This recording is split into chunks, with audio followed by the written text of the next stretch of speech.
You, the #1 poison master in the world, crossed over to a female world where only reason is spoken. The female lead is the powerful princess, but she is a complete love brain saint. When facing the situation where the husband privately conspired with a maid and got her pregnant, then turned against the female lead, she thought that the husband must have his reasons for doing so. As you, the strategist, finally couldn't stand it anymore. I have a plan to solve the urgent matter. The husband keeps saying that the maid is pregnant with his child and wants to give her a status, but the key is that we can't confirm if the child is his. I suggest that we act decisively. Directly cut open the maid's belly. Take out the child to see if it looks like the husband. As soon as your suggestion came out, the whole room fell silent. Everyone's mind stopped for a moment, and their mouths twitched involuntarily. Cesarean section to take the child. It's really something he can come up with. Princess Chang Sua was also clearly shocked. Hesitantly asked, what if the child belongs to Chen Fuma? Then just put it back in him. You said indifferently, this person is just seeking attention here. It's simply deceiving the public. Compared to Ing, who was so scared that her legs were weak, Chen Lichong was furious, pointing at you and cursing loudly. Sua also frowned, hesitating. Mr. Lin is after all the strategist left to me by the emperor. He must have his reasons for this idea. Let's listen to him first. You showed a sly smile and began your own operation. In today's era, children start learning poetry at the age of 3, reciting scriptures at the age of 5, and begin attending school with a teacher at the age of 7 to prepare for the imperial examinations in the future. Those renowned literati and talented individuals, how many of them did not possess exceptional talents at a young age? For example, there was someone named Wang Luobin, who could write timeless poems like Ode to the Duck at the age of 3. You fixed your gaze on Chen Lizhong. If you want to become a father, do you want your child to be renowned worldwide? Chen Lizhong hesitated and nodded. But what does it matter? Of course it does. You raised your voice, startling everyone present. The Oriole is now pregnant for 5 months. If we take out her child now,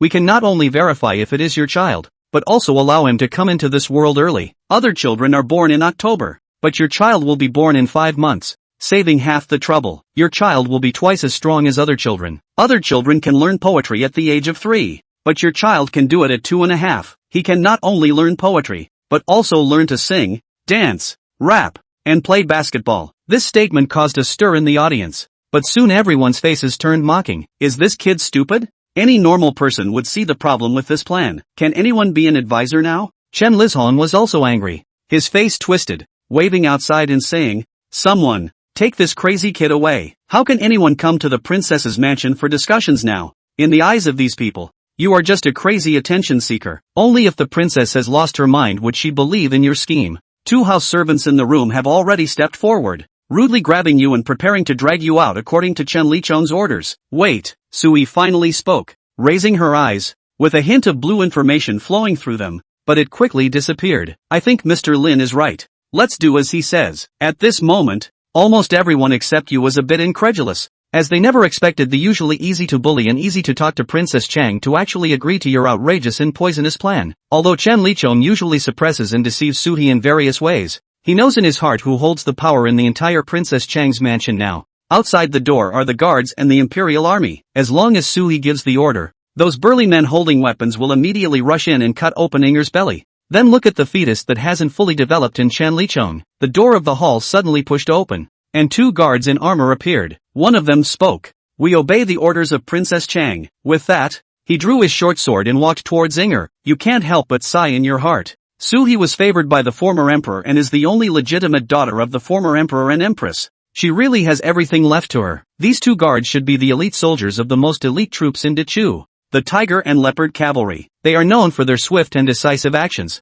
absolute obedience to orders, and extremely high martial prowess. They are simply a group of ruthless killing machines. Now that Suhi has just spoken, they immediately enter the door to carry out the orders. Without any delay, the little bird raised her head in panic, seeking help as she looked at Chen Lizhong with a hint of resentment. Clearly, it was Chen Lizhong who deceived her with promises of glory and wealth, even saying that he might take over the entire Princess Chang's mansion in the future, which was why she was willing to join forces with him to pressure Suhi in the palace. But now, she hadn't seen any glory and wealth, and her life was in danger. Chen Lizhong noticed the resentment in the little bird's eyes and whispered softly, "It's okay, I'm here." He suddenly opened his arms and stood in front of the Tiger and Leopard Cavalry. The Tiger and Leopard Cavalry's voice was cold, asking the prince to step aside and not obstruct us from carrying out the princess's orders. "Wait, isn't it just to prove whether the child is mine or not?" It can be proven without performing a cesarean section, because the little bird has never left the princess's mansion since she can remember. So as long as it can be proven that no man in the princess's mansion has had intimate relations with her,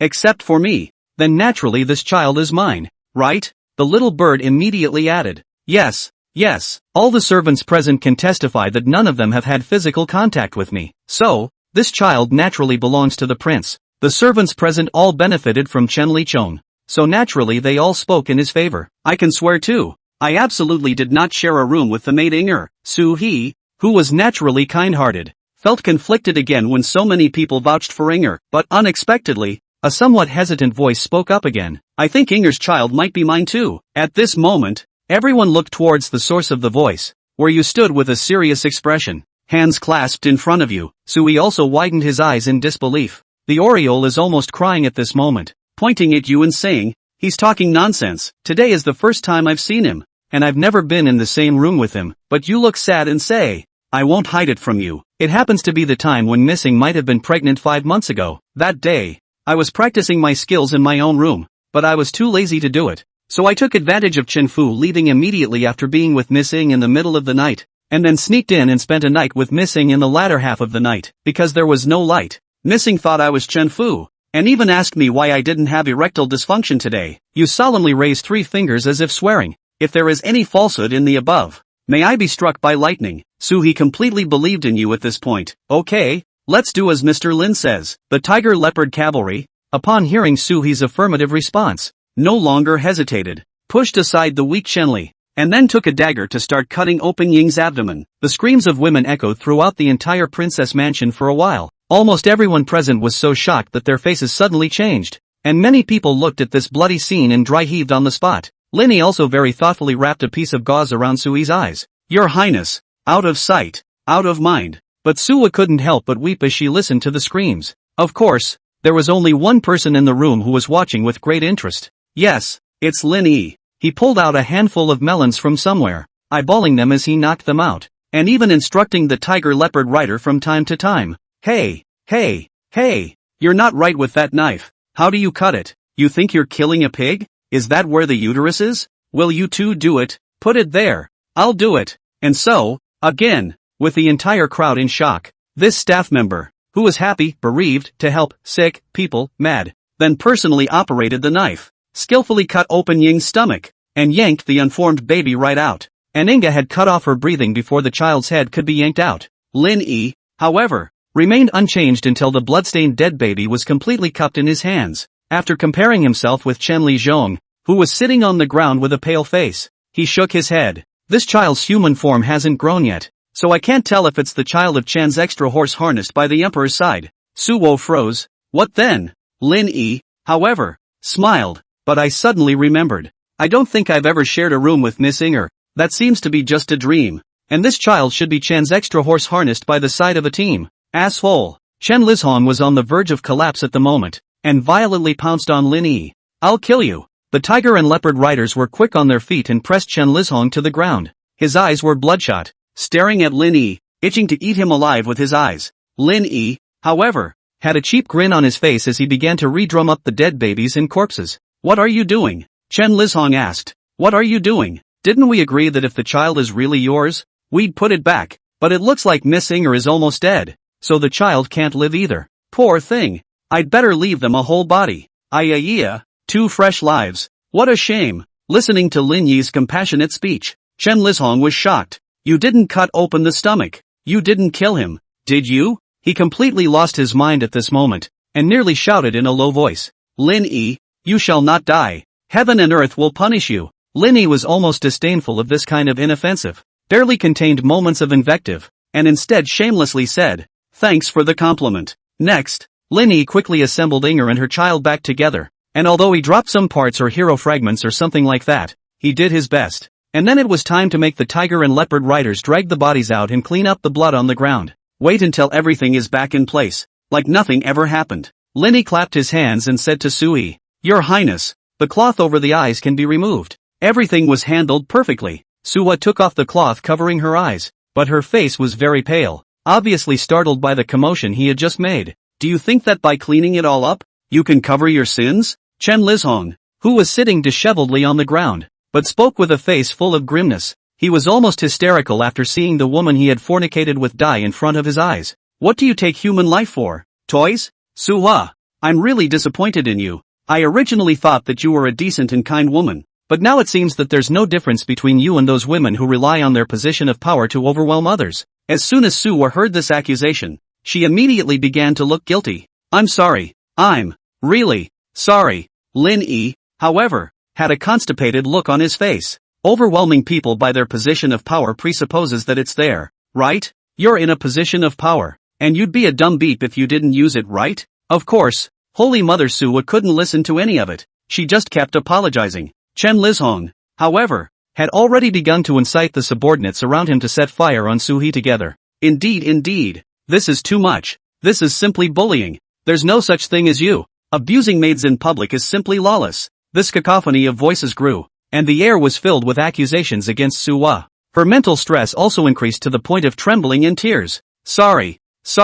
Lin Yi was helpless, searching for the fact that this female lead was also an extreme. A princess can be driven to this by her underlings. Ding dong! Congratulations to the host for solving Inger's courtship. Poisonous scholar value +3. Current main quest, contribute poisonous plans to solve these underlings accusing Suhua. Quest reward, poisonous sure value 3. As soon as he heard that another new mission had been released, Lin Yi stopped spitting on Suhi, and after pondering for a moment, he also spoke again. I see that these underlings, so kind and upright, are fighting for Inger. It is truly gratifying and humbling. I know that there is a job position that would be perfect for people like all of you who are bursting at the seams with goodness. I suggest that all the subordinates present be sent directly to the Yellow River to dig the channel. The people there are in dire straits, the environment is hard, and there are not 1 in 10 laborers digging the river. It's people like this who have good hearts and are not afraid to die who are needed to contribute and sacrifice. Suo stopped blaming herself and blinked her watery eyes. That makes some sense. The underlings?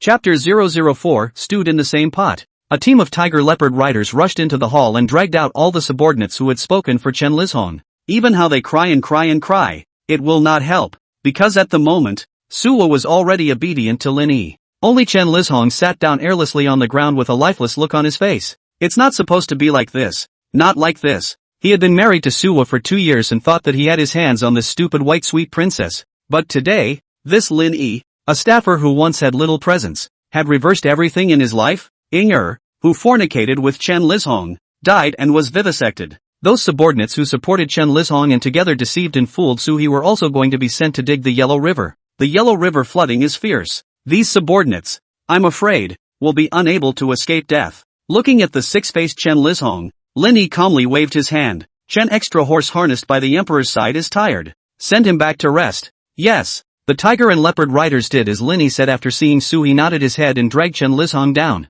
In fact, Lin Yi could have taken care of Chen Lizhong altogether today, but, he thought, it would be pointless to deal with scum like this all at once. His gaze at Chen Lizhong gradually became mischievous. You little pussy, you're going to get it later. Chen Lizhong met his eyes with his, as if he had also read something, and suddenly winced. Mr. Lin, these subordinates, do you really want to send them all to dig the Yellow River? I see them, as if they're not very happy about it. At this moment, Sua asked again with a worried frown. She was moved to compassion again when she saw that each of these subordinates was crying into tears. Lin Yi patted her shoulder. Your Highness, this is not known. They are obviously crying tears of joy. Finally can give their hearts. Oh no! Give their lives for the great cause of repairing the Yellow River. But, it's really easy to lose your life repairing the Yellow River. It's a bumpy ride. I'm afraid they. Don't worry, Princess. Lin Yi, however, said with a righteous face. Later on, these people will be left entirely in my hands. You have to trust my character.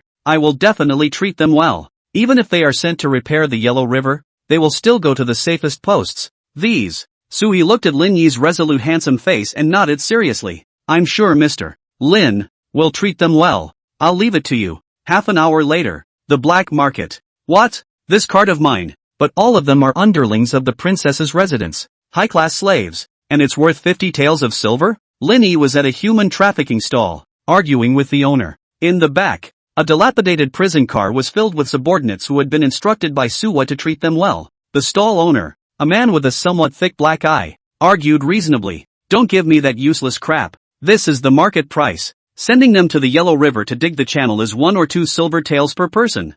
For the 45 of you, I've already given you an extra 5 taels for the sake of the princess's house. When Linny saw that his boss was biting the price so hard, he reached out and pointed at the underlings in the jail car. Look at them. They're all fat and strong. They can work hard, and they're all capable of doing the most dangerous work, the hardest and the most tiring. Give it to them. No problem. The owner is also clearly spoken for, but is still hesitant. But 50 taels is already high. Seeing that the hard ones didn't work, Linny started to come with the soft ones, only to see him hiding his face and sobbing. These subordinates, who grew up with me in the princess's mansion, can all be my beloved relatives and friends, brothers in arms and legs. His head shot up, his eyes brimming with tears. Gotta add money. Booth owner, crowd of subordinates, tiger leopard riders in charge of escort. In the end, under Lin Yi's 3-inch tongue, these 45 subordinates were sold for 60 taels of silver. On the way back, Lin Yi counted the money, and his big teeth couldn't hold it in.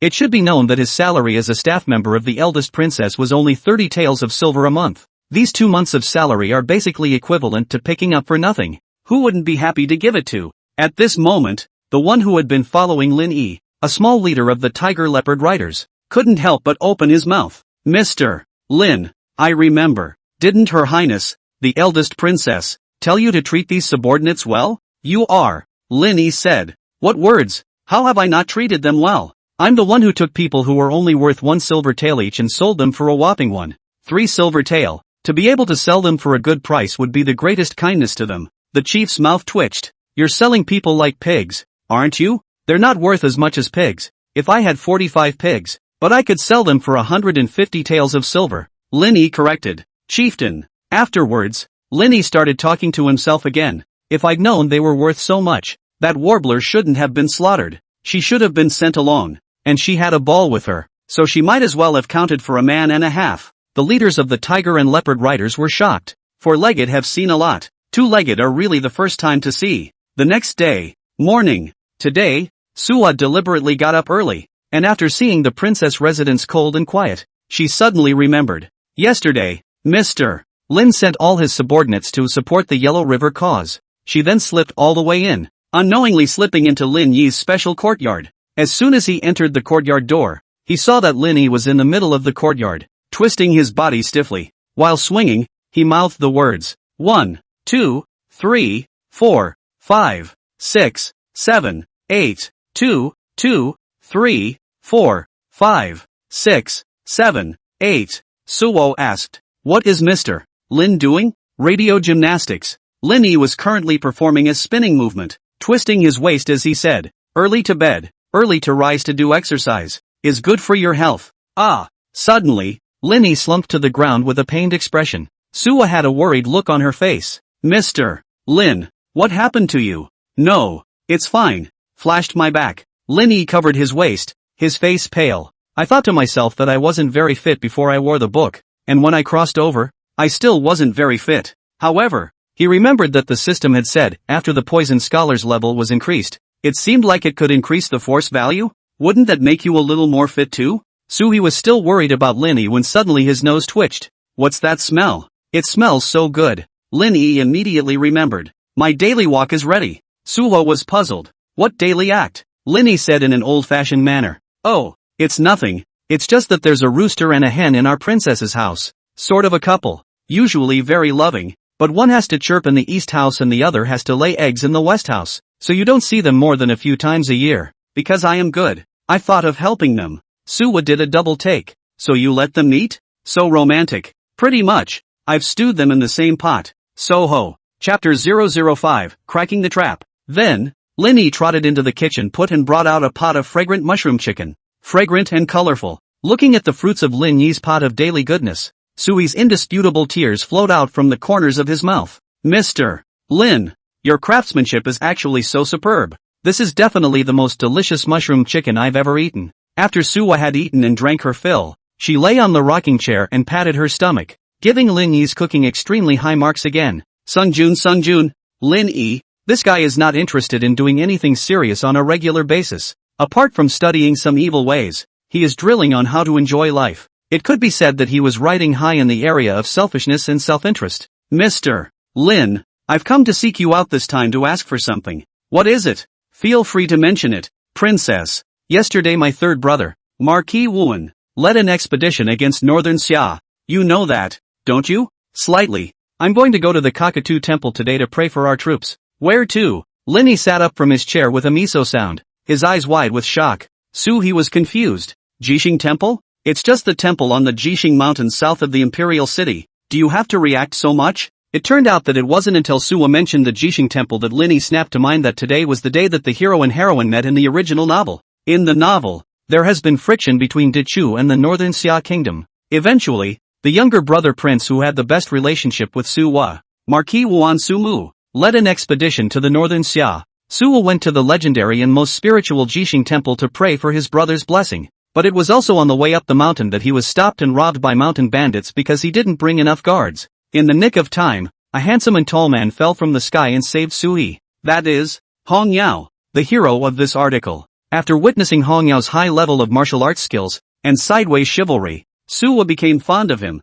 so much so that he grew to be in love with him in the subsequent time together. But Linny, the reader with God's perspective, knows, Hong Yao happened to appear at Jixing Mountain at that time, and also happened to save Suwa. It was not predestined, but this grandson intentionally did it. Even those bandits who came out to rob Suwa were found by Hong Yao beforehand. It could be said that this play of the hero saving the beauty was completely Hong Yao's self-directed performance. The reason, on the other hand, was that this Hong Yao was actually the royal son of Northern Xia. That's right, it's the same Northern Summer that fought with Suwa's brother. This time, he secretly sneaked into Dichu and approached Suhi with a purpose. After all, Suwa was the eldest princess and held great power. Hong Yao approached her solely to obtain the military secrets of the next Chu Xiao battle, and really let him get it. It also directly led to the subsequent rout of Marquis Wuan, and then the later loss of power of Suwa and the raiding of the princess's mansion. But after seeing Suwa reduced to a commoner, Hong Yao realized how much he loved her. So he went back to the folk to find Suwa,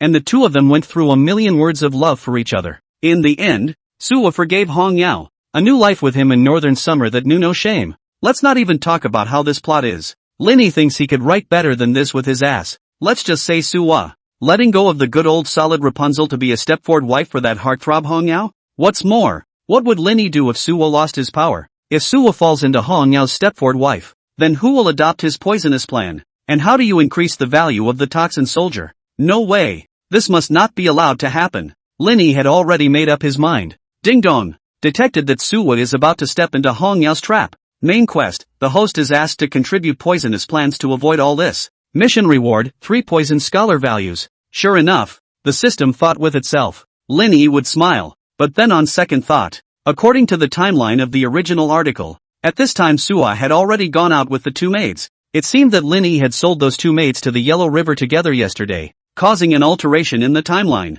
Since there were not many people left in the residence, and Chen Lizhong was not interested in these prayers and offerings, Suhi could only find Linny to accompany him, but that gave Linny room to maneuver. Your Highness, I have a plan. Ha! It's just going to pray for blessings today. There's no need for you to come up with any schemes. Suwa immediately waved her hand. Your Highness, this you do not know. In my humble opinion, it is precisely the blessing that makes it necessary to be on guard. What do you think should be done if this prayer is blessed and the lower sign is sought? Asking for the next best thing? Then, that can only be collected. Suwa's willow brows slightly knitted, her shell teeth shallowly biting her lower lip. Of course, she does not want to seek the lower sign. After all, this expedition to the Western Xia, leading the troops is his third brother Sumu, also with her best relationship with her brother. If a big defeat, will certainly be punished. This was naturally something Suwa didn't want to see. No, I think that this seeking of signatures is also a discipline, and we should be most careful to convince people with reason.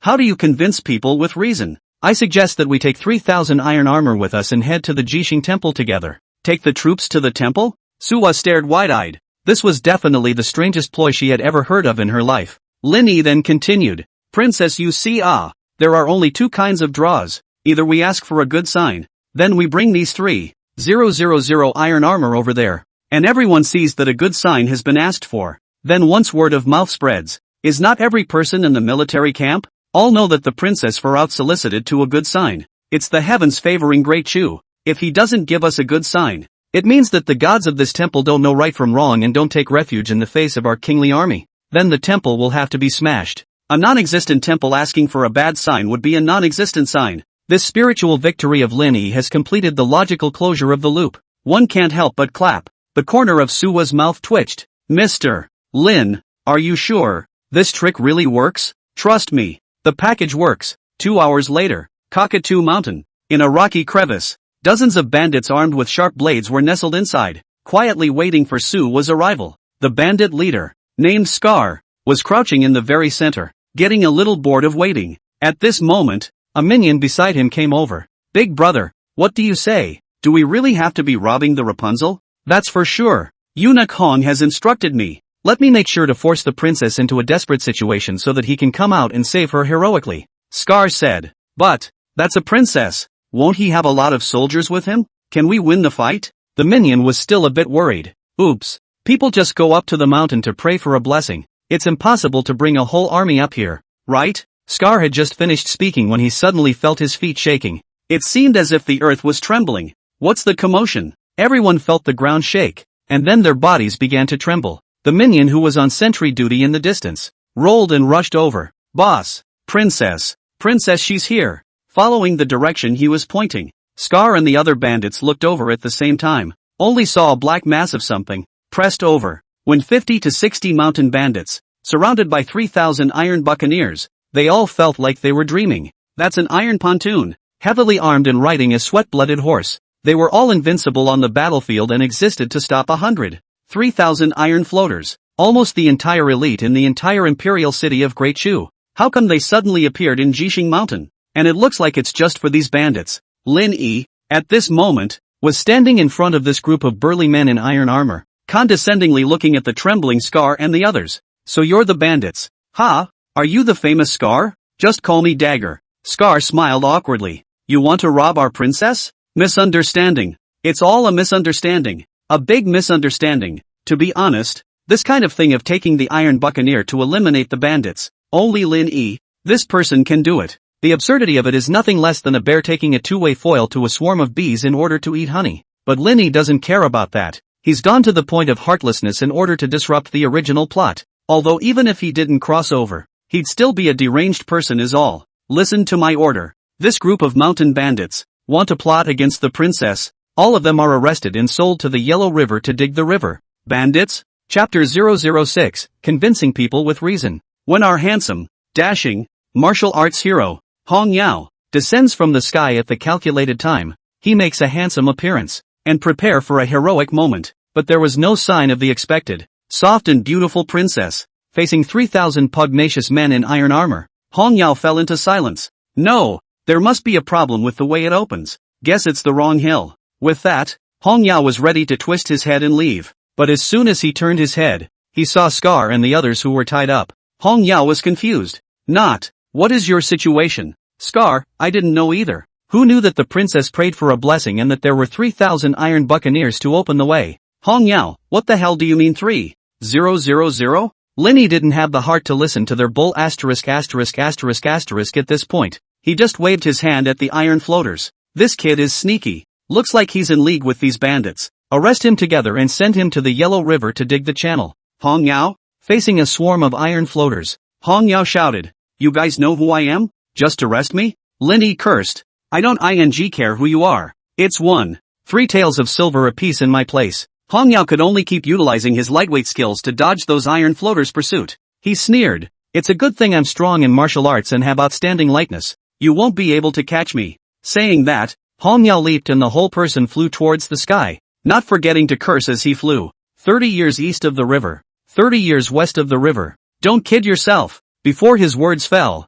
he only saw Lin Yi raise his hand once again. A row of soldiers with huge bows in their hands stood out, aiming their arrows at Hong Yao in midair. Hong Yao's face changed, but it was too late. Dozens and hundreds of arrows, spewing out, like shooting a wild duck. It shot Hong Yao straight down. Fortunately, Hong Yao reacted in time and was not shot in the vitals, but his thighs and arms were each hit by a few arrows, and at this point, lying on the ground, he was already unable to move. Lin Yi rolled over and dismounted, walked over to Hong Yao and stomped towards that face of his. 30 years Nima, I'll kill you now. Then he commanded the iron floaters. This pussy foster's son crippled. I guess it cannot be sold at a good price. Directly sunk in the Yellow River to feed the fish. Yes. When Suwa finished picking wildflowers and arrived slowly in her luxurious carriage under the protection of 200 big men, those bandits, including Hong Yao, had already been put on a special train to the Yellow River. Linny had brought the iron floaters, who had also been waiting here for a long time. The first encounter between the hero and heroine was also successfully stopped by Linny,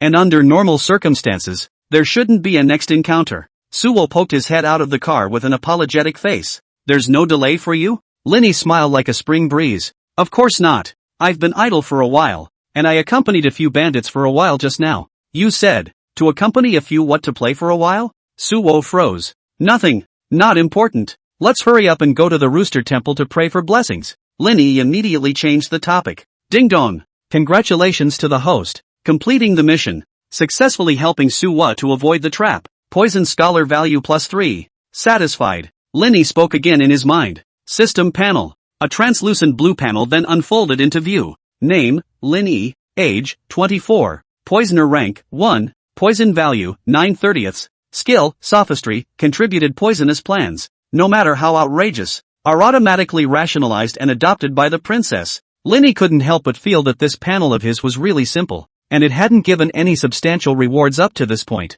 and it had been done for a whole 3. But fortunately, Linny was considered a contented person, and he was already immersed in the joy of selling people to the Yellow River to make money from digging the river. 1 person is 3 taels of silver, 100 people is 130 taels. Linny was counting vigorously. What is Mr. Lin talking about? Sui heard Linny's voice and couldn't help but ask. Nothing, Linny said smilingly. Princess, do you think that our Chu army has a chance to go all the way west to a place called Africa? Africa? That's right. There are a lot of able-bodied black-skinned people there, and if we sell them to the Yellow River to dig the river, they can be sold for at least 5 taels of silver a person. We can actively develop the sea route, send them over by ship, and if the Yellow River is overcrowded, we can sell them to other countries, such as America on the other side of the Atlantic. Relying on this trade, we can easily complete the primitive accumulation of capital. Linny had already constructed his business empire with a lecherous face. Suwa's eyebrows twitched. Mr. Lin, do you think that those black-skinned people are really willing to be sold by you? They're willing. How can I be sure? I am skilled in 100 uses of the whip. Soho. Of course, all of this conception is still just Linny's mouth high. Their most immediate task now is still to go to the Cockatoo Temple to pray for blessings. When the abbot of the Rooster Temple saw 3,000 strong men in iron armor come to ask for a sign, he fell into silence. Linny rolled over and dismounted, first escorting Sui into the main hall to offer incense and pray for blessings, then smilingly asked the abbot, "You big Buddhas here, do you know what you're doing?" The abbot froze. "You are simply rude. What kind of person asks a Buddha if he knows what he's doing?" Linny immediately changed his mouth. My bad. I meant for this Buddha to know how to give a good sign when our princess asks for a sign." Simply nonsense, the abbot cursed angrily. Seeking a sign is seeking a sign. A place of Buddhist purification. Engage in such pandemonium if your hearts are not sincere. Don't come here to make fun of us.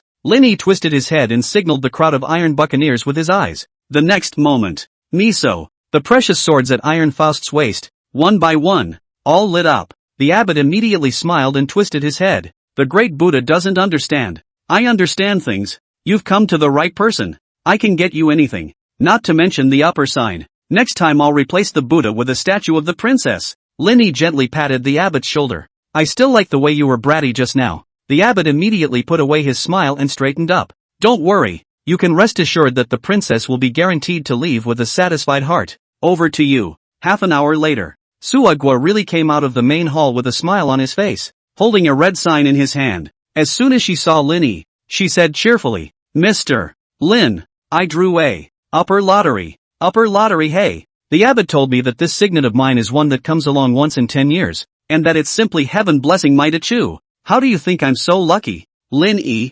however, knew it by heart. It wasn't because Suwa was lucky. It was because if she wasn't lucky, this temple was going to face misfortune today. After all, Linny and these 3,000 burly men in iron armor, what it does best, is convince people with reason. After all, Lu Sun once said, reasoning with his ears after you've beaten him into submission is considered reasoning. Well, it might not have been Lu Sun who said it. Chapter 007, Do Something Exciting. After returning to the princess's residence, Suhi went back to her room to rest. Linny also finally had some free time to do something else. It's been 2 days since he crossed the border, and he's been saving for a rainy day for the brain-dead princess, but it's hurting his brain cells. He decided to have some fun this afternoon, but when it comes to the ancients to find pleasure method, Back and forth on the greenhouse chew hall. Casino restaurant those. Linny was not interested in any of this. It wasn't that he was dysfunctional in any way. It was mainly that for a scumbag like him, he would still prefer the more exciting kind over this kind of vocal fun. What's more exciting,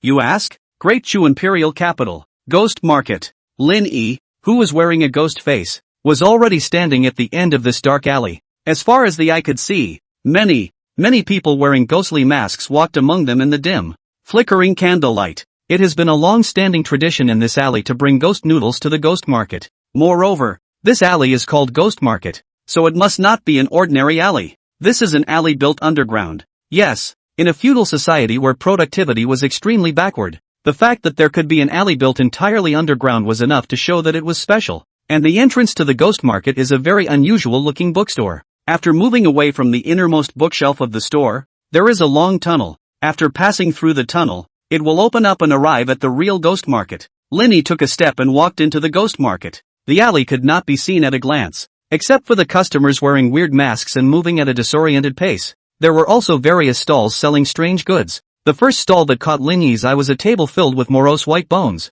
An old crone, who looked almost half in the ground, was sitting at the table. The upper half of her face wore a ghostly face, but the lower half of her face was even more ghastly than the ghostly face, with skin that looked like drooping papier-mâché, streaked with green or black spots, and covered with white hairs. Take a look, guest. White bone jewelry. The old crone smiled, revealing the few teeth she had left. Her skin trembled and you could see the old dirt in it. Is this a real white bone for you? Linny asked. He casually picked up a beautiful bracelet that appeared to have been strung from ground-up finger bones, with a green bead in the very center. Don't worry, the packs are real. They're all made from living people picking out bones. That bracelet you're holding can be made from the finger bones of a 14 or 15-year-old girl. The crone said. What about this? Linny picked up another bowl container. The skulls of young girls, and all of them exquisitely molded. Beautiful girls. Skulls lifted in their sleep without any deformity. Pure works of art. The crone laughed even more ghastly. Where did you get these young girls?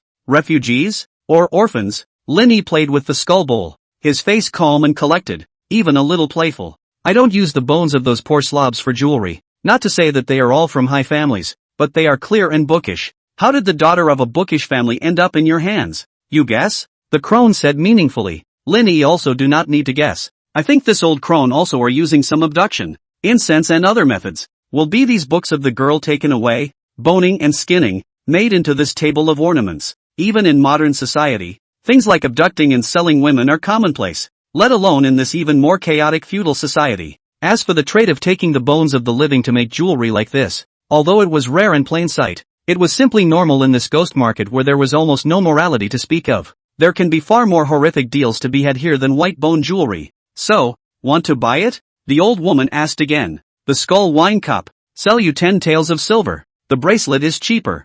3 taels will be enough. How about I offer 50 taels of silver for that dog's head on your neck? Linny asked warmly. The old woman was shocked at his words and pulled out a crossbow from under the table, pointing it at Linny. Are you here to crash the party? Just finished. Jab. The crone's head had then fallen off her neck, and before her stunned expression could dissipate, blood splattered Linny's face. 50 taels. This deal. I take it. An eerie voice rang out, behind the old crone. At an unknown time, there was an additional man who was so dry and thin that he looked like a skeleton, and he also wore a black skeleton ghost face on his face. In his hand, he held a bloodied, sharp blade. Apparently, the crone's head was cut off by him. You're killing her here? Although Linny had already expected the chaos of the ghost market, killing people on the street in such a dry manner still made him slightly surprised. The dry, thin man laughed. In the ghost market, anything can be bought and sold, and since you offered to kill her, I can take the business. Cool. Linny also laughed maniacally as he asked again. So all these guests on the road can be killed too? Of course the guests can't be killed. After killing them, the judges of the ghost market will come after you to raise the offense. But the other vendors can be killed. And if the guests can be killed as well, this is expected to be filled with killings and taking of money. That's a shame. No pity. If you want to kill any of the guests, as long as the price is right, I'll follow you out and kill them for you. Say it again. The two laughed upside down as they talked. It's almost like two complete lunatics having a conversation. Afterwards, Linny took out a heavy packet of silver at his waist and threw it to the dry and thin man. That was the deal. The money for the crone's life. How do I address you? I ask. Linny clearly had a few interests in the dry and thin man. Just call me Skull. The skeleton counted the silver tails in the bag, and after confirming that it was correct, it looked up at Linny again. I sell 5 stone powder across the street, but I also know a bit of killing. So next time you have a deal like this, call me back. Yeah, Linny agreed with his mouth, but in his heart, he didn't think so. 50 taels to kill one person is indeed a bit expensive. How many people would have to be sold to dig the Yellow River to earn it back? But killing such an obnoxious old crone made Linny feel good again, and for the sake of this, 50 taels of silver were not that important. Skeletons, huh? I wanted to ask, do you sell women here today? Linny suddenly opened his mouth and asked. The skeleton would smile, showing a look that saw through everything. What? Want to buy a woman back to relieve your boredom? You don't have to worry about that. You tell me the answer I want to hear and I'll give you another 3 taels of silver, Linny said. Hearing that there was silver to be taken, the skeleton immediately became serious as he recalled. Selling women can be all too unusual in a ghost market, but it's not an unusual woman I'm buying. What kind of woman are you buying? Murderous demoness, Linny said word for word. Chapter 008, Auctioning the Demoness. After hearing Lin Yi's answer, the skeleton visibly froze. After a moment of silence, he replied, I seem to, know who you're looking for. Linny followed the skeleton's instructions and followed the ghost market alley all the way in. After passing by those stalls selling all kinds of parasites and evil poisons, human organs, beauty slaves and so on, at one of the innermost corners, turn left. Eventually it went inside a much dimmer grotto. On either side of the grotto, it had been filled with people, men and women wearing ghostly masks, none of them looking quite normal. Some kept laughing, others were convulsing, their heads twisting around mechanically. What's more, there are young men and women who undress in public and begin to engage in beastly intercourse. Linny knew that most of the people in the ghost city had the habit of smoking 5 stone powder. That stuff was equivalent to ancient drugs, with hallucinogenic addictive effects. These upside-down men and women sitting in the grotto are probably high on 5 stone powder. Although Linny didn't care to be in the company of these people, for the sake of the next sale, he still sank down for the time being. After about an incense stick of time, everyone in the grotto had pretty much sat down, and no new people had come. Finally, a candle flame was lit in the open space in the very center of the grotto. A woman clad in a cloak appeared in the very center, her clothes shattered, revealing 2 white and slender legs, her breasts half exposed, and a large portion of her upper body was also bare, but only one head was masked. This peculiar outfit was idiosyncratic, even for a ghost market. The woman's voice was seductive. Many thanks to all of you who can come to support the scene today. Our magic spirit fast, operating in the ghost city for 100 years, whether it is honesty or the quality of goods in the industry are second to none. Today, as usual, we are conducting an auction, but our goods, as usual, are all exotic treasures, and for you to come to our demon spirit fast, it's a chance to have your eyes opened. Linny was sitting on the stage at the moment, and it was hard to hide the eagerness in his heart. He had come to the ghost market this time for this demon spirit lodge. This place, which appeared quite frequently in the original, was a place that specialized in auctioning off all sorts of things. The items up for auction are all pretty quirky too. Just like, next up, our first shipment. As a prison cart covered with a black cloth was pushed up, the masked woman opened her mouth with a mysterious face, her hand gently overlaying onto the black cloth, followed by a forceful tug. The crowd also clearly saw that a pudgy woman was sitting in the prison wagon, with only a few pieces of rags on her body, making it difficult to hide large swaths of bare skin. But the much dirt on her skin made it difficult to think too much of her, and half of her face was obscured by heavy hair. As the guests in the room showed puzzled looks, the masked woman began to introduce herself. This, however, is a famous demoness, born with evil powers, who slaughtered an entire sect by herself. Immediately, someone on the stage exclaimed, I know her. A while ago the Kongdong sect was exterminated. It seems like she did it. Yeah. It's ridiculously strong anyway. So many martial arts masters from the Kongdong sect have failed to deal with her. The masked woman said. That's right. This woman has peculiar meridians and never practiced martial arts. Yet she possesses a power that many martial artists can hardly reach in their lifetime. We also went through a great deal of effort to capture her and have nailed through all her meridians. She is no longer able to create tragedies like the slaughter of Kongdong. Such a precious thing could well be a pet or a fowl. She presented it in such a way that many people on stage were already moved. After all, many of those who came here were the sons of prestigious families in the imperial city, and naturally their families would not lack money. The level of perversion of these people is also beyond imagination. They would keep all sorts of beasts in captivity, and then from time to time they would let them tear each other apart, and they would even put living people into the cages of the beasts. This so-called demoness is simply a beast in human form. Naturally, it will satisfy the perverted interests of this part of the population as well. The masked woman raised her hand and announced, "The starting price is now 300 taels. Each increase shall not be less than 20 taels. 1,000 taels." Before the masked woman could finish her sentence, a hand was suddenly raised in the middle of the crowd. The room was silent when this offer was made. Everyone looked unanimously at the thin man in the back with his hand raised. Obviously, the price scared everyone. Although such a humanoid beast that could be kept in captivity was precious, but to offer 1,000 taels right off the bat was really a bit too unworthy. With that kind of money, I don't know how many beautiful Western dancers I can buy. Linny had even begun to doubt himself at this moment. Was the offer too high? But he really very desperately wanted to shoot this demon girl, so he directly took out half of his fortune to do so, a whole 1,000 taels of silver. It would be a lie to say that I wasn't heartbroken, but when I thought of what this demon girl would accomplish in the future, it would all be worth it, because Linny, who had read the original text, knew that this demon girl was, in fact, the female number 2 of the entire book. The name is Shangwan Drop. In the original text, it was on this day that the hero, Hong Yao,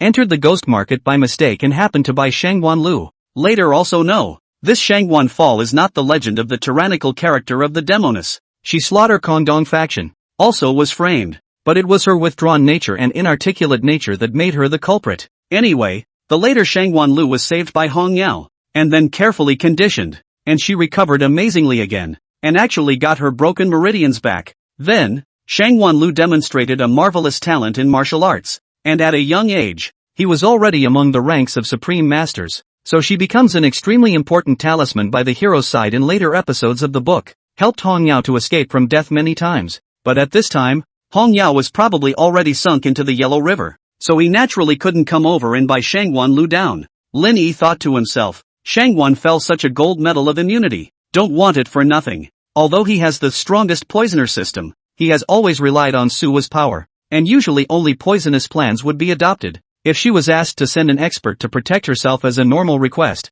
she might not even be able to trigger the system's skills. For the sake of saving his life, Lin Yi then decided, instead of Hong Yao, to buy Shangwan Lu, because in the original text, Shangwan Lu was an absolutely loyal person with a high force value. There was absolutely no need to worry that she would turn against him. If she encountered an enemy assassination or something, she would be able to protect herself down very well. If she were to be allowed to carry out assassination missions for herself, she would also make a very sharp knife. Chapter 009. Do you know who my father is? 1,000 taels. No one is raising the price, right? The masked woman hammered away, spreading her palms and pointing at Lin Yi. Good then. This demoness will be auctioned off by this gentleman. Lin Yi was finally relieved. Although in the original text, Hong Yao used only 500 taels of silver to auction off Shangwan Lu, Lin Yi was the one who directly took out twice the amount of silver. But he was still worried about what variables might come up. A heart doesn't dare hit the ground until the official closing. Just as he was about to celebrate that he had gotten the male lead's chance without any surprises.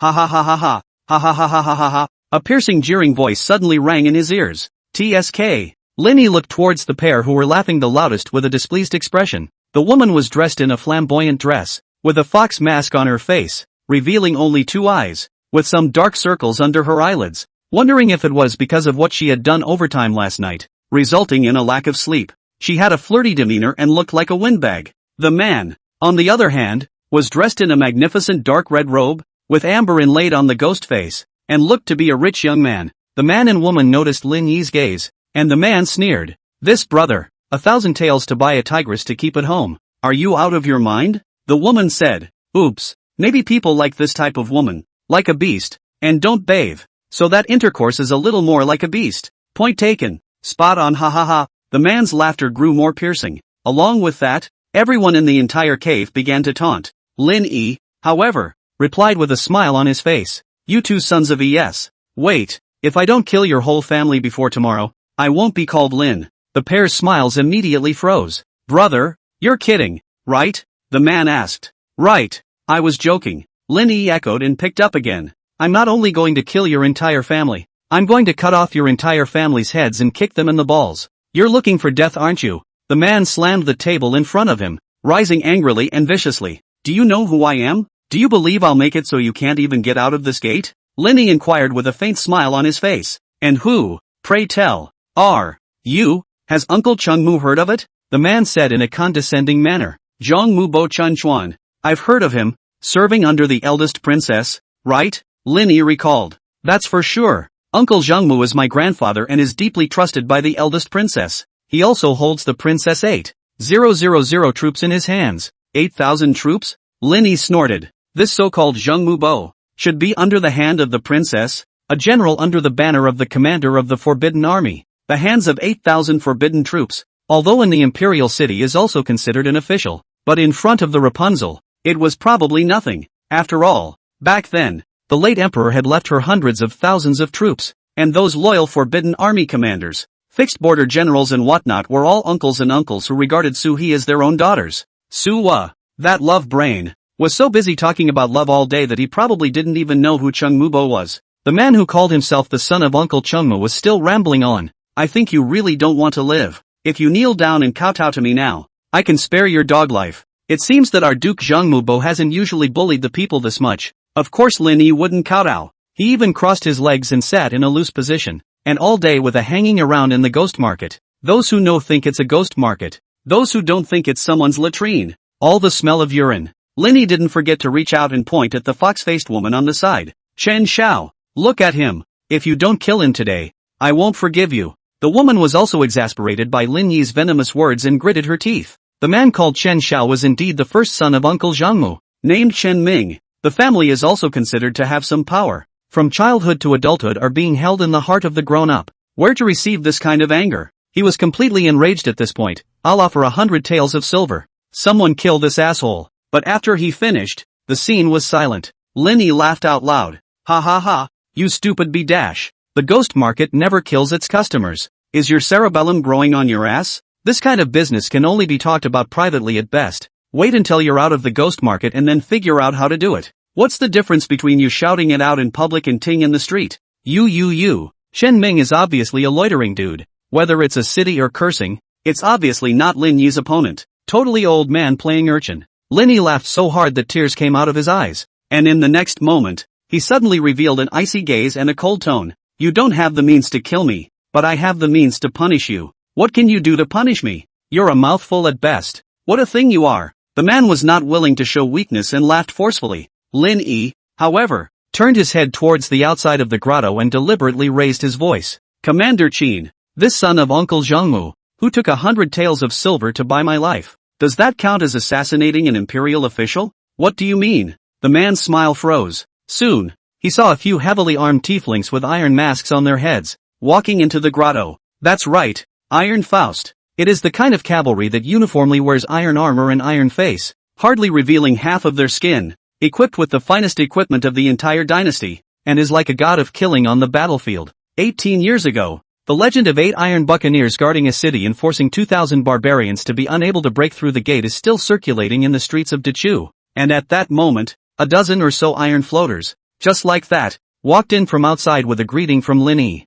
The leading iron floater, with a hot-stamped unicorn horn on his mask, was also the commander of a squad of 100 iron floaters called Qinbai. Qinbai replied to Lin Yi, there's no way to determine if this child is the son of Uncle Zhengmu now, but we can indeed check. As for Mr. Lin, I don't think he can be considered a court official, right? Anyway, just get him in jail first. I've got a million ways to get him killed. When Lin Yi said this, Qinbai was a bit shocked. Although he had greeted Lin Yi this morning at the Jixing temple and knew that this guy was a poisonous priest who was completely devoid of virtue, he was able to say it in public. To secretly kill people in prison, this kind of words. It was really the first time that Qinbai had ever heard of it after so many years in the military. As for how Qinbai appeared here, in fact, he had been following Lin Yi since he came out of the princess residence. Lin Yi, this guy is very life-thirsty, and he doesn't know martial arts, so he definitely wouldn't dare to enter such a dangerous place like the ghost market alone. So before he left the house, he purposely begged the princess for 10 iron floaters to be his guards. Lin Yi did help Sui quite a lot in these 2 days, and she was very generous, immediately agreeing to Lin Yi's request, even asking if 10 was enough, and if she wanted to bring 100. Lin Yi knew the power of the iron floaters, and thought that if he really brought 100 of them, then he could probably end the entire ghost market on the spot. And even if there were only 10 iron floaters led by Qinbai, it was still a bit of a recruiting ground, so Lin Yi just used them as a base card and wouldn't use them until he had to. For example, if Lin Yi can't buy Shangguan Lu with the 2,000 taels of silver he brought with him, he'll have to rely on Tai Fudu to bully people a little bit. Then again, That's what's being encountered right now. There was a 205 who had messed with him, and when he needed to kill his entire family, Lin Yi wouldn't hesitate to make use of the swords of this group of iron-armored strong men. Chapter 010 One slaps them. The son of Zhong Mubo, who had just yelled that he wanted to slaughter Lin Yi, immediately began to soften his legs after seeing these iron buccaneers. Although he didn't know Lin Yi's identity yet, he knew Tai Fu too. In the entire Great Chu dynasty, someone who could mobilize the iron floaters was not someone he, the first son of Zhong Mubo, could afford to mess with. It was even said that when Zhong Mubo himself came, he had to nod and bow. My lord. Chen Ming immediately knelt on the ground and kowtowed toward Lin Yi. I have eyes and I don't recognize MT. Tai, please raise your hand. Lin Yi sneered and walked forward with a villainous look. Didn't you tell me to kneel down and kowtow to you? Why are you kneeling instead? I was wrong. I should never have contradicted His Excellency. Chen Ming heavily kowtowed a few more times. Raising his head, he met Lin Yi's eyes. In fact, if you kowtow a few more times and call me grandpa, there's no chance I'll let you go. Is that true? A promise is a promise. Seeing the hopeful Chen Ming, he didn't care about any dignity, and immediately prostrated himself on the ground and kowtowed at Lin Yi for a while. Grandpa, I was wrong. Grandpa, I was wrong. He even ripped off the fox-faced woman beside him as he knelt in a row to kowtow, shouting together, Grandpa, I was wrong. I was wrong.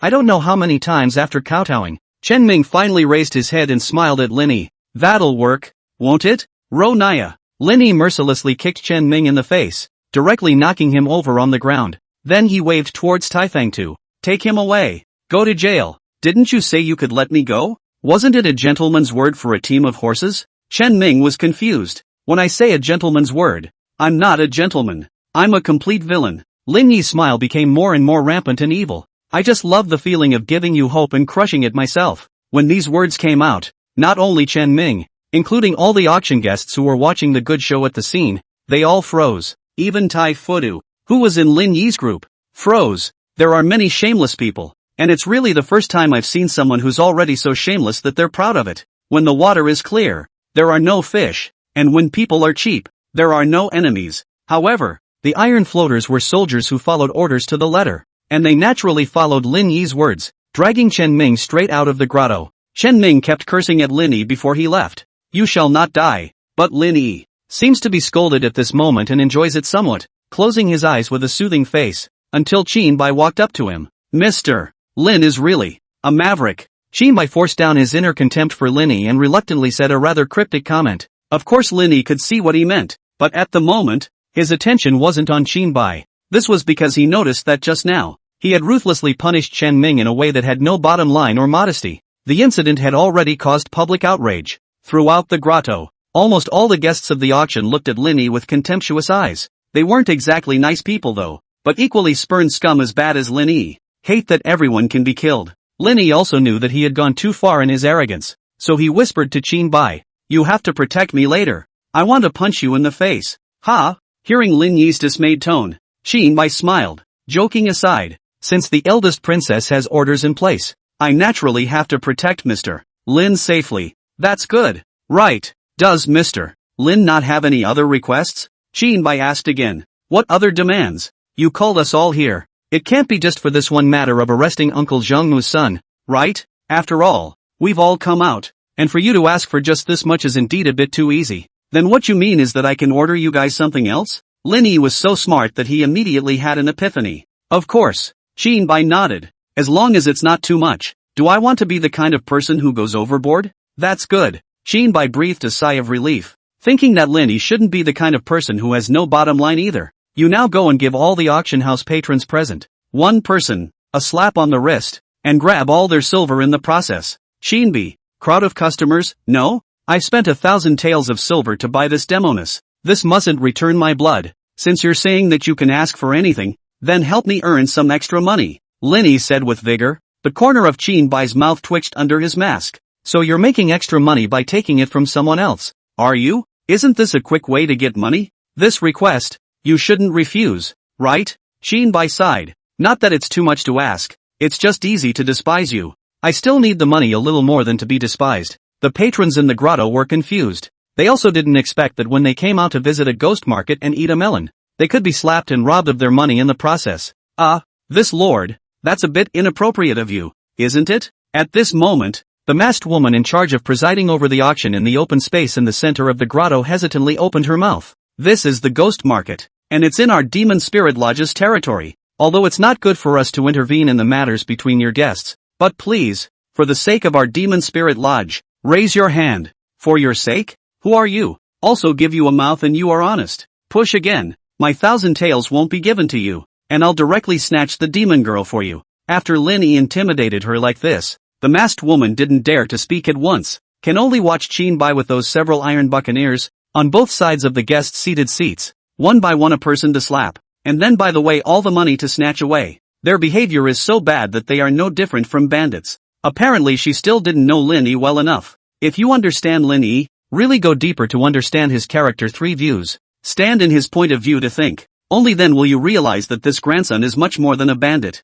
Chapter 011 The Fishing Man's Dialogue. About an incense stick of time later, the iron buccaneers had finished scavenging, and they brought a large basket of gold, silver, and jewelry and handed it to Lin Yi. Qin Bidao. Since these people can come to the magic spirit fast, naturally they are not poor and lowly people. Search up these gold, silver and jewels. Preliminary estimation. Worth 20,000 taels. There are many antique jewelry and so on. Go back and carefully count. It is estimated that it will be more. Hard work. Lin Yi patted Qin Bai's shoulder with a satisfied expression. Find 1,000 taels of silver from it and give it to that demon spirit lodge host sister. And then you will take the demon girl in the prison wagon, along with the rest of the money, to my courtyard. This statement was made. Everyone on the scene was shocked. Take 1,000 taels of silver from the money you scavenged to settle the bill for the magic spirit fast. Is this really something a human being can say? He obviously could have just finished the robbery and left without paying, but he had to pay the 1,000 taels.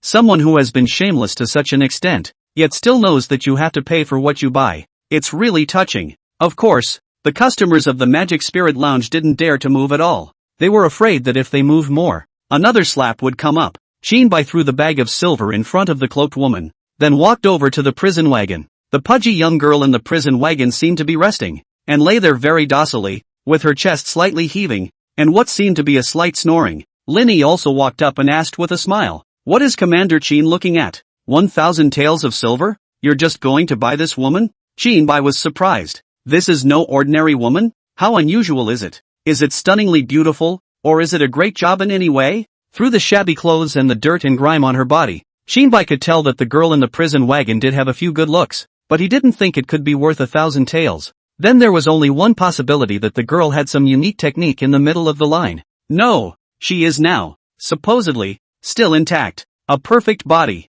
So maybe the sky life is good? That's really something that can't be beat. Qin Bai was now considered to have mingled a bit with Lin Yi and could joke around a bit. Lin Yi rolled his eyes. Don't think so nasty about people, okay? If it were an ordinary person, one shouldn't think of him as being so nasty. But if the other party is Mr. Lin, nastiness might even be a compliment to you. Qin Bai said as such. Lin Yi. He also stopped breaking all this up with Qin Bai, and just slowly lowered his head and began to scrutinize the sleeping face of the young girl inside the prison wagon. Shangwan Lu's eyelashes were very long and rested on her lower eyelids. Even if her eyes were closed at this time, it was still possible to tell from the thick eyeliner that her eyes should be big and round. The skin was a little rough, perhaps from too much torture these days, but other than that, there is no flaw in any of the 5 features, and they are all considered superior. If it was cleaned up a bit, it would also definitely be a sweet and cute type of beauty. Lin Yi's focus, however, was not on this. He had long since departed from such lowly tastes as beauty.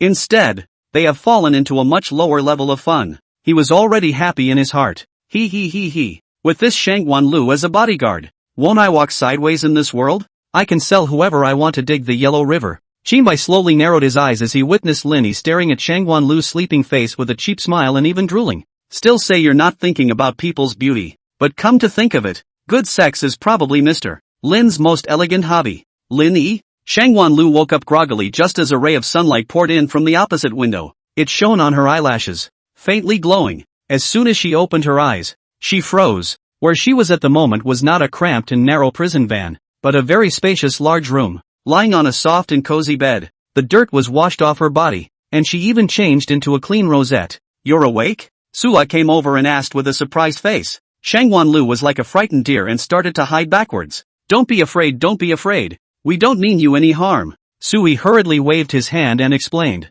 It's that guy Lin Yi. saved you and entrusted me to take care of you for a bit. Shangguanlu finally recalled that she had been auctioned off at the Magic Spirit Fast, and then bought by a mysterious man for 1,000 taels. Listening to the words of this pretty sister in front of her, this Linny should be the man who bought himself. Suwa's saintly character wasn't actually all bad. At the very least, she was still very gentle and nice to talk to, and since all the subordinates of the princess's residence had been sold by Lin Yi to the Yellow River, there was no one who could take care of Shangguanlu. Lin Yi certainly can't do this. If you let him dismember and split the body or something a little better, if it was caring for people, he could say he knew nothing about it. He then had no choice but to brazenly find Suwa, and this esteemed Rapunzel, without hesitation, agreed to Lin Yi's request. When she first received Shangguanlu, she was still a little clay figure that looked like she had crawled out of the mud. It took Suwa most of the day to bathe her clean, and give her a trim, shave her nails, cut her hair, as well as change into these clothes. Shangguanlu looked at the young girl in the mirror and couldn't believe it was herself.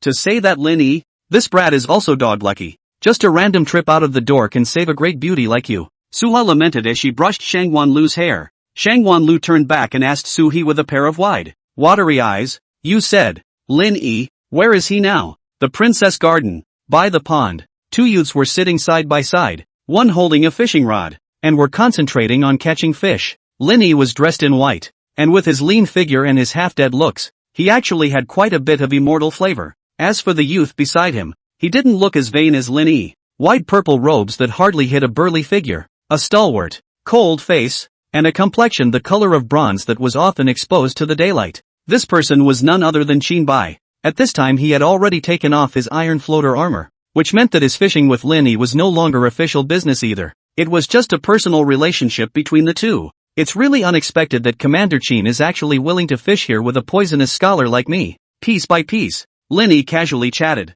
Instead of dealing with those moralistic hypocrites, I would still be more comfortable with an uncompromising villain like you. Qin Bai said. I'll take it as Commander Qin's recognition of me. You too? What's going on? At this moment, Suwa walked between the two with a gloomy face. Lin Yi didn't look back. Can't you see we're fishing? Qin Bai concentrated on staring at the water. Shoo, keep it down. Don't scare all my fish away. The two of them completely failed to realize that the woman behind them at this moment was none other than the eldest Princess Suwa. Is there a possibility? Suwa asked slowly. The pond at the princess residence is not a place for fishing? As long as you have a heart for fishing, you can fish anywhere. Anglers never Air Force. Lin Yi had a straight face. So what if I told you that there are, in fact, no fish in this pond at all? Suwa's face became even more gloomy. Chapter 012 Anything Goes. No fish? Lin Yi finally woke up as if from a dream, and then threw the fishing rod in his hand into the pond with an angry face. I said, why has the Air Force been in the air today?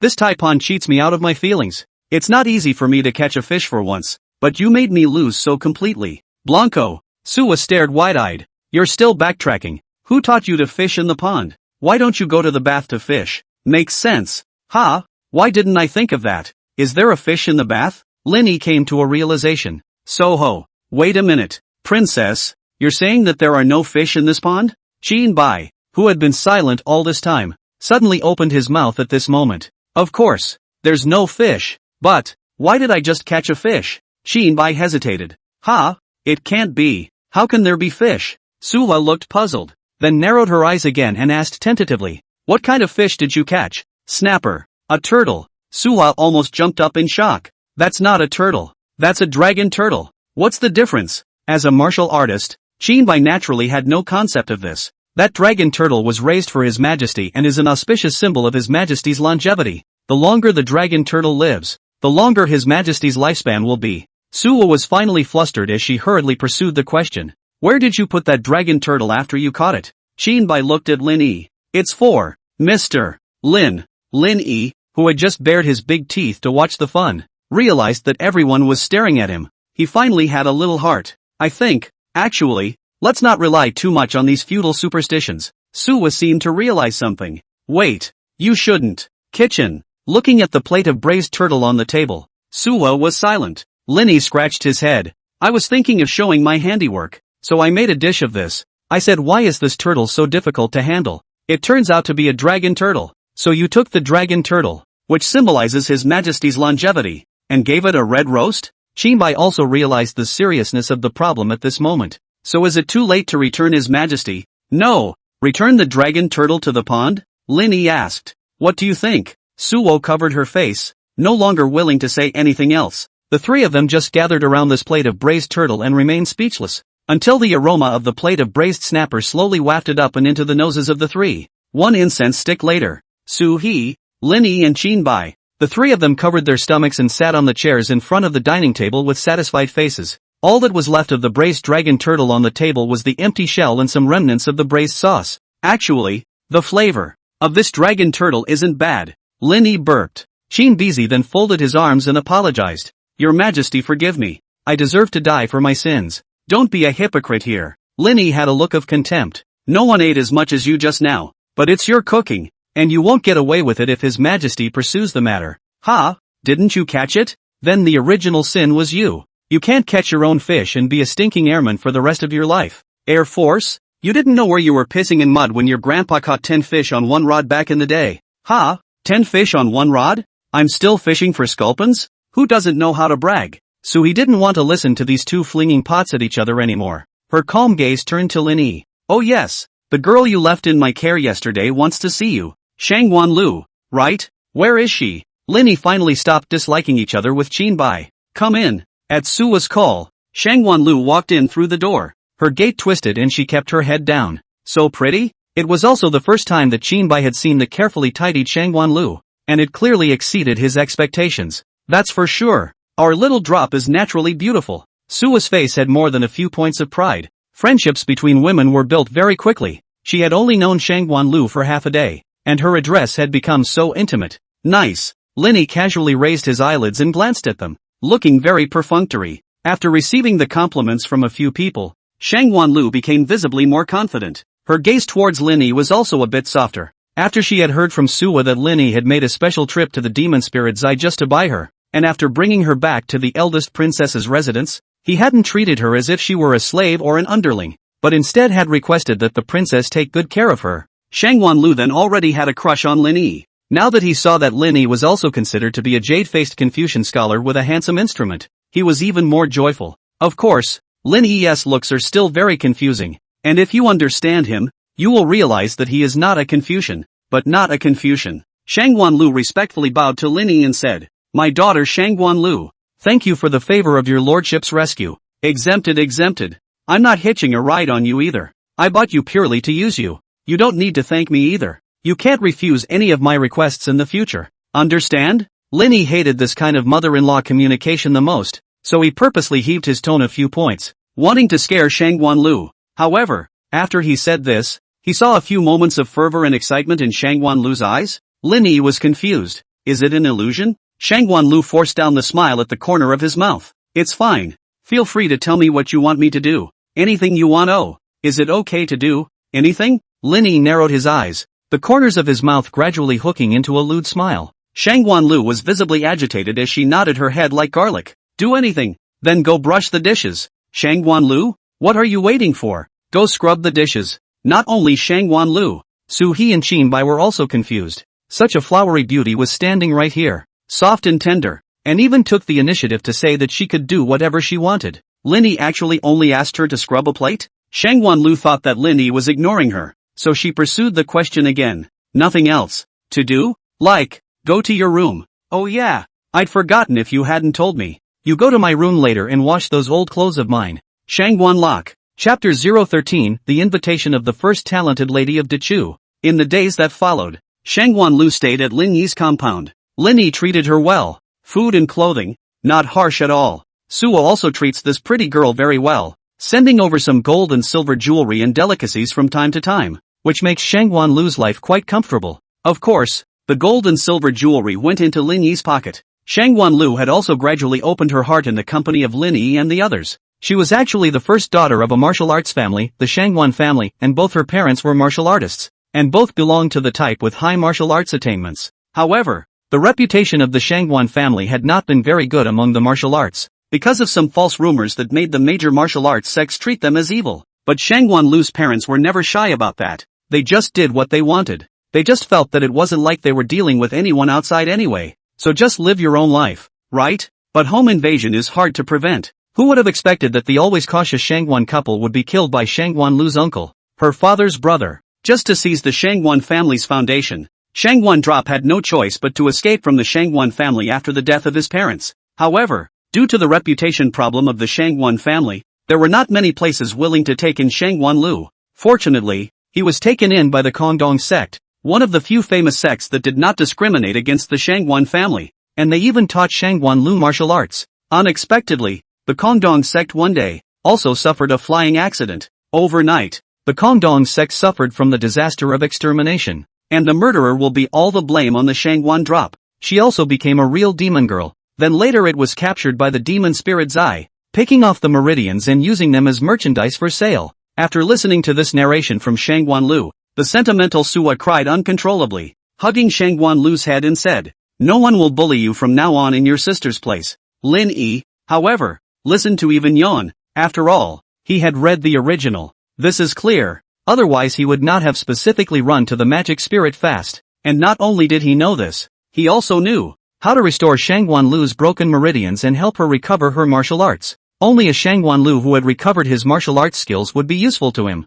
Otherwise, we might as well just sell it to the Yellow River and dig the river. Although it is said that it is tempting to let her repair her meridians now and be invincible, according to the original text, there is still a need to wait for an opportunity. This kind of thing can't be rushed. Lin Yi muttered to himself and was boiling medicine in the kitchen. Since Shangwon Lu stayed these days, Lin Yi insisted on cooking for her every day, and then boiled some 10 perfect medicines. He searched for this Shangwon Drop is just like a Pokemon. The better you treat her, the higher your future earnings will be. But these behaviors of Lin Yi's were not what they meant in Shangwon Lu's eyes. Looking at the pot of medicine Lin Yi had newly brought over, Shangwon Lu's small face flushed as she clasped her fingers and said in a shy tone, "I am truly unable to repay my master for his kindness to me." "There's no need to repay me. You're doing me the best favor you can by getting well." "Getting well? Could it be that he doesn't want to touch me these days because he doesn't want to add to my physical recovery? He's really so sweet." Shangwon Lu thought as such in her heart, and her favorable impression of Lin Yi increased a few more points.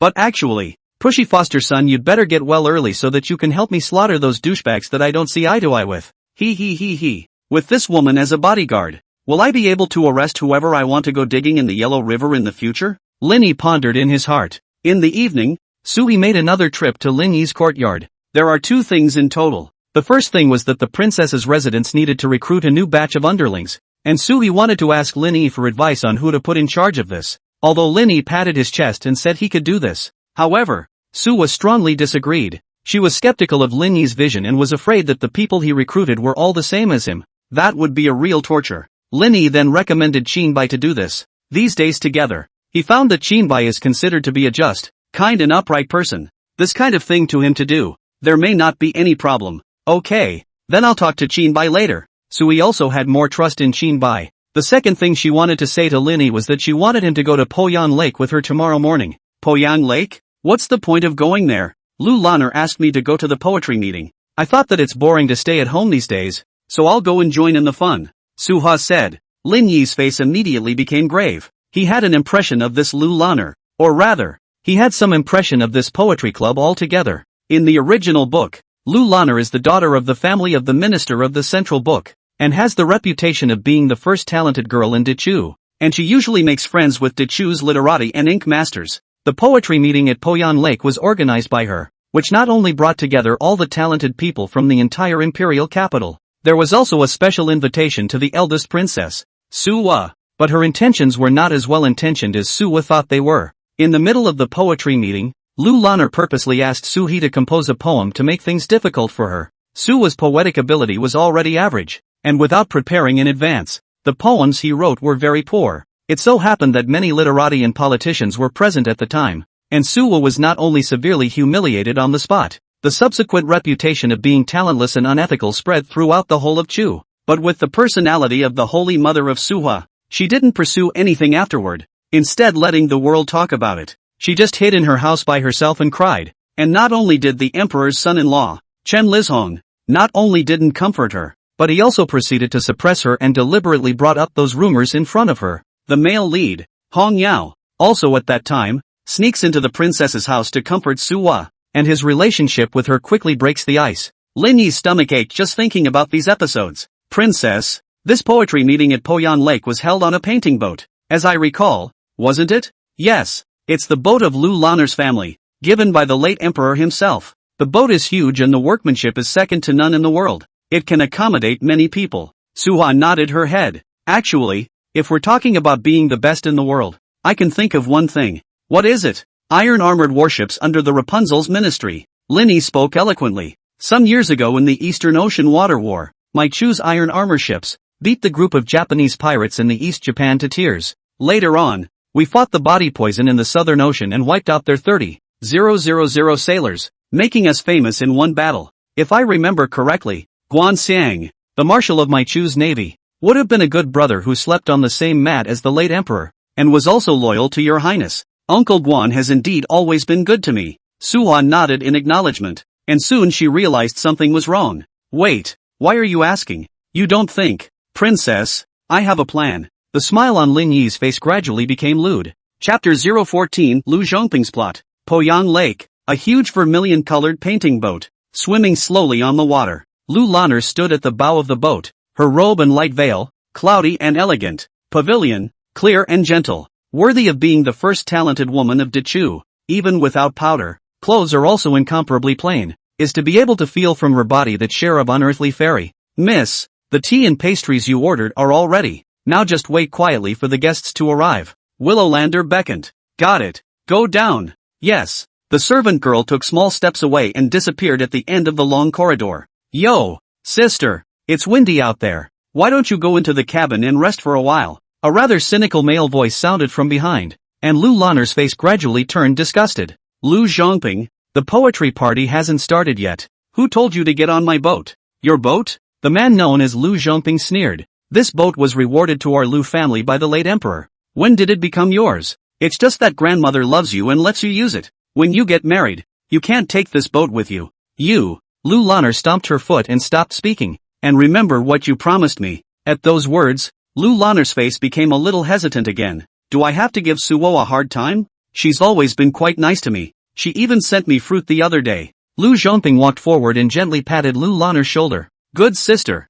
you must realize that the one who wants to make things difficult for Suo is not you and I brothers, but His Majesty today. Are you saying that my brother, who, with great difficulty, has gotten into a position as a crown prince's horsewasher at His Majesty's side, shall not be allowed to solve His Majesty's problems? His Majesty can be said to be immensely jealous of his sister, who is a handful. If you let the princess lose her reputation here today and become the laughingstock of all of Chu, later on, when His Majesty regains power, he will certainly be impressed with me. Lu Zhongping, but what good does it do me if His Majesty is impressed with you? Lu Lan'er reached out and slapped away Lu Zhongping's hand, her willow brows furrowing. She, Lu Lan'er, had been open and honest all her life and had never counted on anyone. Today, she is helping this indisputable brother of hers to countenance the eldest princess who has always been very kind to her. It was always on her conscience. I am the first son of the Lu family. If I rise to great heights in the future, the Lu family will naturally follow suit. You don't want me to be good? You still don't want the Lu family to be good?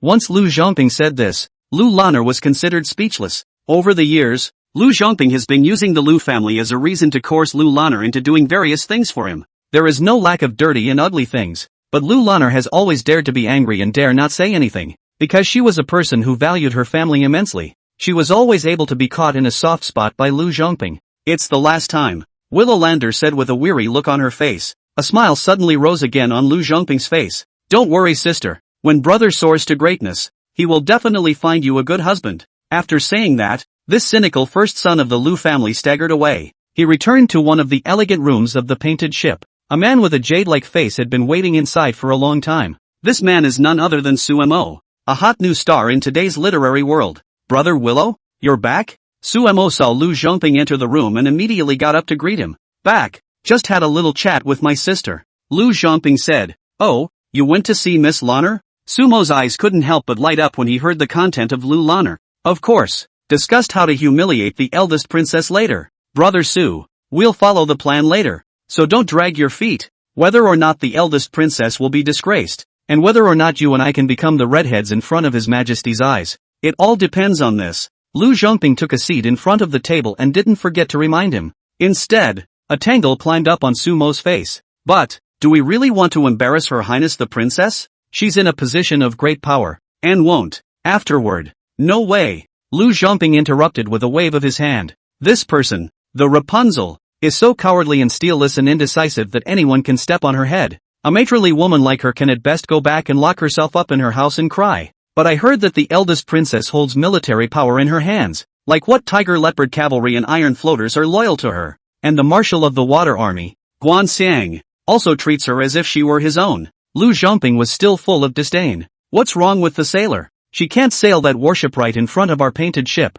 can she? 2 hours later, when dozens of iron-armored warships surrounded the painting ship, Lu Zhongping was confused. He was originally still lying in the elegant room, enjoying the sunlight pouring in from the window above his head, lamented that it was a pretty nice day. Suddenly, a huge shadow enveloped the window and the sunlight was gone. Outside the door came the sound of whirring water, as if a dragon was haunting the lake. A change of day? Ryu Zhongping pushed the door open in a daze. Only the railing of the painted boat was seen to be filled with people. They were all literati invited to the poetry conference, loaded with ink, hoping to make a splash at this poetry conference and write words and phrases that would shock the literary world. But not long after he sat down, he saw the dozen or so behemoths slowly approaching. A warship, crashing through the distant water mist, came in a vast wave. It was like a deep-sea dragon floating to the surface, emitting a ferocious low roar. The huge sense of oppression left people breathless. What the hell is this? Lu Zhongping's voice was trembling. It seems to be Marshal Guan Xiang's iron-armored warship.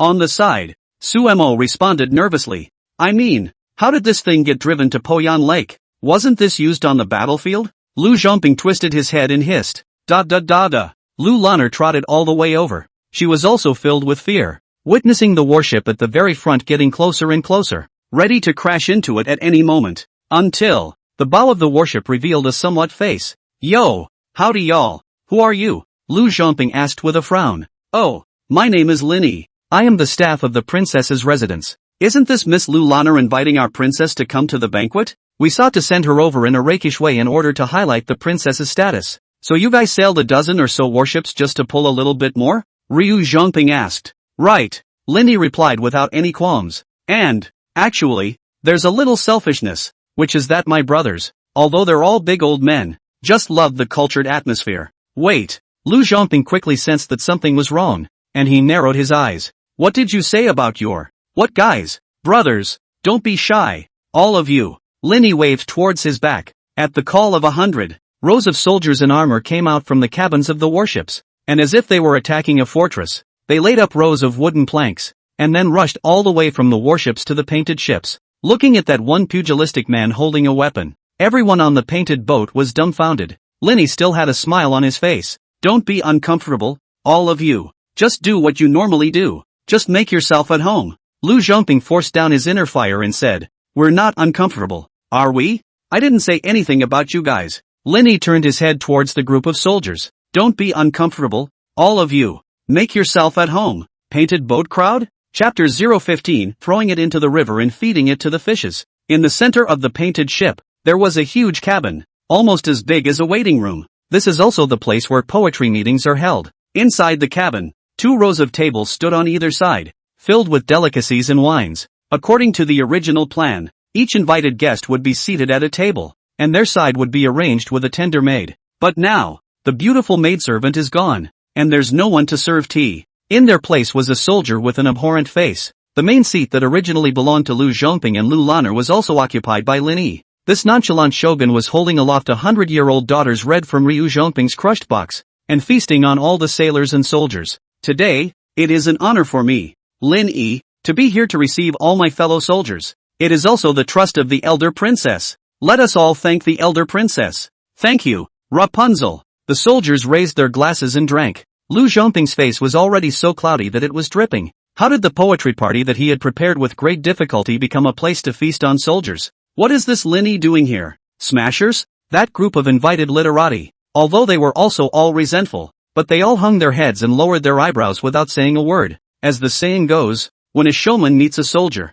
he can't make sense of it. This group of usually overbearing, bullying literary trolls, in the sight of these sailors and soldiers, a well-behaved like a little daughter-in-law. Lu Zhongping finally couldn't stand it anymore and walked up to Lin Yi, saying, Dare I ask Shogun Lin, why are you sitting in the main seat? He had thought that being so direct and provocative would surely make Lin Yi feel ashamed of himself and leave from the main seat, but he had clearly underestimated Lin Yi's cheek. Can't you see that I'm here to feast on these generals who have died for Great Shu? Why are you so sightless? Not only was Lin Yi not ashamed, but he in turn counted up Lu Zhongping. Why are you so petty, chattering about a seat? Lu Zhongping was not expecting this and directly froze in place. It was only when the surrounding sailor soldiers erupted in laughter that he was brought back to his senses. He clenched his fists and almost gritted his teeth. Since you are here because of Her Highness, the eldest princess, may I ask where she is now? Does she know that you are here to clamor and sightless? Who are you saying is clamoring for attention? Lin Yi's smile gradually solidified as he looked coldly at Lu Zhongping.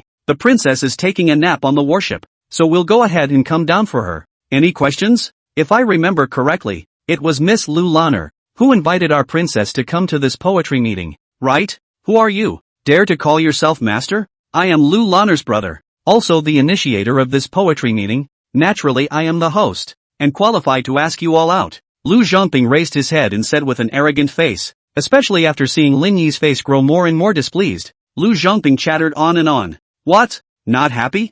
I'm the first son of the Lu family. What do you bunch of stinking soldiers want to do to me? Are you going to throw me into the river? Though the other side was outnumbered and all military. But this is Poyan Lake and there are so many literati present. This Lin Yi is even more audacious. It is impossible to make a move against him. The first son of the Lu family. Oh, come man. Send this brother Lu Lanner to the river to feed the fish. Lin Yi waved his hand with a calm face. A few burly soldiers then stood up and walked over to Lu Zhongping. One of them held one of his limbs and lifted his entire body up towards the outside of the hall. What are you doing? Lu Zhongping's face was filled with horror. He didn't think that Lin Yi had really lost his heart to this extent. This is Poyan Lake, on the outskirts of the imperial city, at the foot of the Son of Heaven. You have such an army mobilization. Is it hard to believe that you want to rebel? Su Mo, Lu Zhongping's best friend, couldn't stand to watch and stood up to accuse Lin Yi. Oh, someone, throw this rebel brother into the river and feed him to the fish too. Lin Yi didn't talk too much to him.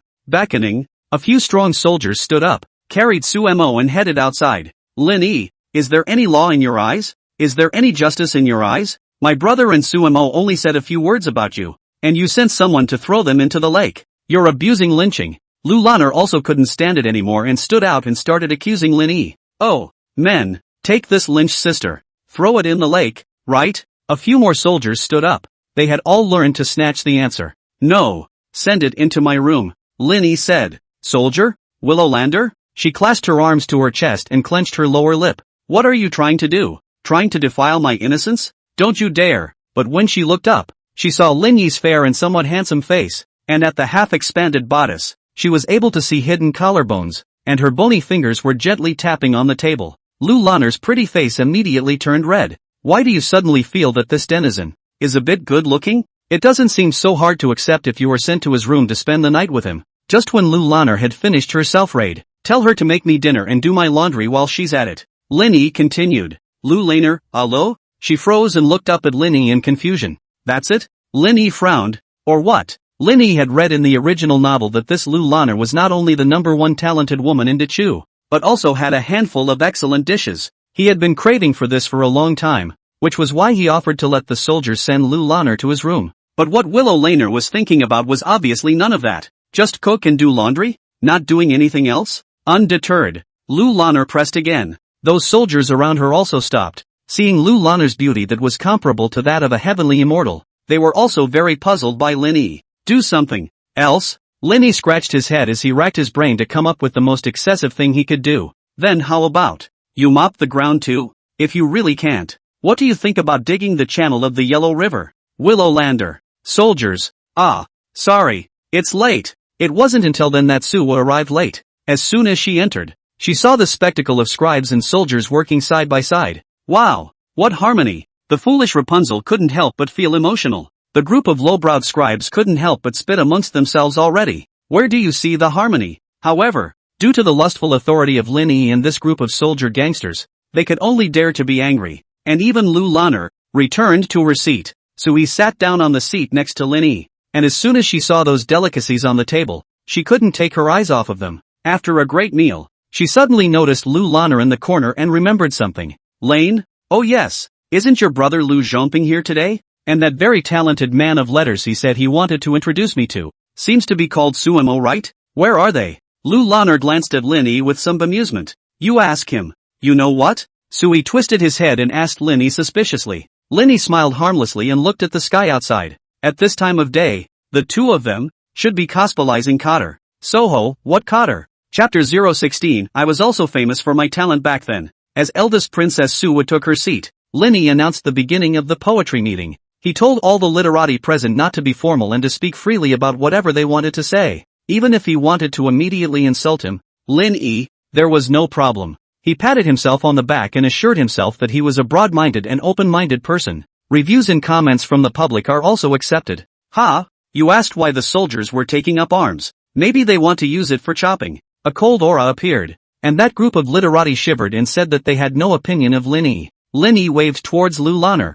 Miss Lu, the poetry party has begun. You will preside over it. Although Lu Lanner was very upset with Linny, since she had convened this poetry meeting, she had the responsibility to keep it running smoothly. Moreover, Linny had thrown Lu Zhongping into the river, and although she had crusaded against Linny on the surface, in her heart, she had a few moments of gratitude. Compared with Linny, the staggering intruder, it was obvious that Lu Zhongping, the perennial bully and bully of her, was a bit more detestable. Most importantly, Linny is more handsome than Lu Zhongping. Lu Lanner explained, the process of the poetry meeting is very simple. Find a respected person to make a question, the scholar here to take turns to make a poem with this question, and then together to select one of the best works, compiled into a booklet, and take it to the bookstore to print and distribute. Oh, so I need to come up with the questions, huh? As soon as Linny heard virtuous, he immediately substituted himself and actually put up a front, stroking his non-existent beard and shaking his head. Lu Lanner had long ago gotten used to this bastard's shamelessness, so she politely sued to know.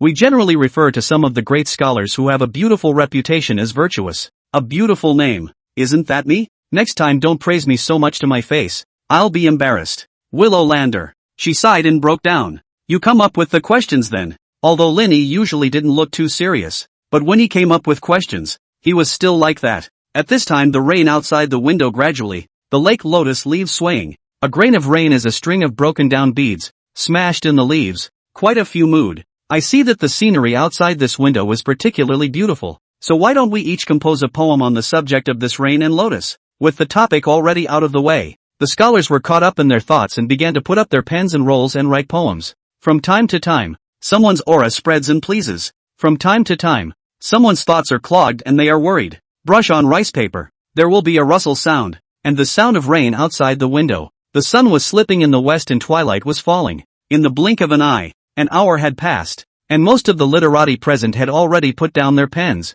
looking as if they had already finished their creations. It's about time. I see everyone's finished writing. Linny twisted his head to look at Lu Lanner. Ms. Lu Lanner. What should we do next? Everyone can just read the poems they wrote in turn, but there's something to be said for this opening. It must be someone who is recognized as writing a superior poem, to be the first to speak, and it's a good start. After all, Lu Lanner had been mixing with the literary world for so many years, and she still knew all these procedural steps. Who are the people who are recognized as writing superior poetry? Suwa asked in a confused voice. According to the original arrangement we made, it should be the rising talent Sumo to do this beginning, but unfortunately, Lu Lanner's gaze turned back to Linny. Sumo was thrown into the lake by Mr. Lin, and was just fished out not long ago when he fainted from swallowing too much water. Ha! You guys even fished him out? If we don't fish them out, do we watch them die? Lu Lanner froze, but after seeing Lin Yi's face as a matter of course, her beautiful eyes rounded. You won't. TSK. Pity, but it's good to not be dead. If you're not dead you can sell it to the Yellow River to dig the river. Lin Yi reckoned. Lu Lanner only felt like she couldn't even speak, and the hairs on her back stood up in sweat. This guy in front of her, was he really just a schemer? Alright, since our great talent passed out from drinking too much, let me take care of this throwback job. Hearing Lin Yi's gross introduction, Lu Lanner unexpectedly said, Mr. Lin, can you write poetry too? Lin Yi held up the piece of rice paper in front of him, on which two lines were being written in a dragon's hand. I am not a talented person, but back then, before I entered the princess residence as a staff member, I was also famous for my talent. In a flash, the whole room was in an uproar. Mr. Lin, you really know how to compose poetry? Lu Lanner couldn't help but look forward to it. Can't it be that this guy, who looks like a hangdog and a mean-spirited person, is actually a great literary figure with deep pockets? Not only did Lu Lanner have this idea, the other literati present also stretched their necks and looked forward to it, until Linny stretched out the rice paper in his hand and cleared his throat. It's quite a nice day. Lots of ruffles bathing. I'm thinking in front of the window. Who do I send to the Yellow River to dig the river? Willow Lander. Crowd of literati. The scene was suddenly dead silent, and the crowd didn't know how to manage their expressions anymore, until one of the soldiers started clapping. Great poem. Then all the soldiers applauded in unison. Great poem, wow. It's so easy to understand and heartfelt. Lu Lanner's good-looking face crumbled up in an instant, like that look of sitting on the toilet after 3 days of constipation. I know you soldier boys are low in culture, but you're not that low in culture, are you? You call that good?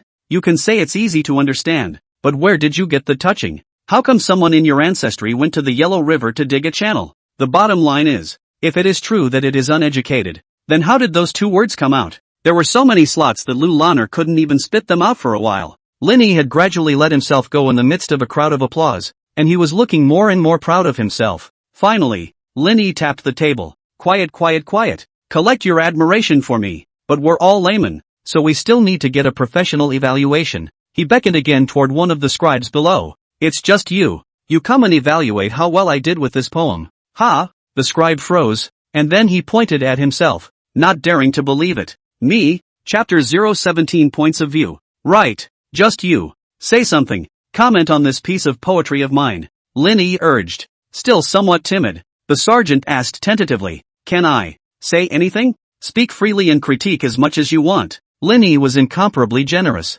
Oh, okay. The scholar rose and began to taste in earnest. This poem can be said to be written in a mess. Whether it's the meter or the leveling, it's a mess. The use of words and the creation of sentences is also a mess. Holy, you're really reviewing this? Linny slammed the table. Someone, throw him into the lake and feed him to the fish. But then again, the sergeant's clear tone immediately dropped. The rhymes in this poem are divine. What 3 resounding and powerful rhymes. And writing something like a poem must be seen in the context of the poet's background and experience. Yellow River digging. Didn't do 2 years of human trafficking. Oh no. Officials. Can't write such a stirring sentence.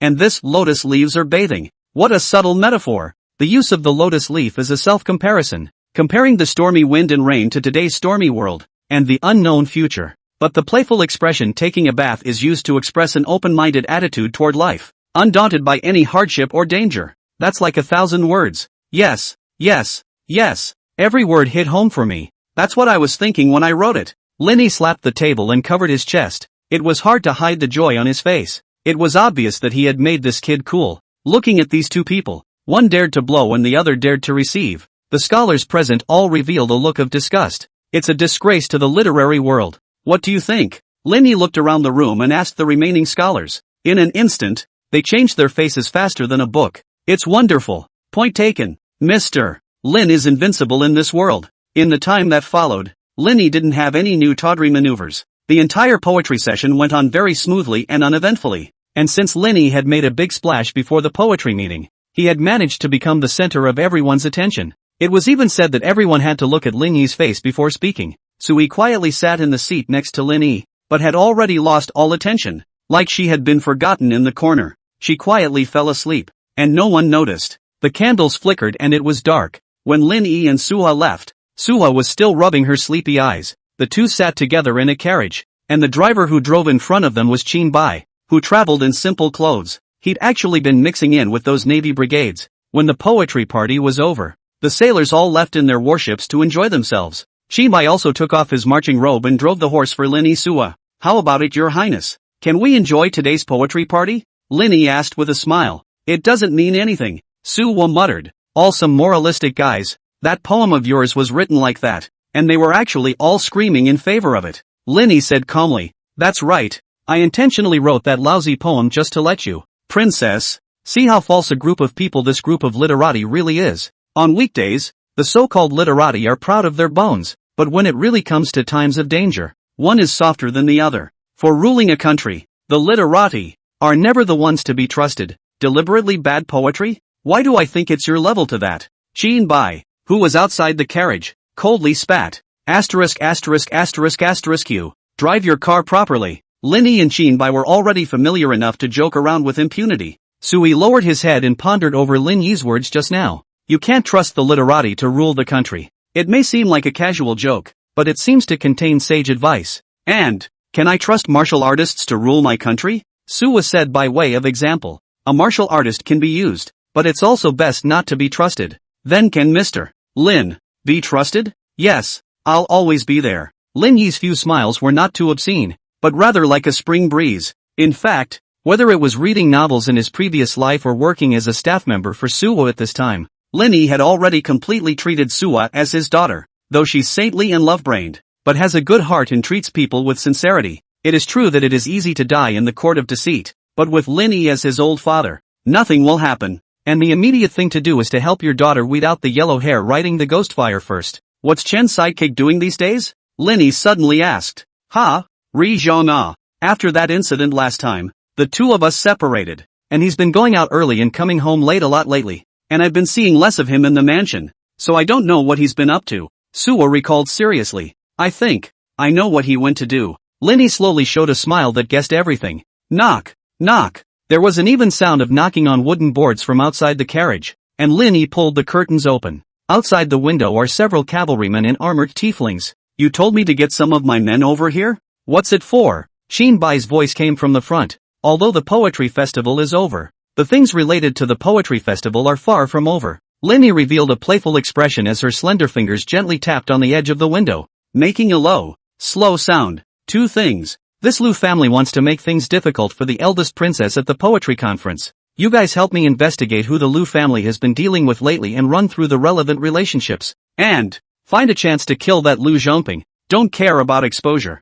But a few iron floaters looked at each other in dismay. The Iron Faust is a team that is only loyal to the princess. Once it's exposed, wouldn't everyone in the entire imperial capital know that it was the princess's residence that killed the man? Lin Yi, however, laughed. I just want everyone to know that Lu Zhongping was killed by the princess house, especially let the one sitting in the palace know. After leaving these words, the curtains of the carriage were drawn. With a high, Xinbai began to move forward again. The iron floaters didn't move, and as they saw that Lin Yi was about to go far away with the car, they panicked and chased after him. Killing Lu Zhongping was the first thing. What about the second? Oh, burn that painted ship. I don't like it. It's too dead. Here again, there is no love line between Lin Yi and Su He, but the two are bound to each other and are each other's indispensable best friends, as will be explained later. And smart readers reading this can see that Lin Yi is not as simple as just being a mere funny character. He's actually been playing a big game, just at a relatively relaxed pace up front. The latter may be lighthearted and funny based on the integration of some elements of power and intellectual combat. Here I hope you have some psychological preparation. Chapter 018, Painting a Boat. In the picture boat. Miss, sailors and soldiers, all gone? You do not go? A maidservant couldn't help but ask as she looked at Lu Lanner, who was sitting in front of the window. After packing up her things, Lu Lanner shook her head, her eyes still staring out of the window. The rain had stopped long ago, and the lotus leaves stood still, as if they were there in a deep sleep.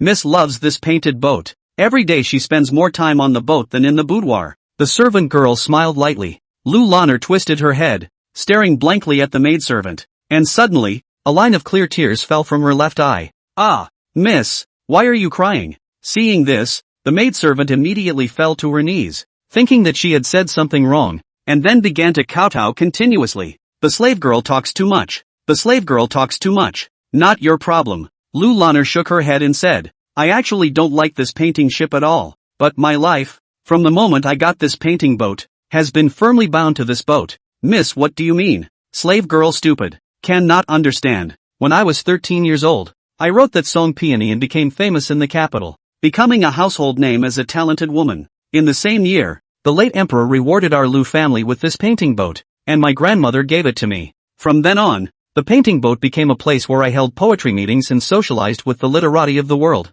Miss said all of this. The slave girl has heard about it. The servant girl nodded her head. Lu Lanner explained with a bitter smile. It's not just you. The entire imperial city should have heard of it. But what you don't know is that actually this ship was rewarded to me, not to reward my talent. And I'm not a dashing and free-spirited talented woman in the eyes of outsiders. It is not even true that I entertained the literati of the world in a painted boat because I wished to do so. Rather, it was something I had to do, because this is my calling. At the point where my reputation as a talented woman is tied to this painting ship, I can never leave this place. The Lu family needs a talented woman, needs someone who is linked to the literary world, and I am just a link caught between the Lu family and the literary world scholars. A link that is so pathetic that I can't have a life of my own, Willow Laner said, in tears. As it turns out, everything she's done on the painting ship all these years has been for her family, and she can't disobey her family's orders. She was keen on holding a poetry meeting, but it was also just that the Lu family, a family that started out as a literary family, needed the support of the scholarly community. The painted boat has also long since ceased to be a boat, but a bond that held the Ryu family together with the Shur, and she became part of it. Willow Lander had also contributed almost all of her time and energy on this ship, and not a bit of it belonged to herself anymore. The servant girl hesitated and said, "In fact, this painting boat was able to contact the literati of the world simply because it was an imperial gift from the late emperor, and as soon as the boat ceased to exist, the Lu family's poetry sessions would no longer be unique. Those literati wouldn't have had to come to the Willow family poetry festival, and the young lady would have been able to escape the abyss without a doubt. You also know that this is an imperial gift from the late emperor, which is so easy to disappear out of thin air." Lu Lanner didn't forget to make a self-deprecating joke. "If anyone does have the guts to wreck this ship, as long as he's not executed, I'll chase him to the ends of the earth to marry him." Her words had just fallen. There was a sudden cacophony of voices outside, followed by the lighting up of a rushing fire. "What's the situation?" Lu Lanner and her maidservant ran all the way out, just in time to bump into a few iron buccaneers, who were pouring oil onto the docked painting boat, and throwing another handful of fire on it. All of a sudden, the entire painting ship turned into a blazing ball of fire. "What are you doing?" Lu Lanner questioned, her eyes wide. "We came by Mr. Lin's orders to burn the painted ship." After putting down these words, Iron Faustus left on his horse, his back blending into the dark night. Lu Lanner, however, was not calm anymore. Her pretty face was reddening at the moment, and her body was trembling. The maidservant's face was giddy. "Miss, the ship is gone. You are free. It was Mr. Lin. He rescued you." Lu Lanner, however, clenched her fists and became even more emotional. But if you looked at it from the front, you would be surprised to see a few moments of infatuation swooning under her eyes. "Lin, you do this. I'm going to marry you. Shui, Shui, Shui." At this time in the traveling carriage, Lin had already sneezed 3 times in a row, and he rubbed his nose with a surprised face. "Who cursed me?" Shinbai's ghostly voice came from the front of the carriage. "There are so many people who curse you that if you had to sneeze if someone cursed you, you wouldn't be able to sneeze for 10 lifetimes. Roll, roll, roll. I found out that you kid pretended to be a human being when we first met, but this time when we got acquainted, we realized that your mouth is cheap and broken," Linny said unhappily. "Ha ha ha." Shinbai laughed mockingly. After a long time, he asked again, "Oh right, why did you let Iron Faust burn the painted ship?" Shinbai was a smart man. He could naturally see that Lu Lanner was superficially glamorous, but in fact, she was a pitiful woman who had been bound by a painted boat for her entire life. With a wave of his hand, Linny ordered the painting ship to be burned, and from then on, the Lu family would have no reason to force Lu Lanner to socialize with the Shur clan. Shinbai couldn't help but guess, is Linny doing this deliberately? Is he secretly trying to free Lu Lanner? Once the thoughts are scattered, they can never be brought back. He couldn't help but move on. Lin Yi's usual crazy and ruthless appearance was actually feigned. He's actually kind and determined at heart, and everything he does is just a camouflaged protective color. The more Shinbai thought about it, the more surprised he felt, and the more impressed he was with Lin Yi. Until, not, burning this thing needs a reason anymore? When have you ever seen a bandit need a reason to kill and set fire to something? Lin Yi replied with a sincere face. Shinbai. It seemed like he was still expecting too much from the quality of this Lin Yi guy. This has actually been bad to the bone for a long time. Seeing what others have in hand want to destroy it for her. As for helping to free Lu Lanner, there was also every reason to believe that it was just crooked. Sua had already fallen asleep against the wall. She was still relatively quiet when she slept and didn't wake up easily. Shinbai and Lin Yi didn't press their voices to chat and it didn't affect her. Alas, Lin Yi couldn't help but lament. This heartless look of our Princess Highness is really enviable. Actually, you're pretty much like her. I'm not heartless. I'm day-to-day.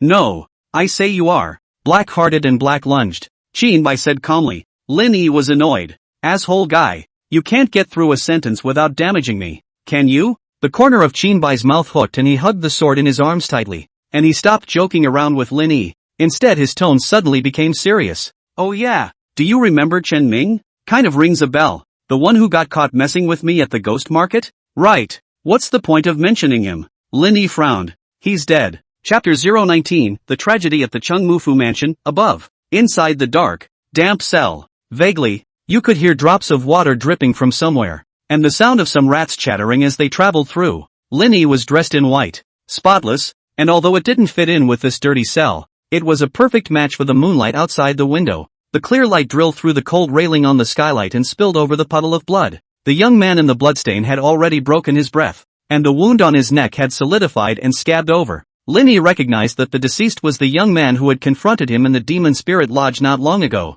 Chen Ming, who claimed to be the son of Uncle Zhongmu. Chen Ming still had a terrified look on his face, written with fondness for the human world and fear of death. It's understandable when you think about it. After all, almost overnight, from a cocky and domineering dude who has never experienced a setback, to a prisoner who is in a precarious situation and could die at any time. Such a huge discrepancy would be too much for anyone to bear. Died this noon, 'cause of death, as you can see. Xin Bai, dressed in a black robe, stopped by Lin Yi's side. The two of them had almost just sent Suwa home and immediately rushed over without any break in between. Did our people kill them? Lin Yi asked. Xin Bai shook his head. You did instruct me to get my hands on him and slaughter him in prison. But sadly, he died before our men could do anything about it. Good guy. Lin Yi was enraged. Daring to kill someone before me. How dare this person? Xin Bai slowly voided his eyes. What kind of weird concerns are you having? Am I not focusing on the right thing? This grandson had to die sooner or later anyway. I'm just simply upset that someone killed him before me.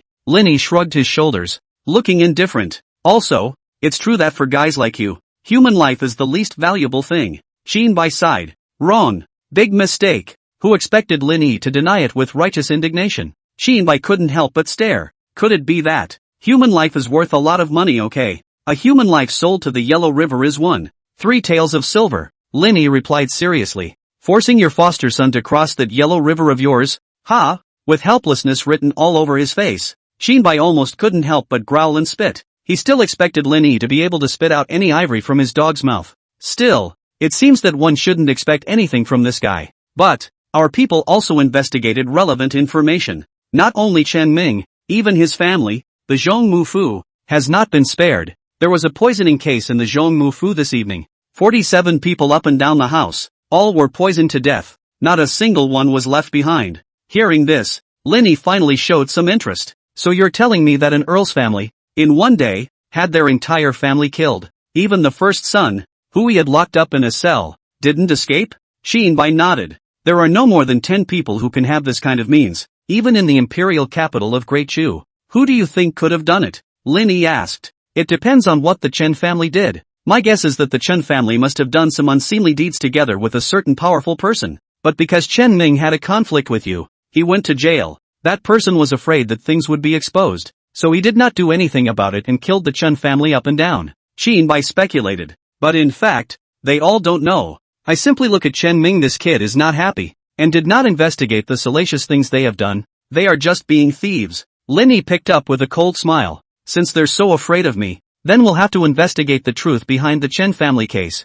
Chengmu Bo House. A dozen or so men in black uniforms were coming and going from the gate. They are the judges of the Delizi, an institution that specializes in investigating such killings. He was also the first to arrive after learning that the whole family of Uncle Chung Miu had been poisoned and killed, and then proceeded to conduct an autopsy, investigate and protect the scene. Chief, a small judge walked up to Li Ding at the gate, trembling. Why do I feel that this Zhang Mubo's entire family died a bit strangely? Li Ding was the junior secretary of the Delizi and the person in charge of the Chung Mubo case. He was a tall, thin young man who looked to be 24 or 25 or so. Tell me, how it's fishy. Li Ding was at that moment flipping through a book that was the account book of the Chung Mubo family, and he tried to find clues from these places where interests were involved. I just think it's so evil, to be able to poison more than 40 people in one day. This is no longer something that people can do. It's ghosts. Instead, Lighting slapped the little judge on the head, jerking his hat. Ask you, what are you doing, chief? We're judges,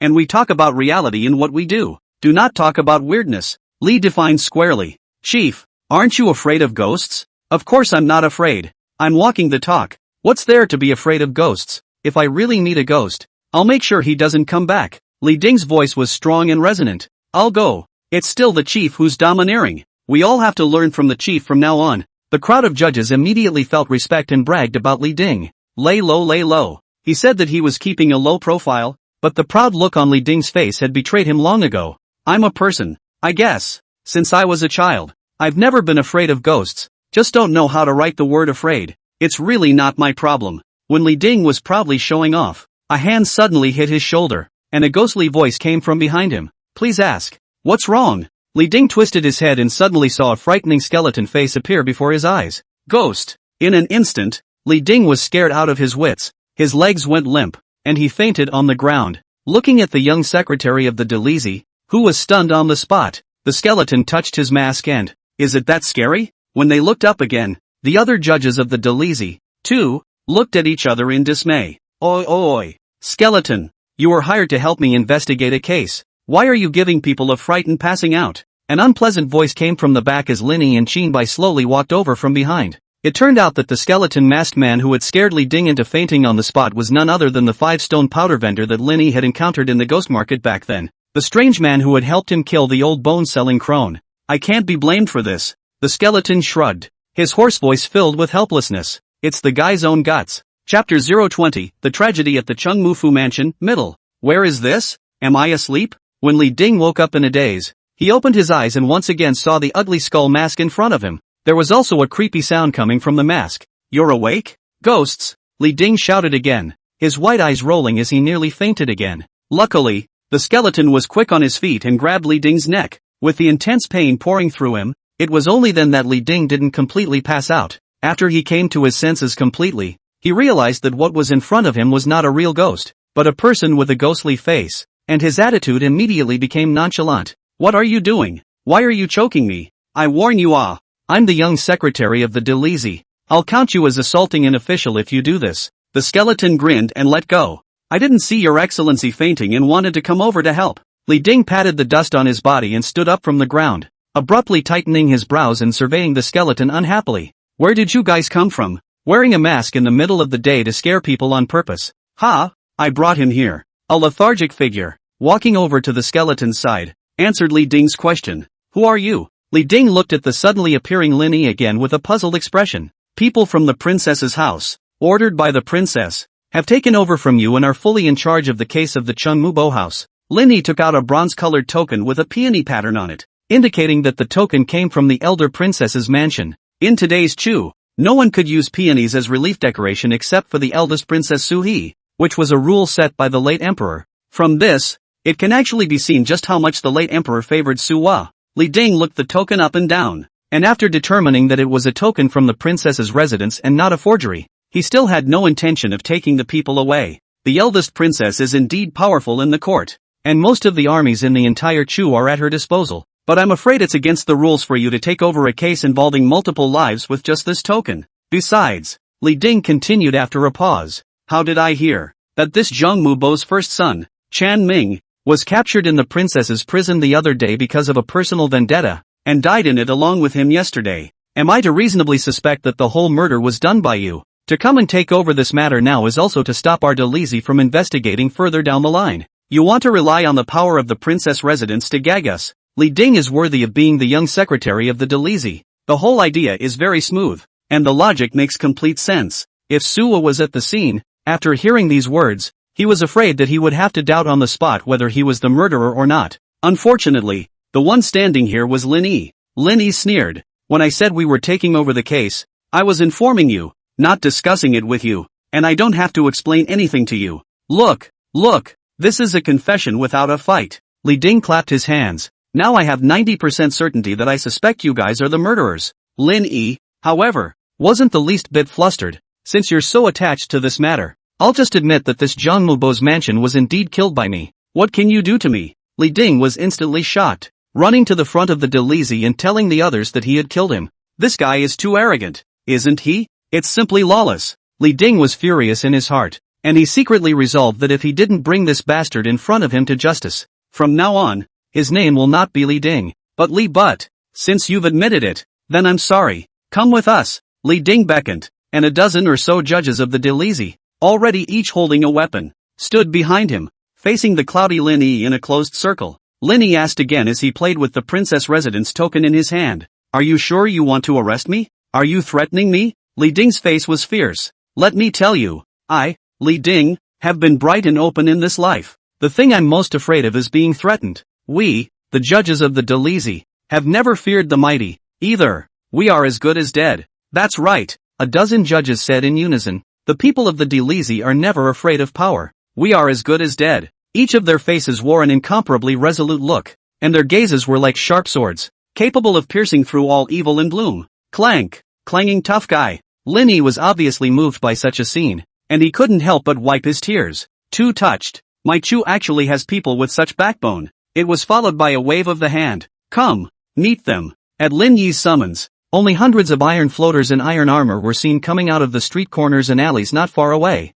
and the coldness of the weapons in their hands was so chilling that it made people shudder. The iron buccaneers were also obedient, and coming forward with their weapons, they were about to send these judges, who looked upon death as their own, back to their homes. Judges? Stop! Li Ding suddenly stretched out his palm and called a halt to these iron buccaneers who were sharpening their swords. Under the puzzled gaze of these hundreds of big men, Li Ding's resolute expression became flattering in an instant. I still feel that it is most assured to leave such a big case to the princess's gentlemen. The judges were also more fawning than one another, and one was more obscene than the other. Yeah. Look at Lord Lin's majestic appearance. Surely he doesn't look like a murderer. We're most relieved to leave this kind of thing to Lord Lin. After saying this group of judges of the Delizy, who had abandoned their modesty, did not look back and ran away in a puff of smoke. Lin Yi didn't forget to show off to Qinbai. See, we're just good at convincing people with reason. Qinbai sneered. The reasoning is not visible. The suit should be quite convincing. The two of them didn't have time to be poor anymore, but instead took the skeleton with them and quickly entered the Zhangmubo mansion, and began to investigate the murders here. In the centermost hall, a total of 46 corpses were on display, each covered with a white cloth. Qinbai lifted a piece of white cloth. Into the eyes is a middle-aged woman's body, round eyes, lips purple and black. A look is the symptoms of poisoning. Don't you know more about this? You take a look, Lin Yi said to the skeleton. It turned out that this skeleton was an expert in using poison, and was well known throughout the ghost city. Lin Yi had heard some rumors after going there more often, so after hearing that all the people in the Zhangmubo's mansion had died from poisoning, he immediately brought the skeleton here. The skeleton was up to the task, put on his goat gloves, and began to get his hands on the body. He gently broke open the dead lady's mouth, and the rushing stench immediately sprang out. Lin Yi and Qinbai both couldn't help but frown. It seems that this poison has long since invaded the 5 viscera and 6 bowels, the skeleton mused. Chapter 021, The Tragedy at the Chengmufu Mansion, below. After some skillful and professional examination by the skeleton, Lin Yi couldn't help but come forward and ask, Master, do you know what kind of poison they are suffering from? The skeleton replied nonchalantly, food poisoning. Lin Yi and Qinbai? After the scene fell into silence for a moment, Lin Yi kicked the skeleton over. Q. What the hell is food poisoning when you can't tell what kind of poison it is exactly when I ask you? The skeleton was grumpy and got up after patting the dirt on his body. Probably because of the 200 strong men in iron armor standing outside the house. He was very patient with Lin Yi. There are 1,000 different poison things, so how can I tell exactly what kind of poison it is? Aren't you good with poison? You can't even see this? Lin Yi narrowed his eyes. The skeleton shrugged and replied quite honestly. Knowing how to poison doesn't mean you know how to poison. Just drug someone to death, doesn't it? So what do you usually poison? Rat poison. Lin Yi and Qinbai were both shocked, looking at each other in disbelief. Lin Yi said afterward, so says the legend of the ghost market. You once poisoned hundreds of people in the battle, all with rat poison. Of course, some are with arsenic, but arsenic is too expensive. The corner of Lin Yi's mouth twitched. I didn't realize that this was the true face of the so-called master poisoner. Then what did I pay 100 taels of silver to hire you for? The skeleton, however, was very aggravated. I thought you told me to come and poison. Who knew it was to test the poison? I've got all my rat poison with me. With that, he rummaged through his pocket and pulled out a paper bag full of rat poison. You might as well keep it for yourself. Lin Yi was just heartbroken that his 100 taels of silver had hired such a professional poison rat herby. The more he thought about it, the angrier he became, and he raised his foot, ready to give the skeleton another kick. Who'd have guessed? Wait. The skeleton suddenly raised his hand, his face grave. His gaze was fixed on the poisoned body on the floor. Thoughtfully, is he on to something new? Lin Yi immediately held his breath and stopped making a single sound. His heart grew small with anticipation. Could it be that this skeleton, the so-called rat poison, was nothing more than a joke, and that he was actually really an unearthly expert in using poison? The skeleton's gaze became more and more intense, deeper and deeper as he thought, as if he had an epiphany. Until, Porphyria, what's that sound? Lin Yi froze. I just farted. Skeletor said in a serious tone. Did you just see something in the corpse with your sharp eyes? Qinbai asked. No, I'm sharp-eyed so I don't bring out the when I fart this. I've had a little diarrhea lately. Qinbai, I'll you up. Linny finally couldn't stand it anymore and once again kicked the skeleton to the ground, then vented like he was kicking at him. It was only when the skeleton was kicked to the ground and pretended to be dead that he withdrew his foot in indignation. So what now? No one can tell what kind of poison they've gotten. Shinbai was still calmly analyzing. Our people haven't found much else in this mansion either. At this rate, this case won't go anywhere. It looks like we're going to have to give up pursuing this case. Eventually, he let out a long, helpless sigh. No. Lin Yi, however, had a resolute tone, completely unwilling to give up the investigation. Why? Shinbai was very puzzled by this. In his opinion, Lin Yi wanted to investigate this case yesterday solely because he was upset that Chen Ming had been killed before him. But there's essentially no reason not to run this case. Since it is not possible to advance the investigation, it would be wisest to simply give up. But Shinbai didn't know it was. Ding dong! It is detected that the real culprit of the Zhang Mubo's murder case will pose a great threat to Princess Su He. Please make sure to investigate the case and punish the murderer in time. Mission reward, 5 poisoners points. That's right. As early as last night, when Lin Yi had just stepped into the cell where Chen Ming had died, the system's beep had already sounded. That's why he had to start this investigation so he could help Su Wei eliminate all the hidden dangers. In fact, the most disturbing thing to him was that this case about the Chung Mubo house was not mentioned in the original novel, so he had no way to rely on the contents of the novels he had read to see the case from God's perspective, and that makes the whole thing hazy. Lin Yi also had to ponder if it was because he had done too many things in a big way after wearing into the novel. Even the hero got himself killed and sunk inside the river. This leads to a butterfly effect, where the originally established timeline changes and more things that didn't happen in the original book may appear later. In that case, then, Lin Yi's advantage had become much smaller. This sort of thing is probably a problem for most travelers who wear books. But I'm sorry, this is Lin Yi. It's useless if you try to trace it again and the trail breaks. Unless we can find someone who really knows about poison. And even if we know what kind of poison it is, we may not be able to find out exactly who gave it.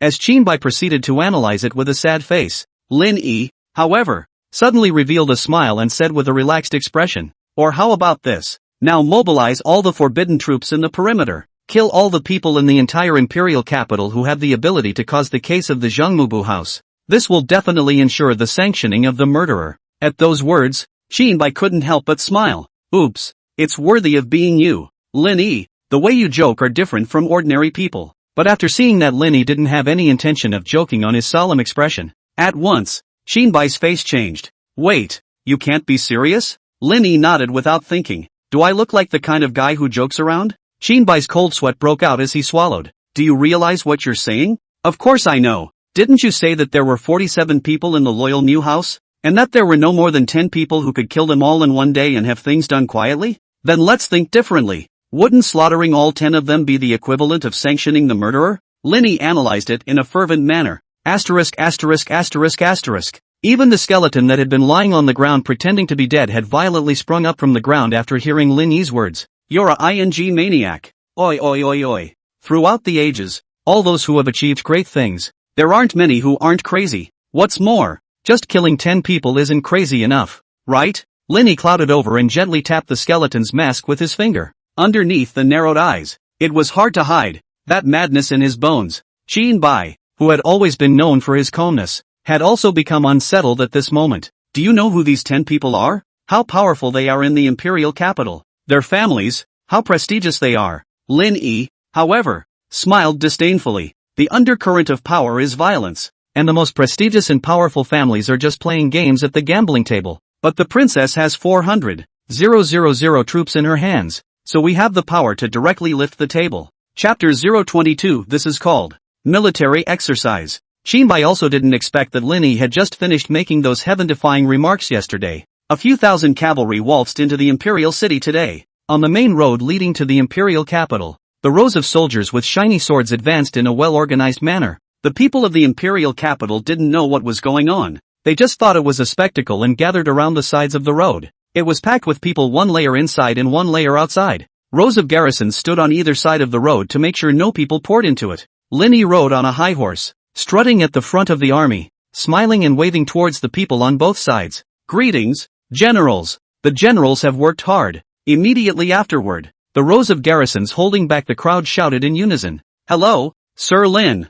For the people. The people were also shocked by this scene, and they were all talking to each other, many of them praising this Lord Lin. Surprisingly though, After the army entered the city, it didn't do anything, but just temporarily settled in front of the Rapunzel's residence first. Are these the generals you were talking about? Accompanied by Lin Yi, Sui came out of the princess mansion with a face of surprise, jumping up and down. Qinbai also brought his own group of cronies, iron floaters, to greet him at the side. The group of soldiers who had originally rested on the original ground. When they saw Sui come out, they respectfully rose and said in unison, "Greetings, Princess Sama." Hello you guys, Suo waved. No need to be so formal. She then confirmed to Linny in a low voice, "Is this what you call a military exercise?" Qinbai was not far away and happened to hear it. He trailed off with a slight start. "What maneuvers did you say, Princess?" "Military exercises Sui pointed at Linny. "Linny told me yesterday that he has a scheme to improve the general's combat abilities."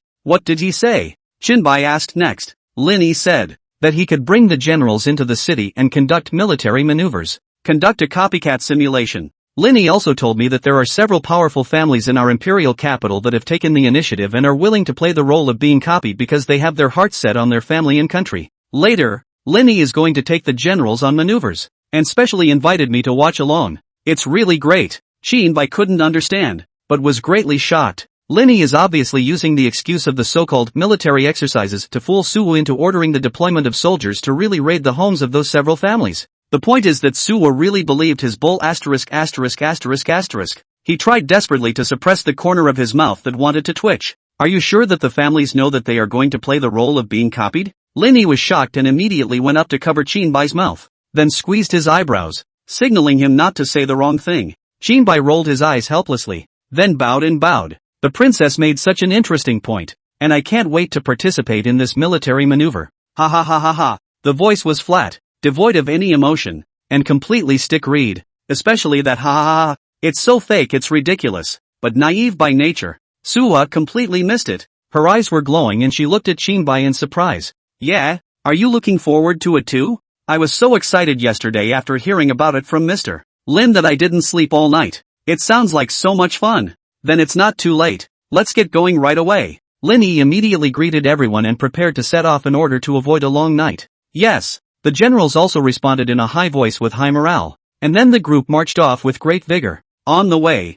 Qinbai and Sui shared a carriage. With his martial arts skills, his duty for this operation was to protect the princess closely from flying misfortunes. Qinbai couldn't help but ask Sui, "Yesterday, Mr. Lin mentioned to you, those few volunteered to play the role of being copied. Who are they?" Sua poked her cheek with her finger and recalled seriously. "It looks like the patriarchs of the two great families, the Wang family and the Xie family, Wang Ho and Xie Changyun, as well as the minister of the Ministry of Appointments, Dong Fangyu, the minister of the middle school, Chui Still, and the minister of the middle school, Jiang Shu." Good guy. It's really not far from what Qinbai guessed. These were all powerful officials that he had mentioned to Linny as being capable of completing the case of the Zhengmubo house. Although, of course, there were 10 people mentioned yesterday. But after Lin Yi's later flurry of elimination, in the end, it was determined that there were 3 people who were absolutely loyal to the eldest princess, and would definitely not appear to be a threat to Suwa, as mentioned by the system.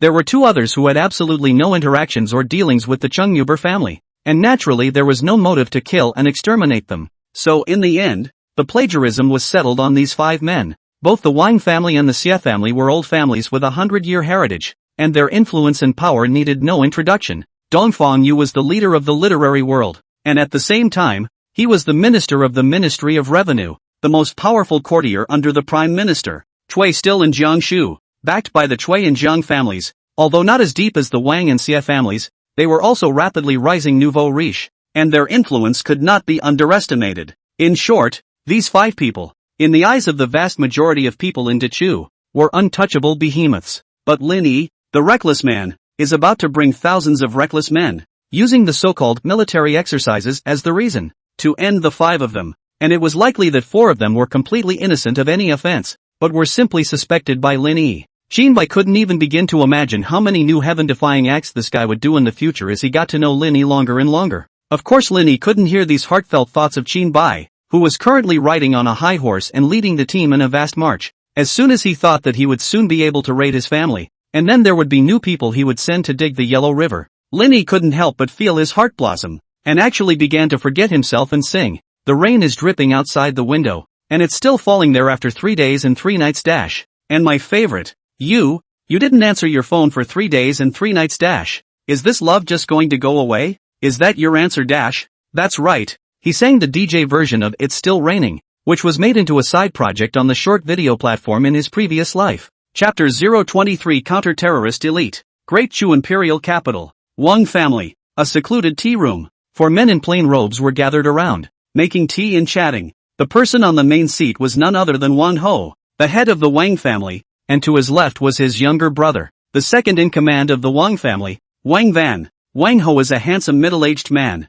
making tea leisurely and skillful. It seems to be from a young age to learn about it. His body's noble aura is also natural. He made a cup of tea and handed it to the short-bearded man across the table. Worthy of being the Wang family, the ones casually brought to entertain us are all monkey kuei worth 1,000 taels. This kind of tea, even in the palace, it's not very easy to drink, right? The short-bearded man looked at the color of the tea and lamented. Monkey kuei is precious, but it shouldn't be a rarity for the Xia family, right? Wang Ho replied without changing his face. That's right. The 2 men sitting across from Wang Ho and Wang Fong were none other than the other of the 2 great families within the imperial capital, Xia Changyun, the head of the Xia family, and his son, Xia Mingcheng. The leaders of the 2 great families were gathered in this small tea room, and their purpose was naturally not as simple as simply drinking tea and sipping it. Have you all heard about the recent events? Xia Changyun suddenly opened his mouth and asked. Wang Ho was originally still playing with the teacup in his hand, but he stopped when he heard this, and his eyes slowly became sharp.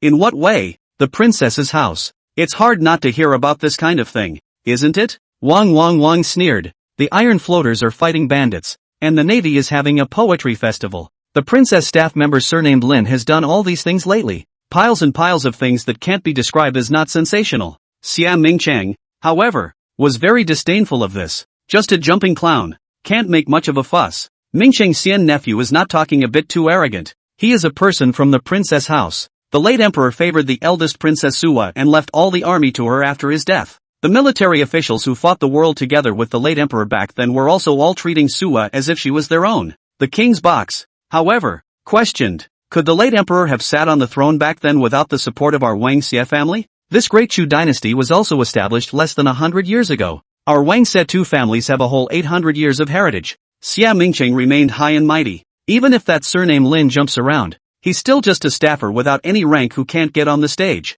Can he lead troops to directly plunge my house? Next moment, boom, the door to the tea room was kicked in violently. Lin Yi, who was standing in the doorway, retracted his legs and was moved to tears. This is the first time I've heard of such a wish, and it will have to be fulfilled for you. Xia Mingcheng? The king's compartment rose in alarm. Who are you and how did you break in here? Lin Yi snorted a few times. I'm what you call a clown who jumps through hoops. Isn't this bringing people to raid your house? He waved his hand, and dozens of heavily armed, iron-armored soldiers came out from behind him, swarming into the narrow tea room. These 4 people from Wang Xie's 2 families had been completely surrounded. The always calm Wang Ho also panicked, and he looked left and right. Why did so many people barge in and no one reported it? Are the subordinates in the mansion all dry? What he certainly doesn't know is this. All of this was the result of Lin Yi's military maneuvers. Half an hour ago, a team of well-trained soldiers had then quietly arrived at the gate of the Wang family. They put on the anti-terrorist masks that Lin Yi had specially customized for them,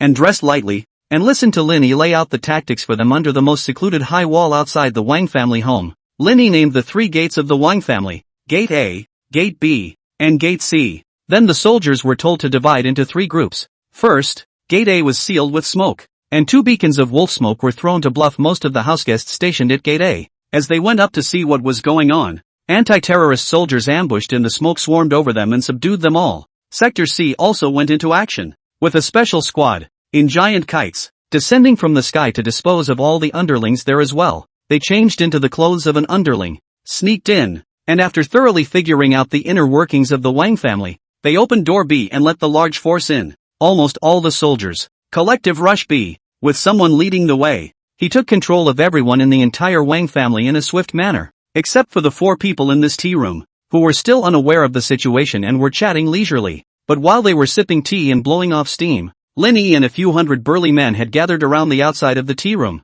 quietly listening to what they were saying. After learning that all the subordinates were under control, Wang Ho's 4 men had been stunned. Throughout the Wang family's high-rise compound, there were nearly 1 000 domestic servants armed with weapons alone, and there was no shortage of many highly skilled martial arts disciples. How was it that within half an hour, they were annihilated by Lin Yi's group with his men? Lin Yi walked up and said with a cocky face, "Know what it means to think special operations? Know what it means to be an anti-terrorist elite?" He beckoned. "Men, cuff them all and escort them to the princess's palace prison for questioning." A few soldiers immediately took to their hands and put the 4 Wang Xie under arm control. Wang Ho raised his head and glared at Lin Yi. "We didn't mess with you, did we? Why are you doing this?" Xia Mingcheng also shouted. "You asshole, do you know how much of an impact it will have on Great Chu if you move our Wang Xie and Xie families? Who gave you the guts? Eunuch Xie, don't clamor here. When you turn around in prison, I'll give you a shovel, so you can practice your river digging skills ahead of time and use it later."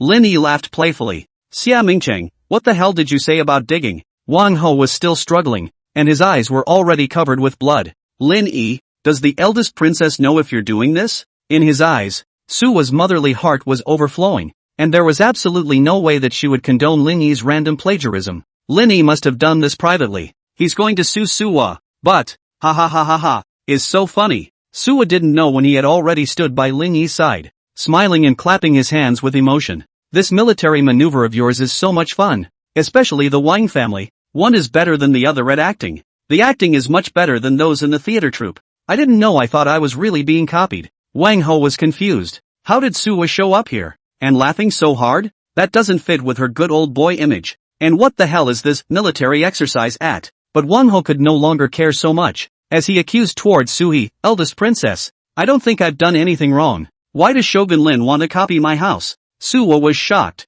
"I'll go. It's still you, Clan Chief Wang. Who's a good actor? It's all natural. It almost fooled me." Lin Yi pointed at Wang Ho and said, "Check out. This is Vold Theater. What does it mean to be a top movie star?" Wang Ho? He wanted to say something else, but Lin Yi interrupted him. Come. Patriarch Wang, this is not out of the theater yet. Directly escort him to the prison to sober up." Chapter 024, When the House is Being Searched. Wang Ho and Wang, under Lin Yi's instructions, were the first to be escorted away. Lin Yi couldn't help but look at the Xia family's father and son who were pressed against the tea table. What a lucky day. Vulgaria. Can still block the two of you in the Wang family then. Xia Mingcheng looked at Lin Yi sinisterly, gritting his teeth. To actually take advantage of us being in the Wang family to capture us. Don't you get complacent too early. We, the Xia family, will come to settle the score with you sooner or later. Lin Yi, however, laughed. Actually, I brought 2,000 people into the royal capital today, but only 1,000 came with me to the Wang family. So guess, where the remaining 1,000 are? Xia Mingcheng froze. Where? At your house. Lin Yi said cheerfully. Your house was stolen from me too. Surprised? Xia Mingcheng? Xia Changyun? Lin Yi laughed more and more wildly, especially when he saw the Xia family's father and son's faces harden to the extreme. Cool. Just love it when you guys are sick of me and can't me up. He certainly wasn't kidding. Back when I just left the princess house, Lin Yi then formulated a plan to raid Wang Xia's two families first, so he and Qin Bai split up. If he comes to raid the Wang family, Qin will raid the Xia family. The two are in sync, one with the other, and they are working together. Oh no, it's Ponzi. Also not true. In short, the two of them working separately can better increase the efficiency of copying the house. As expected, Lin Yi was escorting the Xia family's father and son out of the Wang family. He happened to meet Qin Bai, who had just arrived. How did it go? As soon as Lin Yi saw Qin Bai, he couldn't wait to ask. It went well. Followed the plan you set for us. We sealed the smoke at Gate B, set up the bow at Gate A, and then collectively rushed C for a nice wipeout. Qin Bai had perhaps been hanging out with Lin Yi for a long time, and the things he said were getting weirder and weirder. But what he had to admit was that all those combat theories of Lin Yi were indeed very advanced. He couldn't help but ask Lin Yi after him. Then again, why are you so well versed in tactics when you've obviously never been in battle? Where did you learn it? Lin Yi didn't think twice. CF, crossfire. Qin Bai? After the Wang family and the Xie family were dealt with smoothly, Lin Yi and Qin Bai's teams assembled and proceeded to head to the next victim's house in great numbers. Oriental Viet is called that, right? Lin Yi rode his horse, walking at the front of the marching group, and coldly asked. Qin Bai, who was neck and neck, nodded and said, that's right, the minister of the Ministry of Justice, and the leader of the literary world, is a tough bone to chew on. What? He has more guards in his house than the Wang family? Lin Yifeng had already learned how powerful the Wang family was, a family situated in the imperial capital, could actually have thousands of men. If the timing is right. With this team, there's no chance of usurping power. If it wasn't for the fact that Lin Yi had the tactical thinking of a 10-year veteran CF player, it wouldn't have been too easy to tackle the Wang family. That to know. Qin Bai shook his head. But Dongfang Yu's position in the Great Chu literary world is significant. Once he's arrested, you'll probably be verbally abused by the entire literati of Great Chu. There are actually times when pen and paper are more dangerous than sharp edges. Lin Yi, however, didn't give a damn. Curse me, then arrest them all. Anyway, the Yellow River is very badly flooded over there, and how many people go over there isn't much, and as I recall, literati generally produce better works the more grueling the circumstances, right? I've sent them all to the Yellow River to dig their way through it, and I'm actually still helping them write heirloom works. Qin Bai, I can only say, Lin Yi, you deserve it. Qin Bai realized after these days of observation, this Lin Yi guy can always come up with an unbelievable ploy without thinking about it. That explains it. His was not deliberate. Instead, it's all natural. It's kind of another level of giftedness. God rewarded us with blood buns to eat. It was also under the leadership of a living hell like Lin Yi, who had no psychological baggage, that the Dongfang Yu family was also successfully copied. The literary leader of his time was sleeping shirtless in his bed, with his concubine lying beside him. Lin Yi led the way and broke down the door. Dongfang Yu was shriveled up on the spot. A couple of soldiers stepped forward and lifted the naked old guy out of bed. Lin Yi didn't say anything. His eyes glanced downwards, then he let out a tisk, shook his head, and sighed. He didn't seem to say anything, but then he seemed to say everything. Dongfang Yu was so angry that he almost turned his back and pounced on Lin Yi to strangle him, but Qin Bai was quick on his feet and kicked Dongfang Yu in the calf, putting him down on the spot. Qin Bai frowned. People, old Shinshu is highly respected. Lin Yi, why don't you respect people? Which man can stand this? Lin Yi, however, was quite indignant. Come, see for yourself. Qin Bai followed Dongfang Yu's body, glanced down, then tisk, shook his head and sighed. The other soldiers, curious, also glanced downward and unanimously sked, shook their heads and sighed. This time, Dongfang Yu faced so many people naked contempt, as a man's dignity is completely gone. This powerful literary leader almost died on the spot. Luckily, Lin Yi had a military doctor with him, and with a set of CPR, he was saved again. The man was given a suit of clothes, and was also escorted to the prison. Well, that's only 2 families left now. It's going to be a big success soon. After leaving Dongfang Yu's mansion, Lin Yi was quite a bit exuberant and had already begun to figure out how to clean up the remaining 2 guys. Ding dong! Congratulations to the host for completing the mission. Reward 5 poisonous scholar value. The system's voice suddenly rang in his ears. Lin Yi didn't react at first and froze, but soon he realized. The real murderer who exterminated the Chengmu burial house has already been caught. The threat to Su Wen naturally ceased to exist, so the system is starting to prompt. If that's the case, there is no beep when copying Wang Xi's family. The remaining Cui and Jiang families hadn't been raided yet, so obviously they weren't murderers either. Then there is only one answer. Lin Yi slowly twisted back and looked at the plaque on the gate behind him, which was writing in a dragon's hand. The Oriental family. He sneered. Old boy, let me catch you out. Chapter 025, The Cultivation of an Old Artist. Princess Palace. Cell. Lin Yi walked through the long, quiet corridor to the cell at the very end and pushed the door in. Dongfang Yu was curled up in a ball, nestled in a corner, and he had just a coat draped over him. Look at the loose bags under his eyes and the heavy dark circles. It will be evident. The spirit of this literary leader has long since suffered great destruction. He looked like he was in shock, shaking, his eyes staring straight into the center of the cell. Follow his gaze. A corpse was lying there. The blood had long since congealed and was emitting a foul odor. Why? Did you lock me up with a corpse? Dongfang Yu couldn't wait to question Lin Yi after seeing him. Doesn't Lord Dongfang recognize him? This man is none other than Uncle Zhengmu's first son, Chan Ming. He died in my cell the day before yesterday, and I haven't had time to clear him out yet. That's not why you're staying in. You two are housemates anyhow. What do you dislike him for? When Dongfang Yu heard the words Zhengmu Bo, his complexion visibly stiffened, and he turned his head to the side in an attempt to hide something. I can't understand what you're saying. Lin Yi laughed coldly. He had already seen through everything long ago. Speak. Did you do the case of the loyal new house? I have heard about the matter of Zhengmu Bo. Do you suspect that their whole family was killed by the old man? Dongfang Yu looked indignant. I'm a man of letters with no hands. There's not much left in the house besides a few house guests to kill a family of them? You don't think you suspected that the old man was a murderer and captured me here, do you? Lin Yi didn't hide this, and he nodded very generously. That's right. I arrested you here because I want to know. Why did you make a move against the Jungmubu house? What exactly is the unseemly thing? Are you planning to go after the princess? Dongfang Yu laughed dryly a few times. Because of this nonsense, you bring people to break into my house, humiliate me, and arrest me in this place? It's nonsense. Watch this old scribe's face bruise in anger. Lin Yi's face grew colder and colder. I don't have time to bull you here. So tell me or don't tell me. Dongfang Yu puffed out his chest and raised his head. The arrogance of the literati was being displayed by him at this moment. With an air of righteousness and defiance of violence, he said, I have lived a life of innocence, and have never participated in party disputes or chaotic politics, nor would I kill to silence. I don't know anything about what you're asking. Slap. A slap landed on his old face. Lin Yi's entire movement flowed in a cloud of water. With hardly any hesitation, Dongfang Yu was slapped in the eye, swelling half of his face and twisting his head back. Even if this matter is related to me, you shouldn't have abused the lynching of me. Why didn't the Delizy find me? Where's His Majesty's arrest warrant? You just came to my door with no evidence? Where are the laws of my Chu? Slap. Another clean slap.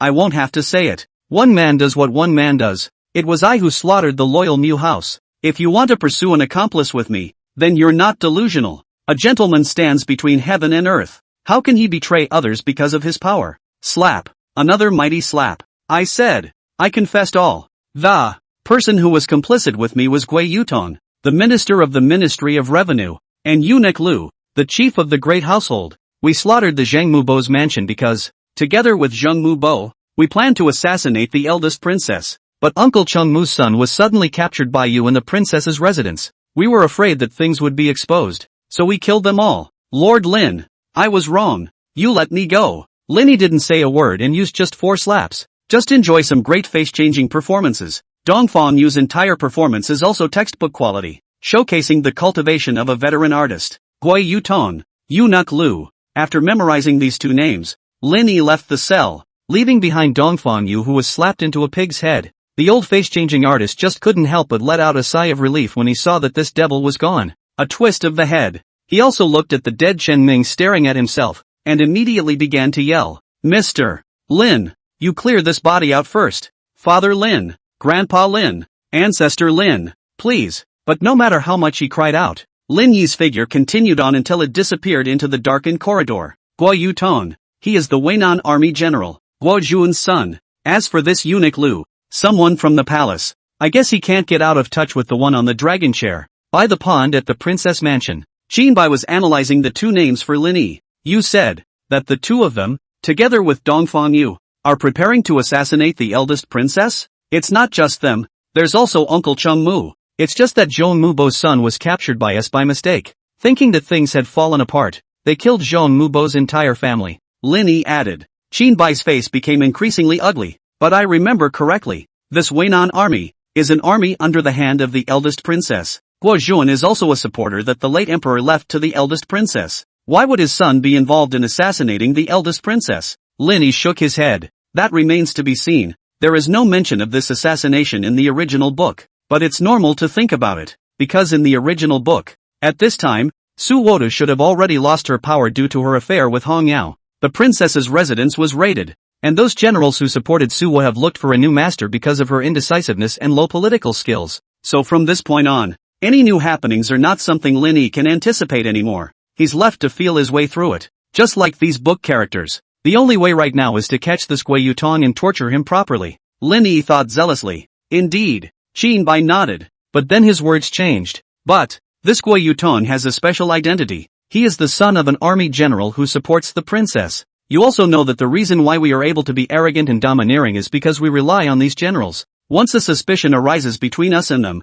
it will be very unfavorable to us. I understand. Although Lin Yi usually looked crazy, he actually knew better than anyone else in his heart. The basic disk of all power in Suwa today is these armies. To them, we must not use the kind of rough and shameless way like treating Wang Xi's 2 families. Instead, we should be gentle and prudent, so as not to lose the hearts of the people. Therefore, Gui Yutong must not bring people to catch immediately. It will alarm the other army generals and make them think that the princess is going to do something to them. Instead, he should have been lulled into a cell by some darker method. But this, to Lin Yi, wasn't that difficult. Looking at the normally shady and creepy staffer, he was once again smiling lewdly at the moment. Jinbai knew that this guy would be up to some new shenanigans. Chapter 026, Gui Yutong. Chu Yunlu is the most luxurious greenhouse within the entire imperial capital of Chu. Whether it's the interior decor or the exterior restoration, the smell of money is revealed everywhere. The prostitutes inside are all very skillful in piano,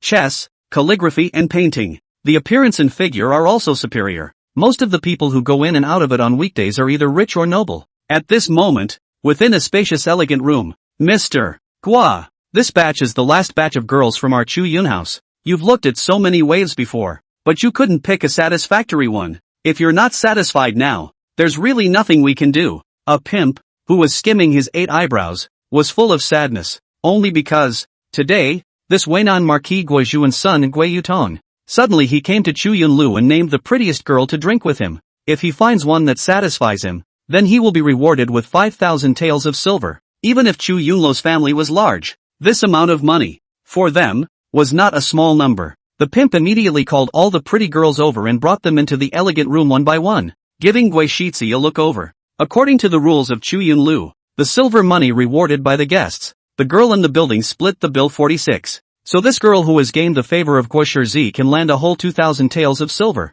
They also showed their skills. One by one, they entered the house dressed up in a flamboyant manner. All kinds of competition, trying to attract Gui Shitzi's attention. Not to mention that Gui Shizhi was also known for his good looks. It's not a loss any way you look at it. The pimp was dying to get on it himself, but helplessly, after looking at so many waves after waves, none of them caught Gui Shizhi's eye. And in this last batch, among the 20 girls, there were 2 sneaky figures. Not, why are we in this place? This is not to get close to Gui Yutong first. Get to know him first, then make plans. It's called knowing your enemy and knowing yourself. At this point, the 2 girls were talking in hushed tones. One of them, with atmospheric features and a decent appearance, looked, at a glance, to be one of those great beauties of Cathay Pacific. Her body, however, was surprisingly a bit beefy now, her biceps showing at the slightest movement of her arms. There was another one, with fair skin, a delicate appearance, and a pair of peach blossom eyes that could stir the heart with just a slight movement. Completely a woe-is-me fox charming look-alike. Her body, however, was also a bit strange. Not very muscular, though, and still skinny, but tall, taller than most of the girls present. Even said, just a hair shorter than the burly girl beside her. The shoulders are also ridiculously wide. But really, the strangest thing about both of their voices was that they both had distinctly male voices. That's right. These 2 were none other than Qinbai and Linyi, who were dressed in women's clothing. Turns out, a couple days ago, Linyi then started following Gui Yutong. Linyi thought that he couldn't arrest Gui Yutong directly, so he would try to get closer to him and get some information first, especially something that is corrupt and wreaks havoc on the people. After that, we'll go through the due process of justice and take Gui Yutong down. But unexpectedly, Gui Yutong, this guy, usually live in deep and simple, not only never did the power to bully people, rampage things. Instead, they were kind. He can often be seen helping some of the elderly with some work and giving people directions, or help lost children find their parents and buy them food. It can be described as nothing less than that. Even if you see a beggar on the road, you will throw a couple of cents to someone. To summarize in Qinbi terms, it's the antithesis of Linyi. Linyi, not, dude, what do you mean? What do you mean my antonym? Am I the kind of person who is unforgivable in your eyes? I'd stop even if I saw a beggar. Qinbai, however, had long understood what a virtue he was, like yesterday, stopping in front of that blind beggar and spitting in his bowl, right? Linyi, however, said indignantly, I was doing the people a favor. That blind man is obviously pretending to be blind. It's just to trick sympathy. We can't spoil this kind of crook. How do you know he's pretending to be blind? Qinbai was surprised. Oh, because the last time I stole money from his bowl, he saw me and then chased me for 2 blocks. Luckily I was fast. Qinbai, good guy. Listen to Linyi this light tone. It seems that the matter of stealing money from the beggar's bowl is not the first time to do. Facing Qinbai's burning gaze, Linyi was obviously weak. He was only reminding Qinbai not to lose Gui Yutong. The 2 of them once again put on their hats and sneakily followed Gui Yutong's pace. But a few days of stalking can lead to nothing. Gui Yutong, this guy, not to mention have what violate the law of the handle. He usually do not even have a little bad hobbies. Casinos, ghost markets, and greenhouses are places that are not going through. Even go out on weekdays, even a sedan chair do not sit. Spend money is also very restrained. But he's Gui Zhuan's worldly son. Who is Gui Zhuan? The current Weinan Marquis, with 30,000 generals loyal to him under his command. was definitely one of the most powerful in the Great Chu Kingdom, but a whole son of the world. $5 to buy a piece of linen clothes, have to haggle with people to talk about half a day. Linny was getting to the point where he felt it was hopeless to catch him. Finally, today Gui Yutong suddenly changed sex, unprecedentedly came to a greenhouse, and as soon as he came in, he started to buy drunkenness and named the prettiest girl to accompany him at a cost of 5,000 taels of silver. Linny thought to himself, turns out the Mr. Nice Guy look from the other day was all an act. Now you've finally revealed your true nature, haven't you? He was so excited that he directly pulled Qinbai to mix into the greenhouse. Then he stole 2 women's clothes and threw one to Qinbai to change into. Qinbai didn't understand what it meant at first, but just frowned and asked, "Are you some kind of weird fetish? What's the matter with you? Didn't you hear that Gui Yutong is going to choose a girl? Let's disguise ourselves as girls and go in together," Linny explained. At this moment, in order to get a little bit closer to Gui Yutong, so that he could collect evidence of his crime, he was also to the point of heartlessness. Women's clothing is no hesitation to wear. Just pity our wise one world Qin commander. Also put down the dignity of men together. After he changed his clothes, he kept a grim face and gritted his teeth as he reminded Linny, "You'd better not spread the word about today, or I'll die with you." Time to go back to the present. Under the pimp's warm hospitality, the man on the main seat, a handsome-looking but obviously somewhat forlorn-looking youth, slowly raised his eyelids and swept them over the 20 girls in front of him. Suddenly he saw something, and the color of his eyes changed a bit. Hiccup dash. Suddenly, a not-so-literate voice rang out from the silent scene. Qinbai immediately covered his mouth. It turned out that he had eaten too much at lunch and accidentally burped. Everyone on the scene simultaneously searched for the source of the sound. What's that noise? Chapter 027 Guo Zi's pectoral muscles. Why are they so pompous? Not good. Too full at lunch, Qinbai said almost subconsciously, but he seemed to forget that he was now a woman. His mid-range and somewhat low, magnetic male voice burst out in the not-so-large elegant room. Everyone followed the voice and looked at Qinbai. Why is there a man's voice? She's a man? There are no men in our building except for Kamek. Oh, I see. She's the legendary Siren? Our building has this kind of service? For a while, Qinbai became the center of attention in the room. A puzzled look slowly surfaced on Gui Yutong's face as well. The old bod was also shocked on the spot. She thought that her ears were out of order, and walked over to Qinbai's side, looked left and right, and finally stared at Qinbai's bulging breasts and asked, "Girl, that's a little too much milk for you." Linny hurriedly explained, "He's got big pecs. There's no milk." The moment these words came out, the entire room was once again surprised. She's a siren too? What? There's another one? Our building service is really thoughtful. You don't understand. Those rich people love it. Listening to the chatter of the prostitutes, and Gui Yutong's increasingly skeptical gaze, Linny knew it was not a good place to stay and gagged. We're both actually men. Just a little transvestite. Not from your building either. Misadventure. By mistake. With a snort, he was ready to take Qinbai away. But who knows? Gui Yutong, who hadn't said anything, suddenly reached out and pointed at Linny and Qinbai, saying, "You two stay. The rest of you get out." Linny and Qinbai? Crowd of prostitutes. Pimp. So many rounds of beautiful women before. None of them caught your eye. And now you're letting these 2 cross-dressing men stay? I told you were good at this. The bod was puzzled but slightly relieved to see that someone had been left behind. Sensei is not a person in his own building. When the service is over, he is also a person in Chuyun building, and it's definitely time to think about whether or not to broaden the relevant new business. The girls, however, were indignant, thinking that they were so charming. How could they lose to 2 men? However, when they raised their heads one after another and saw the looks of Linny and Qinbai, they were all ashamed of themselves. They have covered their faces and run out. Linny and Qinbai, however, couldn't laugh at this moment, as they both felt their asses tighten at the same time. Then he got his feet wet,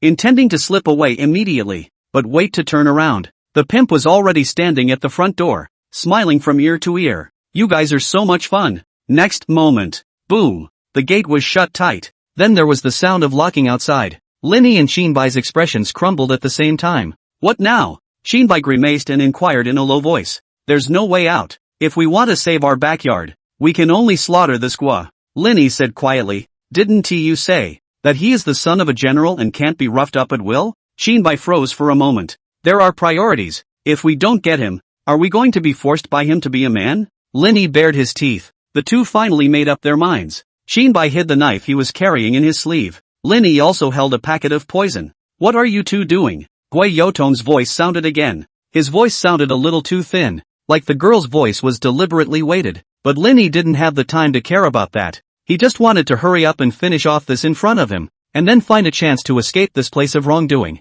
It's best to wait and bring people to raid this greenhouse as well, and all those who have seen their women's clothes are sent to the Yellow River to dig the river. Didn't do anything. Linny smiled and sat down next to Gui Yutong. Grandpa really has a special hobby, to actually be able to select our brothers, us sisters. Come, I'll drink a cup of tea to the Grandmaster.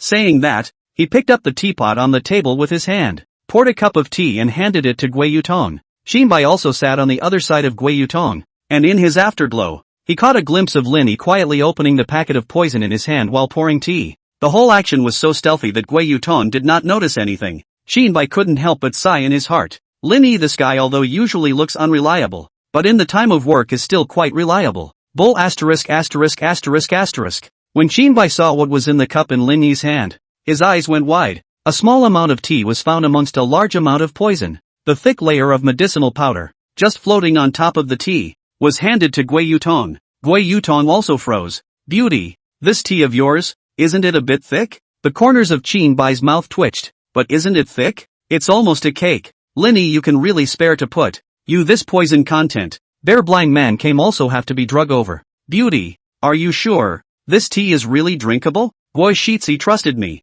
It's just a bit of tea dirt, Linny said with some confidence. Goddamn tea dirt. Shinbai's insides had begun to growl. How did you say such a poor explanation with a straight face? Linny, Gui Yutong is at least the son of Weinan Marquis, can climb and fight in Weinan army for many years, how is also considered a person essence. Not to mention, who in their right mind would believe your bull asterisk asterisk asterisk asterisk? So that's how it is. I'm going to have to try this tea scale then. Gui Yutong suddenly realized and took the tea from Linny. Then one drink. Shinbai, really, believe it? At this moment, Shinbai's expression had crumbled beyond recognition. He was even beginning to wonder if those two guys were crazy or if he was crazy. After Gui Yutong drank it all, the medicine did not take effect immediately, and he was still leisurely playing with the cup, his eyes a little forlorn. I actually kinda envy you too, being able to do what you like, even if it's wearing women's clothes. Unlike me, who can't even be a true self. Linny didn't say anything, he just stretched out his finger. 3, 2, 1, flop. Gui Yutong fell to the ground headfirst, motionless. Dead? Shinbai wondered. Not dead. It wasn't poison that was put in. It was ecstasy. Just disorientation. Able to dry eat your bowl of ecstasy. And a ruthless man. Shinbai spat out coldly. Alright, it's not too late. Linny squatted down and looked at Gui Yutong, who was passed out like a dead pig, and said, let's search his body first and see if we can find any evidence. If you can't, feel out his door key and let's search his house. With that, Linny began to grope around Gui Yutong's body, but just when his hand had just been placed on the position of Gui Yutong's pectoral muscle, his face changed violently. Why is this Gui Shitsi's pectoral muscle so pompous? A moment later, he finally realized the problem. It's not right. Chapter 028, Strange Gui Yutong. Where is? Here? When Gui Yutong woke up in a daze, he only felt that his head was very heavy, as if it was filled with lead. What's going on? Am I drinking? How much did you drink?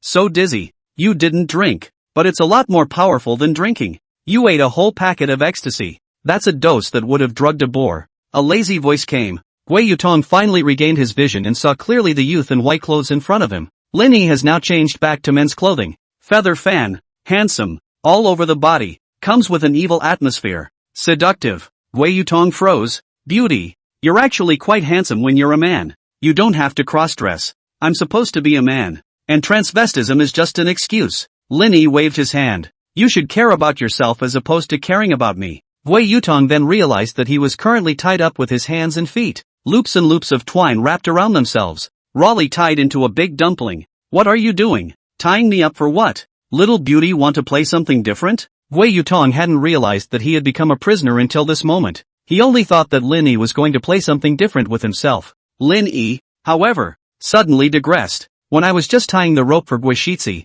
I did notice something unusual. Oh no. Shouldn't call you Gui Shitsi anymore, but rather should be called Miss Gui, right? Gui Yutong's face suddenly changed. That's right. Just about an hour ago, Gui Yutong had just fainted because of raw ecstasy. Linny just couldn't wait to get on and start searching for the key to his place. But it doesn't matter if you don't search. When you do, it's bad. Linny, after touching the pompous and soft chest muscles, when he linked it to Gui Yutong's white and clean looks, as well as his thin and narrow voice, He immediately got a shocking answer. Gui Yutong actually. There are fat boobs. It looks like the meat is growing in the wrong place again from the lack of exercise during the day. Linny couldn't help but lament. Chinbai. Afterwards, Commander Qin could only patiently explain to Linny. Is there a possibility that Gui Shitzi, in fact, is a woman, just disguised as a man? Only then did Linny realize. So she's cross-dressing because of her fatty breasts? Women don't get fatty boobs. That's called good breast development, Qinbai said with a near growl. Anyway, let's forget about these less pleasant tidbits for a moment. At the moment, Linny was looking as if he had seen through everything and began to tell Gui Yutong about his speculations. Cough cough. As far as I know, Gui Jun Commander was wounded in the battlefield in his early years and injured his life. No, it's a bit less elegant to say so. Hurt little Kirikou. Gui Yutong, do you really think it's more elegant to change your name like this? Anyway, it's just that the ability to have another child was lost. And the quasi-commander Gui at that time had only one child. You, as the only son, you were naturally placed with high hopes of inheriting the Weinan Marquis title and the army. And from a young age you were carefully cultivated. Martial arts, military arts, poetry and literature. It can be said that he is proficient in all of them. And he began to make a name for himself on the battlefield when he was a teenager. Became the Gui Shitzi that all of Chu was talking about. Lin Yi's eyes changed and his words changed. But actually, Guo Zhuan's first child was not a boy, but a girl. Originally, as the eldest daughter, you could have been a good, carefree young lady, just learning the zither in your boudoir every day and socializing with your little sisters. But since Guo Zhuan needed an heir, a boy to carry on the family business, you were forced to survive in the world as a boy, right? Hearing this, Gui Yutong's expression already answered everything. Pain, grief, and a few moments of relief appeared on her face at the same time. Linny also finally realized why she had said that she envied their transvestite words before she fainted. I actually saw the drug you put in the glass, but I thought it was poison and thought I'd just drink it and get a break from having to live a life I didn't like. I came to the greenhouse today, and I was forced to come by my father, who said it looked too suspicious for a big man not to look for a woman. So he gave me a large sum of money to recruit prostitutes. How ridiculous. I'm a woman who came to recruit prostitutes. Gui Yutong's face struggled. You don't have to tell me this. I don't want to hear it. And I don't even care what your gender really is. The only reason I'm exposing you is to show that I have a high IQ. After all, the mission of a famous detective is to expose all disguises. The new machine word wa this emowa many times, the truth is only one Chinese harmonization. Linny stretched out his index finger and pushed the non-existent frames of his eyeglasses with a neutral face. So what do you want to know? Gui Yutong raised his head and asked. I want to know why you assassinated the Rapunzel. Assassination? Gui Yutong frowned. What are you talking about? Still pretending, right? Linny rebuked sternly. Dongfang, you even gave you up. I can't hear what you're saying. Gui Yutong's face became even more bewildered. The Rapunzel is someone my father follows, and I assassinate her? Am I out of my mind? Gui Yutong said with vigor. Linny only thought that she was acting with herself. Then who knows if you father and son, father and daughter have betrayed the Rapunzel? If you don't answer me today, don't blame me for being unkind. Linny suddenly closed in on Gui Yutong. She was taken aback. What do you want? Oof. What am I doing? You are a woman. Not bad looking, I believe. Still a virgin, right? I'm a big man with a lot of blood. What do you think I can do?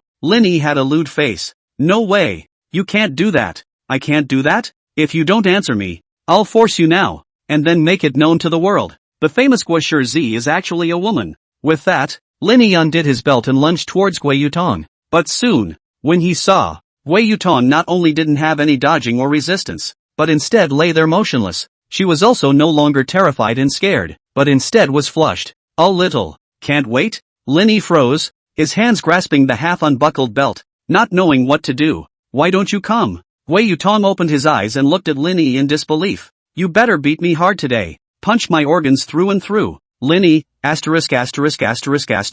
Quick. My skin itches if you don't beat me. Watching the woman's tone grow more and more urgent, her demeanor more and more agitated, Linny would not have been whole instead. No dude, I'm fake raping and you're really shaking? Chapter 029, a different kind of testimony. Shinbai was holding a sword at that moment, guarding the entrance of the elegant room. According to the negotiation with Linny, he would look outside, while Linny was to press Gui Yutong in the house as fast as possible to ask about the whole plan to assassinate the eldest princess. But he was pacing back and forth outside, getting more and more impatient as he waited. Why isn't it ready yet? Can't it be that? Linny that looks at Gui Yutong a little bit of posture. Want to do something untoward? With that in mind, Shinbai pressed his ear against the door. As expected, a scream was heard coming from it. But, why doesn't this scream sound like Gui Yutong's? Instead it looks like, Lin Yi, don't you come over here. You stay away from me, you pervert. Qinbai held his breath and determined that this slightly panicked voice was indeed coming from Lin Yi. He looked confused, but pushed the door open just in time. The moment he opened the door, Qinbai saw a scene that he would never be able to forget in this life, only to see that Lin Yi was shrinking in a corner of the elegant room, tightly hugging his two arms and tugging at his clothes in a deadly fashion, looking like a chaste man. On the opposite side, Gui Yutong, although her hands and feet were bound and she couldn't move, she was like a maggot, wriggling towards Lin Yi. The redness spread over her entire face, her eyes were mesmerized, and her tongue was still out, living up to the look of a demented girl. Hurry, Lord Lin, punish me quickly and severely. Qinbai. Lin Yi, after seeing Qinbai come in, as if he had grabbed a life preserver, begged for help with a terrified face. Commander Qin, help! After about a quarter of an hour's work, after Qinbai broke the atmosphere in the room, Gui Yutong also slowly returned to normal. The flushing on her face dispersed and her expression was no longer strange. After making sure that she wouldn't harass Lin Yi anymore, Qinbai also untied her. I'm sorry. Gui Yutong finally regained his senses and began to apologize to Lin Yi in a thin voice. You mustn't think of me as a. People have never had much contact with men. Just occasionally look at that kind of talk novel. Easy to associate with the plot in it. Accidentally lost his mind. The corner of Lin Yi's mouth twitched. That's pretty careless of you then. At this moment, he still had palpitations about the woman in front of him, thinking how she had two faces. Will she suddenly turn into that jittery look? That's a hell of a thing to do. The awkward atmosphere between them was still broken in time by Qinbai. Ahem. Let's continue the topic we were just talking about. I would like to ask, Gui Yutong Guoshi. At this point, he suddenly paused, raising her head again to look at Gui Yutong, who was cloaked in hair and had clearly revealed her female appearance to the world. She wondered if she should continue to be called so. My real name is Guoxin. Good. Did Guoxin, you participate in the plan to assassinate the eldest princess? Qinbai asked again. Guoxiao moved her gaze over and looked at Qinbai very seriously, saying, my father, the Weinan Marquis, was only loyal to the eldest princess after the death of the late emperor. As his only heir, how could I possibly harm the eldest princess? This matter is too unreasonable. We also find it unreasonable. Qinbai nodded approvingly. Why did the Guo family, who are supporters of the princess, participate in the assassination of the princess? But the current situation is, Dongfang Yu that old Deng has already given you up. Lin Yi shrugged and interjected. The Oriental Crossing? Guo became more and more puzzled after hearing this name. Dongfang Yu, Minister of the Ministry of Justice? Ha ha, you can't do it anymore, can you? If you can't do it, you'll confess. Lin Yi still maintained his usual poisonous mouth style, but when Guo Xiao's gaze met his once again, he immediately closed his mouth. He was afraid that he would say something wrong and flip the woman's pervert switch again, and then it would be too much to lose. Dongfang Yu, I've heard of him, but I've never seen him. The so-called plotting with him is even more nonsense, Guo Xiao said with a sincere face. Lin Yi pondered for a long while, although he couldn't stand this jittery pervert in front of him. But nowadays, from all aspects, Guo Xiao really didn't have any motive to assassinate Su He. Not to mention the fact that no actual evidence has been found. Just based on Dongfang Yu's side of the story, it's still hard to be convincing. It's hard to ask with empty words. It's hard to get results if you just ask. Or else take her to that old Deng, Dongfang Yu, and confront her face to face. Lin Yi proposed. Yes, Guo Xiao didn't hesitate. When Lin Yi, Qinbai, and Guo Xiao arrived at the Princess Palace's prison, it was quickly realized that something was wrong. Why aren't there any jailers patrolling today? As Lin Yi walked down the quiet cell corridor, he didn't see any jailers holding torches on either side, nor did he hear any footsteps. It's a little scary how quiet it is here. It's not right. Qinbai was astonished. Before I went out today, I arranged for a few of my brothers to stand guard, so it's reasonable that they should all be here at this moment, right? Do you guys smell a particular odor? Guo Xiao frowned and asked. It's like the smell of blood. No good. Qinbai immediately realized that something was wrong and took a step and ran towards the depths of the cell with big strides. Lin Yi also followed closely. What happened? He stopped panting at Qinbai's side, and when he looked up, he saw the mess all over the ground. 4 or 5 jailers were lying on the ground in a heap, with wounds of different sizes, blood still gurgling outwards. It's all dead. Guo Xiao couldn't help but sigh after examining it. Lin Yi also noticed that in the cell behind the group of dead jailers, there were 2 corpses lying in the same way. The corpse that had already stank and rotted was Chen Ming, the first son of Zhong Mubo. who had died many days ago and his body had never been cleaned up, and that old man's corpse, which had obviously not yet stiffened, was none other than Dongfang Yu. Getting closer, this Dongfang family head, who not long ago was a powerful and radiant literary figure, was now dying in a very suffocating way. On his face was a look of horror, having his throat slashed and almost half his head falling off. Further down the line, his various excretions were also brought out by fear as he was dying. Late to the party, Qinbai's eyes struggled greatly, simply because those dead jailers were people who knew Qinbai well. Qinbai had stayed in the princess's residence these days, and under Lin Yi's authorization, he had trained a group of houseguests to specialize in the defense of the princess's residence. It could be said that all of these family members were students of Qinbai. All of their martial arts skills were also taught by Qinbai's hands. Now that it was just a horizontal death, he certainly didn't feel good about it. Can you review the battle here? Lin Yi was still very calm and turned his head to inquire about Qin Bidao. Chapter 030, The Mountain Man has his own plan. For a brilliant martial artist, the traces of the battlefield are used to review when a battle took place and how it was fought. This includes the martial arts disciplines of both sides and the use of weapons. Although Qinbai did not possess the top martial arts talent of the world like Shangguan Lu, with so many years of killing enemies on the battlefield, as well as concentrating on practicing martial arts, it could still be considered a first-class master. Otherwise, Lin Yi wouldn't have been so relieved to repeatedly hand Suo over to him for close protection.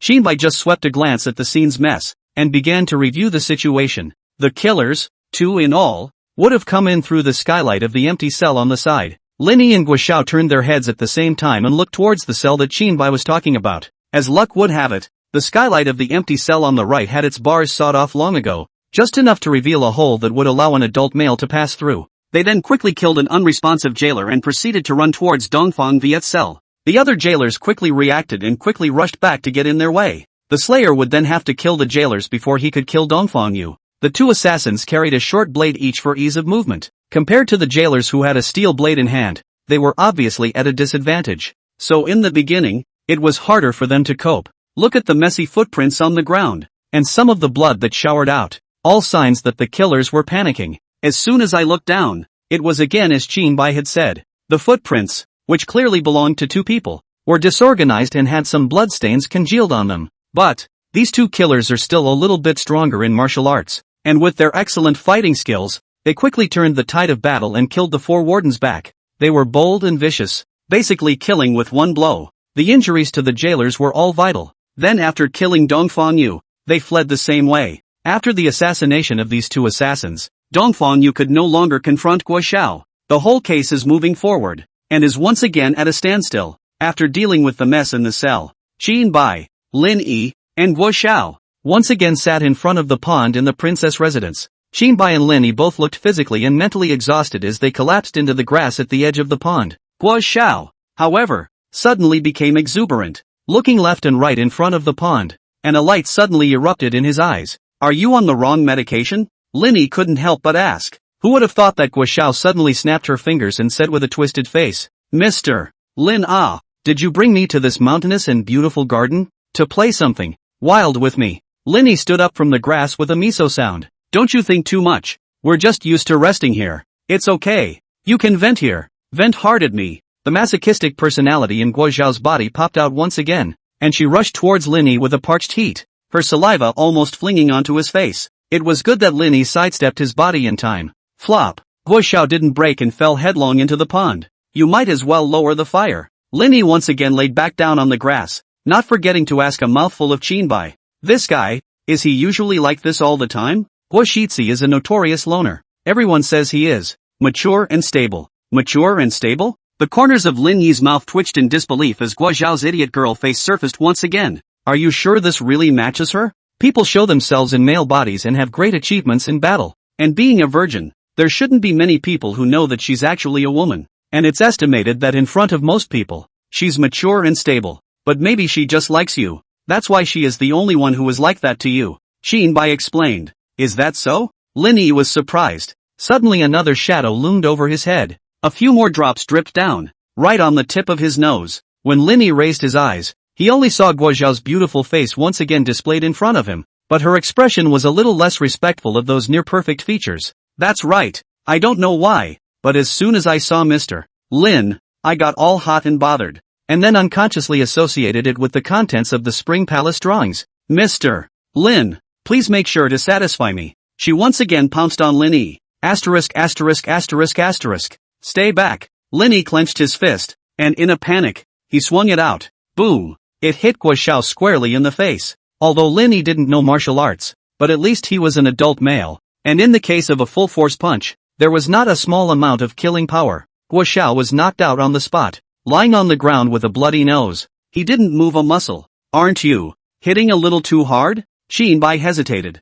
Lin Yi moved his fingers. His hand was also a bit sore from the beating. It can't be helped. Who knows what else this crazy woman will do to harass me next? She won't learn her lesson until I punch her in the face. But who knows? Guo Xiao fiercely climbed up from the ground again, and pounced on Lin Yi's body, directly knocking him down with his entire body. It's nothing. It doesn't hurt. Jia jia jia. Guo Xiao laughed indulgently and looked at Lin Yi with a longing face again. Where are the teammates? Where's the teammate? Just a second. Lin Yi didn't want to lose his chastity right here and hurriedly called out to Qin Bai. Qin Bai sighed and moved his muscles. Sure enough, at a time like this, it's still me who has to step in. Qin Bai. Lin Yi was filled with surprise, because he knew that Qin Bai was a man of love and justice. To say such things at this time must be a real move. An expert like Qin Bai would probably have no problem beating up a perverted woman. Watch me. Qin Dragon Palm. Qin Bai shouted angrily, and his entire body rushed up, as if he were a shooting star charging across the room, his majestic internal force erupting within a split second.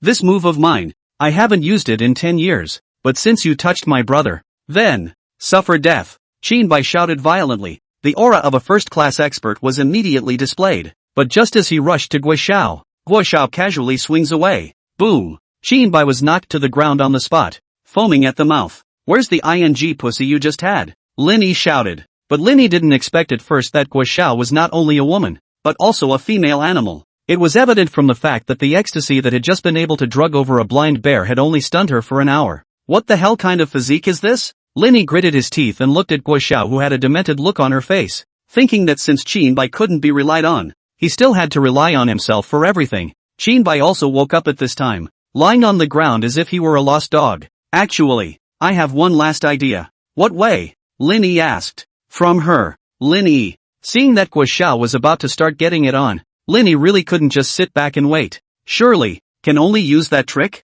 Qin Bai was violently shocked. Could you also have a hidden stance? Lin Yi also displayed the appearance of a worldly superior, his eyes cold and indifferent as he suddenly raised his finger. Qin Bai. Lin Yi pointed upwards and said to Guo Xiao, "Oops, quickly look, there's an airplane." Qin Bai, you call that a trick? What the hell is an airplane? You're acting so fake. Can Guo Xiao really believe you? While Qin Bai was ranting and spitting inside, Guo Xiao suddenly twisted her head with an innocent look on her face. Where? Qin Bai. Believe it again. But soon, Guo Xiao came back to his senses. Wait, what's an airplane? But before she could even think about it, Lin Yi shoved another handful of ecstasy into her mouth. This particular livestock with a special physique was once again drugged out. This time, Lin Yi learned the hard way and specially used the hardest rope he could find, tying her up before hanging her directly from the beam of his room. Half an hour later, Guo Xiao woke up and again made a meaty confession to Lin Yi. Lin Yi was really annoyed and didn't forget to stuff a rag in her mouth. In short, after everything was accomplished, Lin Yi and Qin Bai could continue discussing business. Dongfang Yu is dead. Guo Xiao doesn't look like an accomplice either. Then next, are we going to investigate that eunuch Lu inside the palace? After all, he's already the only clue. Qin Bai reasoned. Actually, there's no need to. Dongfang Yu, since he's dead and he's the murderer of the Zhong Mubo house case, this case can actually be closed. Let's just say that Dongfang Yu, because he had a personal grudge against the Zhong Mubo family, poisoned and killed their entire family, now has confessed to be executed. The world is clear, a clear sky. Lin Yi, however, replied very calmly, but you and I both know that the most crucial thing about this case is not the extermination of the Zhong Mubo house, but the fact that someone is trying to assassinate the eldest princess. If we don't investigate this matter thoroughly, I'm afraid the eldest princess is in fear of her life. Qin Bai was still a bit hesitant. Don't panic. Lin Yi, however, smiled mysteriously. The mountain man has a plan. Qin Bai slowly narrowed his eyes, and after seeing this expression on Lin Yi's face, he immediately had another ominous premonition. Chapter 031, The Skull's Law, above. So, this is the brilliant idea you were talking about? Within the carriage that belonged exclusively to the eldest princess of Dechu, Qin Bai said with a gloomy face, "Oops, there are only 0 and countless times that women's clothing can be worn, and after a few more times, I'm sure you'll love the feeling. Lin Yi, who was sitting on the sidelines, spoke loudly. That's right, at this moment, Qin Bai is wearing a big one women's clothes, and the phoenix hairpin and jewels on his head all belong to Suwa. This is also part of Lin Yi's brilliant plan. Right now, there are people who are a threat to the eldest princess, and the enemy is in the shadows and I am in the open. For the sake of Rapunzel's safety, Qin Commander, you will make a sacrifice, and from today onwards, you will pretend to act as Rapunzel, and we will then secretly protect her until we confirm that she is out of danger. Though the words are so, then why should I fake it and you don't? Qin Bai inquired with his eyes raised in vain. Commander Qin, you're highly skilled in martial arts. Even if assassins come, I'm sure you'll be able to protect yourself. I'm not the same. Lin Yi hemmed and hawed, scratching his head. Besides, I don't want to wear women's clothes. I'm willing if you're not. Qin Bai was all shocked. He didn't expect Lin Yi's shamelessness to get stronger by the day. Being able to say such dangling words without any burden. Qin Bai, as a well-trained warrior, was still able to regulate his emotions, and quickly put away the desire to continue spitting. Sitting boarded up in the very center of the carriage, he picked up a side mirror and looked at the exquisitely handsome face in it, wondering, even if I traveled in the princess's car and wore her clothes, I still wouldn't be her. Those who have seen the princess's face will still recognize me as a fake. What are you going to do about this? It's easy. Lin Yi wryly snapped his fingers. There I am. Qin Bai was still frowning when he looked down and suddenly saw a skeleton face suddenly drilling out from underneath his seat, which was between his legs. Asterisk asterisk asterisk asterisk. Qin Bai was taken aback, and without hesitation, he stomped down. Ah! A scream, rushing out of the carriage, resounded through a whole street beyond it. The pedestrians on the road were also dismayed. Commander Qin, this kick of yours, you really don't take it in. I almost saw my tits just now. After an incense stick of time, the skeleton sat on the seat of the carriage, his tone aggrieved. It could be seen that this slippery person who had been in the ghost city for many years. At this time, the skeleton mask was half trampled, and one of the bare eyes was very red and swollen. Qin Bai felt a little guilty, but still didn't forget to tease. Skeleton, you said we're old acquaintances. Lin Yi called you over and didn't let you sit in the chair. So what's the point of having to burrow under the chair? I didn't react at all either. You'll have to credit him for taking that kick. Hey, what do you mean take credit for me? Lin Yi had an irritated look on his face. I would have let him sit in the chair too. He had to hide under it himself because he became a wanted man and was afraid of being found in it. Wanted? Qin Bai looked at the increasingly distraught skeleton in surprise. We haven't seen each other in just a few days. Why are you wanted? What did you do? It's a long story. At the mention of this, the skeleton instantly began to sigh. It's not like I took a job to poison someone. What's the matter? You got caught poisoning someone? So it's wanted? Lin Yi asked with a smile. I don't always get the job of killing people. Where are all the people for me to kill? This time, I'm still getting a job as a young secretary of the Delezy. Skeleton only felt his mouth dry, and picked up the cup of tea in front of him, so he drank it all in one go. The young secretary of the Delezy? Aren't they the law enforcement agency? It shouldn't be. You work for them, how could they still turn around and want you? Qin Bai was also puzzled.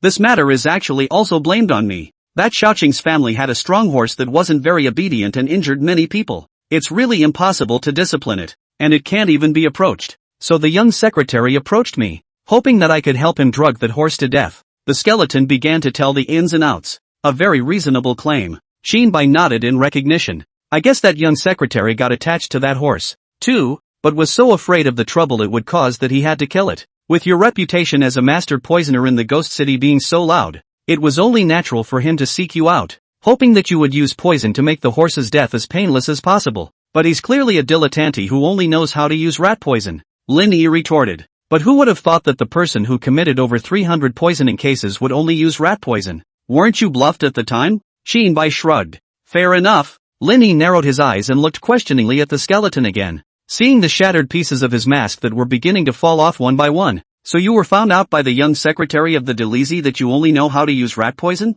That's why you're wanted? That would be nice, Skeleton said in a raw voice. And what exactly are you guilty of? I just accidentally took the wrong rat poison. Taken into what? Aphrodisiac. At those words, Qin Bai and Lin Yi were simultaneously stunned. This answer was clearly unexpected by both of them. Is that the aphrodisiac we? No? The skeleton nodded and continued. I gave that blazing horse a very large dose of an aphrodisiac. It just so happened that there was no mayor present who could help him with his fire. It was just me and the young secretary. And it happened that I ran faster. And when I escaped, I happened to accidentally bolt the reins of my horse to Xiao Cheng. The horse was so parched that he jumped out in search of a mare, and Xiao Qing was dragged all the way. The skeleton stopped going on, but both Lin Yi and Qin Bai understood what was happening back there. The two men's faces changed and they covered their mouths that were about to stifle their grins. What a sad story. It's kind of like taking 1/5 of the merchant harness experience card. Wait, who is Shang Yang? Meet the young secretary of the 5 springing fiery horses.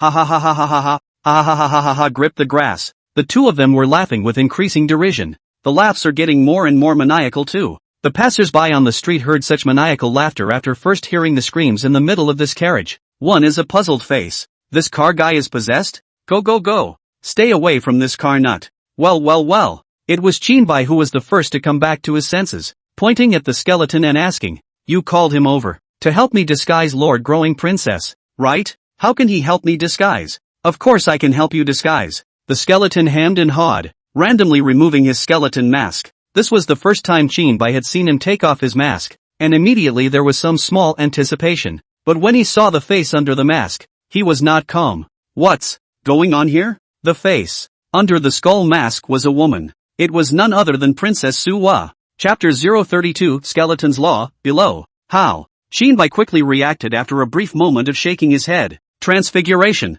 That's right. The skeleton broke into an evil smile. A smile that didn't fit his pure, beautiful face. Skeleton is not only known as a poison expert in Ghost City, he is also a notorious disguise expert. With him helping you disguise yourself, you can definitely muddle through. Lin Yi said with great confidence. Really? Qin Bai still had some hesitation, especially after seeing those two guys showing that lewd smile at the same time. His heart was even more inaccurate. After all, the skull on the so-called Poison Master name. There is a lot of water. Trust me, the bag will be fine. Skeletor patted his chest in reassurance. Another half an incense burner. The carriage had already traveled farther and farther down the road. It had started from the princess's mansion and had now traversed half of the imperial city. Qin Bai was surprised to find that the skeleton's disguise technique was indeed good. Relying on a gummy dummy skin and a couple of paintbrushes, it can be transformed. The face in the mirror was really the same as Su was. Once upon a time, I just heard that transfiguration was amazing. And today,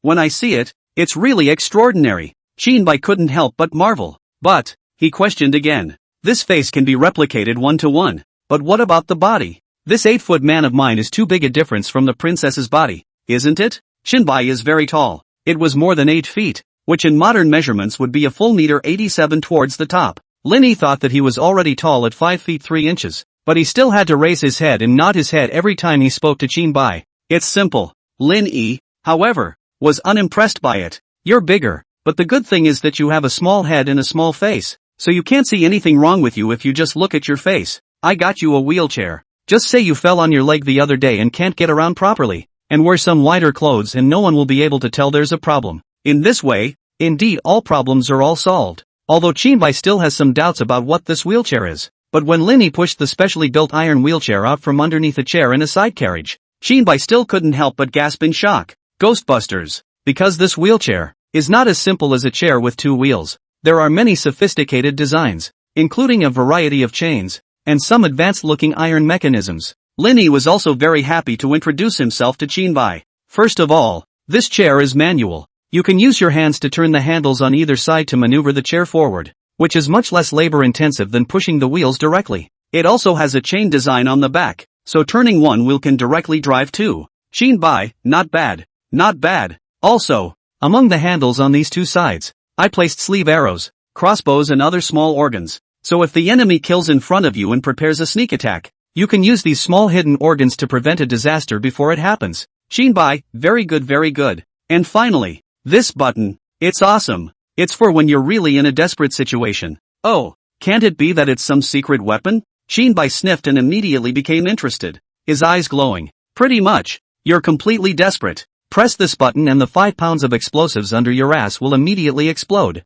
blowing you straight up into the sky. That way you won't have to be insulted by your enemies. Qin Bai? So, this wheelchair of yours has 5 pounds of dynamite in it? He double-checked. That's right, Lin Yi replied with a proud face. Next moment, the walkers on the road, again, saw a strange seat with wheels thrown out of the midst of the huge wagon. My invention. Lin Yi looked out the window at the wheelchair, gradually being left behind by the carriage, and wanted to cry. Not such a dangerous thing. Do you really dare to put it in the car? Aren't you afraid of blowing us all up? Shinbai's eyes widened in disbelief. No way. Lin Yi, however, was serious. It's hard to. This chair. What designed to limit the power of the explosion did not say. Shinbai looked at Lin Yi with such a determined look. He was all of a sudden less confident, and even regretted a little bit that he had just thrown the chair out without hesitation. There's nothing designed to limit the explosion, but I've installed an emergency escape route under my seat. So if an explosion does occur, I should be able to escape in time,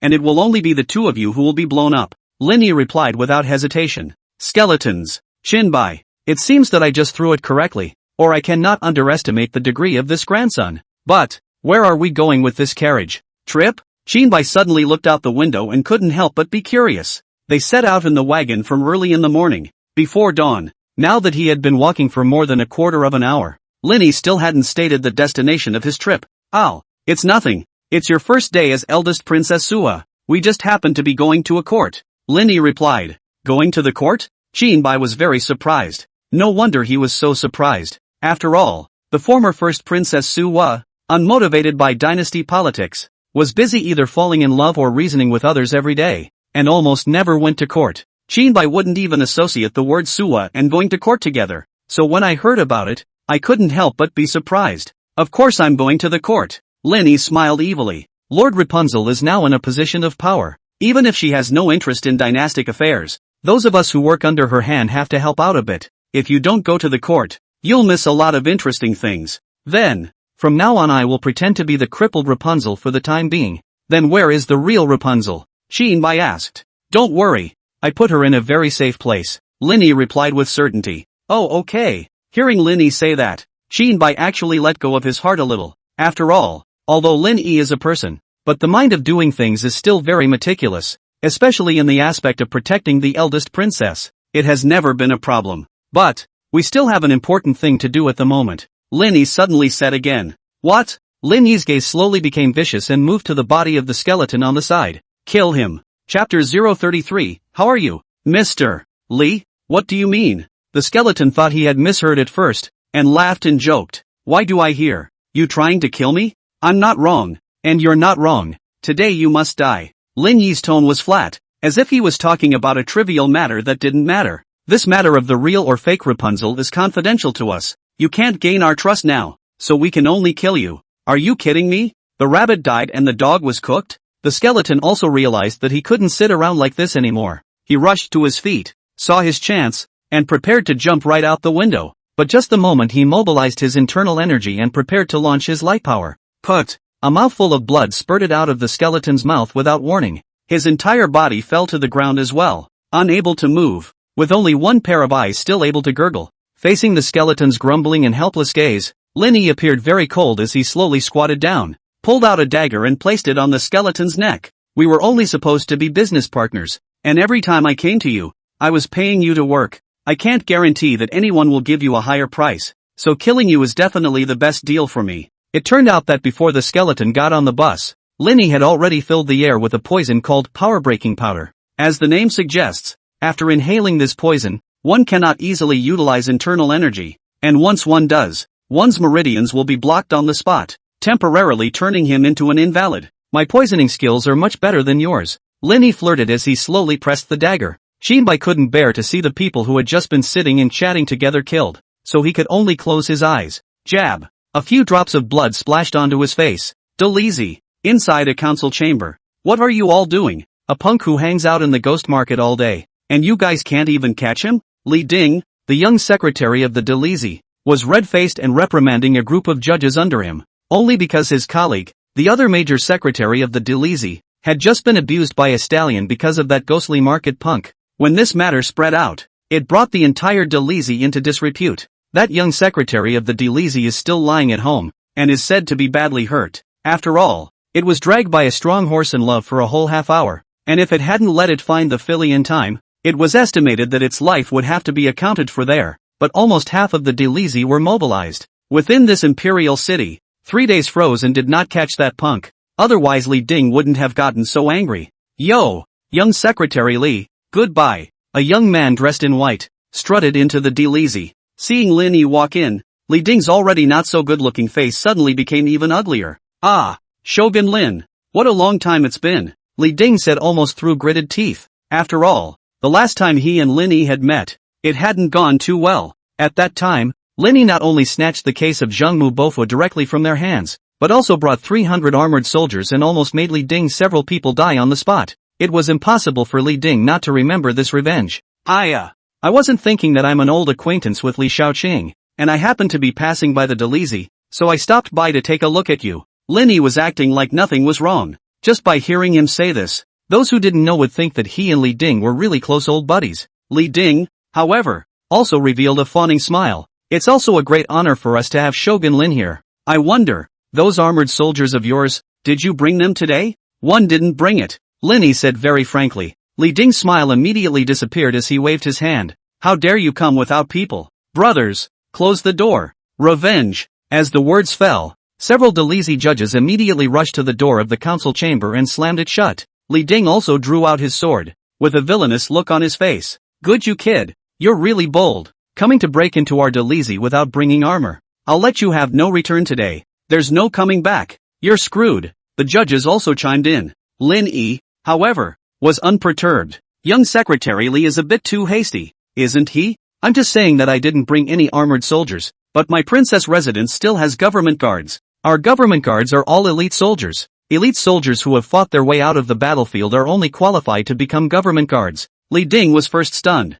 Then the arrogance of the party was gone. He nimbly took the sword back to the scabbard, and again smiled. Ouch. Mr. Lin, Kai isn't joking with you. Come on people, quickly open the door. Give Mr. Lin good wine and tea. Wait for the house judge to open the door again. Li Ding personally drew out a stool and let Lin Yi sit down afterward. He walked to the door, looked left and right, and saw that it was empty. Hey, Shogun Lin, where are those government guard brothers? Why don't you see them? Not calling them in for a cup of tea? A servant was delivering a pot of hot tea to Lin Yi and pouring him another full cup. Lin Yi held up his teacup, blew on it, gently sniffed it, and slowly replied.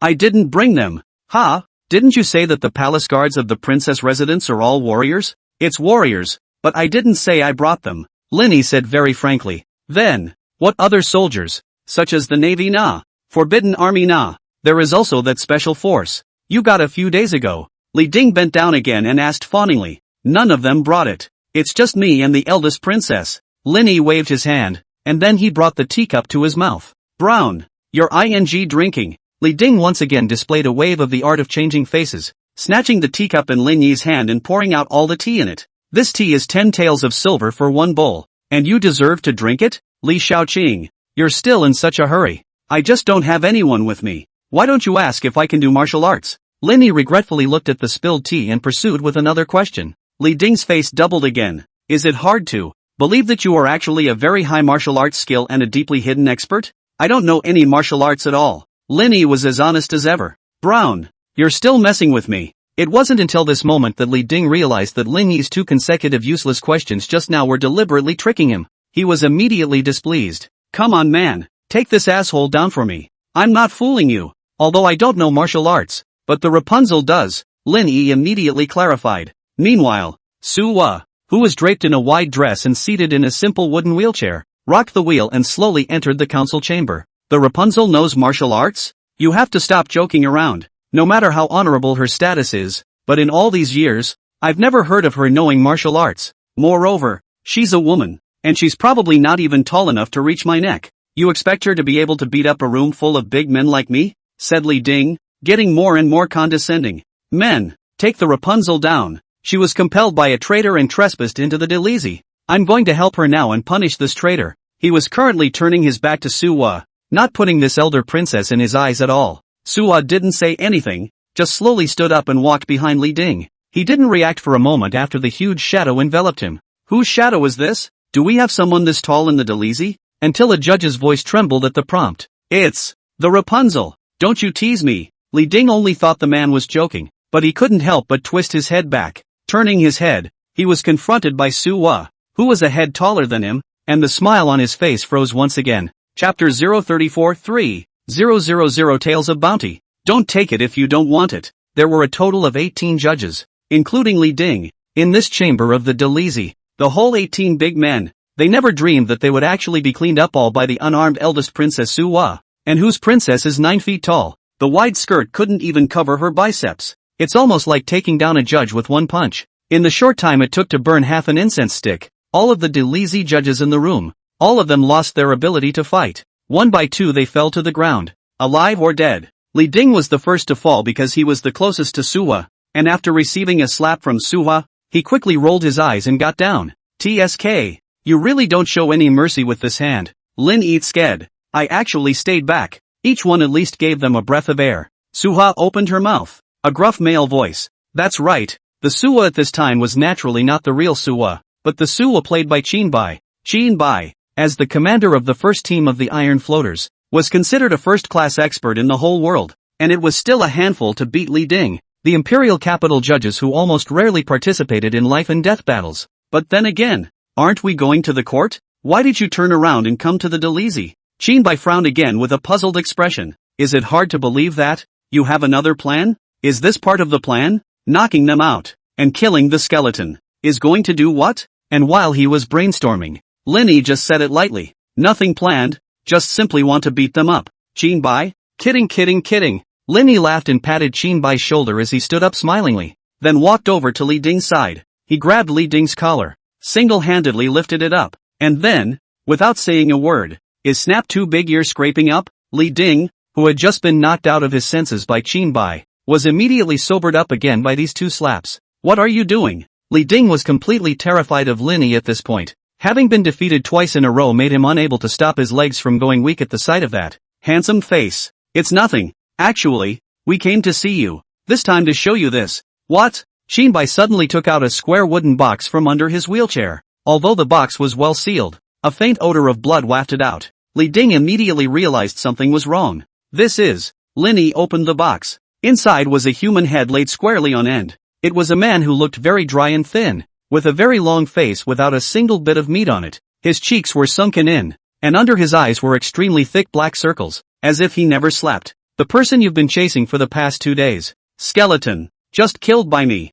The human head is here. Lin Yi pointed at the heads and said. Li Ding came forward and looked back and forth, then said with a little less certainty. I'll find someone to ask first. Li Ding broke away from Lin Yi's hand and ran to the other fainted judge, and without a second thought, he slapped him 2 more times. What's wrong? That judge also sat up sleepily. Is this head a skeleton? At Li Ding's inquiry, the judge came forward, looked left and right, and finally nodded with certainty. Skeleton. This person is usually a god. Not many people have seen his face, and I have seen him once unintentionally, but I reckon that 80% is it. What if there is this? Lin Yi handed out another shattered skeleton mask, and even though it said that a lot of that left eye was shattered, it was still very obvious what the original form was. That judge took it over again, and after scrutinizing it in front of him for a while, he nodded towards Li Ding. Now we can be sure. It is indeed the skeleton, right? Really? He's finally dead. Now Yang Shaoqing's revenge is avenged. Li Ding couldn't help but cheer, but he still looked at Lin Yi suspiciously and asked, but, why did Shogun Lin help us? And why did you beat me up first when you came here? When you were clearly helping me to apprehend the murderer? The more Li Ding thought about it, the more he couldn't figure it out. Hey.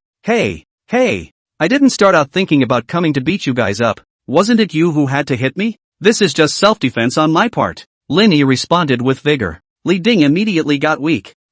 Don't mention these first. Since you helped us apprehend the fugitive, our Delezy is also a place of justice. Although you and I still have a grudge against each other, one size does not fit all. This favor, we, the Delezy, still have to repay it. Regarding the bounty on the skeleton, we will definitely give it with both hands. Lin Yi, however, waved his hand very generously, something in passing. Consider it as selling your personal favor. I just think that the princess house and the Delezy may not necessarily be incompatible. In the future to take care of each other in more places. We will see you again. Saying that, he very dashingly joined Qinbai and twisted his head to leave. When the matter is over, brush off your clothes and hide your achievements and fame. Holy, so cool. Looking at Lin Yi's back as he left, the judges on the side couldn't help but marvel. Even Li Ding lamented. It seems, I was still wrong about Shogun Lin before. I thought he was a money-grubbing, lustful, power-driven, pure-hearted villain. But looking at it now, that's not the case.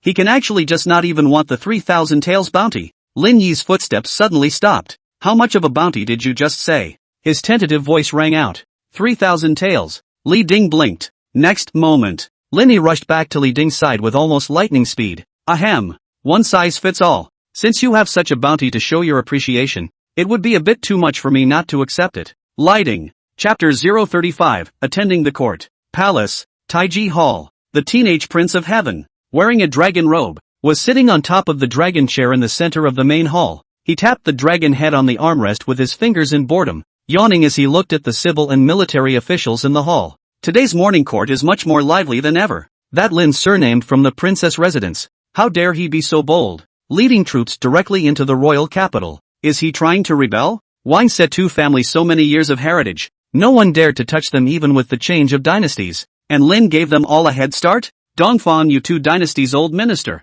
On the occasion of the round room with the concubine, was the surname Lin to bring people broke in? Not only a meal of insults, and pulled into the prison, died in the unknown. Where is the law? That's right. The entire court is now furious and extremely vocal about that princess's handler. Actually, it wasn't just yesterday. It's been many days in a row. Su Zhang sighed. Ever since that princess house staffer surnamed Lin, with 3,000 armored soldiers, entered the imperial capital and copied Wang, Xia, and Dongfang's families in one day, the impeachment of the entire courtroom, as if the rain is springing up, is continuous. The reason why these three families were extremely high in the entire Great Shu was because the people of their clans were spread throughout the entire court. This full of more than 100 people. There are 30 or 40 people surnamed Wang, Xia and Dongfang, not to mention those whose divisions came from these three great families. In short, these courtiers of the three great families would have been happy to go to a court that day and do their official business. I ended up being dumbfounded when I got home. The entire clan,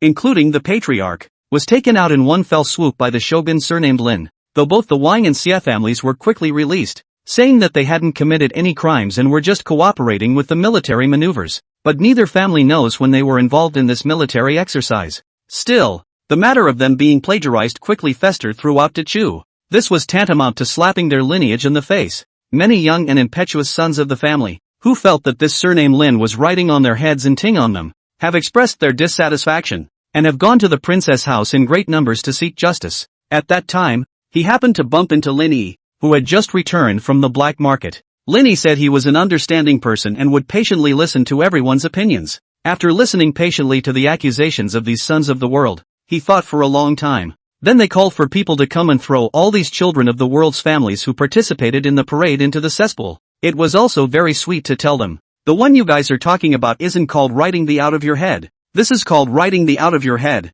Your Majesty, I suggest, take the men now and arrest that rebellious minister surnamed Lin. A rather neutral male voice suddenly interrupted Su Zhang's memories. It was a middle-aged man in a red official uniform. Xie Jiaxuan, I know that your son was also thrown into the cesspit and ate half a caddy of your mood. I can understand it very well, but this Lin Yi, after all, is only a rankless curator. What he does is not at all for the service of my imperial sister, a classless staffer. I'd forgotten about it if your Majesty hadn't mentioned it. But before this one surnamed Lin appeared, the eldest princess was known to be kind to people. I don't believe that these mischievous and shady schemes could be the idea of the eldest princess. Xia Jiaxuan snorted coldly and indignantly. Yes, the Rapunzel is gentle and reasonable. So naturally it wasn't her idea. It must be the one surnamed Lin who compelled the eldest princess. The other ministers responded in kind. It seems that I, an unranked staff member, have made all of you officials think so much about me, and I am truly flattered.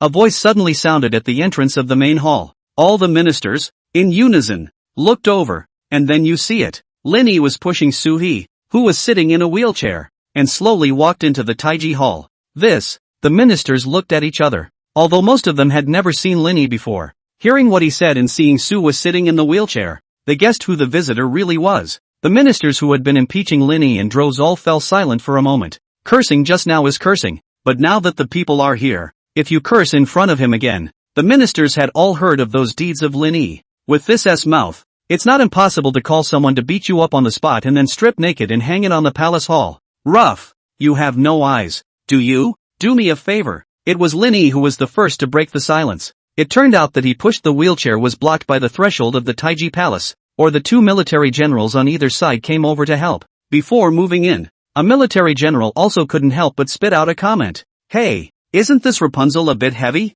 Another military general rushed to cover his mouth. How can you talk nonsense about the princess's weight? Sure enough, a woman's weight is never definable, whether in ancient or modern times. Your Majesty, today, the herborist and Her Highness the Princess are late for the court, and there was a delay on the way. So I hope your Majesty won't be offended. Linny pushed Suhi and walked all the way to the center of the hall, bowing down to apologize. Although his mouth said to ask for forgiveness, there was no semblance of guilt in his tone, and he didn't even kneel. Su Zhang, however, did not say anything more, but just smiled and said, "You are Shogun Lin, aren't you? What an excess of courtesy. You're a very popular person beside my imperial sister. I've heard all about those schemes of Shogun Lin. Unconventional, unique ideas." It was obvious that this teenage son of heaven was already trying his best to draw closer to Linny. Don't even think twice about complimenting each other. But unfortunately, other than being able to say that Linny is unconventional, it's completely impossible to find any good words to describe him.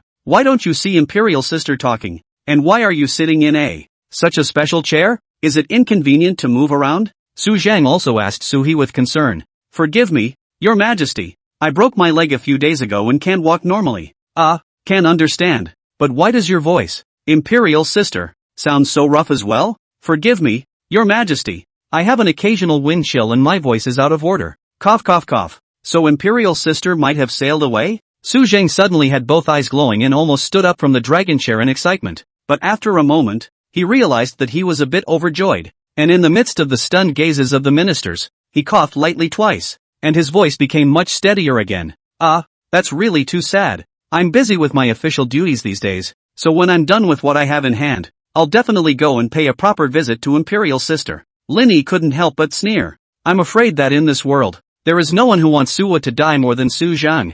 After all, although Su Zhang had become the emperor, the military power was held in Suhi's hands. Those ministers who had embraced the army also recognized Suwa rather than Su Zhang as the emperor. This resulted in Su Zhang living like a younger brother in front of Suwa every day. Oh no. He was originally Su Wei's brother too. Chapter 036, You Can't Afford to Play. Can you? Imperial sister usually lives deep in the princess mansion. Why did you think of coming to the court today? Although Suhi was late and had brought in Linny, an irrelevant person who could easily cause public anger, he was still seated next to the dragon chair. Su Zhang also twisted his head every now and then, caring a bit. Back to your Majesty's words. Her Highness has begun to reflect on her faults these days. And she thinks it's so wrong of her to be so intent on having fun when she has the support of so many meritorious military generals. With more power comes more responsibility. That's why she came to the court. Lin Yi, on the other hand, answered for the princess every time on the grounds that she had a bad throat. Oh, it's good to be responsible.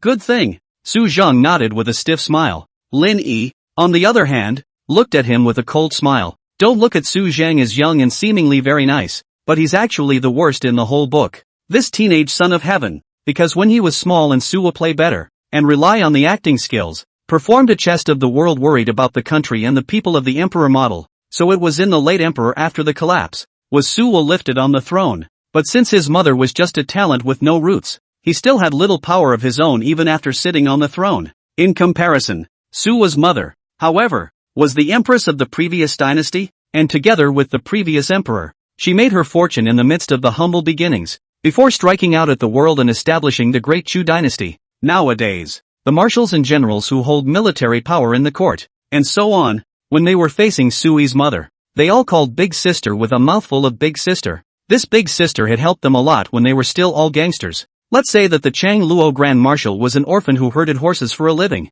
and was nearly whipped to death by the wealthy owner because he lost his horse. It was his Big Sister who stepped in and bailed him out, and later gave him a piece of baklava to keep him from starving to death. In addition to that, all those other generals and marshals have been more or less favored by this Big Sister. Other than the late emperor, the only one who could make this group of old soldiers and ruffians bow down was this late empress. After the successive deaths of both and the late emperor, even if Suwa was unmotivated by dynasty politics and had little ability, he still said that he could mobilize these old ministers and make them loyal. It was also only because she was the only heir of the late emperor and successive. It was enough to see the prestige that Suwa's mother had built up back then. However, Suwa to this brother is also considered to be a good intention. She has been uninterested in the dynasty over the years. In fact, there is also in the slowly devolution of power to the idea of Su Zhang. As a qualified Madonna heroine, Suwa had always thought that Su Zhang was a diligent and loving emperor with a big heart, and the reason why it hasn't been built yet, it was purely because of her as the powerful Rapunzel as a stumbling block.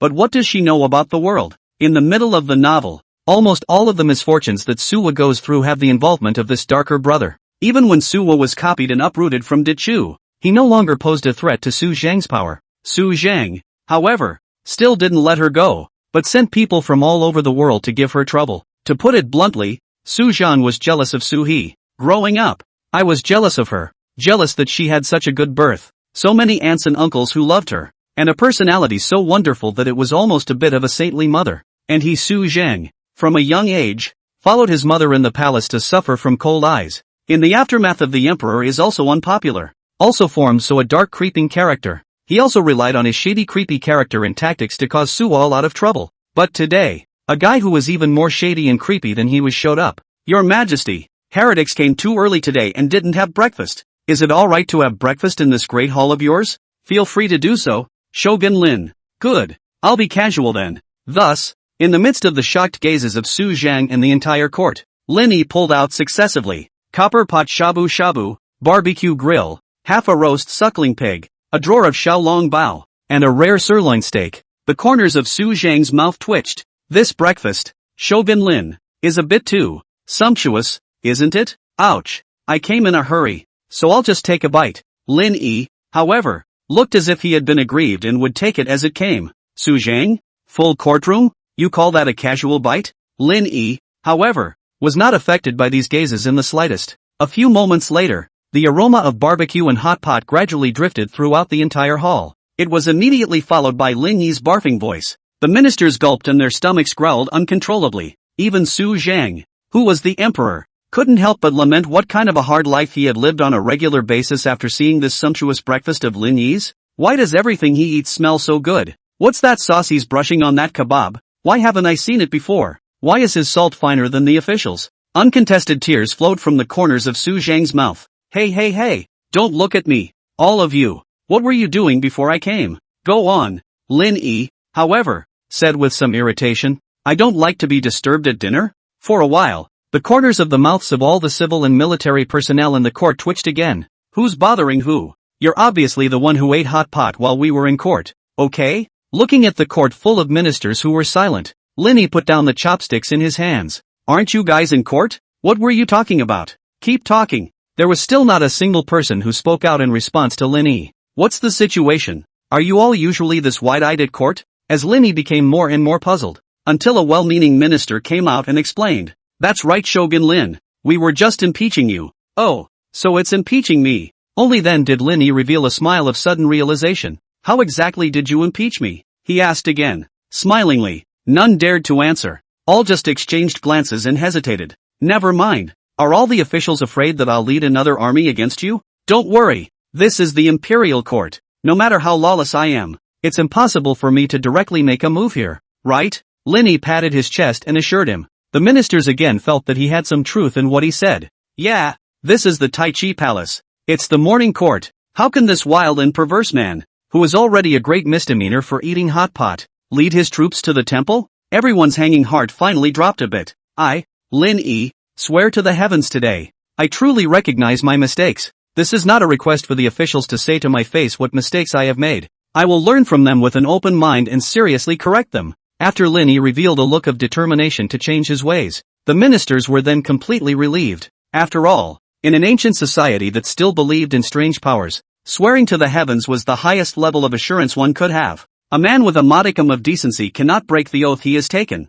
The ministers then began to speak freely as well, one after another coming forward to accuse Lin Yi. Lin Yi, you're bold. How dare you censor Wang Xie's two families? Lin Yi, you acted recklessly. Did you send someone to kill Lu Zhongping, the first son of the Lu family? Lin Yi, you're worse than a pig or a dog. Dongfang Yu is highly respected, but he was wrongfully killed in prison by you? Wait until the circle of people have finished cursing with red faces. Lin Yi remained very calm and even asked politely. All cursed? Cursed? That's enough cursing for today. Tomorrow's will be scolded tomorrow. Straight from the heart and beyond. Good. It's my turn to take a dip next. 2. Lin Yi smiled and clapped his hands. Come on people. Those who have just scolded me. All of them will be sunk into Poyan Lake to feed the fish. All the families that can be copied are copied. All the family members are sent to the Yellow River to dig the river. Ministers, nobody? You can't afford to play. Can you? Chapter 037, I'll put myself forward. In the midst of the dismayed gazes of the people in the courtroom,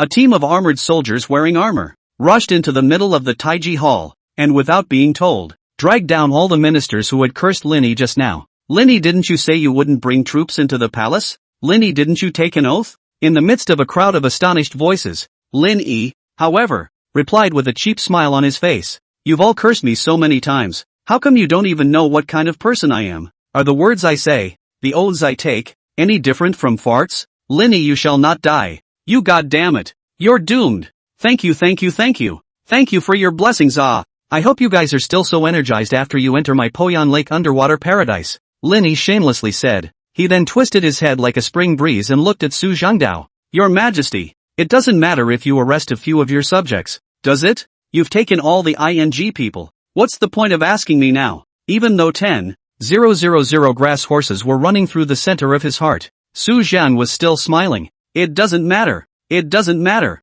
They should have been punished long ago for insulting Shogun Lin. In his opinion, the most important thing for him to do at this time as a powerless emperor was to hold back and bide his time in order to find the time to turn the tide. But actually, he had underestimated Lin Yi. Few people can really keep putting up with this stomping on their noses. Hey, yes, Your Majesty, Dongfang Yu, that old deng died in our prison. In theory he was the minister of the Ministry of Revenue that you ordained. I should give you an explanation, but I'm too full today and don't want to give you an explanation. For a moment Su Zhang suspected that he was not listening to human words. The other ministers in the middle of the hall were beginning to doubt their own ears. What does that mean? He is the minister of the Ministry of Appointments, an official of the second grade. Unexplained deaths in your prisons. You don't want to give that explanation because you're too full? But if you don't mention it, people will just hold their breath. And you had to mention it? There's a limit to how far we can go in bullying people, right? But Lin Es Tawdry, the next sentence is always more than the last. But I see Dongfang Yu that the position of Secretary of the Ministry of Administration is vacant.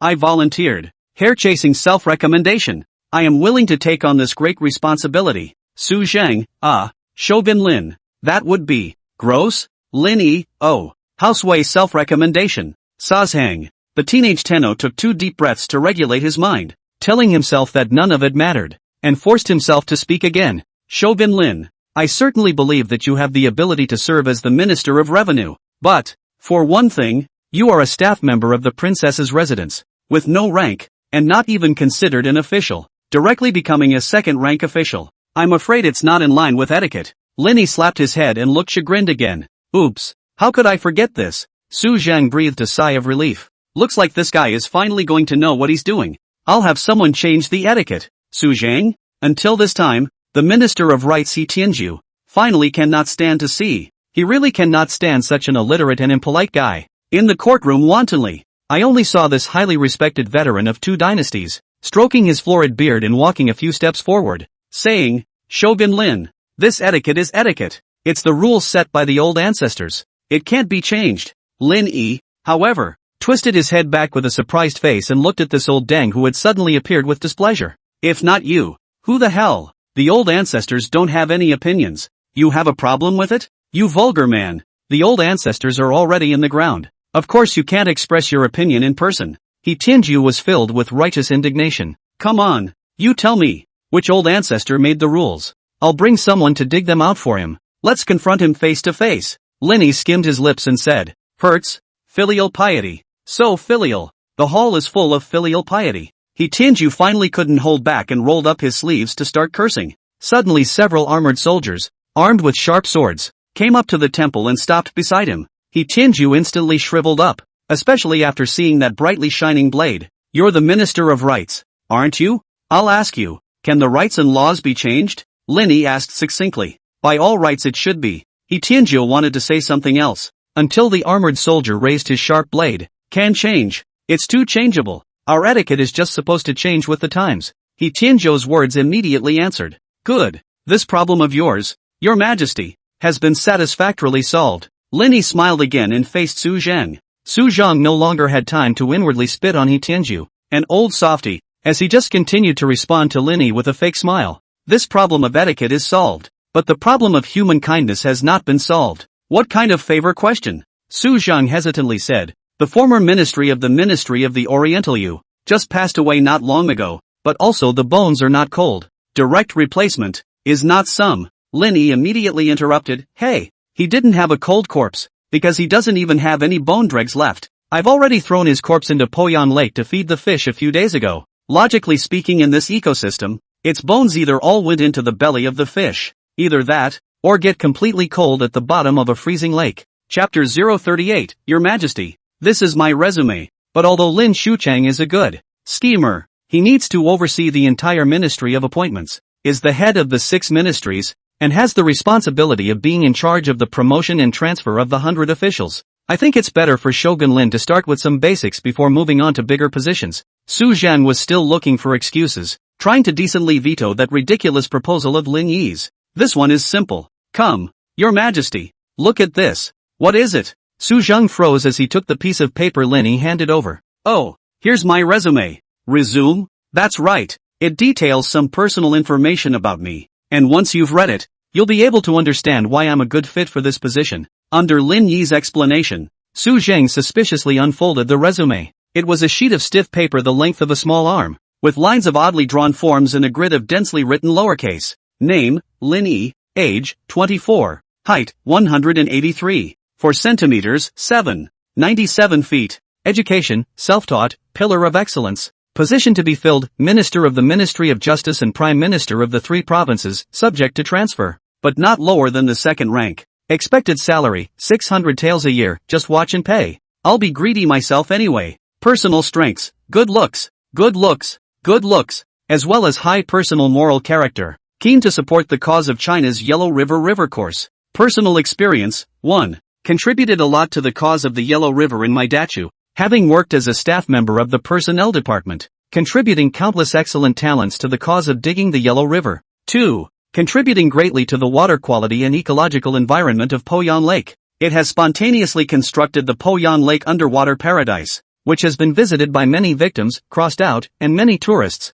and has introduced a number of humanized services, such as the Chu Yuan Permanent Experience Card and the 25-hour underwater sleeping experience. 3. The chief director of the first Dachu Royal Capital Real CS, who has commanded a large-scale performance of more than 3,000 people. Wang Xiadongfang's 3 big families actively participated and completed a good cooperation. Su Zhang had completely endured it. This is a naked provocation. Lin Yi, this guy has done his own bad things, all the hallowed, but also shamelessly written to this so-called resume above, but also show off like to get in front of their own, to be used as a credentials to fight for the Ministry of Ministers of the Shangshu position. Even for someone as good at holding back as Su Zhang, he couldn't stand Lin Yi's repeated inches. Su Zhang's face was so cloudy that it was almost dripping. His hands clenched the armrests on both sides of the dragon chair. What if I don't make you the Minister of Revenue today? That's easy. Lin Yi seemed to be waiting for these words. I've ambushed 500 swords and axemen outside the Great Hall to protect His Majesty. As long as His Majesty doesn't give me the position of Minister of Ministries,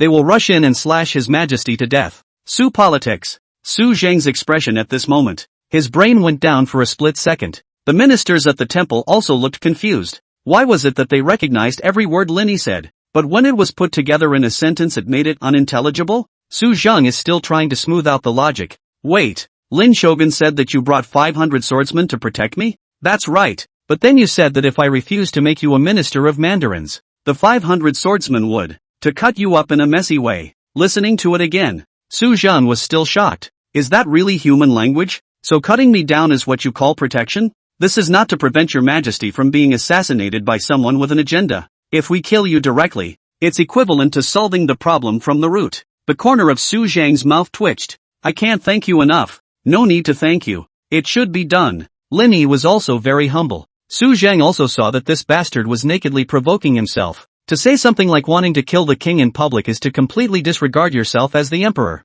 Shogun Lin wouldn't think that just by threatening me with a couple of sentences like this, I would let go and let you be this minister of the Ministry of Revenue. Would I? Lin Xucheng think. I am this kind of spineless emperor? Su Zhang's gaze became more and more resolute, rather like the appearance of an iron-blooded emperor whose might could not be bent. Look at this Shangshu's official hat. Does it fit me? I say this official uniform is customized for me. In the carriage back to the princess residence, Lin Yi was wearing the red official uniform that he had just received and was showing off towards Qinbai with a smelly face. Qinbai still wore the mask disguised as Su Wa, but his helplessness could be seen through it. He also didn't expect that the young emperor Su Zhang had said verbally that he couldn't just give a second-rank official position to Lin Yi.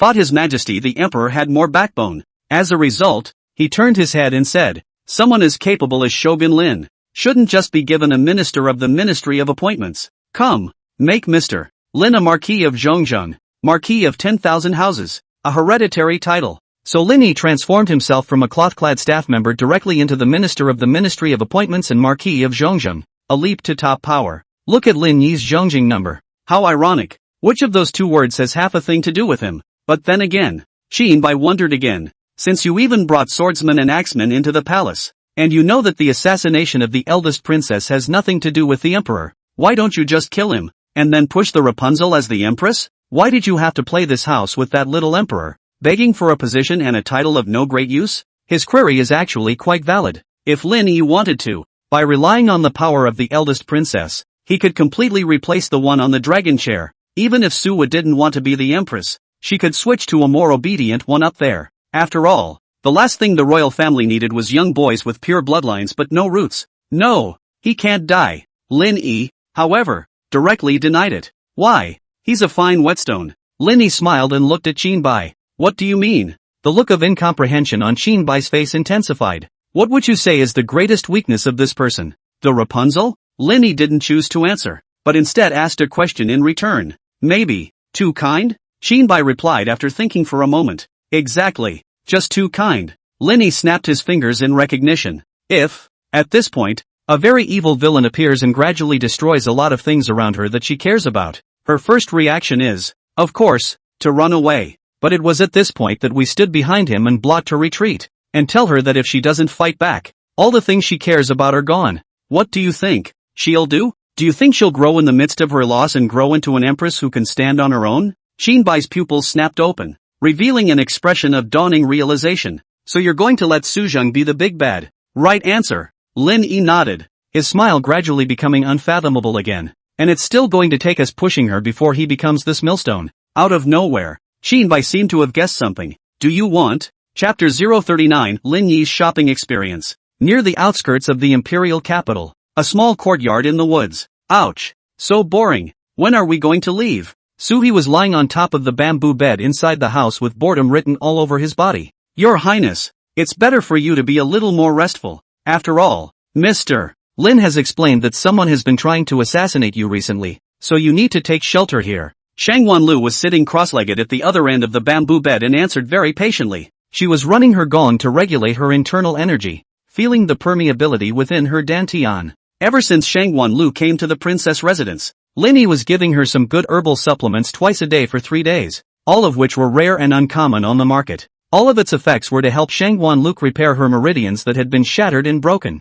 After these months of conditioning, her martial arts had also recovered to 70 to 80% of her peak, and always learning new feats of martial arts as well. Even when fighting Qin Bai, who was a first-rate expert, he was able to fight back and forth without losing. In fact, what Lin Yi valued most about Shang Wanlu was her martial arts talent. Having just experienced a beating injury, with his meridians broken by inches, just a few months of recuperation, he was already on par with Qin Bai at the end of the first-class experts, and when she waited for half a year, she would step into the ranks of the true top experts. The Qin Bai of his time was completely insufficient to fight in front of her. In 2 or 3 more years, Shang Wanlu will be able to take the lead in the martial arts world, and according to the description of the book, Shang Wanlu is a person of loyalty and courage. For the sake of the ghost city was saved by the grace of the latter willing to give back everything he has, living a Deadpool Pro Max version, and all Lin Yi needed to pay was just a few herbs. It's not a bad deal by any stretch of the imagination, not to mention that those herbs of Lin Yi's weren't bought with his money. Hey yeah, little drop, do you know what Mr. Lin was doing the other day when he deployed his troops to Medicine King Valley? Suha, who was lying on the bed, suddenly remembered something and raised her head to ask. Shang Wan Drop frowned. Pill King Valley is the place with the most abundant herbs in the world. He should be going to buy herbs. Once he remembered that the herbs he was taking were all produced by the Medicine King Valley, Shang Wanlu's heart just warmed up. It seemed that Mr. Lin really valued her, deploying his troops to Pill King Valley to buy herbs specifically for her. While Shang Wanlu was covered in pink bubbles, Suhi realized something was wrong again. That's not right. Why did he order every soldier to put on a hood when he went to the Medicine King Valley to buy medicine? What headgear? Soho, this kind of headgear. Suwa took out the headgear, designed by Lin Yi. Immediately after that, Suwa suddenly pulled out a pure black furry hood that could perfectly cover the entire head. with only 3 holes snapped open where the eyes and mouth were. Shangguan Lu vaguely seemed to have guessed something, but she still wasn't sure of the way.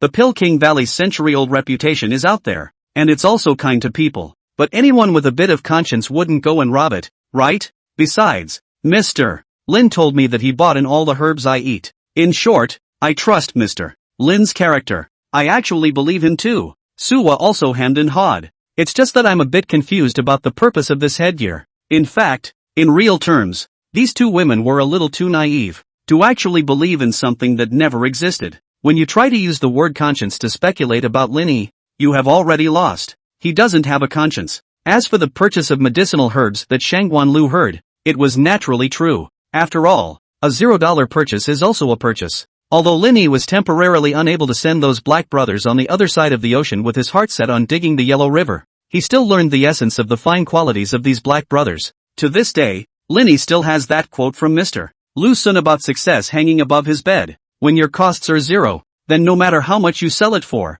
you're making money. 2 ants. Let's eat. At that moment, a thin male voice rang out, then pushed in a hobbling old man in his 50s or 60s, with 2 bowls of Yangchun noodles on a plate in his hands. The old man had a graceful gait and a beardless face that looked slightly feminine. Thank you, Eunuch Wang. Shangguan Lu's stomach had been rumbling for a long time. Don't look at her slim figure, waist as thin as a willow. But she was a person who practiced martial arts. Her daily physical exertion was very large, and her meal size was naturally very large as well. Shangguan Lu couldn't wait to receive the 2 bowls of noodles, first handing 1 bowl to Suha, then couldn't wait to eat his own bowl. Looking at Shangguan Lu's devouring appearance, the old man known as Eunuch Wang said with smiling eyes, "You, Auntie Yo, eat slowly, it's hot. It's Grandpa Wang who makes it delicious." Suha was not so anxious to eat the noodles. Instead, he smiled and praised Eunuch Wang a few times. "It's still Lord Rapunzel who can boast. In the past few days since your arrival, my little thatched courtyard has been enriched."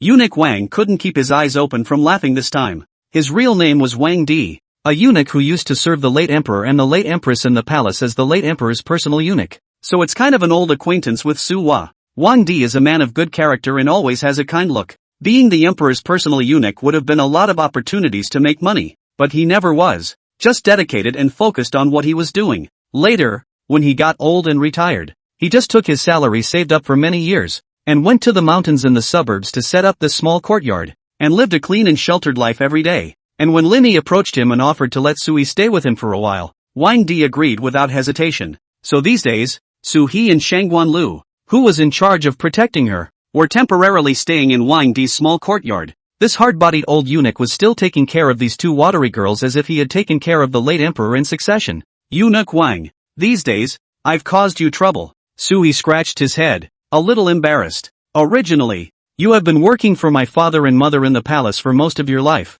and now that you're old, you don't have a clean slate, and you still have to take care of me as a loafer. Hey, the princess is wrong. For you guys to be able to come to this courtyard of mine, it's kind of adding a little bit of popularity to this courtyard of mine. Wang Di, however, shook his head and replied in a calm tone. Chapter 040 Lin Schwabi Group's Entertainment Industry. Rapunzel and Emperor's son-in-law, how have you been lately? The last time Wang Di saw Suhi was at her wedding to Chen Lizhong. At that time, Suhi was still immersed in the joy of the newlyweds. Wang Di, as a half-elder, now see each other again. Naturally inevitable to ask a question. Su Hua, however, sighed as she stirred the noodles with her chopsticks with some displeasure. Preparations are already being made for the reconciliation. Reconciliation? Wang Di was obviously a bit surprised. Was the prince-in-law unfaithful? Pretty much. Disappointed in him too much. And now they've long been sleeping in separate rooms. And they don't even see each other a couple times a month. Sua's feet off the ground, swaying slowly on the bed.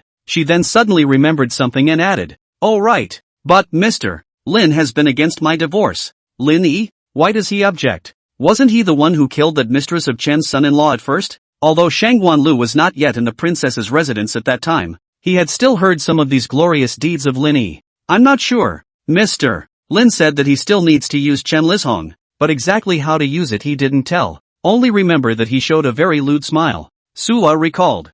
Although Shangguan Lu didn't know what Lin Yi was up to either, but vaguely, she was beginning to sympathize a little with that emperor's son-in-law. After all, anyone who could be in Lin Yi's thoughts would most likely not have a good end. Shui. Meanwhile, Lin Yi, who was still on the carriage, sneezed 3 more times in a row. What's going on? Did someone miss me again? Linny touched his nose and frowned in confusion. There aren't many people who want you. There are quite a few who want you dead. Jean Bai, who was on the side, coldly spat out another sentence. Lin Yi ignored him, raised his hand to lift the curtains, looked at the sky outside, and said in a cold voice, "It's about time. Let's welcome the birth of a new Rapunzel." Jean Bai was stunned, bowing his head in silence for a moment, his eyes revealing a few moments of intolerance. Lin Yi noticed his companion's struggle and reached out to pat his shoulder. "Since we're trying to figure out the big picture, what's going to happen later is essential." "No. I just don't understand how you see the time when it's clearly cloudy outside today."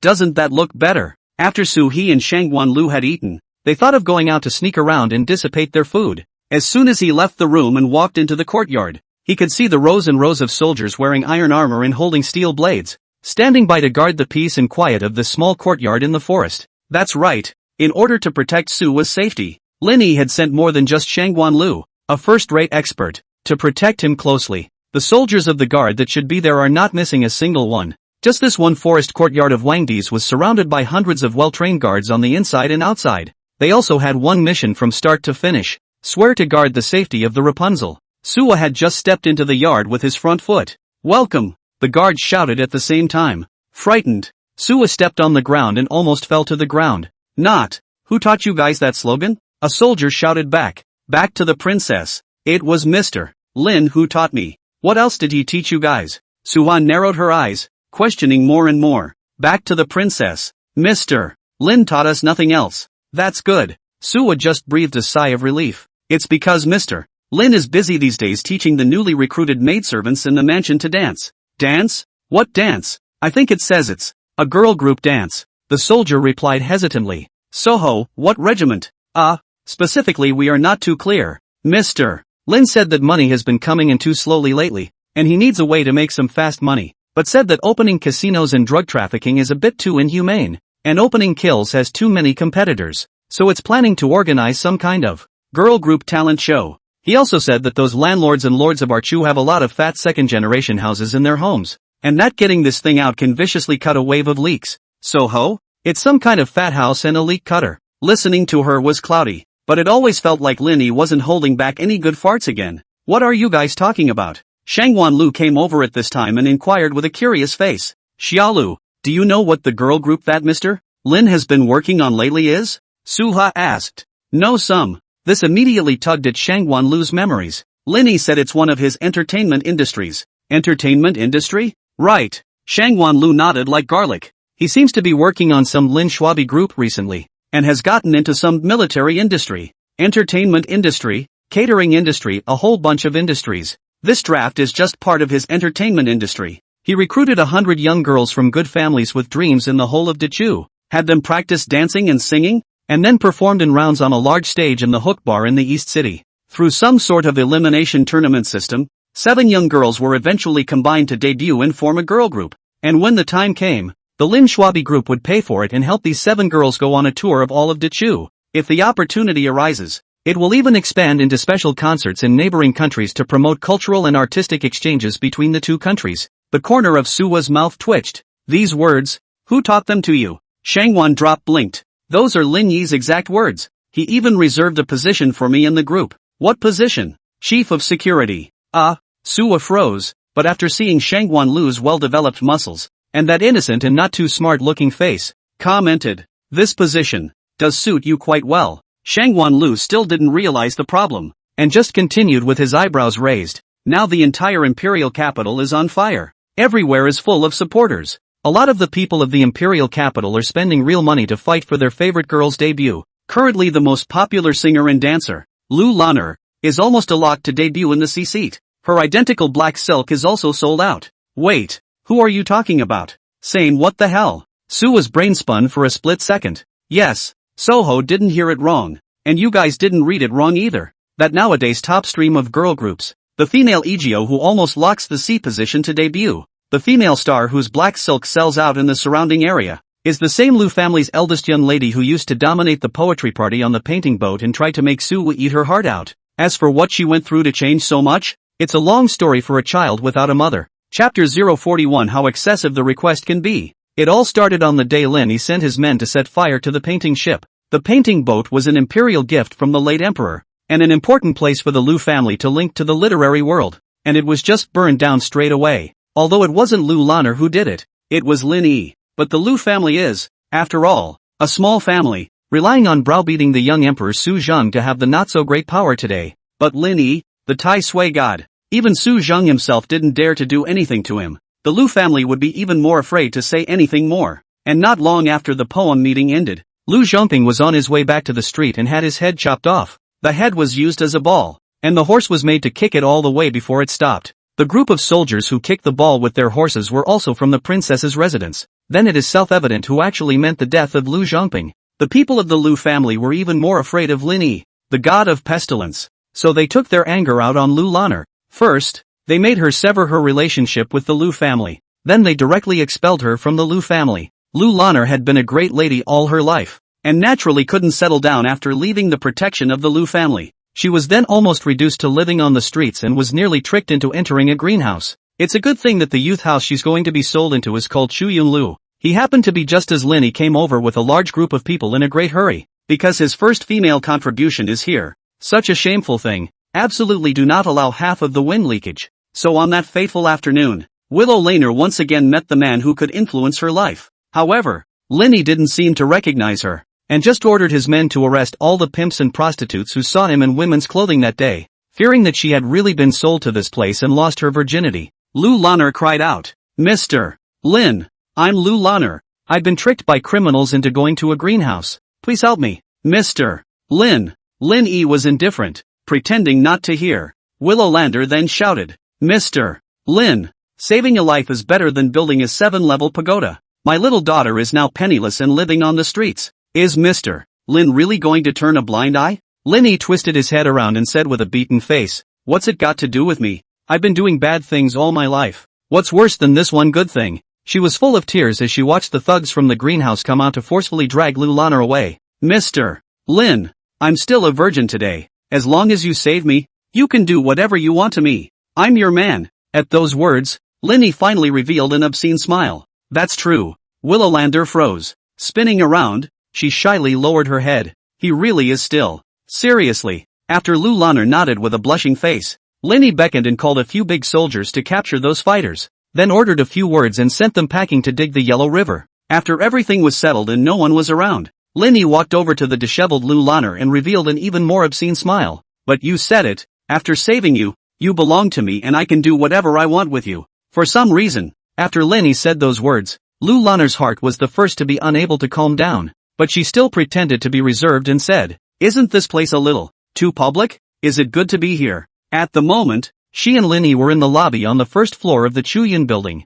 though it was said that there wasn't a single customer or prostitute left in the place because of Lin Yi's bringing people to smash the place. The soldiers under Lin Yi's hand also went up to the second floor to arrest people, but after all, it is a public place. It's fine. Lin Yi, however, waved his hand. "Just stay right here." "So, Mr. Lin has this kind of hobby, but since my concubine is already your person, I can only be at your disposal." Well. Lin Yi couldn't help but reach into his waistband and fumble around for a while. Lu Lanner's heart grew more and more expectant. It's time to start unbuckling the belt. Can't wait. But she'd never experienced anything like this before, after all, and just closed her eyes and waited quietly for the wild storm that would follow. But as time slowly passed, what she expected still didn't happen. Lin Yi didn't even touch her. "What's the matter? Is the belt tied in a knot? It won't come off?" Lu Lanner was waiting a bit impatiently, and even planned to open her eyes and go undo Lin Yi's belt for him. But soon, there was Lin Yi's voice. "What the are you doing with your eyes closed? Can you see with your eyes closed? So you want me to take the initiative?" Lu Lanner's mind suddenly came to a realization, thinking that Lin Yi usually seemed quite strong, but this kind of thing actually liked to be passive. She snickered and opened her eyes, but what she saw was a fully dressed Lin Yi. Lin Yi was holding up a piece of paper in his hand and pushed it in front of her. Lu Lanner's hands, which were ready to undo her own clothes, suddenly stopped and became at a loss for words. "What do you mean?" Willow Lander asked. "What do I mean? What do you mean?" Lin Yi was amazed. "Since you're my man now, you have to follow all my orders. Now an inaugural girl idol raising talent show that I convened as a director to face all of Chu is about to begin. It's selecting young girls who have the character of an idol, are good singers and dancers, have good looks, and can help my group make a profit. I see that you're quite good in all aspects. so it's not too much to ask you to participate, right? Lin Yi perked up. Willow Lander was shocked, and the corners of her mouth twitched as she looked at the customized poster for Mercury Girls 202. So that's what you're talking about when you talk about letting you do whatever you want? Of course, Lin Yi said with great excitement. This talent show of mine, but it's very cruel. You need to have many consecutive days, closed intensive training, practicing singing and dancing every day, and you also have to learn to draw girl group makeup. Most importantly, you have to try on all kinds of singing clothes, black and white silk, and then help us sell peripherals. Doesn't that just sound inhumane? Does it count as doing whatever you want? So, don't you have some other requirements, like your personal needs? Willow Lander remained undeterred. That's what I personally want. When your girl group earns money, it all goes into my pocket. Lin Yi replied with a serious face. It's not that. It's some physical needs. Physiological needs, no? Lu Lanner was in a hurry. She didn't care about being a lady or not, reserved or not. It's you personally to me personally. How excessive it can be. If you say so. It's true, Lin Yi replied after thinking for a moment. You say. Lu Lanner's eyes glowed as if she had seen hope. Until Lin Yi said with a vicious face. You are not allowed to fall in love during your idol activities. Have to cooperate with all our promotional activities. Can't have any personal entertainment time. How about? Is it excessive enough? Willow Lander. Chapter 042 Protecting the Princess. After Shangguan Lu's explanation, Sui did have some concepts about this so-called girl group talent show. She also recalled that she had seen those strange portraits posted in some public places in the imperial capital, and at that time, she was still puzzled as to what the portraits were. Why would it be a style of painting that had never been seen before? The coachman of his time was considered to know something, and told Suwa that was a secondary painting style, and the person on the portrait was a secondary beauty girl. Suwa didn't understand what two spine salamander meant, and she didn't know much about the so-called beautiful girl. Now that I look at it, it's actually all Lin Yi's handiwork. This staffer of his own is really a rare talent. However, Suwa wasn't too interested in this and was just curious to ask a question. Her current priority was still to sneak around, to get some food and air. After all, staying in this small yard every day, suffocating. Alright, little drop, why don't you stroll around with me for a while? Let's go out and soak up the sun. Yes, your highness. Su He and Shangguan Lu, accompanied by a few guards, had just taken a few steps out, and hadn't even had time to walk out of the courtyard. Shoo, shoo, shoo. A few arrows were suddenly shot over in the distance. 2 guards fell to the ground with arrows on the spot. Not good. There's an assassin. The remaining soldiers immediately realized something was wrong. They pulled out their swords and surrounded Suwa in the center, trying to stop the possibility of Suwa getting hurt at all in the form of a human wall. Suwa was also startled, and she stood frozen in the circle surrounded by the guards, her eyes wide. What's the situation? On the side, Shangguan Lu relieved. Your highness, don't panic. It should be those chaotic officials who wanted to assassinate you that have found their way here. It's alright though. Our guards are the best of the best and will be able to protect you well.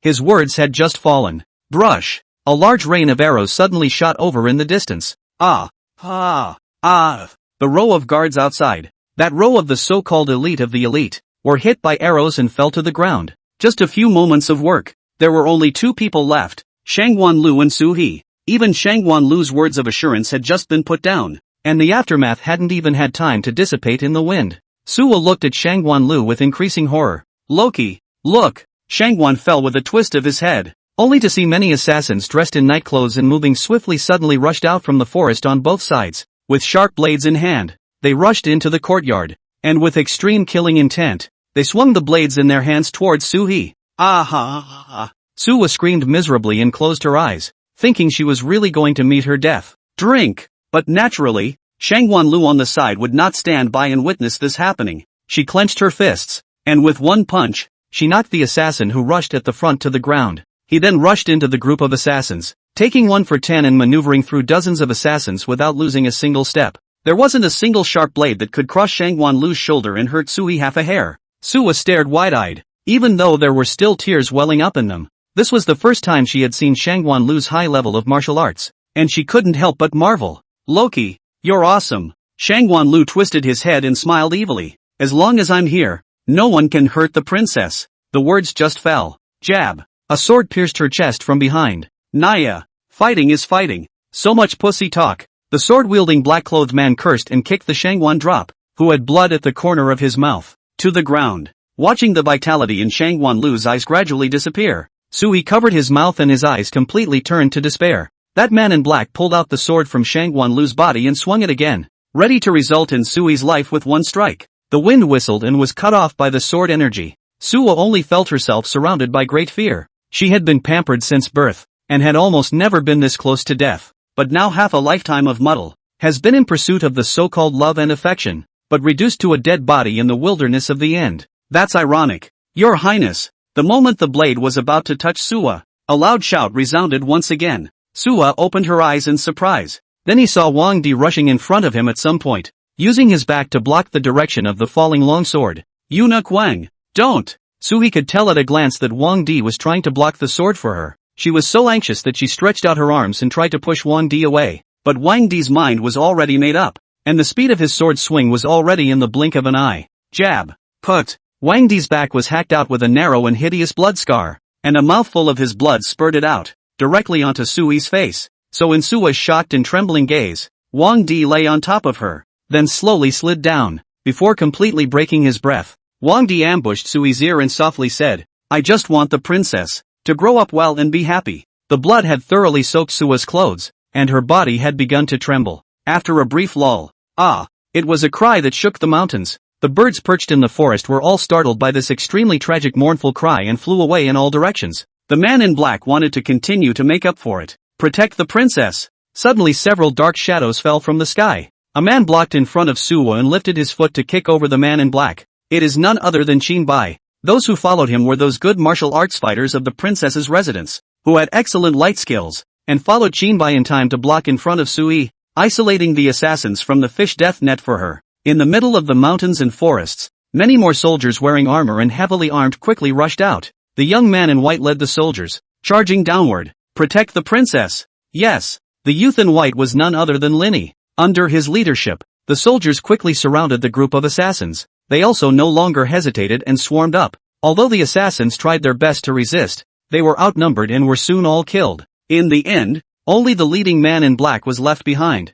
the one who had successively attacked and killed Shangwan Lu and Wang Di. He was escorted by two soldiers with knives and knelt in front of Suwa. Qin Bai and Linny then stood on either side of Suhi. Linny first rushed at Suhi with a guilty face. My subordinate was late to rescue. Please punish me. Your Highness. Suwa didn't say anything. She just mechanically moved her feet and walked over to Wang Di's side, reaching out to caress the wound on Wang Di's back, the blood spreading into every one of her fingernail crevices. Raising her head again, Shangwan Lu's body was lying not far away, the wound at her chest. The blood was still gurgling out. She had a dead look on her face, and her eyes were still looking at Suwa's direction tightly. In addition to those two, there were about a couple dozen other guards, all killed by arrows, their bodies piled one on top of the other. They also had only one purpose before they died, to protect Suwa's life. They are. Suwa's voice trembled. Qin Bai lowered his eyes and said, most of the people have already died. Among them, especially Eunuch Wang and Miss Shangwan have been injured the most seriously, and are already unable to return to heaven.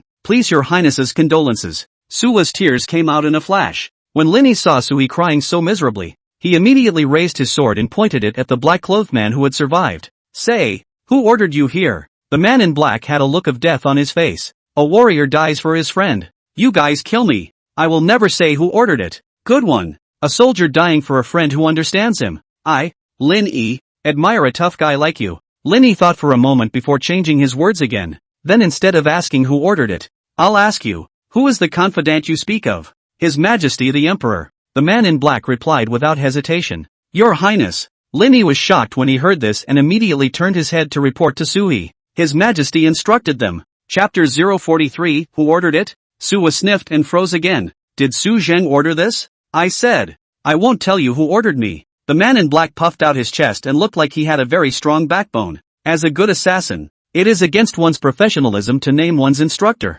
What a professionalism. Linny once again lamented. We won't ask you about your accuser. I'll ask you, who was the person who gave you the money? His Majesty the Emperor. Who is the man who sent you to this mountain forest? His Majesty the Emperor. So the Emperor ordered you? I'm not telling you. Too much backbone. Is this the quality of a professional killer? I can't get any information out of him at all. Damn it. After asking these questions, Linny lowered his head and began to think hard, before he eventually jerked his head up. Your Highness, after these clues, I have surmised. There is only one truth. The one who ordered these assassins is His Majesty the Emperor. Ah, the black-robed man's face changed greatly, and his tone was filled with incredulity. How? How did you guess? It's just a basic operation. After all, I am the famous detective Lin Yi. Lin Yi puffed out his chest and raised his head, his face unchanged, with the appearance of a high-ranking person who was strategizing and planning, and who had the whole world at his fingertips. Qin Bai, who was standing on the side, only wanted to give these two people a kick. What's the matter? If you can't tell me who your emissary is, you can tell me who your confidant is, can't you? I said I don't eat pork, so pork heads are fine, right? Straight up Hong Lux 666. And Lin Yi, where are you playing the ING detective? Does this thing really require guessing? Didn't he just tell you all the answers? Of course, the fact that there are so many slots doesn't really detract from Suwa's true feelings. While everyone else is in a serious funny whole job, she was the only one still immersed in the world of the bitter heroine. So, it really was Su Zhan who did it. Tears rolled down among Suwa's eyes, looking at the corpses and wreckage all over the ground, and for the first time, she questioned what she had ever done. She has repeatedly held back and retreated, repeatedly been kind and merciful. In return, these white wolves betrayed them and got their way again and again. The people around her were turned into cold corpses because of these white-eyed wolves. Watching Suwa was reflecting on what she had done and her attitude towards Su Zhang, the little emperor. Lin Yi decided to add another handful of firewood. His face gradually became tangled, and then with a thud, he knelt in front of Su He. Suwa wondered. Mr. Lin, what are you doing? Lin Yi said with tears in his voice. Your Highness doesn't know. We went to court today and met with His Majesty. Your Highness, you know me. I'm a person who has always been kind to others, generous and loyal. Originally, when I got there, I didn't say a word and just settled down to be my little transparent self. But who would have thought that His Majesty would suddenly turn on me? He said that the position of Minister of Appointments is now vacant, and that he had to force me to enter the court as an official to take up the position. But I, as a person, have always disliked those worldly things. I seek spiritual penetration and freedom of the soul. I especially hate such dirty and vulgar things as being an official. I'm not interested in being an official. I've never touched an official position, and yet His Majesty insists on making me this official. He's insulting me physically and mentally, and he's forcing me to become some kind of marquis and knighted me. This is a naked insult to me. It is also an insult to you. This is how he wants to divide you and me, the ruler and the minister. He wants to make you suspicious of me by giving me the matter of rank and title. Hearing Lin Yi's open-mouthed forced words, Qin Bai was shocked. How the hell can you explain that? On top of that, this Lin Yi guy was crying with a snotty face. Those who don't know would think he's really suffering a lot. Su He moved again. She huffed and bent down, helping Lin Yi up. Mr. Lin has suffered you these days. No hard work. What is this hardship of mine? Lin Yi replied with a strong face. Qin Bai's white eyes were about to roll out of their sockets. The sweetness of this you are not mentioning at all. Well, now that the crisis has been lifted for the time being, Your Highness, I see that you are also tired, so you can go back to the princess's residence to rest first. I will send soldiers to escort you. We'll talk when you're rested and behind you, Lin Yi proposed. But Suwa couldn't bear to look at the corpses all over the ground. Never mind, leave this place to me. They are all the most valiant martyrs, and I will do everything for them afterward. Lin Yi patted his chest and assured him. Good, I'll leave it to Mr. Lin then. Suwa's spirit was clearly in great shock. She stumbled away, assisted by two soldiers. Witnessing Suwa get on the carriage, he proceeded to go far away until the shadow of the carriage completely disappeared into the mountains and forests. All right, all stop acting, all get up. Lin Yi clapped his hands. All the dead on the ground, whether they were guards or black-clothed assassins, including Wang Di and Shangguan Lu, all got up. All of you have worked hard. North of the forest is our director's office. We'll all go over there to collect our box lunches and paychecks later.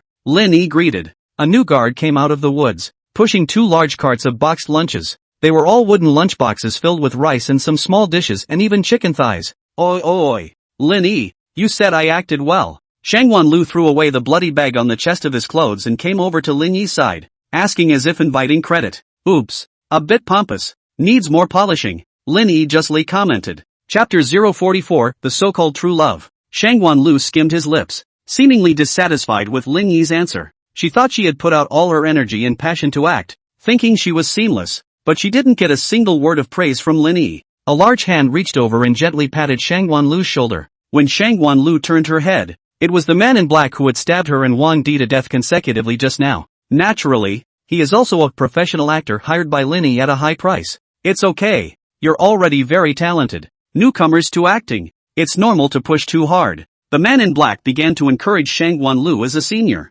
Shangguan fell in a better mood this time.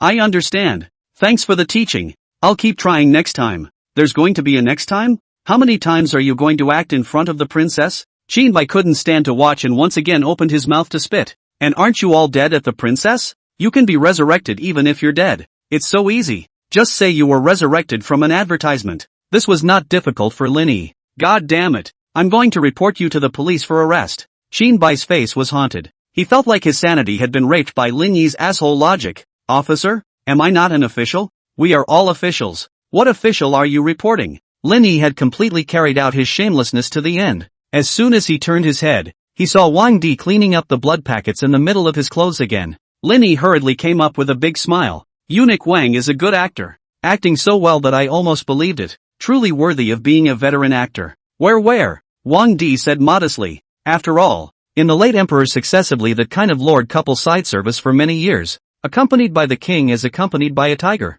Without some acting skills can live to today? Fair enough. Lin Yi nodded his head, but there was still a suppressed appreciation in his tone. But it is rare for Eunuch Wang to cooperate with us in this play at this age. It turned out that since before Suhi moved into the small courtyard, Lin Yi had approached Wang Di in advance and planned today's scene. From the first day Suwa lived in the house, everything was going according to a pre-written script. Wang Di brushes his presence in front of her every day, treating her all kinds of good, and the feelings between the two rise day by day to the point of being loved ones. But just at this juncture, Wang Di Crunch died, or in order to save Su he died. For that affectionate Rapunzel, this was undoubtedly a thunderbolt from the clear sky. In the future, I must also trouble Eunuch Wang to leave the imperial capital and never appear in front of the eldest princess. Lin Yi bowed slightly again and requested in a sincere tone, carriages, horses, money, all have been prepared, laboriously after you have finished a play to kill, and then continue on the road without stopping. No hard work.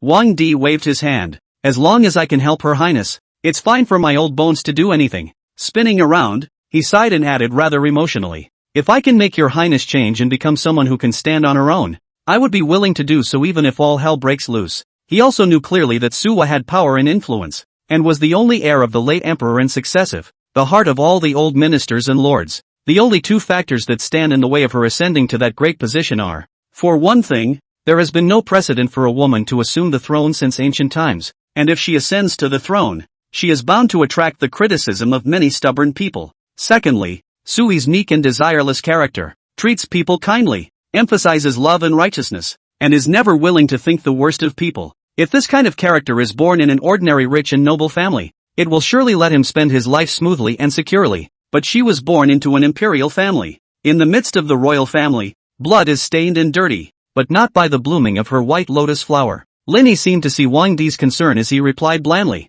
Eunuch Wang can leave without worry and find a place to spend his days. I'll take care of the rest. As long as Your Highness is interested in inheriting the throne, I will be the sharpest sword in her hands, helping her to clear all obstacles under the darkness of the darkness. Wang Di was obviously a bit surprised by this answer from Lin Yi as he asked again, I naturally trust Mr. Lin, but there's still one thing I don't know. Eunuch Wang, please speak. Although Mr. Lin usually seems arrogant and lawless, but I know that in fact, many of the things you do are for the sake of the eldest princess, and you have poured your heart and soul into many things for the princess's residence. What was the reason for that? Is it simply because of Her Highness's kindness in knowing you? Lin Yi thought for a moment before replying, probably because, as a sensible reader, I just can't stand the idea of the sweet and kind heroine's daughter being bullied by a brain-dead author with retarded story logic. What? Wang Di froze. Lin Yi shrugged and continued, I don't have many hobbies in my life. I just like to read some novels, but every time I see those favorite characters being forced to write miserably by authors who have their heads in the sand,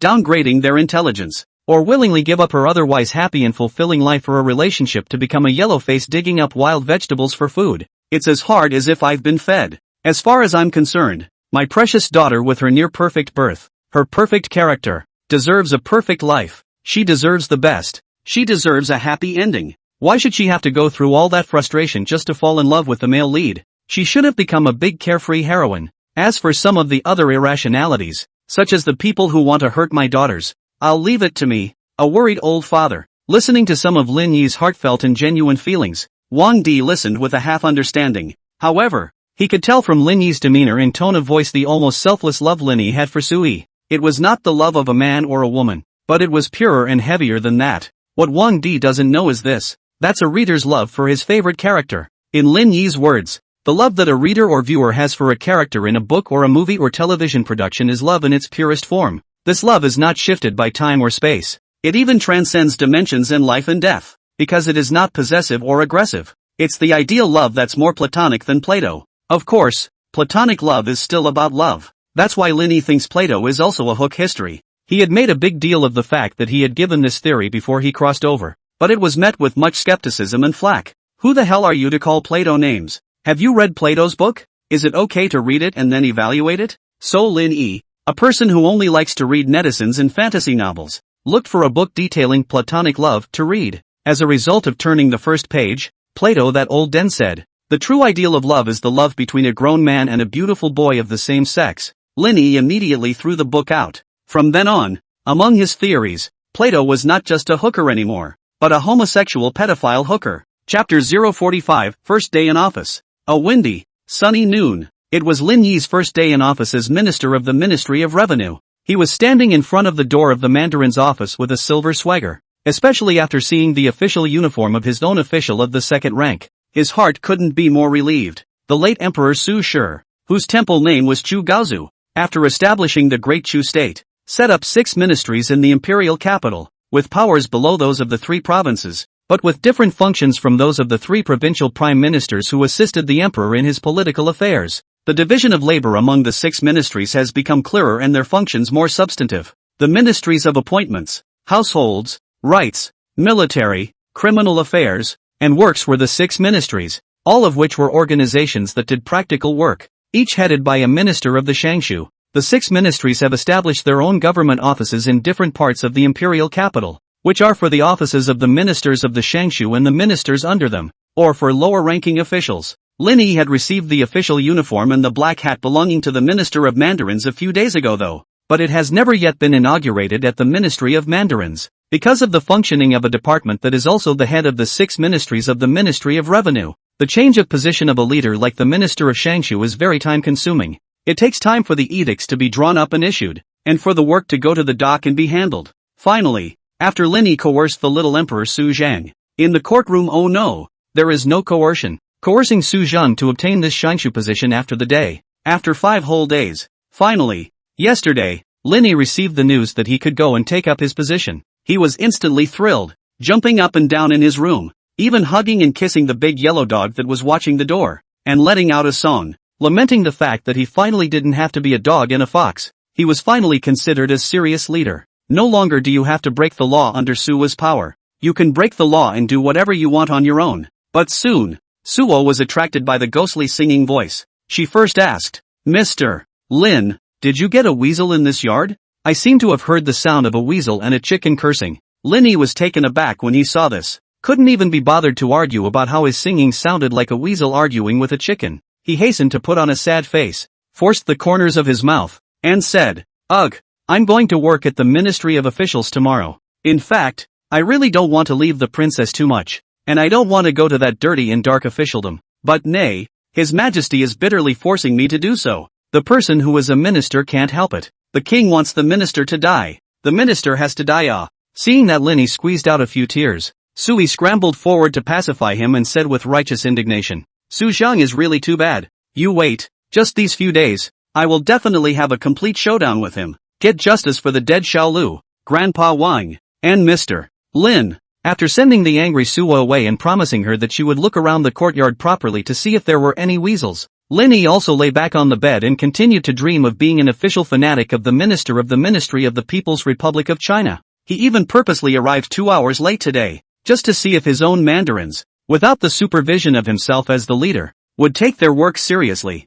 It definitely wasn't because Lin Yi couldn't get up in the morning. Lin Yi was currently standing in front of the door of the rather imposing official building, wearing a black hat and a dark red official uniform, with his hands crossed. Is this where I'll be working from now on? Not bad, not bad, quite grand, befitting my status. Hurry up and get in there. If you don't go in, they should all retire to their homes. From the carriage behind him came Qin Bai's voice. That's right, on Lin Yi's first day at work, it was Qin Bai who personally drove him here. The two of them wasted half an hour just looking for where the Mandarin's office was because neither of them knew the way very well. Got it. You'd better hurry back to protect the princess closely. Lin Yi began to send Qinbai away. Due to Shangguan Lu's cooperation in acting, he had already faked his death and killed himself at Sui's place. Therefore, he could only let Qinbai come to protect Sui closely, in order to avoid any mistakes. Then take care of yourself and try not to do too much out of the ordinary. And even if you do, don't say that you're from the princess's house. I'm too ashamed. Hey, it's my first day on the job.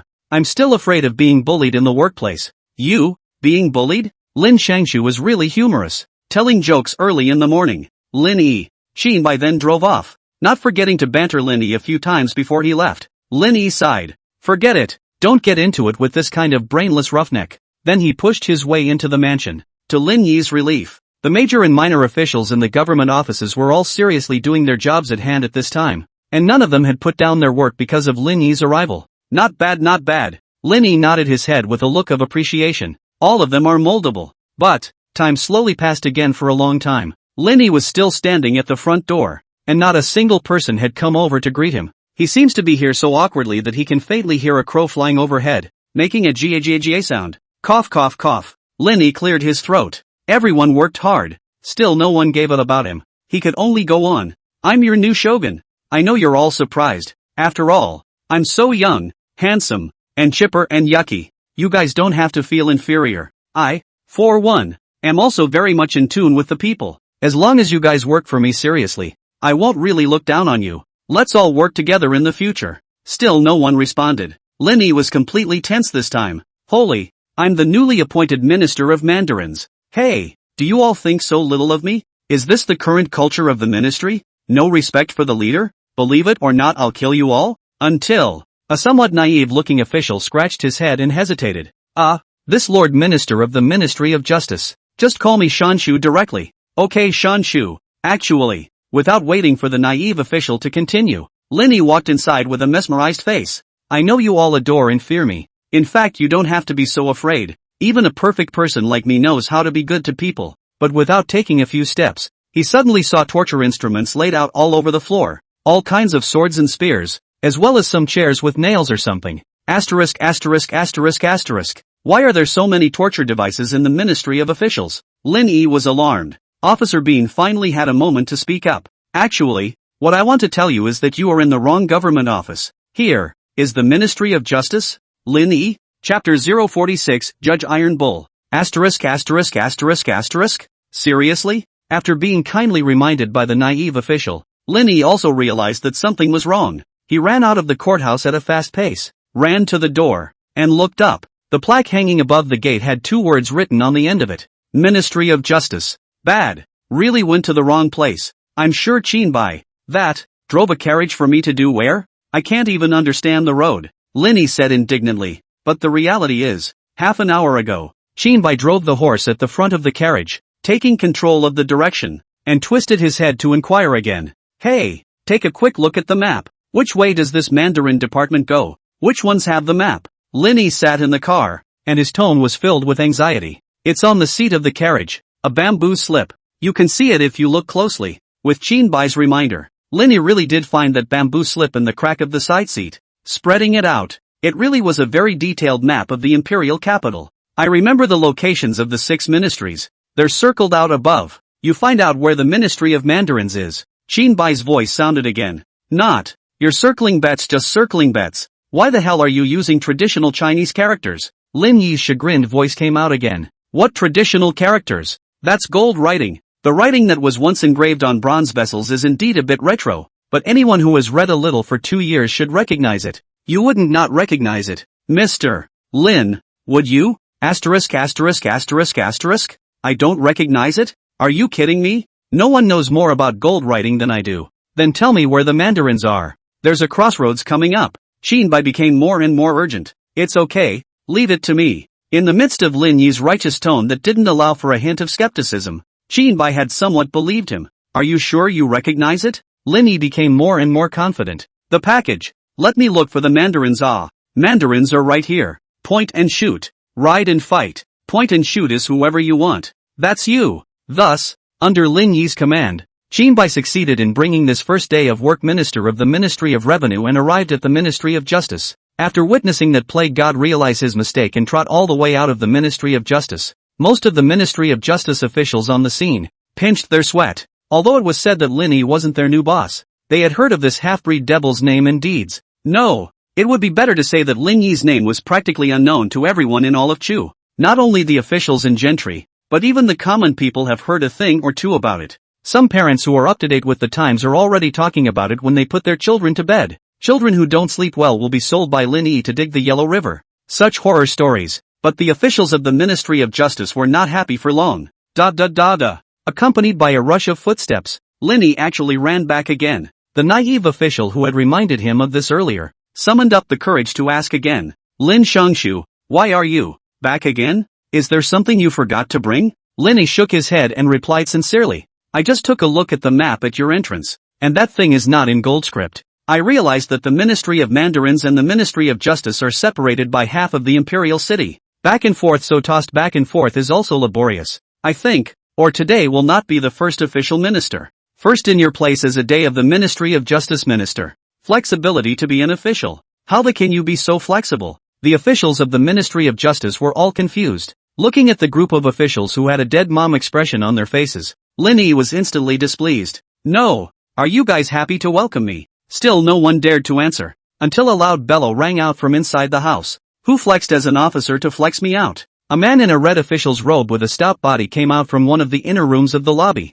with a face like a disc, eyes like bronze bells, and a long, heavy beard and thick eyebrows. This person is none other than the current Minister of Justice, Zhao Jian. It was named in the folklore because of its strong body as a cow and its fierce face, like a Judge Iron Bull. It's an existence that countless people are afraid of. Watching this Iron Bull judge push over like a wall, Lin Yi didn't have much of a reaction yet. The other officials of the Ministry of Justice have started to get scared. Bad. This surname Lin has provoked Minister Zhao. Is he going to be finished? That can't be helped. After all, Minister Zhao has a reputation and a big body. Who wouldn't be afraid when they see him? Take a look. This Lin Yi is probably already scared out of his wits by Minister Zhao. Hearing the whispers of his subordinates around him, Zhao Jian also raised his head rather proudly. Then seeing Lin Yi standing still and not moving, he thought even more that this kidney-deficient little white boy in front of him was frightened by himself. I'll tell you, surname Lin, no matter how arrogant you are outside, in my Ministry of Criminal Affairs, it's no good. Be sensible now and get the hell out of here, and I won't bother with you much. At this moment, Zhao Jian felt handsome, on his own, with his fierce looks, his stout frame, and his great authority. No one is good enough to come. Whoever is in front of him has to be humbled. Especially when you hear the loud bragging of the subordinates around you. Wow! Minister Zhao is so handsome. Minister Zhao is the light of the Ministry of Justice. Minister Zhao, you're my god. Zhao Jian instantly swelled even more. But, a moment later, Lin Yi said in a salty manner, where's the potato that's come to life? Why don't you go back to the ground and act like a pussy? Those who don't know think it's a bare zero in the Chengdu bar. Is your anus still closed? How does it feel to leak sure every morning? The smile on Zhao Jian's face froze in an instant. The officials of the Ministry of Justice who were trying their best to brag on the sidelines were also petrified in an instant. Dirty. Lin Yi's cursing was just too dirty, though there were certain specific words in that sentence that none of them could understand. But what the whole thing meant, they could still get a good idea. Lin Yi was really considered to be the only person who dared to talk to Zhao Jian like this in recent years. Is this guy out of his mind? After all, the rumor that Zhao Jian had killed a cow with one punch was a source of delight throughout the streets of Great Chu. As expected, at this point, Zhao Jian was on the verge of losing his mind in anger, and he almost growled. Asshole! What are you talking about? I said, hurry up and get out of here. I'll be the Minister of Justice today. Lin Yi replied calmly. It was as if he was going to run wild all the way through Zhao Jian's thunderbolt. Want to be the Minister of Justice? Have you asked me about my fists? Have you asked me about this tendon? Zhao Jian clenched his fists. The muscles on his body tightened up in an instant, and that white official uniform couldn't even hide the fullness of the muscles, which were about to burst. That's something I didn't ask. Lin Yi was puzzled, but in the next moment he was smiling happily. But I've asked the 300,000 strong army of my princess's house. Zhou Qin? The aura in his body went out in an instant, and his tensed muscles quickly collapsed. In the midst of his puzzled gaze, boom! The door to the government office was pushed open once again. 2 rows of elite soldiers in armor walked in formation. They were all soldiers of the Tiger Leopard Cavalry, the most elite unit in the entire Great Chu, nearly 20 pugilists. All of them were tigers and almost everyone was a bit stronger than Zhao Jian, the Iron Ox judge, who had just been bossing around. had turned into a cute little nosy in an instant. Oh no! It was a little bull. It doesn't turn out to be something that won't pass muster. In short, the tiger and leopard riders immediately shocked the entire audience as soon as they appeared on the stage. Lin Yi's mouth became more and more beaten. These tiger and leopard riders, are the guards given to me by Her Highness herself? Even if I get lost and go to the wrong place, they will follow me every inch of the way. And, Zhao bitch, right? I don't really give a damn about your tendon flesh. After all, there are 17 strong men like you. Old man. Chapter 047, Follow the rules of my game. Come Lord Shangshu, it's time to eat the fruit plate. Only to see our iron bull judge Zhao Jian, who is currently carrying a fruit plate with a fawning face, walking in small steps into the hall of the Ministry of Punishment, and then carefully placing it on the large table in the very center. That was the seat that the Minister of Justice sat in when he had his office and deliberated on important matters. And right now Lin Yi was sitting paralyzed in his chair, with his 2 legs up and down, resting on the table. Come, then play the music and dance. A few dancing girls and singing girls, who had just been brought over from the nearby greenhouses, were driven onto the stage, and under the urging of the officials, they walked up to the lobby and began to show off their beautiful dances and heavenly singing voices. Not bad, not bad. Lin Yi applauded with a face of enjoyment. In fact, the windswept women of these greenhouses were also confused when they first received this order. In broad daylight, it was actually the Ministry of Justice officials who spent a lot of money to find them. That's the government. It is not that some official goes privately, but directly the official government on the grounds of official business. The state treasury to pay, told them to bring directly with the food to eat, to the Ministry of Justice office. They thought at first that they were guilty of something, but it was actually the lords of the Ministry of Justice who were looking for them personally. After panicking for a while, it was determined that this time it was indeed work, and the commission was not bad. This is ridiculous. The degree of fantasy, comparable to a respected royal relatives, usually only in and out of a variety of high-end occasions. The line is elegant things, make friends with high-end people. Suddenly one day a brainwhip ran to a dirty kiln to sell ass. While these are two different things, they're really not that far off in terms of absurdity. After all, like the Ministry of Penal officials, such a solemn and serious occasion, actually found a prostitute in a greenhouse to do the band performance. Who wouldn't look at that and say the rights are broken? But Lin Yi didn't care about that. He felt that as long as he was happy. The officials of the Ministry of Justice also dared to be angry, and they all bowed their heads and sighed. Hey, why aren't you guys happy? Lin Yi's powers of observation were very keen, and at a glance, he noticed the low mood of these officials. I've called so many pretty girls here so that we're all happy and pleased, and I'm stuck in my throat if you're not. Lin Yi looked like a good leader with a pained face. A rigid official replied, Lin Shangshu, please don't make things difficult for us. This kind of vulgar and unappealing stuff is actually being performed right here in the hall of the Ministry of Justice. We also need to be ashamed. It's a shame. Yeah. Even the lowly stuff can be acted out in the Ministry of Justice. A bunch of dirty whores. Don't pollute our penal department. Mediocrity. Don't dirty my official robes. Other officials were also in favor of it, with some of them making extreme remarks. The female prostitutes, who were still performing earnestly, also looked ashamed after hearing these words. That makes sense. Lin Yi nodded. I couldn't agree with you more. The officials were also overjoyed. It seems that although this Lin Shangshu is absurd, he is not the rumored mongrel, but is actually a reasonable person. But Lin Yi said immediately afterward, in that case, girls, you go down. Let these officials come up and dance. The female prostitutes? Officials. Lin Yi, asterisk. Looking at the prostitutes who were dressed in frivolous and revealing clothes with heavily made-up faces, either looking terrified or hesitant, Lin Yi asked in kind words, girls, have you ever been an officer? The group of prostitutes all shook their heads. How can a woman be an official when she is inferior? Not to mention the fact that we are whores, and even more lowly as dust. Never mind. Lin Yi waved his big hand. This day this official hereby authorizes you, in place of these guys, to be officials for one day. Men, give the girls seats, and by the way, send these big old men, who are clean-cut officials, to give us a hot dance to cheer us up. Yes. The tiger and leopard riders answered the promise, and then walked to those officials, wheeled around and kicked one person, kicking them right out of their seats. After the seats were vacated, they all made the please sign to the prostitutes. Girls, have a seat. The prostitutes looked at each other in dismay, having never seen such a scene before, and they too did not dare to move a bit. And the group of officials, too, felt that they had been greatly insulted. Not a few of them, who considered themselves upright and outspoken, loudly rebuked. Minister Lin, I'm afraid there's something wrong if you do that, isn't there? There are also impassioned people who shout out their accusations. Lin Yi, what do you mean? Only women and small people are hard to raise in this world. You're helping these prostitutes so much. Do you have your eyes on any of them? Want to be a dog for which one? Lin Yi's eyes were pale. Whether they are men or women has nothing to do with me. Simply because they are prostitutes and people of low status. They are all lowly and dirty stinking insects in the eyes of you powerful officials. But don't you forget that in my eyes you are no different from these whores. I'm just trying to be fun, but you guys aren't playing along with my rules of the game. Then I don't suggest running over a few more bedbugs. With that, he flicked his hand. A tiger leopard rider soldier understood and stepped forward, his hand rising and falling. Ka Chow. The official who had just pointed at Lin Yi's nose and said,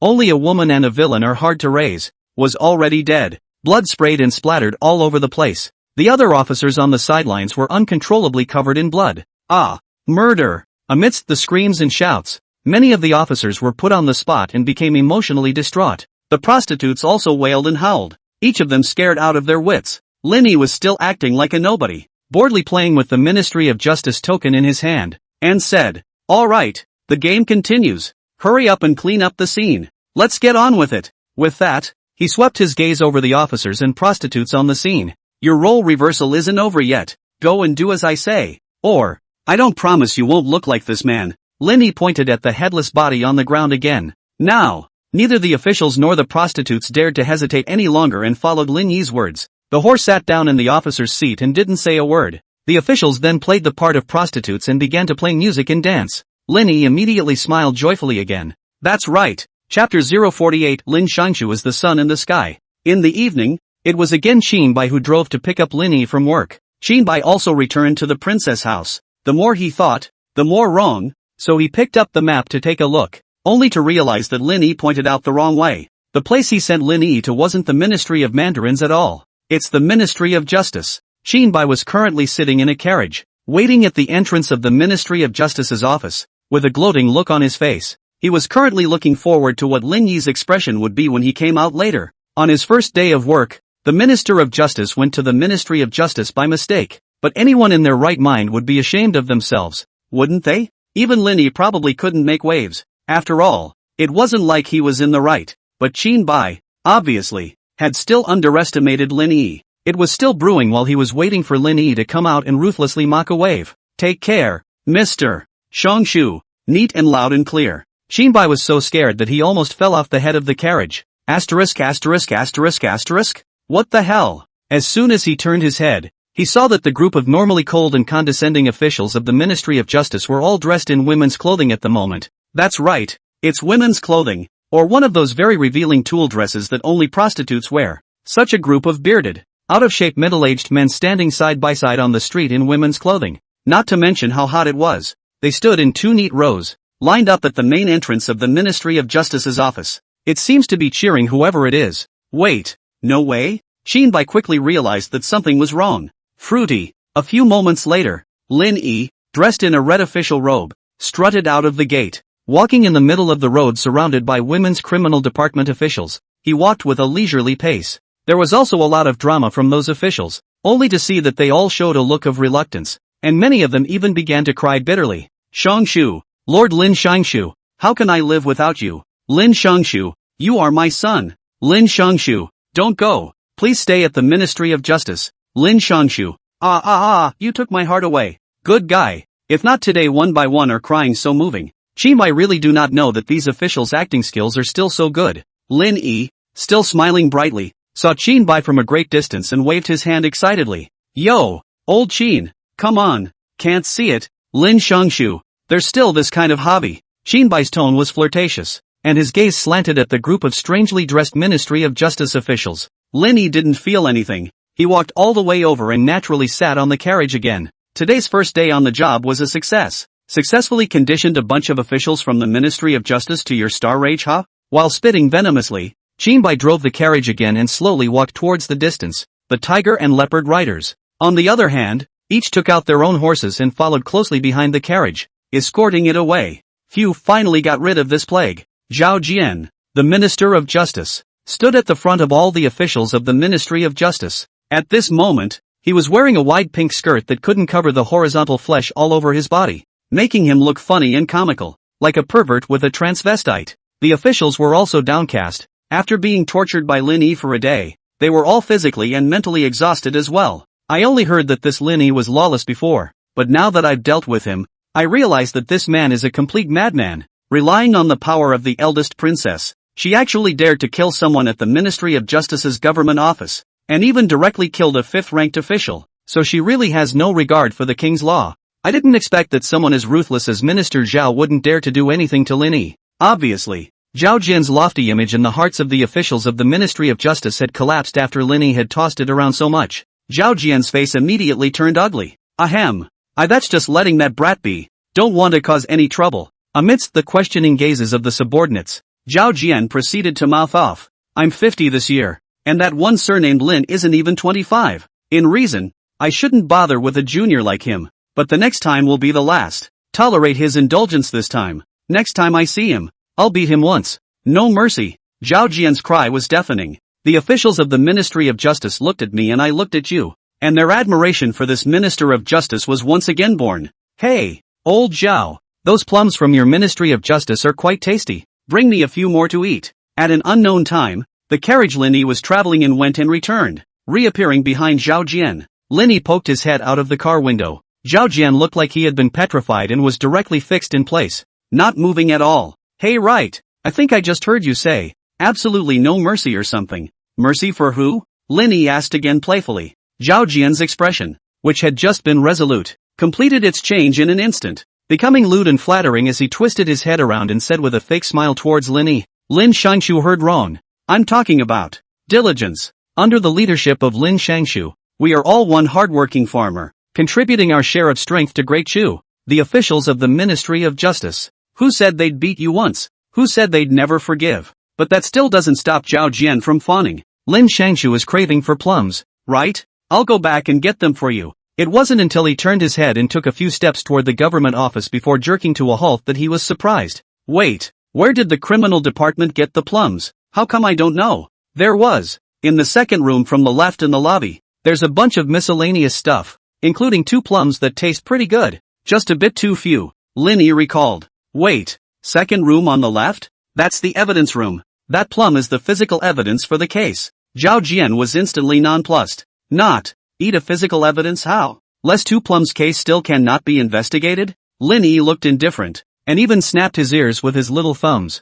Zhao Jian swallowed. It's true that your eating these 2 plums won't have any effect on the case, but it seems like it will have a bit of an effect on you. Lin Yi looked skeptical. He seemed to hear something in Zhao Jian's words. What do you mean? That's physical evidence of a serial killer. It was left behind by the killer. Lin Yi, that murderer, a master in the use of poisons, relied on his excellent poison technique to kill the young girls who went out alone. This plum, it's not poisonous, is it? It's not poisonous. Lin Yi had just breathed a sigh of relief. It's just a night in a pig's piss bath. That murderer had a bit of a perverted hobby. He thought that plums and human hearts looked alike, so after killing someone, he would replace their heart with a plum, but to ensure the color of the plum, it would be dipped in a pig's urine soak for a night ahead of time, so that it would become more translucent. Zhao Jian went on to explain. Wretch, Lin Yi, who understood everything, began to uncontrollably pick at the car window and vomit. Chapter 049. Asshole, where is the murderer? Bring him to me. If I don't skin him, I won't be called Lin. Lin Yi, who had always been calm, at this moment launched into a rare rage, almost as if he had lost his mind, lifting his long sword and rushing down from the carriage, about to slice that perverted murderer who had created the strange plums into heroic pieces. It took Zhao Jian and Qin by a lot of effort to pull him back. Zhao Jian said with a bitter face, Lin Shangshu, you calm down. You should go back to the government office first and take a break. Then calm down and rinse your mouth or something. The murderer in this case, for the time being, is not with us, or rather, has not yet been apprehended. What's the use of a bunch of you stinking rice buckets? Just tell me who the murderer is. I'll go get him. Lin Yi had been overwhelmed by anger. Let's see if I don't cut him up in pieces and then hang him on the citadel to dry him in the sun as air-dried beef jerky. Zhao Jian's gaze instantly became hesitant again, and he stretched out his hand towards the government office, saying sincerely, please ask Minister Lin to move to the government office, and I'll unfold the story for you. Upon hearing this, both the angry Lin Yi and the good-natured Qin Bai instantly realized that there must be something fishy in this serial murder case. Alright, Lin Yi immediately dispelled his anger and combed his clothes in a dignified manner, then resumed his walk back towards the government office. Zhao Jian, Xin Bai, and the rest of the officials from the Ministry of Penal Affairs followed suit. Ministry of Criminal Affairs Office. Lobby. After following Lin Yi into the lobby, Zhao Jian closed the door with a mysterious face, and sent most of the officials, as well as the prostitutes who were playing the role of officials, out again, leaving behind a few senior Ministry of Justice officials, and Lin Yi Xin Bai. Feeling that the rest of the people were almost done, Zhao Jian began to narrate. The case? It happened this spring. Someone reported to the officials that a young girl with a miserable death was found in a certain alley in the imperial capital. It was strangled alive, and after death, some of her special parts were stuffed with plums and other fruits. Subsequently, more and more people reported to the police, and in many places of the imperial capital, there appeared young girls with similar death conditions. Upon investigation, they were all girls from some commoners' homes in the imperial capital, and all of them were clear, unmarried yellow girls. I don't know how they appeared in these shady alleys, and it's basically safe to assume that the murderer of these girls is the same person. It was the Delizy that took over this case in the beginning. I believe that both of you have served in the Rapunzel's mansion for many years and are well aware of the laws of our dynasty. All cases up and down the entire imperial capital are first investigated and initially examined by the Delizy, and then handed over to the Ministry of Justice for review. So the cases that reach the Ministry of Justice are basically cases where the murderer has been caught or a few suspects have been found. They just don't know how to convict them for the time being. By all rights, the dossier that the Delizy handed over to us for the first trial should be very detailed in its information, and would also hand over the suspects they captured along with it. But this case? It's very special. Not only were there no suspects turned in, even the file was strange. Not only was a lot of information missing on it, even the final conclusion of the preliminary hearing was only, the murderer has been put to death. Case closed. The words, "It's not right." Xin Bai frowned as he quickly sensed the problem. Even if an accident occurs during the process of apprehending the murderer in the Delizy, resulting in having to kill the murderer on the spot, but afterward we'll still investigate the identity and background of the murderer, and then write a set of detailed and incomparable dossier, including the family history, identity, and some motives and modus operandi of the murderer who has been put to death. Right, but none of these tally. Zhao Jian shrugged. Anyway, the whole case is full of suspicions. We've since sent someone to re-investigate the case as well, so this physical evidence plum will be in our evidence room. But not long after our investigation was launched, it was called off on an emergency basis, and by someone none of us could afford to offend, leading to the whole case being, by now, a dead end. You are the Honorable Judge Iron Bull. How can anyone ask you to stop investigating a case? Xin Bai was quite surprised, but anyone who has a certain understanding of Zhao Jian knows that this Ministry of Justice, but the official world is known as a hardcore, although it cannot be regarded as iron-faced and selfless, but to do anything to do justice as a criterion. He has been working in the Ministry of Justice for all these years, and he doesn't engage in that whole thing of officials protecting each other. Those government officials who have committed crimes should also be arrested, tried and killed. That's why Zhao Jian has made a lot of enemies in officialdom over the years. Otherwise, this Lord Minister of Justice would not have moved his wife and children out of the imperial capital, for fear that they would be vulnerable to retaliation if they followed him. It's not often that someone can make him stop working on a case. Zhao Jian sighed and smiled helplessly. If I were 20 years younger, I would have pursued this case, but unfortunately I'm over 50 now, and my son is giving me grandchildren, so I have to think about retiring and going back to my hometown to retire. This person who is preventing me from investigating the case is really someone I can't fight against. I care if he can resist. From the that dares me to eat plums from a dead man, I'll be the first one to get him killed, and then I'll plow his family's ancestral tomb. Lin Yi suddenly cursed. Wasn't it you who had to eat it? Why are you still blaming others? Xin Bai narrowed his eyes and spat. He turned his head again and asked Zhao Jian seriously. But, Secretary Zhao, you have worries. We can well understand. But you can give us the name of this person who called off your investigation. After all, when it comes to lawlessness and bullying, I'm afraid no one can compare to this one beside me. Lin Yi quickly tasted that something was wrong. Why are these words so unpleasant to hear? What do you mean by lawless? I'm a very reasonable person. Okay? Convincing people with a bunch of unreasonable GIs, huh? Convince people with reason. Xin Bai, since he had become more and more familiar with Lin Yi, along with his increasingly crumbling worldview and his increasingly broken integrity, what has changed is his ability to spit more and more. That's not true. I just had the tiger leopard cavalry and those other big soldiers write the word reason on all of their weapons, so that when they cut people down, they'll be convincing people with reason. Lin Yi, however, replied blandly, this is also considered to be the Taoist footsteps of the devil. Xin Bai spat and trolled Lin Yi no matter how much. He also couldn't really think of how shameless Lin Yi This feckless fellow could be. Meanwhile, Zhao Jian, who was sitting opposite the two handsome youths, it was still the same perverted look in the revealing pink dress, but his fierce, bearded face had become more and more stony. So much for some intense thinking. After this struggle, he finally decided to say the name that made him talk. Zhao Jian spoke slowly. The man who called me off came from the palace. Lin Yi and Qin Bai were both stunned. Chapter 050, I have connections in the Delisi. That psychopathic murderer. It wouldn't be His Majesty, would it? Qin Bai asked with wide eyes. Not really. Lin Yi, however, objected. That little pussy is cocky and shady, but there's not much wrong with his private morals, so it shouldn't be him. Lin Yi, as a reader who had read the entire book, thought that he still knew Su Zhang, the little emperor. He's a shadowy crawler every day, and his only pursuit is to bring down Su Hua. Not that he has any free time to mess with serial killings, but as soon as Lin Yi returned to his senses, he realized that Zhao Jian and Qin Bai were both staring at him with strange gazes. What's wrong? Is there something on my face? Lin Yi asked. Who are you referring to when you just said, little pussy brat? Qin Bai asked. Su Zhang ah. Lin Yi replied without thinking. Zhao Jian immediately changed his face. How can one address His Majesty in such a manner? It's so unseemly. Then what should I call it? Lin Yi asked good-naturedly for advice. Of course we should call it Your Majesty. Zhao Jian arched his fists toward the upper left with a serious face. Understood. Lin Yi nodded. Not bad, not bad. Zhao Jian thought to himself that although Lin Yi was of low character, he knew his mistakes and could correct them, and the children could be taught. That little pussy, Your Majesty, shouldn't be idly going around killing people. Lin Yi continued after correcting himself. Zhao Jian. He silently withdrew the evaluation of Lin Yi's teachable son in his heart and backhandedly labeled him as incorrigible.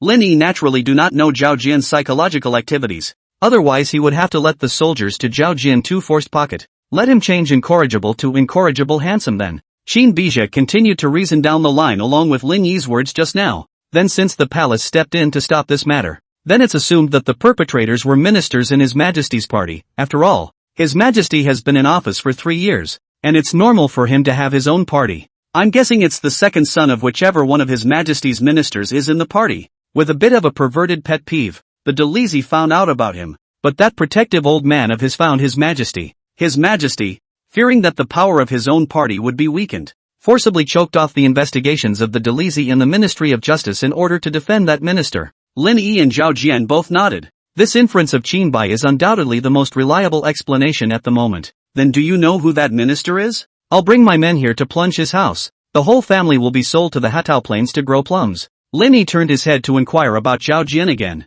Qin Bai felt a little novelty at Lin Yi's set of statements, so he asked in a snarky manner, Yo, why don't you sell to digging the Yellow River this time? It seems that Lin Shangshu's obsession with the Yellow River isn't that deep anymore. Look at you did not study geography. The Hatao Plain in the middle reaches of the Yellow River is the most serious soil erosion area. Just digging the river can't control the flood. Mustn't plant trees to stabilize the soil and water ah? Lin Yi explained. Kinda ing makes sense. Qin Bai was shocked. On the one hand, he was surprised at Lin Yi's open-mouthed knowledge of geography. On the other hand, he was even more shocked by the fact that Lin Yi had taken this knowledge and used it all in how to sell people to the Yellow River. Zhao Jian was not yet aware of Lin Yi's bond with Yellow River, and after a moment of deliberation, he answered Lin Yi's question just now. It's like this Lin Shangshu. When we first started the investigation, it was called off, and the evidence we have here is all castrated from the Delisi side, so it's hard to find out what's going on. We also didn't investigate who actually did it. Then, according to you, the Delisi side should know the answer? Lin Yi very keenly caught the message hidden in Zhao Jian's words. Zhao Jian had been an official for so many years and had worked his way up to his current position. Naturally, he is also a man among men. On the one hand, he completely removed himself from this matter. On the one hand, and on the other hand, he very subtly kicked the ball to the Delisi. Lin Yi naturally heard it, but he didn't bother to expose Zhao Jian. Zhao Jian smiled. My lord is wise. I am too small a man to know many things, nor can I. If you wish to know more of the answers, please explore them yourself. Lin Yi was also clear that although Zhao Jian had played a little smart, he should really not know who the murderer was. It was just a simple matter of being clear-minded and not wanting to get involved in this strife about the princess's house and the imperial palace. Forget it. You old fox, just keep on living. I'll go to the Delisi and ask. Lin Yi also did not want to continue to play this word game. Pulling Qin Bai was ready to move to the Delisi. The people in the Delisi can all be more meticulously than I am. When we first went to ask them about the details of this case, they were all in the dark as well. Zhao Jian thought about it for a while, but still gave a kind reminder. Lin Yi, however, smiled obscenely. It's okay, we have connections in the daily. People's connections? The Delisi has a strict law. Unusual judges. They can't understand this level of case. If it's not Xiaoqing, it's hard to ask anything. Zhao Jian had another puzzled look on his face. That's something you don't have to worry about. That's an old friend. Lin Yi's smile grew more and more obscene. The Delisi. Young Secretary Li, there is someone outside the door who wants to see you by name. Claims to be your good buddy. Li Ding was in his own study, organizing the files, when he suddenly heard the report of the junior official outside the door. No see. What friends? Just tell them I'm busy. Li Ding replied with almost no hesitation. They said it was imperative to see you. The junior official hesitated. Let's just say I'm busy. I've got so many files to deal with. How can I have time to see my friends? And I guess it's not a friend. From wherever. Who wants to hard-rubbing relationship to find me to do something is more like it. Li Ding replied again with an impatient face. Li Xiaoqing. They said that they want to see you. Not as a request, but as a notice. If you don't see them, they'll walk into your study and give you 2 big smacks to make you recognize your place. The minor official's voice sounded again, this time with a few moments of panic mixed in. No! Where did the pusher come from to be so rude? Li Ding put down his pen and dossier and was just about to break into a yell. Boom! The study door was kicked in from the outside. Lin Yi swaggered in. He has now faded out of the dark red official uniform, re-wearing that a white coat, holding a folding fan, cloaked hair and crown. Quite a few jade-like beautiful man's appearance, but the grin on his face broke up all of that just right sense of atmosphere. Yo! Young Secretary Li, how are you? Just now I heard outside the door. Where did you say some guy had no manners? After Li Ding saw that the visitor was Lin Yi, his eyes went wide. Immediately after that, he saw, following behind Lin Yi, 3 or 4 big-bladed, strong men led by Qin Bai. The petty official who kept reporting to Li Ding just now was being carried by one of the bald hulks with one hand, like he was carrying a small puppy. It must be that the conversation that the junior official just had with Li Ding outside the door was completed by the big bald man who was pressed against the door. Li Ding also knew that if his next answer was unsatisfactory to Lin Yi, he would probably be wheeled on the table by these big men later on. So he had a bright idea and immediately gave Lin Yi a thumbs up. I'm talking about, where is a good man? Such bravado. Chapter 051 Mathematician of the Dali Temple. Alright, you don't have to talk all that crap here either. Lin Yi walked up and sat his butt on the chair opposite Li Ding's table, resting his legs one on top of the other on the table, and single-handedly said, let's get straight to business. Didn't you ask this crap first? Although Li Ding was inwardly growling angrily at Lin Yi, his face showed a fawning smile like muscle memory. Mr. Lin, you said. Lin Yi said back, come, Li Xiaoqing, kneel down first, brother begs you for something. Lighting? After making sure that there was nothing wrong with his ears, Li Ding narrowed his eyes and said rather unpleasantly, brother, you beg like this. It's not appropriate, right? After all, there is gold under a man's knees. Are you not insulting me? The big bald man threw down the junior official and came up with an angry look on his face, slapping the table. Boom! Flop! Immediately afterward, Li Ding did not hesitate to kneel on the floor, almost sliding from the chair to the floor. And when he landed, he straightened up. Brother, you say, I'll go through fire and water. Yes. Lin Yi's face gradually became serious as he sat up straight, his arms resting on his legs as he asked word for word. Xiaoqing Li, that serial teenage girl abuse case this spring, do you have any relevant files here? Ha? What serial teenage abuse case?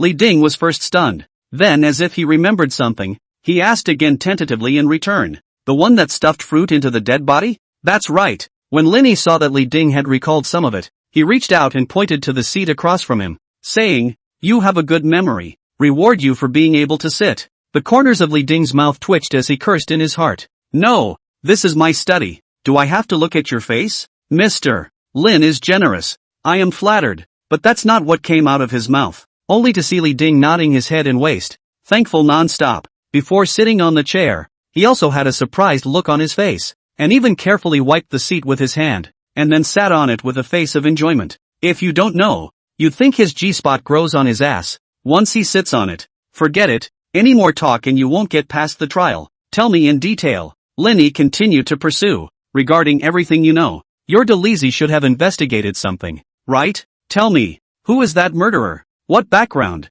Who would have thought that Li Ding, after hearing the words, did not rush to answer, but instead picked up a cup of tea on the side, took a sip, and then said slowly and leisurely, You that this thing we speak. Not that. Not that we don't do it. Then. But what? Didn't say that. Didn't say any one thing that we talk about and say how it must be. Says. Li Ding took another sip of tea and cleared his throat. Say no, neither is he. We talk about. Things are in the right place. We can weigh it can be worked out. This. You like this Later, let's. Right then. After saying such a bunch of nutrientless bull in an official manner, he pouted again as he prepared to take another sip of tea. Holy, what the are you talking about? The big bald man beside Linny couldn't stand it anymore and raised his hand. Slap. A slap to the face smacked Li Ding. Li Ding fell from his chair, covering his red and swollen face, and looked at the bald big man with a shocked expression. The big bald man's name was Fu Anger, a squad leader of the Tiger Leopard Cavalry. After Qinbai had been offered to go and specialize in protecting Sui, Fu Anger took full responsibility for protecting Lin Yi. Fu Anger is a rough man, not as calm and rational as Qinbai. Do everything impulsively, tiger head, but to Lin Yi counted on loyalty, do everything in the front. This time, he is to hear Li Ding take these words of the scene to stall Lin Yi. Really cannot stand it, also did not hesitate to slap up. Li Ding, however, was very vocal about it. No, who are you? How dare you hit me? I'm the young secretary of the Delizy. You're the one who hit me. You birdman say these hanging words. Said I have a headache, Fu Anger said in exasperation. You're done.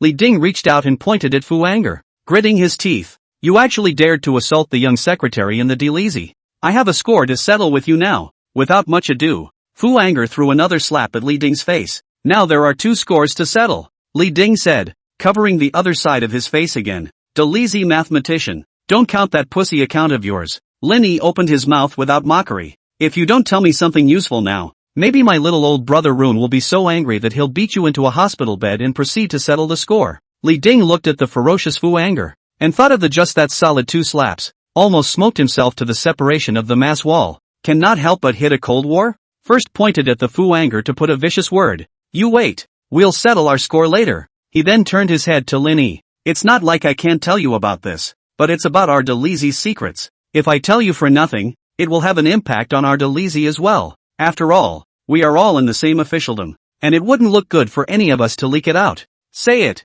How much do you want? As smart as Lin Yi was, he naturally saw at a glance the little plan within Li Ding's mind. The implication of his words was clear. Things can be said, but they have to be favorable. What? You still dare to ask for money? Fu Anger stepped forward and questioned in a loud voice. What are you doing? Li Ding subconsciously protected his face. Just say how much. I'll just give it to you. Lin Yi, however, spoke up coldly. You really give? Ha? Qinbai, who was on the side, couldn't help but be shocked when he heard this. No profit. Just give it to him, Lin Yi said gently. Qinbai was becoming more and more incredulous. He was even beginning to question whether the person in front of him was Lin Yi or not. That money-hungry miser Lin Yi would actually give his money away so easily. Are you really not dreaming? Li Ding a little incredulous, hesitant to stretch out a finger. 1,000 taels? It just so happens that this bag of gold of mine is worth over 1,000 taels, so I'll give it all to you. Lin Yi was also quick, and directly took off the purse at his waist and threw it to Li Ding. Li Ding got the purse. The more he felt that he was not sober. He really got money from Lin Yi's hand? Then he couldn't wait to open the purse and check it out. And indeed it was all real gold. Can you say who it is now? Lin Yi urged. Can say.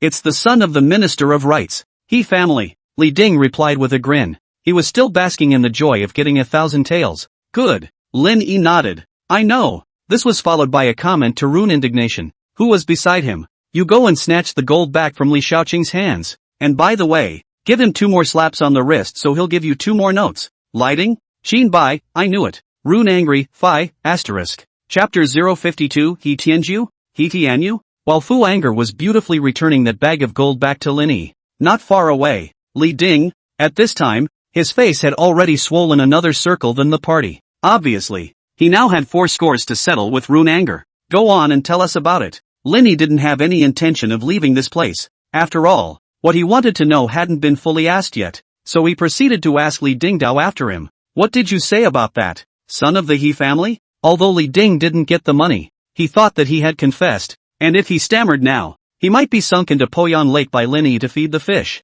This maniac is capable of anything. Just that. The Minister of Rights. He Tianju. Does that ring a bell? Who is it? What He Tian Jade? Isn't that thing quite valuable? When I copied the Wang family last month, I searched out quite a lot of it, and it was all privately swallowed by me. Oh no! Stayed to study the evidence of the Wang family's crimes. Lin Yi's day-to-day life was so busy that he naturally didn't have much of an impression of people he didn't know very well. In contrast, perhaps something as valuable as Hetian Jade occupied more of a place in his memory. He also nearly let slip that he had enriched himself and swallowed the property of Wang Xia's two families during the raid. Keep it in your vault for research, ha, cuddle and sleep every day. Qianbai coldly spat out a sentence. You don't understand. Money is the most sinful thing in the world. I won't allow everyone to be poisoned by it. If you want to be poisoned, come and poison me alone. Lin Yi replied with a righteous face. Qianbai was all a bit curious as to how this guy Lin Yi had managed to get those words out in a dignified manner. Does this guy really know what the word Xin means? Wow! Mr. Lin is so magnificent. We are truly in awe of him. Truly a model for our generation. What is this called? It's called sacrificing yourself for others. It's called being selfless. Lord Lin stands at such a high level and can still be so considerate of others. What kind of a realm is this? And at this moment, Fu Anger and the other tiger leopard riders, looking at Lin Yi's magnificent back, had all been moved to tears. Qianbai, He Tianju, is the minister of the Ministry of Rights, 35 years as an official, and is considered an old minister of two dynasties. Li Ding suddenly opened his mouth and continued down the line. You may not remember much about him, but on the very day you were appointed by His Majesty as Minister of the Ministry of Revenue, He Xiangshu once stood up and opposed the matter on the grounds that the rights and laws were incompatible. But then under duress from Mr. Lin, Lin Yi fiercely glared at Li Ding. Under Mr. Lin's convincing reasoning, the ceremonial law was modified. Oh, him. Lin Yi finally sort of had some impression. I have an impression. Wasn't it a pack? Yes. Li Ding nodded his head like garlic. That old dang looks like a king's mutation. I'm kind of impressed with him. Sort of the kind of person who knows how to change. Not really stubborn. Lin Yi recalled the scene of the conversation he had with He Tianju that day above the court hall. Gave a rating of knows how to adapt. But He Tianju was no one who knew how to adapt. It's just that he knows that if he doesn't know how to adapt, then he's going to have to go and help change the course of the Yellow River. You're saying that old bastard's son is the murderer? Lin Yi asked again. That's right. Li Ding turned around and jogged to the bookshelf full of dossiers, rummaged around for a while, and eventually turned out a dossier that was still somewhat new, unfolding it and handing it to Lin Yi's face. Mr. Lin, this is the original dossier. Take a look. Good. I'll go through it. Lin Yi took the dossier and began to read it with a serious expression. After a while, Li Ding brought his face back up. Mr. Lin, where do you see? Didn't read it at all. What kind of crap did you write in this dossier? How come I can't read any of these words? Lin Yi twisted his head and questioned. Is there a possibility that you took the dossier backwards? Li Ding reminded with a panicked look on his face. Lin Yi turned the dossier around again without changing his face. I know. I tested you on purpose. But after reading for a while, it exclaimed. Brown, how come you still can't read it? Li Ding hesitated again. I'm not talking about this taking the reverse. You've actually been looking at the back of the dossier. Lin Yi. After some not so pleasant hiccups, Lin Yi finally adjusted the dossier into exactly the right direction. Lin Yi very quickly read through one side of the dossier and distilled the relevant information from it, the more important of which were Ministry of Rights He Tianju, a son called He Fanchen, usually uneducated, preferring to gamble and whoring, is a famous playboy, and is He Tianju's youngest son. He Tianju has a son in his old age, and he is extremely fond of this son. So no matter what He Fanchen did or how big a mess he made, He Tianju, his father, and Wei, He Fanchen's biological mother, would wipe his ass for him. With this level of assurance, He Fanchen became more and more emboldened, more and more lawless, and actually began to attack and kill young girls in the street, and extremely perverted with plums to replace the hearts of those young girls. And since He Fanchen, the second-generation ancestor, was just a dude, killing people on a whim, naturally he couldn't do much aftercare, then left behind a lot of evidence, can point to him, after the Delisi's rigorous investigation, and finally the suspicion is locked in his body. The entire dossier is very informative, whether it is the motive for murder, or the background of the murderer, or with the evidence to prove, all do very solid, make it easy to see at a glance. Li Ding sighed. In theory, relying on this dossier, we can go and directly arrest He Fanchen, even though he is the son of the Minister of Rights. The things he did are really unforgivable. Dozens of wonderful young girls died tragically at his hands, including some of the 1,000 daughters of middle and low-ranked officials. So it can be said that this matter has almost caused public anger. He Tianju couldn't rely on his status as Minister of Rights to suppress this matter this time, so he began to seek help from the emperor. His Majesty was enriching his party at that time, trying to call the shots with the eldest princess. He Tianju is again a very conspicuous middle ground, neither a champion lay of the princess nor a partisan of the emperor for the time being. It also happens to be a second-ranking official. He Tianju also knows that he can't turn to Her Highness the eldest princess for help in exonerating He Fanshan, and although Her Highness the eldest princess is very nice to talk to, she is also known to be kind and upright. Let her know what He Fanshan has done, and he's afraid that it will be hard for him to escape. Bai sniffed and nodded. With the eldest princess's temperament, knowing that so many daughters have been poisoned, she will definitely blame herself and get angry. At that time, even if she doesn't personally punish He Fanshan, some of her supporters will do it for her. E.g.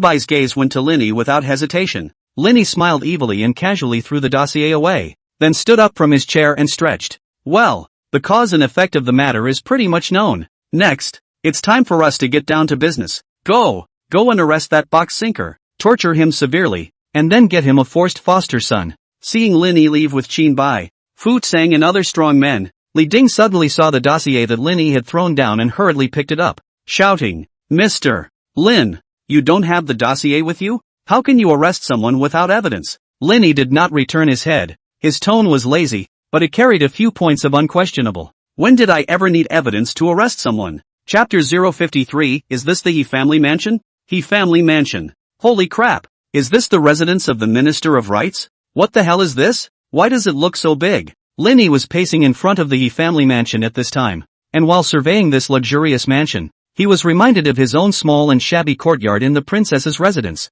and an imbalance in his heart arose. I am also a minister of the Ministry of Administration. How come I don't have this kind of rehearsal? With those gold and silver treasures you have hidden in your vault, building 10 such mansions would not be a problem. The Kiyuo miser do not have a penny. Weekdays even the watchman Rhubarb's dog food are deducted, forcing people every day full of the princess residence of the respectful bucket to look for feces to eat. Bai, who was standing on the sidelines, spoke with a single word. Rhubarb is so good at eating. Doesn't it cost anything to eat dog food? How many people do I have to sell to the Yellow River before I can afford to manage its daily tubs and tubs of hard make? Linny also perked up. May I ask who you are? Suddenly, the door to the He family mansion, which had been tightly closed before, suddenly opened. A somewhat obsequious-looking boy, vainly concealed in the door, inquired in a low voice. Linny smiled with curved eyes and said in a very affable manner, Hello, may I ask if Mr. He Tianju He Shangshu, is he at home? Master has just returned from the government office and is taking a rest. The boy's servant returned. That's great, please help him send a message to me, saying that Minister of the Ministry of Revenue Linny is seeking an audience, and that he wants to borrow something from him. Linny continued in a friendly manner. Once the boy heard the words Minister of the Ministry of Justice, he immediately knew that the identity of the person who came. But looking at Linny so kind and polite, thinking that this should be a gentle and kind person, his heart could not help but rise a few good feelings. Since you are a fellow officer of His Excellency, why don't you go wait in the front hall and I'll go inform His Excellency for you? No. Linny waved his hand and said with a casual expression, We'll just wait here. Well then, please wait a moment, my lords. After the boy went back to inform for a while, only to see that the aged Minister of Rights He Tianju, wearing wooden clogs, trotted all the way to the gate. As soon as he saw Lin Yi's face, He Tianju shivered in fear. Minister Lin, what brings you here? What is the reason for coming to my residence? Nothing much, just passing by to see my good colleague. Lin Yi continued his previous good-natured manner, acting like a good gentleman. Stopped by your house to borrow something. Borrow what? It's nothing, just a random loan of something worthless. Lin Yi waved his hand. He Tianju was first stunned when he saw Lin Yi in this state. Thinking back again to this guy's bandit leader look in the courtroom at that time, he only felt that his memory had been skewed. He thought to himself, can it be that this Lin Yi was only pretending to be a scoundrel in the first place, but is actually a good person in private? With that thought in mind, he was much more subdued, so he smiled and said politely, Lin Shangshu don't have to be polite. What do you need? Just take it, borrowing or not borrowing. How out of the ordinary. Suddenly, Lin Yi's smile became obscene. Waiting for that, then he turned his head and waved toward behind him. Hear that, brothers? It's time to go to work. Hertz. Immediately afterward, his nearly aged eyes saw hundreds of big, burly men, some from the alley across the street, some from the fruit baskets of the vendors, some from the sewers under the manhole covers, came out almost suddenly. Then without a word, they all bore down. Again, under Lin Yi's command, they poured into the He family mansion. Come on, brothers, listen to He Shangshu, don't even be polite to him, take whatever is valuable. Lin Yi didn't know when he took out a trumpet-shaped paper tube and shouted, Lin Shangshu, what are you doing? This was the first time He Tianju had seen so many big soldiers, and immediately turned pale with fear and tried to ask for an explanation from Lin Yi. But Lin Yi didn't answer him. Instead, another colored engineering cap suddenly appeared on top of his head. Turning his head toward the other side, he yelled, come on, brothers over there, you guys get on too. And so, Hortense saw it again. Another large group of soldiers wearing iron helmets pushed siege wagons and gate-breaking pillars and rushed towards the walls and gates of the He family residence. In the midst of their burst of shouting and cheering, the siege car and the gate-breaking pillar bulldozed that wall right through. The look of shock on He Tianju's face became more and more obvious. Lin Yi didn't know where he got another map of the imperial city from, and the location of the He mansion was circled with a red pen. And with a look of planning and strategizing, Lin Yi pointed at the red circle. This plot of land in your house, I borrowed it too. I'm going to build an open-air swimming pool here after I bulldoze your house. Isn't it bold to swim in the open air, with a whole lot of land? Just this place, just exactly this place. Open-air swimming. When I first hired the contractor,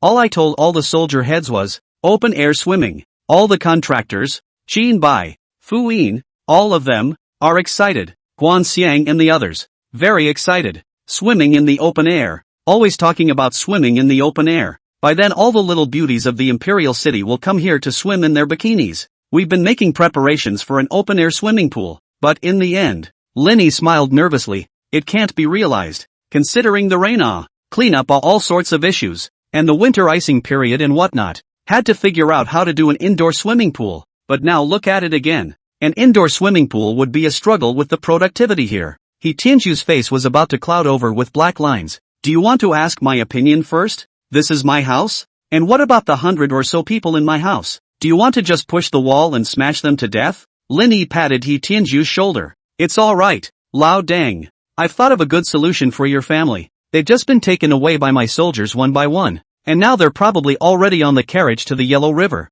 Hertz, where did you say you sent my family? We should discuss this swimming pool. Lin Yi lowered his head again and said thoughtfully, Mr. Lin, I have a dream. Suddenly, Fu Anger came running from nowhere, and he was currently carrying a crude wooden pipe in his mouth. The upper half of his body was shirtless, and the lower half of his body was a pair of shorts. At the same time, Fu also pushed a bed on wheels, with a toilet-shaped basin filled with water at the head of the bed, and some strange devices on both sides of the bed. Fu Anger said with a look of excitement, Mr. Lin, even though I'm a tiger leopard cavalry squad leader, I've always dreamed of becoming an inventor like you, so I created this invention. What is this thing? Lin Yi walked over to the strange four-wheeled bed and looked back and forth. This is my new invention, the land swimmer. It's the equipment that allows one to swim on land. All you have to do is lie on your back on this bed and bury your face in the water basin while both your hands start to pivot and make a swimming gesture. And the devices on both sides will help you simulate the sensation you feel when you're swimming. Fu Anger said with an excited face. Although it's not good to build a swimming pool, but if you transform the He family into a land swimmer experience pavilion, and use the He family's home production to manufacture land swimmers in bulk, it will solve all the problems. Yes, Lin Yi had an uplifted look on his face. This project, I vote. Hertz, Chapter 054, you're here to smash the scene, aren't you? From the moment Lin Yi knocked on the He family's door to the moment the entire He family mansion was flattened and cleaned, it took no more than an hour to go up and down. Of course, this was all under Lin Yi's wise leadership. In his latest blueprint, this plot of land will become a land traveling instrument experience hall, which will be taken over by the big smart Fu Anger. He Tianju, a veteran minister who has been a eunuch for dozens of years, has struggled for half his life and finally lived in a big house and had a fulfilling life. But Lin Yi had only used an hour. Let this minister of rights, who has struggled for many years, return from half a lifetime and still have nothing. Lin Yi, you're crazy. This is my home.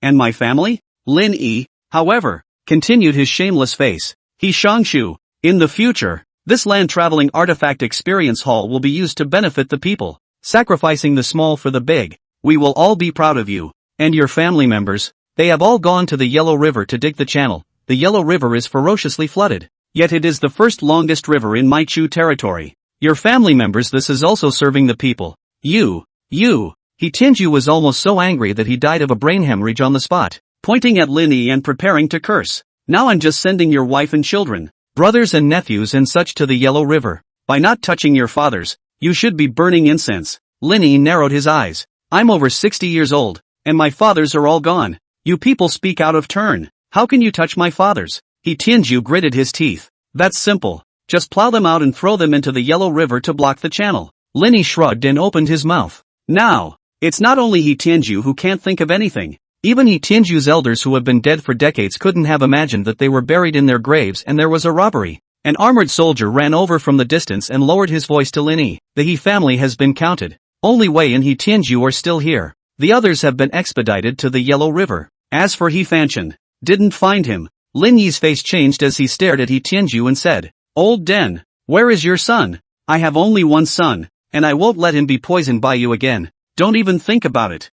Tianju gritted his teeth and said viciously. At this moment, he showed the love of a father to the fullest. Then I won't go down on him. Lay it on you. The son's debt is paid by the father. Come on, pull He Shangshu down to the car and split him. Lin Yi greeted. He Fanshan should be at large in the casino right now. I have long since severed my father-son relationship with him, so please be clear with me. Minister Lin. Tianju didn't hesitate for a second and fell to his knees with a thud. Inside one of the casinos. Buy it and leave it. Do you want to buy big or small? In front of a gambling table, there was a large group of excited gamblers gathered around, each pair of eyes shining brightly, each clutching tightly at the few taels of silver or money tickets. The dealer shook the dice very skillfully, and when he stopped, his eyes swept over the circle of gamblers. Big. I'm pressing big. Small. Definitely small this time. Gamblers anxiously placed their money on the table and put it into the circles with big and small written on both sides. All make way. Make way. Suddenly, someone began to push and shove at the back,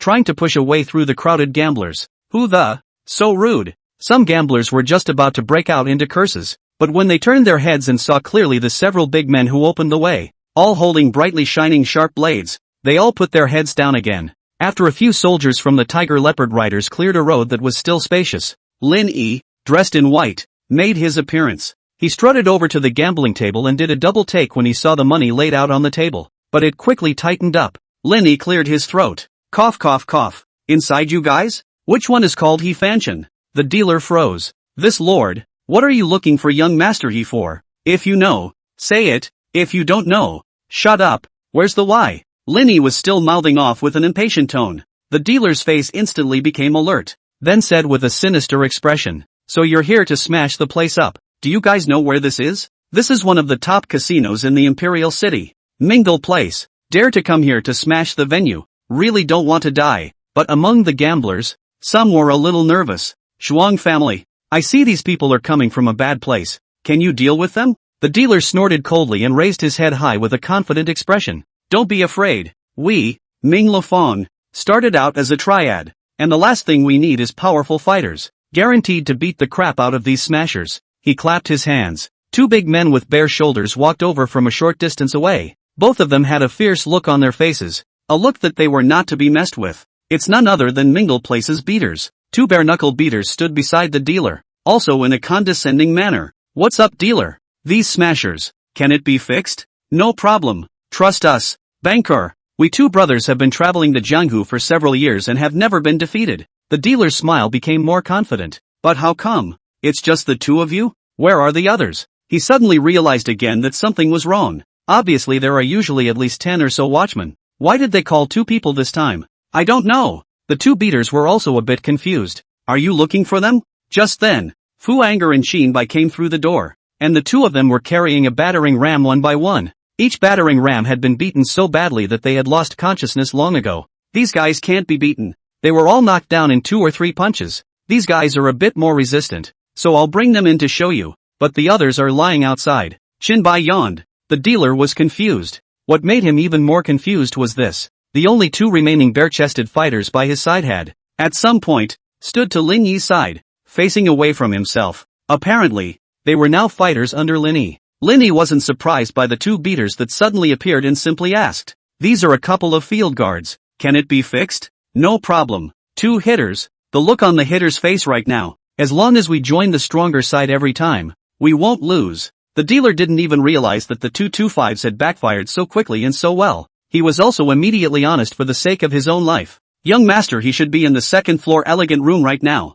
At the same time, In the hallway of the second floor, suddenly an elegant room pushed open its door, and a young man who didn't look too old ran out from it in fear, ready to run downstairs. He tried to escape the casino, but how could he escape? Before Lin Yi entered the casino, this casino had already been surrounded by 3 layers of Dibing men. Lin Yi also saw that this kid should be He Fanshan, and immediately greeted his men and went to arrest him. Although He Fanshan had killed many people, they were all against unarmed young girls, and he was a mudblood in terms of martial arts, so he was defenseless when he met a really big man. Without 3 or 2 strokes of effort, he was captured alive by the soldiers and escorted to Lin Yi. Chapter 055. You didn't spare him either. Just ing call yourself He Fanshan. Lin Yi reached out and patted He Fanshan's face. He Fanshan looked fearfully at Lin Yi, then at the group of ferocious soldiers around him, his voice trembling. Who are you guys? Why are you arresting me? Have you asked my father? Where's my mother? My mother will come to save me. None of you will escape.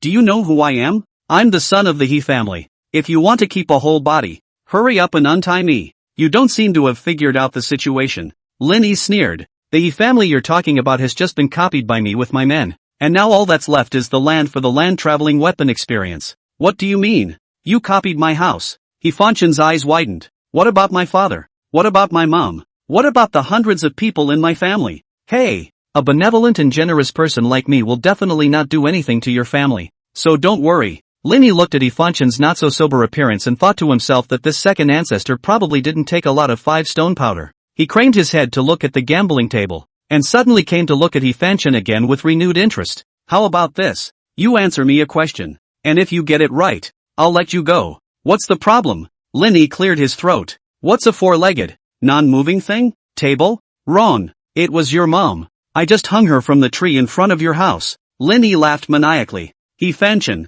who had just been a bit confused and unconscious, came to his senses in an instant, his eyes wide, which were covered in blood. What did you say? What did you do? Your mom helped you hide so many murders. She's considered an accessory. It's not too much to ask for a death sentence, is it? Lin Yi smiled and pulled out a gold hairpin with blood on it. He Fanshan recognized. That is exactly the hairpin his mother Wei has been wearing with her. Usually baby. Now to Lin Yi's hands, and sticking to the blood. Then it is estimated that she really, as Lin Yi said, met with misfortune. You asshole. I'll fight you. He Fanshan couldn't bear it anymore and violently pounced on Lin Yi, but he was no match for the big guns. As soon as a few tiger leopard riders made their move, they pressed He Fanshan down to the ground. Unable to struggle, Lin Yi squatted down, growing more and more excited, in stark contrast to He Fanshan's exact anger. Yo, why are you still in a hurry? How about this? You answer me one more question. Don't you dare. Go to hell. He Fanshan roared.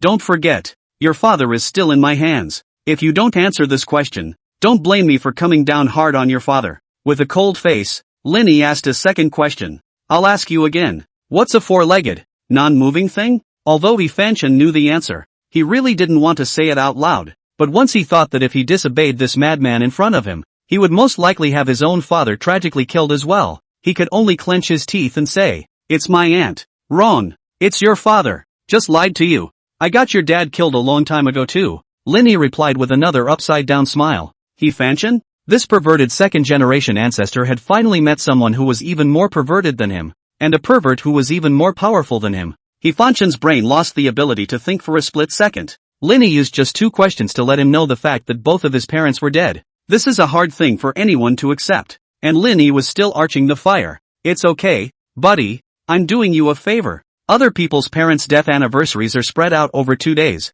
But when you worship your parents in the future, you can worship both of them on the same day. It's so much easier. You, He Fanshan was trembling, his eyes were red and swollen, and he was glaring at Lin Yi, dying to eat him alive with his eyes. Qinbai finally couldn't look at him anymore and came forward, narrowing his eyes to remind Lin Yi. Almost got it. You really aren't going to leave him alone, are you? Then, he turned his head again and said to He Fanshan with a sincere face. It's fine. There's no chance that we'll get cut up later, too. And we won't get a chance to worship our parents at all. Now, He Fanshan fainted directly to the ground under the double pressure of fear and anger. Lin Yi sighed. You didn't spare him either. When He Fanshan woke up, he had been tied up with his hands and feet and hung on top of a huge wooden stake. Son, you're awake. Upon hearing this, He Fanshan turned his head and realized that tied to the stake next door was none other than his father. He Tianju. Dad, you're alive? He Fanshan was immediately overcome with tears of excitement. I was teasing you. I didn't actually get your dad killed. Linny didn't know when he appeared in the middle of the stakes tying up the father and son, and said slowly. He Fanshin was just about to let out a sigh of relief, and just broke into a smile as he looked at his father, who was still well and truly at his side. But don't be too happy. I did get your mom, Linny coldly said again. He Fanshin's hanging heart was now completely dead. He was just about to curse something. Your priority right now is to win this case for yourself first, Linny reminded again. A lawsuit? What lawsuit? He Fanshin froze for a moment. Linny pointed to the distance. Only then did He Fanshin raise his head at Linny's reminder and focus on where he was. It turned out that the stake to which he and He Tianju were tied was located in a corner of a huge raised platform. This platform was also in the busiest part of the entire Dechu Jinsho Street. At this time, many of the pedestrians traveling back and forth on Fairview Street stopped in front of this elevated platform, pointing or whispering something with their heads down. No sooner had He Fanshin and He Tianju pondered what this high platform meant. Thud! Only a heavy bell was heard ringing.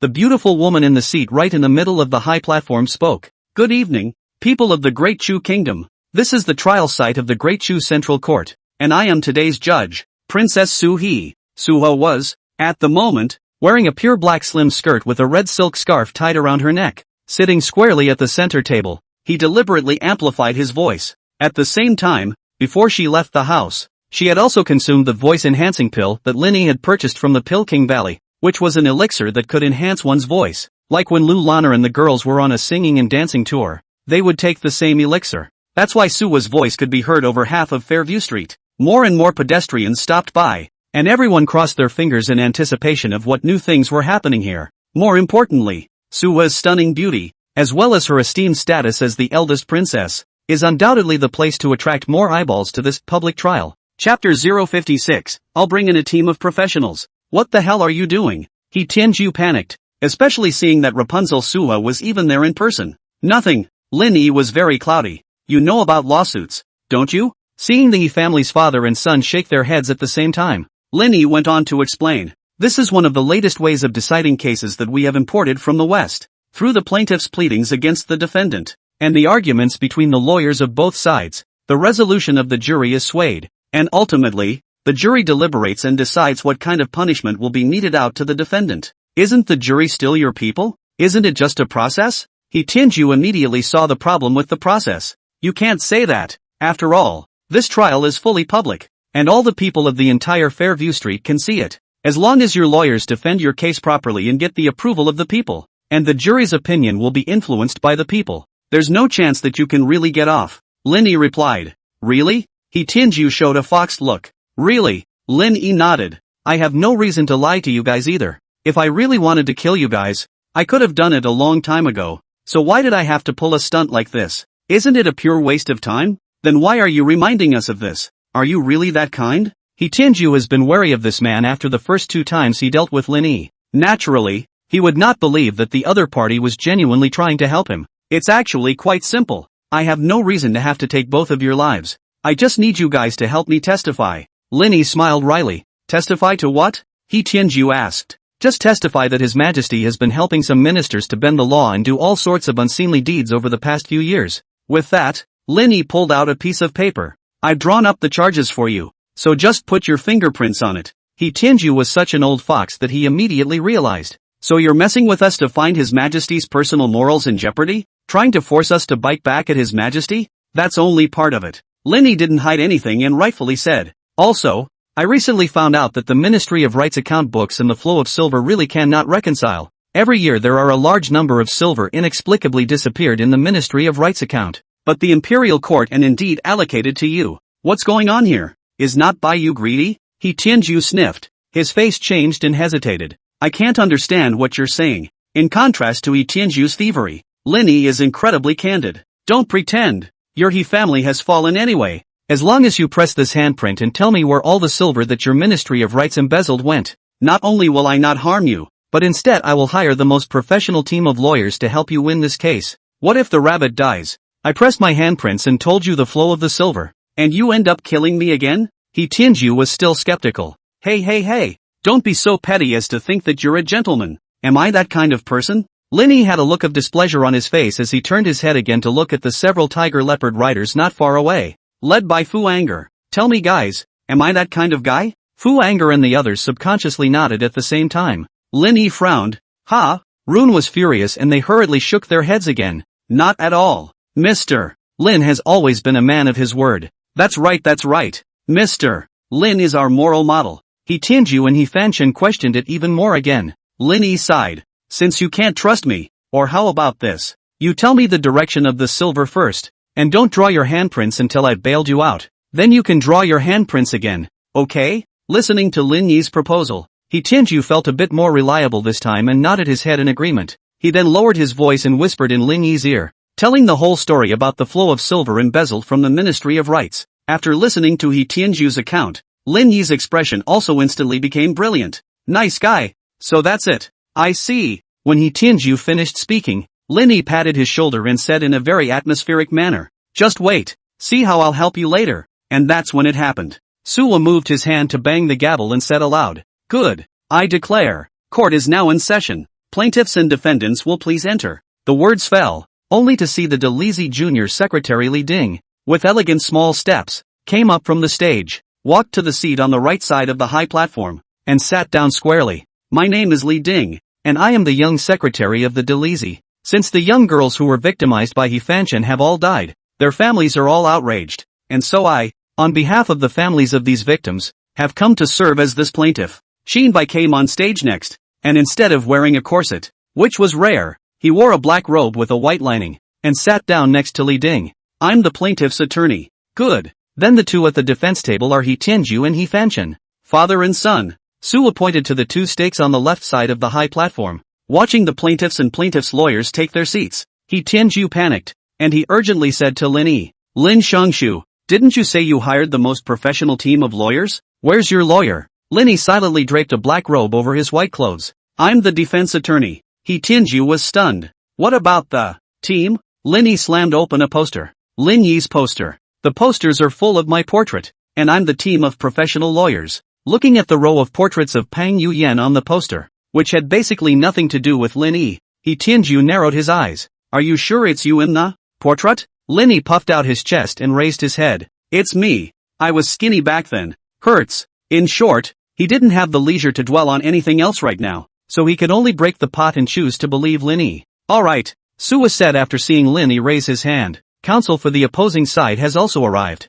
We officially open the defense phase of the round. Chapter 057, Formal Trial. The jury was also seated by this time. If you look closely, you can be surprised to find many familiar faces inside. Guo Xiao, Zhao Jian, and Guan Xiang, who were all sitting in the first row, had also followed Lin Yi's instructions early on, wearing black tunics on the outside and a white lining on the inside. On top of that, there were rows and rows of familiar GI faces, as well as those teenage girls who participated in Lin Yi's talent show. He Tianju grimaced. Nice guy. I thought the jury was at least 80% of your people. Now I see that I was still too conservative. 10 out of 10 are your people. Hey, that's not true. Lin Yi immediately corrected. And don't you forget, the judge and the plaintiff's bench. They're all my people. Too. Hurts, but don't worry. There's absolutely no problem with me. A gold medal lawyer. Helping you with your defense. Lin Yi patted He Tianju's shoulder and gave him another boost. Really? He Tianju revealed a suspicious look.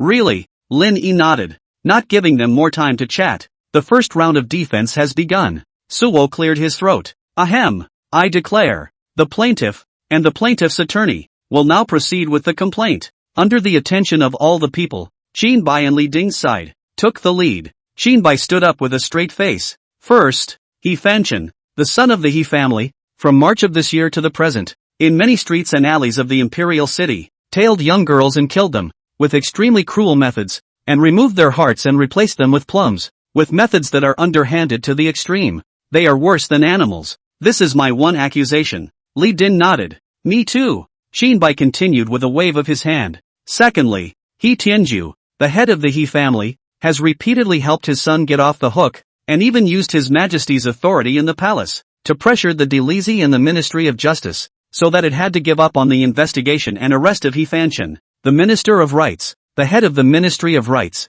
should be a good example for all officials, but repeatedly abused his power, turning black and white upside down and letting the murderer go free. This is my second complaint. Li Din nodded. Me too. Qinbai glared angrily and answered aloud. Again. Although His Majesty is not present today, as the 9 to 5, he should make decisions for the people of the world. Instead, he has formed his own party and helped the ministers within his own party to ignore the law and treat the people cheaply. So much so that these people became more and more lawless. In the smallest case, they bully the people, and in the largest case, they plague the country and the people. This is my 3 accusations. Lighting nodded subconsciously again. Me too. But soon, he realized the problem again and slowly narrowed his eyes. Wait, Qin Commander, your 3rd accusation, is His Majesty? Right, Qin Bai agreed. Li Ding's face changed. Asterisk.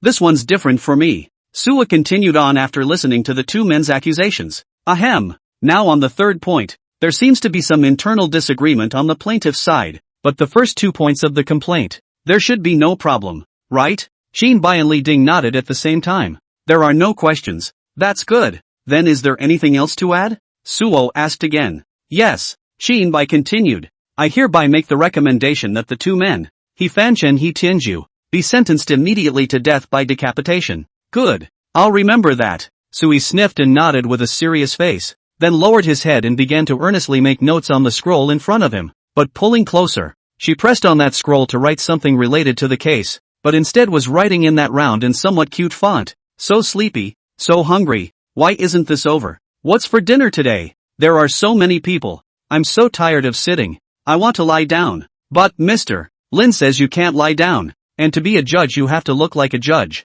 You have to be upright. Hey, judge, aren't those judges in the Delizy? Li but seems to be a judge. Is it this but? It doesn't seem like it, but how do I remember Mr. Lin writing it like this? I want to go home for dinner, and I want to eat Mr. Lin's mushroom chicken. Another cute little bear head was drawn underneath these crooked sentences. There. After writing these crumbs, Sua straightened up again with a knowing look. I've got it all down. So, the plaintiff seeks the death penalty for the defendant. Counsel for the defendant. Do you have any objections? Sui turned his head to look at Lin Yi. Lin Yi pushed the bridge of his nose with his middle finger and pushed the non-existent glasses, then lowered his head again amidst the expectant gazes of the He family's father and son. No objections. He Tianju, what do I need you for? Oh, so I should have an objection, right? Lin Yi looked at He Tianju with a look of sudden realization, as if he was waking up from a dream. Weren't you the one who said you were a team of professionals? Wasn't it you who said you could help me? He Tianju growled. Oh, good. Lin Yi nodded and made an oh yeah gesture, then turned his head to face Sui again. Your Honor, I have an objection. Lin Xian. Lin lawyer, please speak. Sui spread his hands and pointed in Lin Yi's direction. Our side believes that He Tianju He Fanchen should not be sentenced to death, Lin Yi said in a mechanical tone. Hortense nodded. It still looks like that. As the defendant's attorney, I suggest that the sentence be changed to execution of the 9 clans. Lin Yi added immediately afterward. Hertz, He Fanchen? Amidst the shocked gazes of the father and son, Lin Yi continued. What do I think? They are father and son after all. Sentencing 2 people at the same time is too much. So wouldn't it make sense for us to replace the death penalty for 2 with the execution of 9 clans for 1? I suggest that He Fanchen be left behind and declared innocent. Then execute He Tianju's 9 clans. He Fanchen was baffled and cursed loudly. So I'm not my father's 9 clans? If you kill his 9 clans, can I still run away? Hey, things can't be thought of like that. Maybe you're my son, Lin Yi said in relief. He Fanchen, no? Are you going to take advantage of this too? Hey, that won't do. After all, I can't give birth to a scum like you. Lin Yi immediately backtracked again. There really aren't many people who can make lawyer Lin call people scum. Qin Bai, who was on the opposite side of the plaintiff's table, couldn't help but spit out a sentence as well. Good. The death penalty has been changed to the execution of 9 clans. I remember. Sua nodded and drew another pig's head on the scroll with the brush. Okay. The record is finished. Any comments from the jury? Sui twisted his head to look at the center of the high platform, which was also the seat with the largest number of people. A man with thick black eyes sitting in the first row raised his hand. We can't decide for now. At those words, He Tianju and He Fanchen were shocked again. Could it be that Lin Yi's nonsense is just a joke? In fact, he had already gotten through to the jury, and no matter what the lawyers said, neither of them actually had to die. The dark-eyed man continued on. We need to let the jury foreman make that decision. None of us have the authority to decide. Jury foreman? Who's that? In the time it took for the He family's father and son to freeze again, Lin Yi took off his lawyer's black robe again and walked over to the jury seat and put on his jury clothes. I'm the jury foreman, and I'm fine with that. The He family, no. Dude mud. Chapter 058, The Outcome of the Regimental Commander's Judgment. Chief, you're so hot. The man with the dark circles looked at Lin Yi and said with a look of surprise. He then said to Lin Yi in a serious manner, Chief, did you hear the conversation just now between the plaintiffs and defense attorneys? Lin Yi had a grave expression on his face.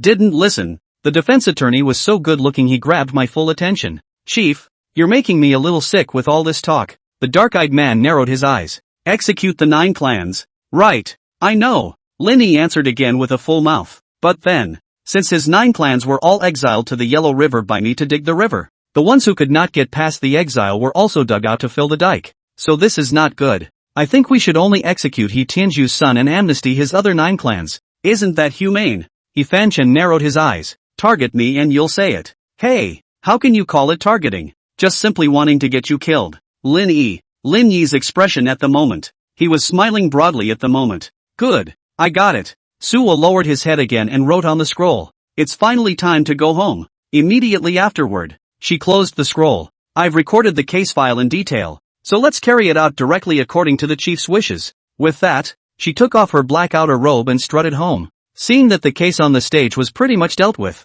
the other passers-by scattered and left. So, it was about to be Lin Yi's time to operate. He swaggered up to the He family's father and son, smiling. Who's going to kill you two first? Seeing that his boss was in trouble, Fu Anger carried his own large sword onto the stage. Jail big. I can cut 2 people at once with this knife. The lecherous smile on Lin Yi's face froze and he froze, looking at Fu Anger. What did you call me? Jail big.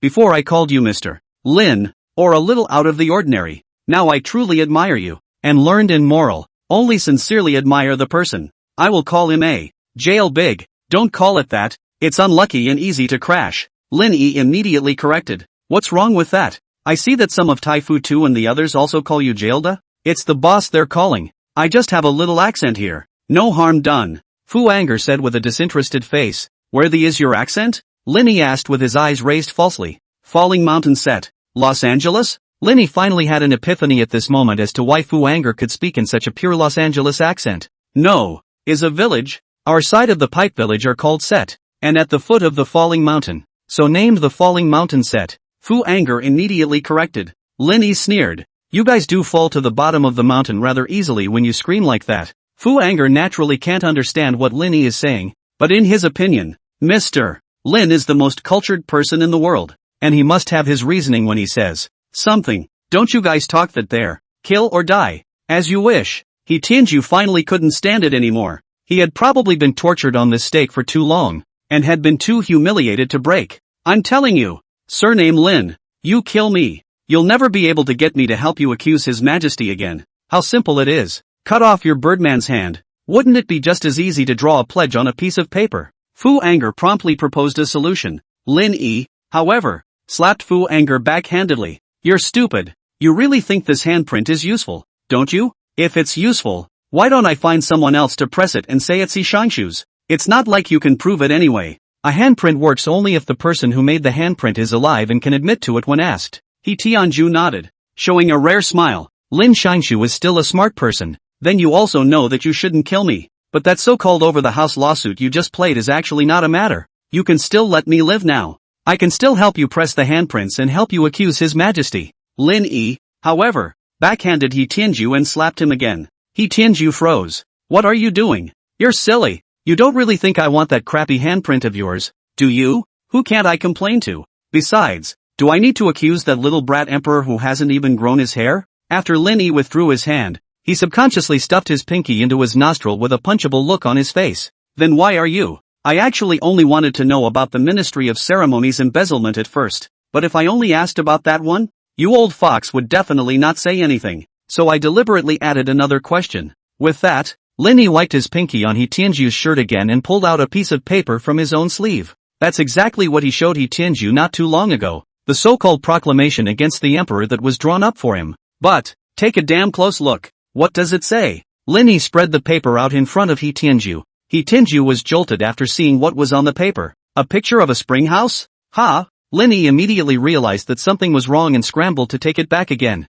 Grass. Got the wrong one. Not this one. This is the one I study on my own at night. It's this one. This time he finally got it right. On the yellow paper, a whole bunch of weird drug names are being written. Like, Angelica sinensis, Radix polygoni multiflori, Angelica dihurica. What is it? I casually took a piece of paper. Our princess's house's purchase list in the Medicine King Valley. Just brought it to bluff you. I didn't expect you stupid fork to actually believe it. Linny laughed so hard that his big teeth flew out. Tinju hesitantly looked at the contents of the purchase order and questioned again. That's not right either. According to reason, the purchase order of each flavor of herbs behind should be written in the weight of the herbs and purchase silver. This weight is there. Silver price wire filled in the zero. Linny hurriedly put away the incoming order again. Don't worry about so many details. Chapter 059, a bureau, above. Then it was back on Fairview Street where people come and go. What was once a public court of law has become a torture chamber for executioners. Two big, fat men in red coats, one holding a steel sword, came up. Tinju and Fanshen were released from the stake and escorted to the very center of the high platform. Executioner one of them took a mouthful of wine, sprayed it on top of the big knife, and then wiped it with his sleeve, rubbing the surface of the knife to such a shine that it could reflect the fierce face of the executioner. Father, I don't want to die. Fanshen was so scared that his legs were shaking and he kept shedding tears, and the center of his crotch was still wet. Tinju then cursed at Linny. Linny, you shall not die a good death. Heaven and earth will punish you. Linny smiled like a spring breeze. Take your good advice. As the executioner's large knife fell, Tinju could no longer curse. Fanshen was wet front and back. Flop. The two headless bodies slumped to the ground, their round heads rolling all over the place. This was the first time that Linny had witnessed the ancient process of execution, and he stood still, motionless. What? Scared? Chinbai walked up and inquired. Linny shook his head, a smile climbing back onto his face. It's a bit uninteresting. Chinbai, let's just say, no shame. The carriages and horses are ready. Please get on the train. Two lords. A ghostly voice came. It was the dark-eyed man from the first row of the party's jury, who respectfully bent over and bowed to Linny and Chinbai. Linny yawned and raised his head, looking at the sky that had long since been completely shrouded by night, the moon and stars, and muttered to himself, indeed it is time to return, and the one-day criminal ministry experience is over for the day. Just being the minister of justice for one day can make you get into so many things. You're really a capable person too. Chinbai also couldn't help but give an extremely high rating. On the way back to the princess's residence, it was finally no longer Chinbai who drove the car, replaced by Fu Anger. Lin-Yi, Chinbai and the man with the black eyes, on the other hand, were all sitting within the carriage. Lin-Yi was speechless all the way, just leaning against the wall, eyes closed. Qin Bija was holding a scroll in his hand, mesmerized. The dark-eyed man was a little more idle, looking to the left and to the right, now and then lifting the curtains and peering out. Skull, how have you been? Chinbai suddenly spoke up, raising his eyes again, his gaze burning into the dark-eyed man. The skeleton smiled nervously. Thanks to Mr. Qin's concern, I've been having a good time lately. It's just that I can't continue to do business in the ghost market after I played that fake death scene with Mr. Lin. Yes, this black-eyed man in the carriage was none other than Skeletor. It turned out that back 7 days ago, Linny hadn't really killed the skeleton,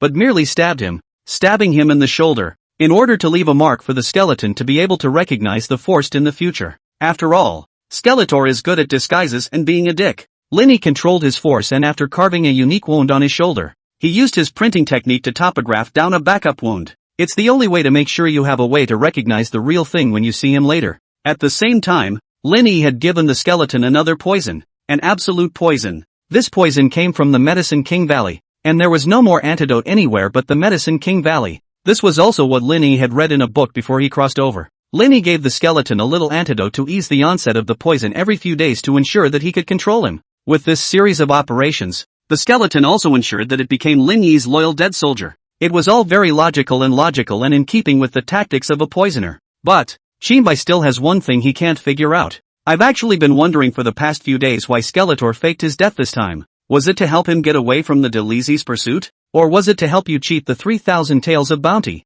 Chinbai continued to speak to himself. But I was just in the courtroom when it suddenly hit me. Skeletor died just to let that identity die because he needed to go and take over another brand new identity. In the court jury, Guo Xiao was also there, but she was dressed in women's clothing and sat with Lu Lanner and the others, and I saw her many times in the princess's residence a few days ago, and the fact that she was always in women's clothing means that she's already made her way back to being a woman. But, what about Gui Yuton, the Weinan Shitzi and minister of the household department? Disappeared out of thin air? No, I guess, skeleton you these days, relying on your disguise. temporarily replaced Guo Xin as Gui Yutong. Xinbai's eyes became even more burning, and the skeleton felt like he was being cut by a knife. Uncomfortable. But why do you want to become Gui Yutong? On the one hand, this will help Mr. Lin and even the princess, make it easier to command the Weinan army. On the other hand, because you need to go round a lie. Rounding up? Skeleton laughed sheepishly. I'm not lying. What am I rounding up?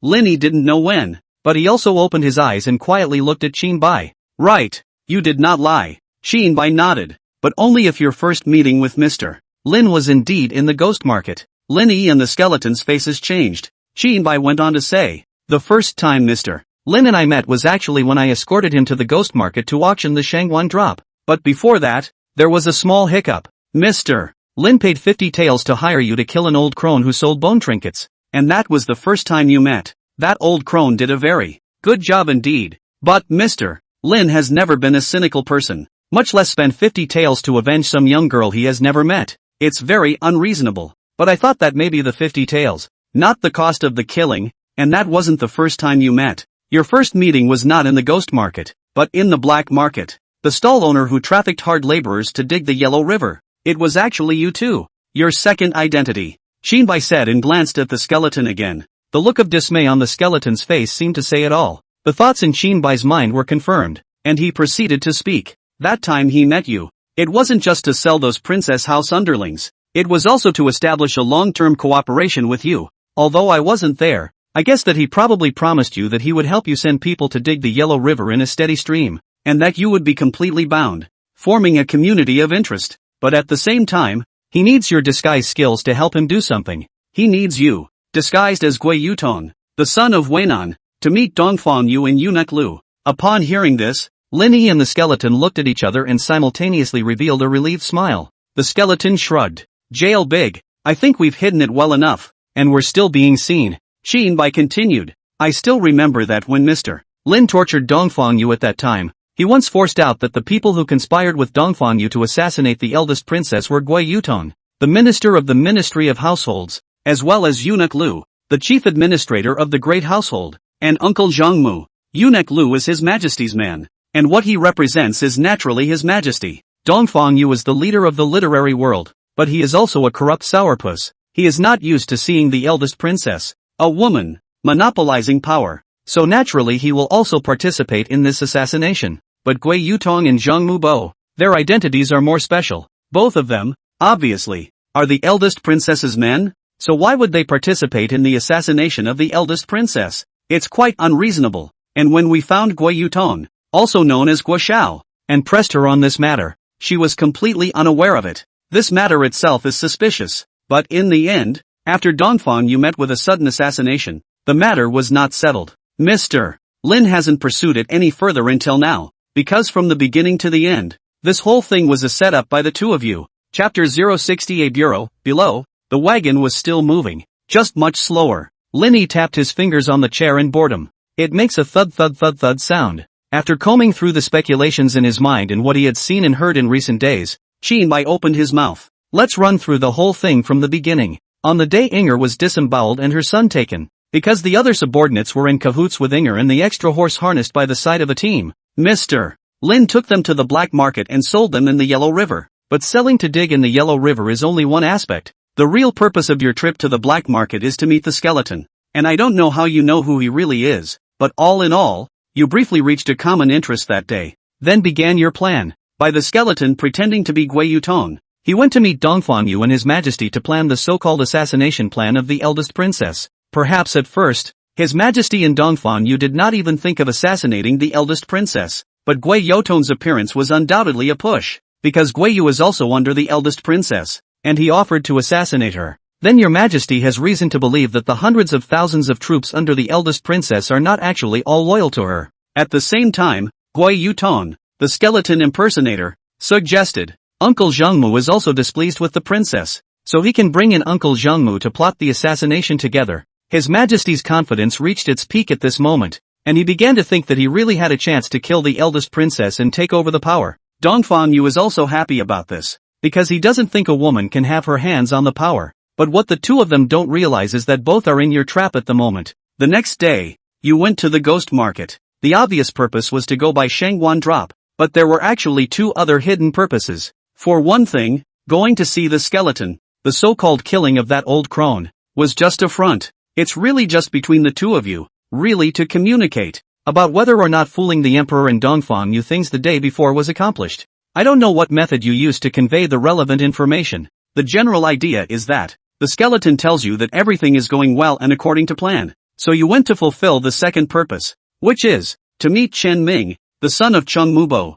You smoothly clashed with Chen Ming and captured him in the Princess Palace's prison. As for why you guys clashed, probably because, in fact, Chen Ming clashed with you. It was the fling of that woman in his arms. That woman should also be your people, right? Because you didn't kill her in the end, and didn't send her to the Yellow River to dig the river. She also directly evaporated, which is very suspicious.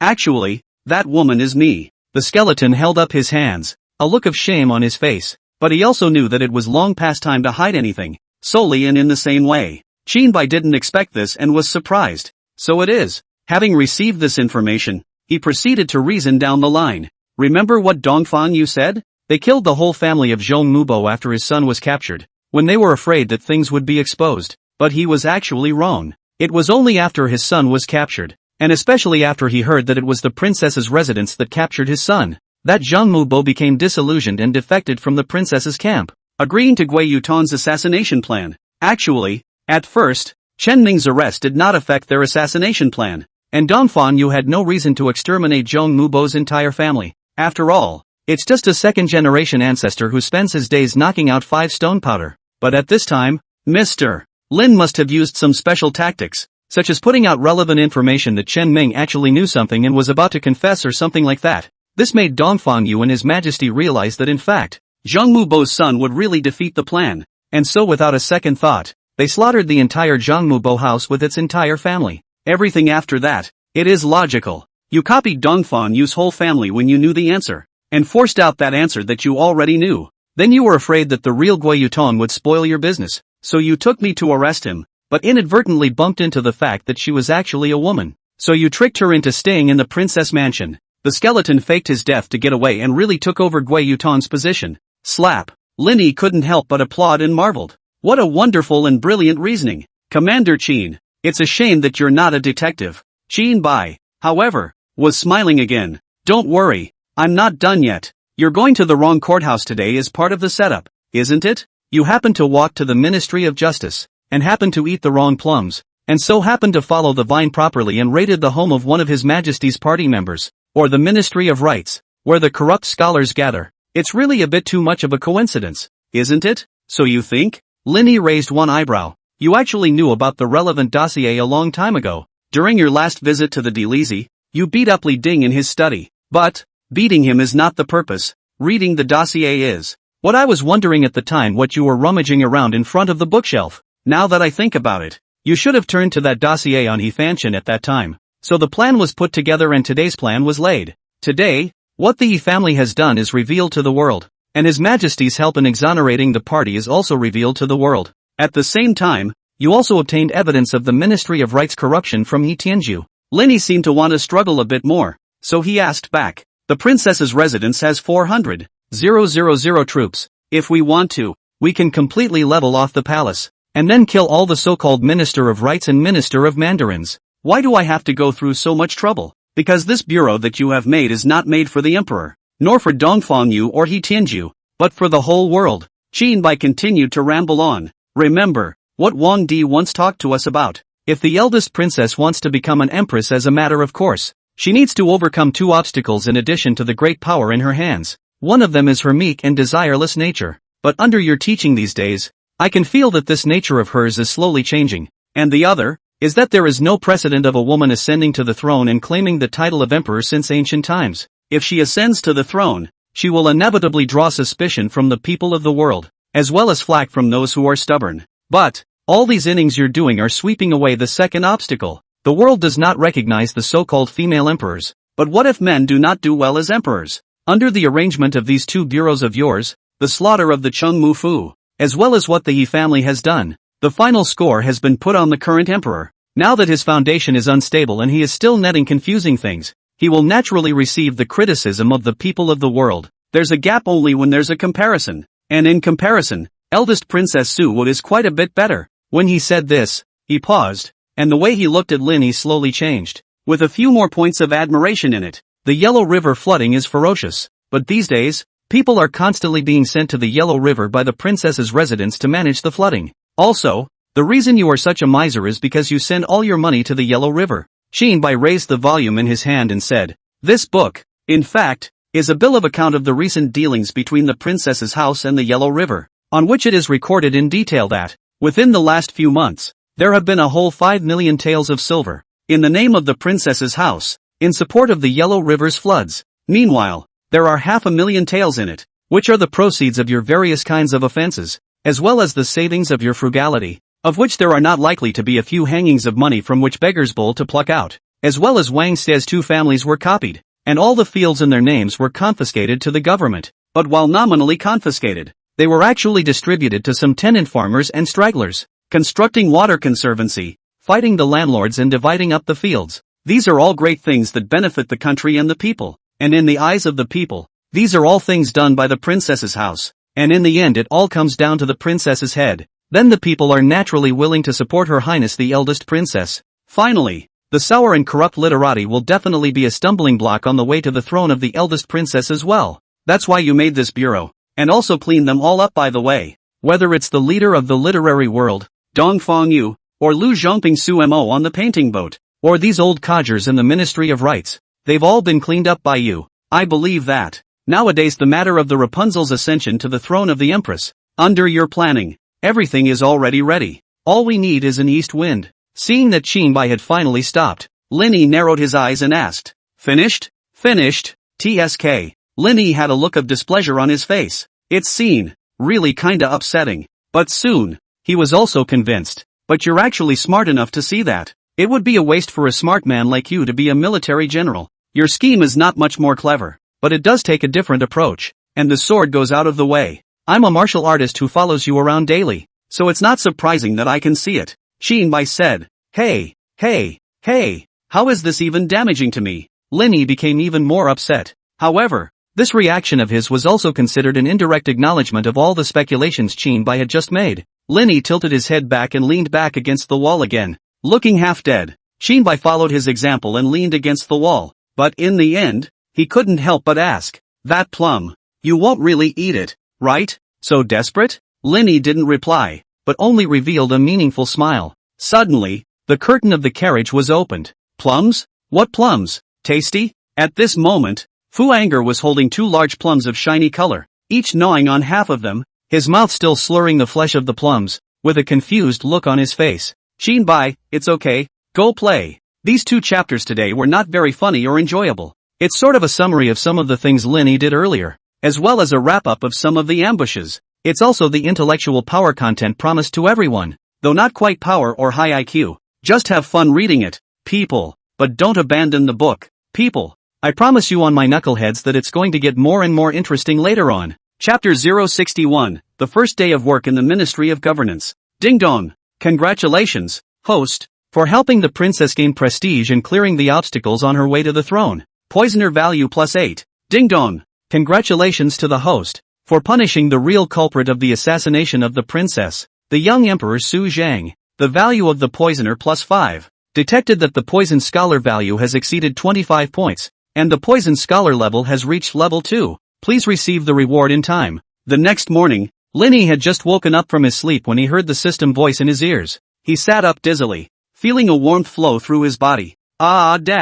Linny couldn't help but hum out with a soulful sound, because at this moment, he felt an unprecedented feeling of exhilaration. "I'm upgraded?" Linny blinked his eyes, still a bit groggy. In fact, after capturing Dongfang Yu, he had logically gained 5 points of poisonous scholar value, completing the mission at that time. But in the subsequent month or so, there was a delay in updating the tasks on the panel. Then there's only one explanation. Mission he didn't quite accomplish, because besides Dongfang Yu, there was another murderer who plotted to assassinate Su Wa, namely the young Emperor Su Zhang, who had not been punished at that time. In fact, technically speaking, Linny himself was one of the murderers. After all, the entire assassination plan had been hatched by him and Skeleton, 2 treacherous people. But it's clear that the system's IQ is still a bit lacking. Even if it was Lin Yi's self-directed assassination, it would still set it up as a main quest and ask Lin Yi to complete it. This also allowed Lin Yi to discover a new continent. So is it possible to continue to fool this system in the future by acting to brush up on the poisoner's value?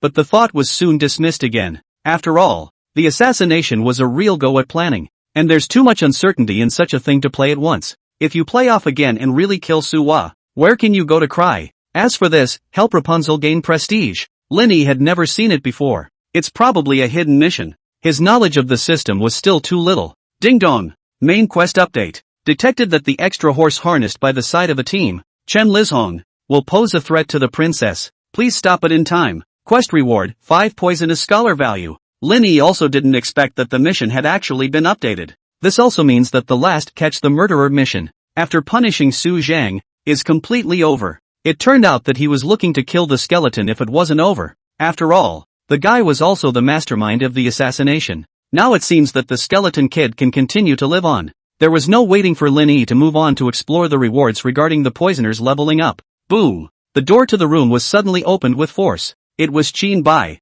who had already been fully dressed, standing against the light at the doorway, as if he were a door god. Asterisk asterisk asterisk asterisk. Who the hell let you trespass in my room? Have you no qualities? Lin Yi cracked his mouth. You're the one who started lewdly screaming so early in the morning that I thought you'd been drained by a female ghost press from somewhere to make sure you weren't still alive. Qin Bai narrowed his eyes and spat. Lin Yi was rarely speechless. After all, he did call. But that can't be helped. Who knew leveling up was so cool? Hey, you two, don't waste your time here. The carriage and horses are ready. Let's go. The skeleton appeared by Qin Bai's side at an unknown time. Qin Bai frowned and looked at the skeleton and asked, "What's your name?" "I didn't call it." The skeleton froze. "Didn't Mr. Lin call?" Asterisk asterisk asterisk asterisk. I just screamed. Is this also going to torture me in a row? Lin Yi was also upset. Then it wouldn't be bad if you kept screaming. Skull picked up. Lin Yi slowly voided his eyes. Do you believe I'm going to call in the tiger and leopard riders outside the door and make you scream all the time? Skull, I was wrong, brother. What is your name? As if realizing that his semantics were unclear, Qin Bai immediately corrected himself. Always calling you Skull and Bones, but don't seem to know what your real name is. It's alright. The skeleton smiled a more or less grim smile. Just call me Skull. Name and all. Not too important. He then addressed Lin Yi on the bed. Mr. Lin, if you don't get up, it's really going to be too late. Too late for what? Lin Yi couldn't make sense out of it. Have you forgotten? Today is the first day of your Mandarin's outing, and you've managed to sleep the morning away by now. So if you go any later, you're going to be late for the afternoon's outing as well. Asterisk asterisk asterisk asterisk. Lin Yi twisted his head to look out the window. The sun was hanging high in the dome and was taking on a westward slant. After another bumpy ride in the carriage, Lin Yi finally arrived at the Ministry of Appointments. This time he did stand at the gates of the Ministry of Mandarins and looked at the dragon flying on the plaque above his head. Ministry of Appointments. Lin Yi nodded his head in satisfaction, then took large strides towards the inside. Qin Bai did not leave immediately this time, but followed him. You're finally considered to have started serving in earnest. I just don't know how the officials of the Ministry of Revenue will react. Qin Bai mused. I have heard. The officials of the Ministry of Justice are famous for their dedication and competence, and one or two of them are diligent and conscientious, never deserting. Lin Yi official has not yet been a few days. This leadership posture has been taken very enough. I'm also honored to be their leader. I'm sure as soon as I go in there now, I'll be able to see the pomp and circumstance of everyone working in earnest. As he walked hopefully through the aisles of the courtyard and stepped into the lobby of the Mandarins. $20,000. Bar you. Ha ha ha. 5 cakes. Huzzah. The bar is open. Quadruple up. Take the money. Take the money. Call the landlord. Robbing the landlord. As soon as he entered, he saw that within the chaotic lobby of the Ministry of Mandarins, the officials were in groups of 3 or 2. There were people gathered around a mahjong table playing mahjong. Someone was squatting on the ground playing cards. What's more, they directly fixed a few cockfights and opened the arena mode in the center of the lobby. Come, this fighting cock of mine is a Tianshan black cock, invincible in battle. Come, Lin Yi, you actually named a fighting cock after our Shangshu. How dare you? And what's the name of your white cockatoo? Lin Yi. Lin Yi walked over with a somber face, and gathered next to the cockfighting arena, watching the battle on the field without saying a word, as well as the exquisite command of the 2 officials. Come on Lin Yi. Him. Surge. Darkstorm chicken beak. Lin Yi. Quickly dodge. Use the great snow stun white chicken wing. Kill. Lin Yi. Punch. Lin Yi. Amidst the cries of the two commanders, the two fighting cocks fought to a standstill. Grass ignited. Everyone at the scene, except for Lin Yi himself, had their blood boiling. In the end, Black Lin Yi had a thrilling victory over White Lin Yi. Whoa! I won! Victory! The commanding officer of the Black Forest Ease cried out. In his excitement, he began to celebrate by hugging everyone in the audience around him. As he walked over to Lin Yi, he asked with a smile, "You haven't seen this fellow officer before, have you? Just arrived, right? What's your name?" Lin Yi. Lin Yi, how come it's the same name as my chicken? Ha ha ha ha ha. But this chicken name of mine is based on the name of our new Shangshu. The officer, who hadn't yet realized the problem, tapped his finger where his brain was and said, "I'll tell you, we have a bit of a problem here with that Shangshu. Yesterday actually went to the Ministry of Justice by mistake, and today he didn't come all morning. Ha ha ha ha ha ha ha ha." But as he laughed and laughed, his excitement passed and he quickly realized the problem. "Wait, you said your name is Lin Yi, right?" The officer's smile froze, but the smile wouldn't go away. Instead it shifted to Lin Yi's face. He laughed innocently. "It doesn't matter what my name is, but yours, soon, will be on my Yellow River list." Chapter 062, The Sangha Does Not Hold Grudges. After packing up those two cockfighting officials and sending them to the Yellow River, Lin Yi glanced at the black and white Lin Yi on the ground. "TSK. That's bad luck." Shinbai stood by and laughed his ass off. "Why don't we take these two chickens back to be stewed? We'll eat shiitake mushroom Lin Yi tonight." Lin Yi was speechless for a while. He even thought that after serving this plate of shiitake mushroom Lin Yi on the dinner table,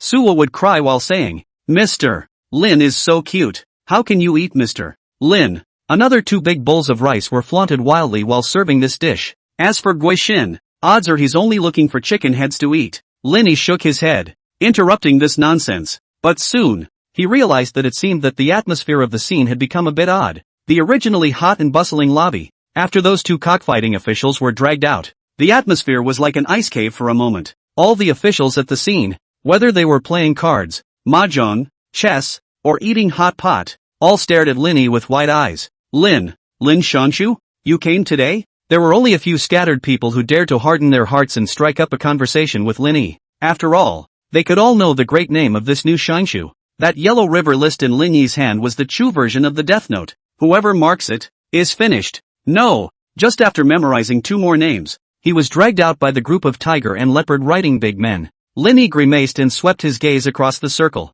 A circle of people, none of whom dared to breathe. Finally, his eyes landed on the mahjong table. Directly opposite Lin Yi was an official with a bloated and obese physique. His cheeks looked like they were stuffed with two steamed buns, and sweat flowed from his forehead onto the steamed buns. He saw that Lin Yi's gaze still hadn't moved away, and under panic, he opened his mouth to break the silence. Shangshu, do you want to play mahjong too? Right, Shangshu, why don't you come and play some too? Let's rub together. Let's share some poker skills. Others chimed in. Unbridled. Lin Yi, however, looked furious and rebuked loudly. "I am the minister of the ministry. Do you think that I can be the same as you? Do you think I can be like you? Do you want to play around with this kind of thing every day?" The officials lowered their heads in shame. Shinbai also couldn't help but be impressed with Lin Yi and nodded approvingly. It seems that although this guy is not very reliable on weekdays, when it comes to critical times, he still knows right from wrong. "Come on, touch yourself. Hoo. Lin Yi overturned the cards in front of him with a springy smile and reached around for money.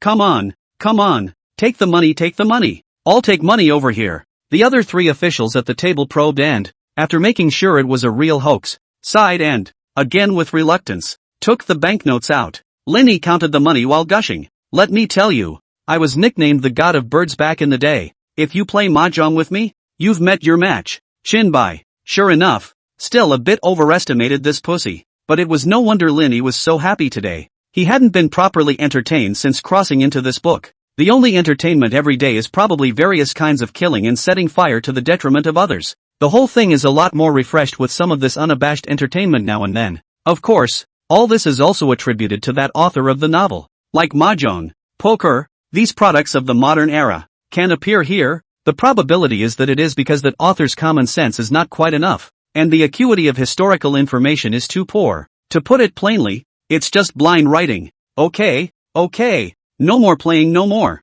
First day on the job. You've got to do some work anyways, so put all this stuff away. Lin Yi saw that the money had almost been won, thinking that although he had just had a good hand, it would be difficult to maintain such good luck all the time. so when he saw what was good for him, he ordered his men to put away the mahjong, just in case you lose your money later. However, Lin Yi losing money does not mean that he has to give money. But then, instead of putting the mahjong away, I guess it's time to just lift the mahjong table. Money? Then don't even give it. After the mahjong was put away, many of the officials of the Ministry of Mandarins surrounded Lin Yi and began to kiss his ass one after another. A silver-haired official with an elegant temperament and a crane-like figure flattered. My lord, you are truly jade-like and handsome. Lin Yi nodded in satisfaction. A young official with a handsome face and a body elevated like a pine complimented. My lord, you are truly heavenly and divinely handsome. Lin Yi proudly puffed out his chest. After both of these officials had finished speaking, sandwiched between them, the remaining one, the chubby official who had just invited Lin Yi to play mahjong,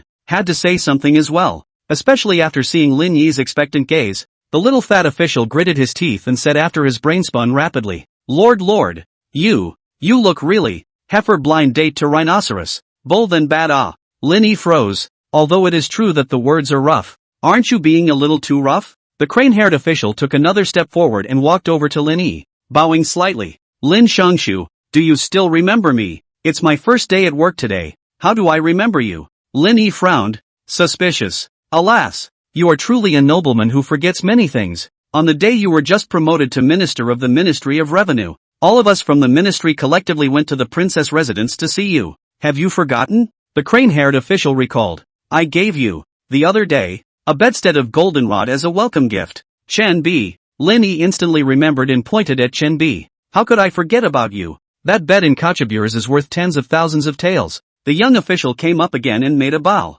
Shan Shu, I'm giving away a night pearl. Lei Qi, the later generation is fearful later in life. Lin Yi also immediately remembered the name of this understanding young man. The little fat official raised his hand and said, Shang Shu, I'm sending a wall calendar. Lin Yi sniffed and shook his head. Then Shangshu doesn't remember. Shangshu doesn't hold grudges. Chapter 063, Decision of the Minister of Governance. After Lin Yi had finished his half-day's work, he stood in front of the Ministry of Revenue's office and received a farewell from a group of officials from the Ministry of Revenue. Lin Shangshu has worked hard. With Shangshu Lin's leadership in the future, our Ministry of Mandarins will definitely be even better. Working with Lin Shangshu for half a day is better than working as an official for 10 years. Lin Shangshu is brilliant. I admire you as if I were looking at the sun and the moon. Lin Yi waved towards them and said from the bottom of his heart, it was a hard half-day's work, but it was fun working with everyone. Although my ability was already pretty awesome, I hope, piece by piece with all of you,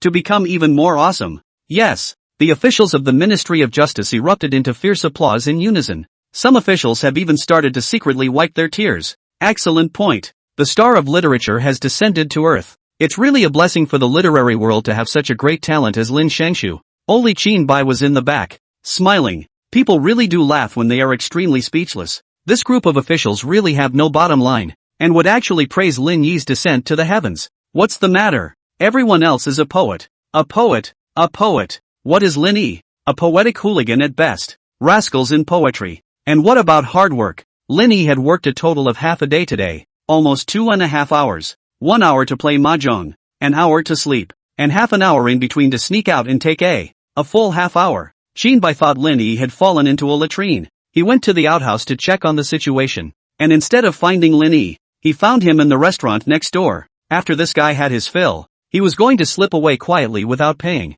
Still, Qin Bai arrived in time and forced Lin Yi to pay up. Come, Shang Shu, a small gift is not enough. Suddenly, the crane-haired Squire Chen Bei brought out a beautifully wrapped bag and tried to hand it to Lin Yi. As it was delivered to Lin Yi, the bag opened up a crack, and it could be seen that a beautifully crafted golden toad was clearly inside. Solid gold. Lin Yi's eyes instantly glazed over. Seeing this, the other officials also took out their prepared gifts, all of which were some valuable teas, jades, literature and so on. Lin Yi immediately refused sternly. What is this for? I am a clean official with 2 sleeves. How can I accept these things from you? One look at you and your usual mind is not on official business. His rebuke immediately made the officials look ashamed. But in a flash, Lin Yi lifted the curtain of the parked carriage behind him again. Come on, put it all in. All these gifts of yours are evidence of your attempts to bribe me, and I'm going to take them back and study them. The officials were all smiles again, and they put the gifts in their hands into the car. My lord, in fact, these things of ours are also given by others. We can't pinpoint them. We can only give them to you to study and research. Yeah. You'll have to do some research on our behalf. This group of officials were so smart that they immediately followed Lin Yi's words down the line. Only the little fat official, look left, look right, realized that other colleagues have sent gifts. Only his own 2 hands empty, nothing prepared. So he had an idea and shouted, Lin Xiangshu, I have a musical instrument there, a bell. Why don't I send you the bell? Lin Yi, the carriage on the return trip. Lin Yi smiled as he counted the gifts from those officials, the corners of his mouth grinning to the roots of his ears at the thought of another few thousand taels coming into his account today. So in the final analysis, you've done one thing today, sent 2 officials who were cockfighting with your name to the Yellow River, and removed the fat little man who gave you the clock and the calendar. Xin Bai, who was sitting across from him, suddenly spoke. It's already considered my kindness not to send him to the Yellow River, okay? Lin Yi hated his guts when he thought about it. He. Xin Commander, don't you look at Mr. Lin looking hangdog, but he's got it all figured out. Suddenly, there came an eerie voice. It was the skeleton driving the horse outside the carriage. What do you mean? Xin Bai asked. If I guessed correctly, that fat man, even though he was the only subordinate who didn't have a good gift for Mr. Lin, he was removed from his post, but it wasn't a bad removal, as the Ministry of Revenue is the department in charge of transferring officials in Dichu. How could one work in it and not know a little bit about the human condition? How did that fat man, who looks like he's mentally deficient, manage to serve in such a department? In fact, Mr. Lin has long entrusted me to investigate. That fat man is Chui's family, relying on his uncle's relationship to come in the Ministry of Mandarin did not do anything practical, yet he managed to rise all the way to the top. The skeleton analyzed downward very seriously. Also, you didn't notice that although I came and left with you today, I didn't spend the whole afternoon at the Mandarin's office, and you were the only one who stayed by Mr. Lin's side the whole time. Xin Bai nodded. That's true. I haven't seen you anywhere this afternoon. The skeleton continued, because I was commissioned by Mr. Lin to disguise myself as a handyman. I first got close and chatted with the handymen in the government offices, and then went out to chat with the shopkeepers in some of the restaurants and other places outside. The main inquiry is to find out what image these officials of the Mandarins have in the eyes of these handymen. A man can never show his true self in the presence of those who are stronger than he is, and it is only in the mouths of those who are weaker than he is that he can realize what kind of a man he really is. Xin Bai froze at his words. So what did you inquire about? The skeleton slowly slowed down the carriage and proceeded down the road. It's probably just that. Although people like Chen Bei and Lei Qi are very flattering in front of their superiors, most of them are also less likely to be very harsh when it comes to treating their subordinates. But that fat man surnamed Chui, although dull and harmless in front of his superiors, in the eyes of the handyman, he is an uncompromising bully, always beating and scolding at every turn. Xin Bai froze, turning his eyes incredulously to look at Lin Yi. So that's the real reason why you removed that little fatty?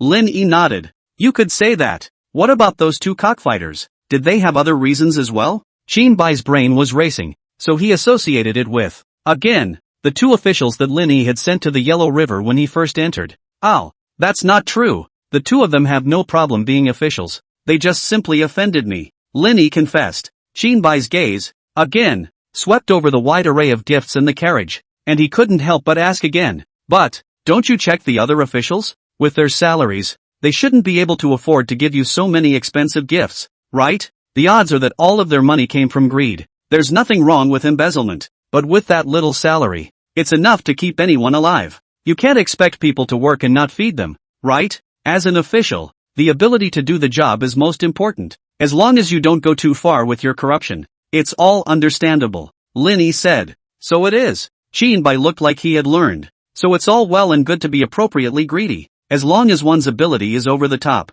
But still, you can't covet too much, which will easily hurt the people. That's not true. Lin Yi shook his head again. The main fear is that they'll covet all the money and I won't have anything to covet. Xin Bai. Chapter 064. Long time no see. Mr. Chen's son-in-law, Lin Yi, Xin Bai and Skeleton, riding in a carriage, had just returned to the princess mansion. I happened to run into the emperor's son-in-law, Chen Lizhong, who was walking out. This once-spirited emperor's son-in-law is now puffy-eyed, depressed, and has a changed face, especially after seeing Lin Yi. The entire person was like a scared bird, his eyes unable to stop dodging. Yo! Chen extra horse harnessed by the emperor's side. Long time no see. In contrast, Lin Yi was much more candid, and as soon as he saw Chen Lizhong, he went up to greet him with a joyful smile. Ha ha! Yeah, it's been a while. Chen Lizhong laughed dryly twice. His demeanor was one of unstoppable hesitation. Qin Bai narrowed his eyes and couldn't help but advise Lin Yi. I think you'd better cut the crap. Hey, I, for one, am the best at talking. Lin Yi confidently patted his chest and turned his head to Chen Lizhong. We haven't seen each other for at least a month, have we? I didn't expect it. Still alive. He nearly choked Chen Lizhong to death with this polite greeting, but perhaps after experiencing the Inger incident, Chen Lizhong had developed a psychological shadow over Lin Yi, especially when he saw Qin Bai, who stood beside Lin Yi, the tiger-backed Qin Bai, and the skeleton with a sinister temperament. He didn't dare to say anything more.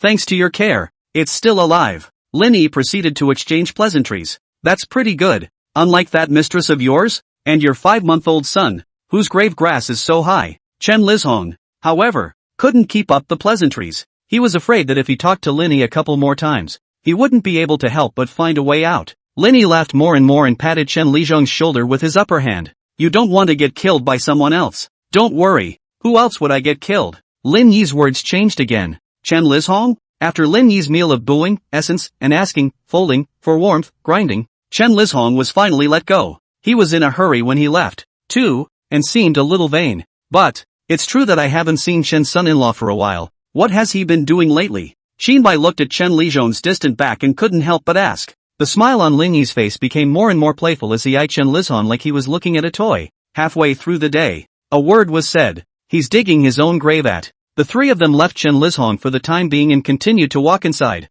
all the way back to Lin Yi's small private courtyard. As a result, as soon as he entered the door, he saw Suwa sitting at the stone table in the courtyard, plopped down at the stone table, to be precise, and had fallen asleep. It looks like it's been waiting a long time. Her Highness is waiting for you, isn't she? Qin Bai asked. Lin Yi's voice suddenly became much smaller. Let her sleep first. Let's talk about anything when she wakes up from her nap. The three of them were just about to settle down in front of the seat next to Suwa and take a short break. Qin Bai asked with a sharp start. Have you heard strange movements? What's the commotion? Lin Yi twisted his head and saw that in his yard, the only other resident besides himself, Big Yellow, was hugging his dog Pot and sleeping in his kennel, incomparably peaceful. It's reasonable to assume there won't be anyone else who can create movement. The skeleton seemed to have heard something as well and lowered his voice. Listen carefully too. You guys. Lin Yi held his breath, and then he heard a faint movement coming from his room. GGG. Mr. Lin's personal clothes are all mine.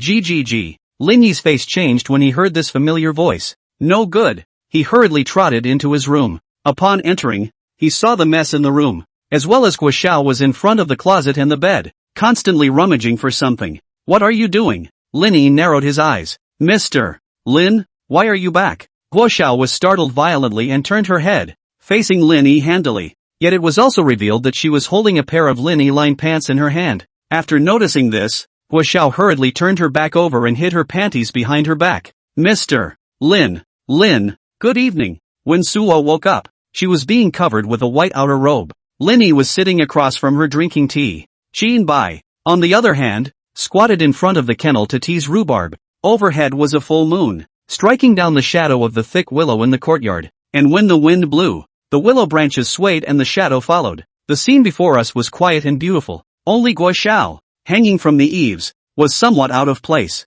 Mr. Lin, I was wrong. Put me down. Guo Xiao was hung upside down, and the entire world was flipped upside down in her eyes at the moment. What's wrong? Lin Yi asked. Next time I steal your panties, I'll make sure to help you clean up your house. Guo Xiao reflected. You might as well hang on a little longer. What's happening here? Suwa rubbed her eyes and yawned, as if she hadn't reacted to what was going on. As soon as I returned, I saw the princess asleep in my courtyard. What did you come to see me for? Lin Yi recalled for Su He. Oh yes. It was only then that Suwa sort of remembered and tapped her head. Look at my memory. I'm sleepy. She then looked at Lin Yi with a sincere expression. I came to see Mr. Lin to ask for your help. I am your highness's strategist. Where is the need to invite? What is your business is naturally my business. Lin Yi said calmly. Oh, like this? Guo Xiao, who was hanging upside down from the eaves, had both eyes glowing as her smile gradually turned silver and swinging. I am extremely close to the princess and often sleep in the same bed. Since her affairs are Mr. Lin's affairs, can you sleep with me? It was only when Guo Xiao's mouth was gagged with a dry rag that Lin Yi felt that the world had finally become clear. Go on, your highness. Lin Yi extended his palm towards Su He. telling her that she could move on. Oh okay. Tomorrow the emissaries from the Northern Xia peace negotiations will arrive.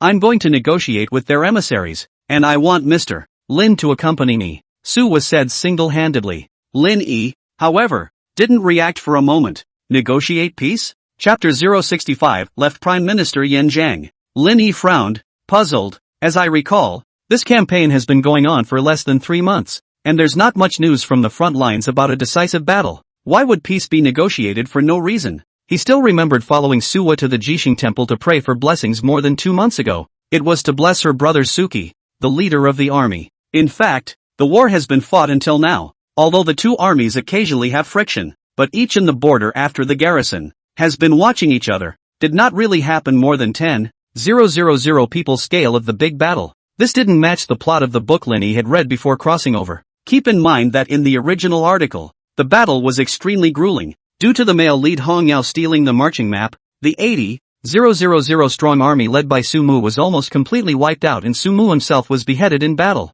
From then on, although Dechu did not fall into ruin, there was a gap in military power with Northern Xia, and every subsequent friction fell into passivity. All in all, the battle was quite important for the situation of both countries. Suo recalled. Well, it seems that there is a prince in Northern Xia who has disappeared, called something like Hong Yao. In short, a prince who was very much favored by their old emperor. Anyway, they just don't see anyone alive or dead, and their old emperor is straight up very sick, and they wouldn't dare to go to war. At that, she frowned, as if remembering something. Oh yeah, the name Hong Yao. Why does it sound so familiar to me? Mr. Lin, do you know him? Linny smiled harmlessly with a sincere face and said, how could I have known him? He was slaughtered and sunk in the Yellow River or something, and I don't know all about it. So huh? But then again, Northern Xia sent an envoy to Orchu to negotiate peace. By all rights, they should have sent those guys from Honlu Temple. Why did you go? Linny was confused again. It was Prime Minister Yen who asked me to go. He said that I am the eldest princess and nowadays I am quite popular again in the whole of Dechu. And the other party didn't send an ordinary messenger this time, but their crown prince himself. So as a sign of respect, I should be the one to go. Suo recalled. Lin Yi nodded. The left Prime Minister, Yen Zhang, was actually one of Suwa's supporters. After the late emperor, who had not set up a crown prince, died of a sudden malady. It was also Yen Zhang who forcefully argued and tried to forcefully support Suhi to ascend to the throne as the female emperor, even if he ultimately failed to get what he wanted. But in these 3 years, it was also him who had been helping explicitly and secretly. Otherwise with Suwa's silly white sweet nature, she wouldn't have been so nourished to live until now. It is a pity that this old prime minister had a hobby of chewing betel nut, from morning to night, and finally chewed himself to death. Otherwise Suwa wouldn't have fallen that far in the book. Lin Yi thought. Now Yen Zhang's move should be to let Sui brush up on his political achievements so that he can take over the grand tier in the future. Ever since the Yi family's father and son died in the execution ground, everyone in Su Zhang's party had already begun to move away from him. Suwa also gradually hardened his attitude towards this emperor's brother because of the deaths of Wang Di and Shangguan Lu. Anyone with eyes could see that it was only a matter of time before Su Zhan was abolished and Sui ascended to the throne. Anyway, Grandpa Yen said that it would be best to bring you along when I go to negotiate. Su, he said truthfully. Lin Yi's eyes lit up and he swirled around and narcissized. It's true, the more capable you are, the more responsibility you have, and I can't go anywhere without it. He had now crossed over for nearly 3 months, and in between, he had some personal contact with Yen Zhang. However, he did not expect that Yen Zhang, who was a veteran of 2 dynasties and a founding father, would have such a high opinion of him. Grandpa Yen said. Suwa blinked and pinched her throat, picking up on Yen Zhang's tone. The peace talks between the 2 countries rely on a war of words. It's most taboo for the thin-skinned ones like you. You'd better bring Lin Yi with you. His skin can be completely placed at the border of the 2 countries as the Great Wall. Lin Yi? Suwa slowly scrunched her neck. Grandpa Yen said it. Not me. I know. Lin Yi had a gloomy face and gritted his teeth. This old dang. Just wait. See if I don't change all his great tonic pills into aphrodisiacs. Oh right. The Prince of Northern Xia still has a few days before he arrives at the imperial capital. So Mr. Lin doesn't need to be too attached to it. But Grandpa Yan said that he wants to see you for a bit tomorrow and has some things to discuss. Suwa added one more sentence before she left. He then whispered a good night, and then commanded Qin Bai to lower Guishao from the roof. Pulling up Guishao, who was still looking at Linny with love in her eyes, she slipped all the way away. The moon was cool and thin, spilling onto Lin Yi's white clothes. He watched Suwa disappear all the way to the entrance of the small courtyard. As today it is autumn, the evening winds carry a slight coolness, yet it also lingered with the faint scent left behind by the woman as she departed. Rapunzel is becoming more and more dependent on you. Shinbai held up the teacup, but realized that the tea in the cup had also cooled down, and just took a sip, then put it back on the table. Lin Yi, however, didn't care about this, and cupped his own teacup, so he drank it all in one go. Let's hope she doesn't turn out like you. Put. The tea that had just been in his mouth was all spewed out again. Lin Yi said in annoyance, "What kind of me? I think I'm fine, but then again." Shinbai asked as he remembered something else. "You and Prime Minister Yen, do you know each other?" I've met a few times in private, had dinner together. It was alright," Lin Yi replied. "After all, he is also a supporter of the eldest princess, so he has to be pulled together anyways. There aren't many people in this world who can have a personal relationship with you." Shinbai coldly spat out another sentence. "I think you may have some misunderstanding about me. Prime Minister Yen and I, that's like meeting each other at first sight, and a gentleman's friendship is as light as water." Lin Yi spoke eloquently. The next day, Lin Yi arrived at the Prime Minister's residence early in the morning, and as soon as he entered the hall, he bumped into Yen Zhang who was heading out. The two immediately demonstrated a wave of what it means to be a gentleman's friend. At this time Lin Yi and Yen Zhang, "Old thing, still ing alive? Little pussy, it's not certain who will die first. Can I be buried with your mom when I die? I grabbed your mom's big black." On hearing this, two civil officials, one old and one young, engaged in a quarter of an hour-long exchange of statecraft. Everyone else in the lobby all looked at each other in disbelief. Shinbai suddenly released a smile. So this is what is called a gentleman's friendship, as light as water. After trading insults and getting thirsty, Yen Zhang and Lin Yi both sat down again, ready to start talking about business. Yen Zhang suddenly noticed Shinbai beside Lin Yi and smiled again. "You're Commander Qin, aren't you? I've heard of your reputation, and if it weren't for your escort, I believe Her Highness the Princess wouldn't be so happy these days." Turning his eyes to look at Lin Yi again, his tone suddenly turned cold. That boy Lin Yi's plotting and scheming won't materialize so smoothly either. Shinbai froze. He did not know much about Yen Zhang, and the other party is now the head of the 100 officials. The current prime minister, naturally did not dare to be slow, so he asked with a good attitude, "Dare I ask, you and Mr. Lin Yi, Lin, how do you know each other? Why is the relationship so amicable? Didn't he tell you?" Yen Zhang was a bit surprised by this, then he sighed and said, "And yes, after all, those things aren't very honorable. Actually, we met about 2 months ago, when he wasn't a Mandarin and wasn't as infamous as he is now. I was putting together a book of poems, which is where some literate people who are good writers send me poems they've written, along with the poem numbers. This littler mailed it to me too." Shinbai narrowed his eyes. He seemed to realize something. "So, it was because Lin Yi wrote those vulgar poems that you guys developed this vulgar way of getting along?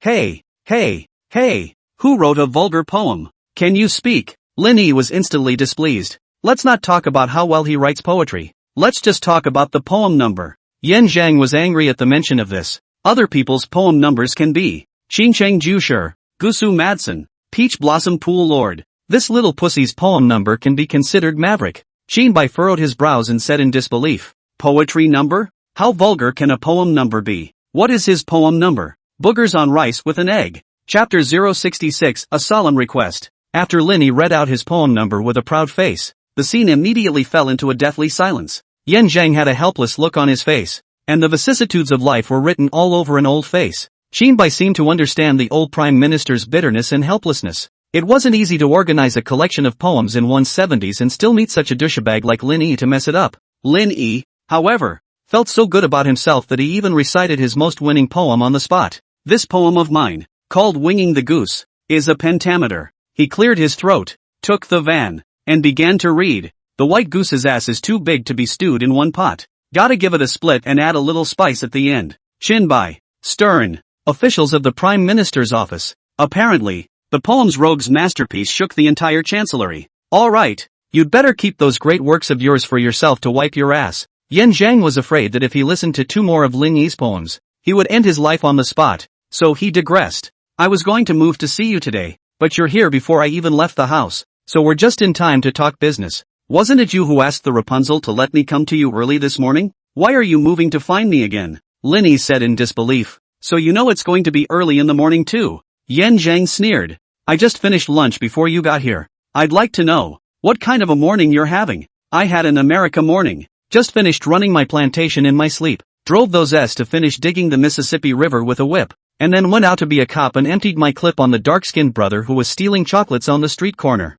Linny practically opened his mouth. Don't say anything I can't understand, okay? Yan Zhang scolded angrily. And which river is the Mississippi? Qinbai was baffled. It's the downstream of the Yellow River. Lin Yi, however, had a wise face and twisted his head to explain to Qinbai. Qinbai? On the point of stinking poverty, no one was better than Lin Yi. Yan Zhang also realized that, without realizing it, he had been being led astray by Lin Yi, so he immediately stabilized his mind again and said, anyway, I called you here today for two things. Go ahead, I'm all ears. Lin Yi's demeanor at this moment finally became serious. Yan Zhang nodded, and then continued on. The first thing is that in 2 or 3 days, the Northern Xia Crown Prince, Hong Tran, will be arriving at the imperial capital. Her Highness the eldest princess will negotiate with him on behalf of the Great Chu. Miso, miso, miso. I understand. Lin Yi's voice rang out mechanically. Yan Zhang continued, I hope that then, you can help Her Highness a little more. After all, negotiating this kind of thing, with her character, it's easy to lose out. Miso, miso, miso. Trust me. Lin Yi's voice was full of confidence. Yan Zhang turned to say, of course, the most important thing is that Hong Tran must arrive safely at the imperial capital, and then leave Dichu safely. His personal safety is related to whether the war can be stopped smoothly, and whether peace can be obtained between the two countries. Can you guarantee that? Miso, miso, miso. Don't worry. Lin Yi promised again with a firm hand. So can you guys stop sharpening your knives for a while? The corner of Yan Zhang's mouth twitched. He saw that at this moment, Lin Yi and Qinbai were facing two whetstones, polishing their sharp blades. Guess why I'm asking you to keep him alive? Because as long as you don't mess up, Hong Tran won't be able to have an accident. Yan Zhang nearly growled. Lin Yi immediately put away his sword, then revealed a bright smile. Don't worry, Prime Minister Yan. I'm only sharpening the knife to cut the goose, not to harm Hong Tran. Qinbai also put away his sword. Right. It's all a misunderstanding. Misunderstanding. Just at that moment, the door to the lobby was pushed open. The skeleton was holding a large bag of white powder in his hand, coming towards the house, and as soon as he entered, he saw Lin Yi and laughed. Mr. Lin, the rat poison you just requested for the Prince of Northern Xia, is 5 pounds enough? I still have arsenic here. He didn't seem to see any deeper meaning in Lin Yi and Qinbai's frozen smiles as he continued to gush. On these medicines, I give you say, can give a village of rats extinct. That northern summer prince came, guaranteed to give him medicine into the mother of the plague, after he died the body thrown where, to ensure that within a radius of 10 miles, no one rat can live. Yan Zhang? Facing the peace-loving left Prime Minister's questioning gaze, Lin Yi and Qinbai simultaneously revealed heartfelt smiles. Misunderstanding. It's all a misunderstanding. After Lin Yi repeatedly assured him that he really wouldn't get that northern Xia Crown Prince killed, and swore on both of Qinbai's and Skeleton's parents, Yan Zhang finally moved on to the second thing. As for the second thing, I beg you, it is that we have recently detected a very large private sale of government salt. Private sale of government salt? Lin Yi narrowed his eyes. How so? Yan Zhang's eyes burned. As we all know, our Great Xia has the most complete and sophisticated salt smelting technology in the entire world. This is something that no other country possesses. Chapter 067. Why isn't this salt salty? A subordinate brought in a pot of tea and carefully poured it for Lin Yi and Yan Zhang. Yan Zhang cupped the teacup, put it to his mouth and blew on it, then took a light sip and slowly said, once upon a time, when we were at peace with Northern Xia, they bought in our salt to eat. In the folk of Northern Xia, Chu's salt is also extremely popular. But because of the constant friction with Northern Xia in the past 2 years, the two sides have also closed their trade exchange. It is reasonable to say that the official salt of Artichu will not sell half of it to the territory of Northern Xia. But, Yan beckoned. Another underling delivered a package to Lin Yi's hands. Opening the package up, he looked at the pinch of white powder inside, which was fine and even in texture. Lin Yi blinked. Very fine indeed. The northern summer cannot make salt like this. Reaching out with his fingers, he twisted a bit and brought it back into his mouth. No, Lin Yi sensed something was wrong. Why isn't this salt salty? The salt that you eat in is not as salty as you think. There is no flavor, and the texture is not like salt particles, but like tea scale. Ha, because it's not salt at all. It's anesthetic. Yan Zhang suddenly burst out laughing. Little pussy, landed on my hands, didn't you? Asterisk. Lin Yi's face changed and he threw the package in his hand away immediately, but then he revealed a smile. I'd say we're smelly and think alike. What do you mean? Yan Zhang had just burst into tears of laughter, and immediately his smile stiffened. Didn't you think that sip of tea you took also smelled like anesthetic? Linny scratched his head and said with a naive face. It turns out that, as early as when the subordinate made tea, Linny took advantage of Yan Zhang's inattention, and secretly put down a little bit of ecstasy into his cup of tea. Yan Zhang sighed and extended his index finger, pointing at Linny. You kid. Naughty ah. Linny also smiled lewdly. I'm sorry to hear that. At this time Linny and Yan Zhang. Next moment. Flop. Both fell to the ground at the same time and fell back to sleep. Chin by. Skeletons. The Prime Minister's house crowd. These who were underlings, although they didn't understand the mental state of the two leaders, still dutifully helped them call the doctor from the Prime Minister's office over. The doctor was shocked to see the Prime Minister of the day and the Minister of the Ministry of Justice, both lying motionless on the ground at the same time. Are they dead? Kimbai thought for a moment and corrected. No, they're whole live. Doc, huh? But the good thing is that both of them didn't take too much anesthesia, and it didn't take long for both of them to wake up, so they didn't need the doctor to play too much of a role. But the two of them had just fallen so suddenly, resulting in one twisting his neck and one flashing his back. After about an incense stick of work, Linny crooked his neck and collapsed into a chair in a jailhouse-style sitting position. Yan Jingja's entire body was lying on the bed that had been pushed out by the underlings. He beckoned and another servant girl brought over a bag of salt. This bag, it's the real official salt. Linny didn't taste it this time, and didn't even look at it for a few moments before opening the door. Let's get straight to the point with what's going on. Don't waste your time here. He was afraid of torturing each other with this old den for a long time, and then the whole thing would die together. We checked out. Oops. Yan Zhang tried to roll over, but the sound of loose bones came from his waist again, and after he screamed miserably,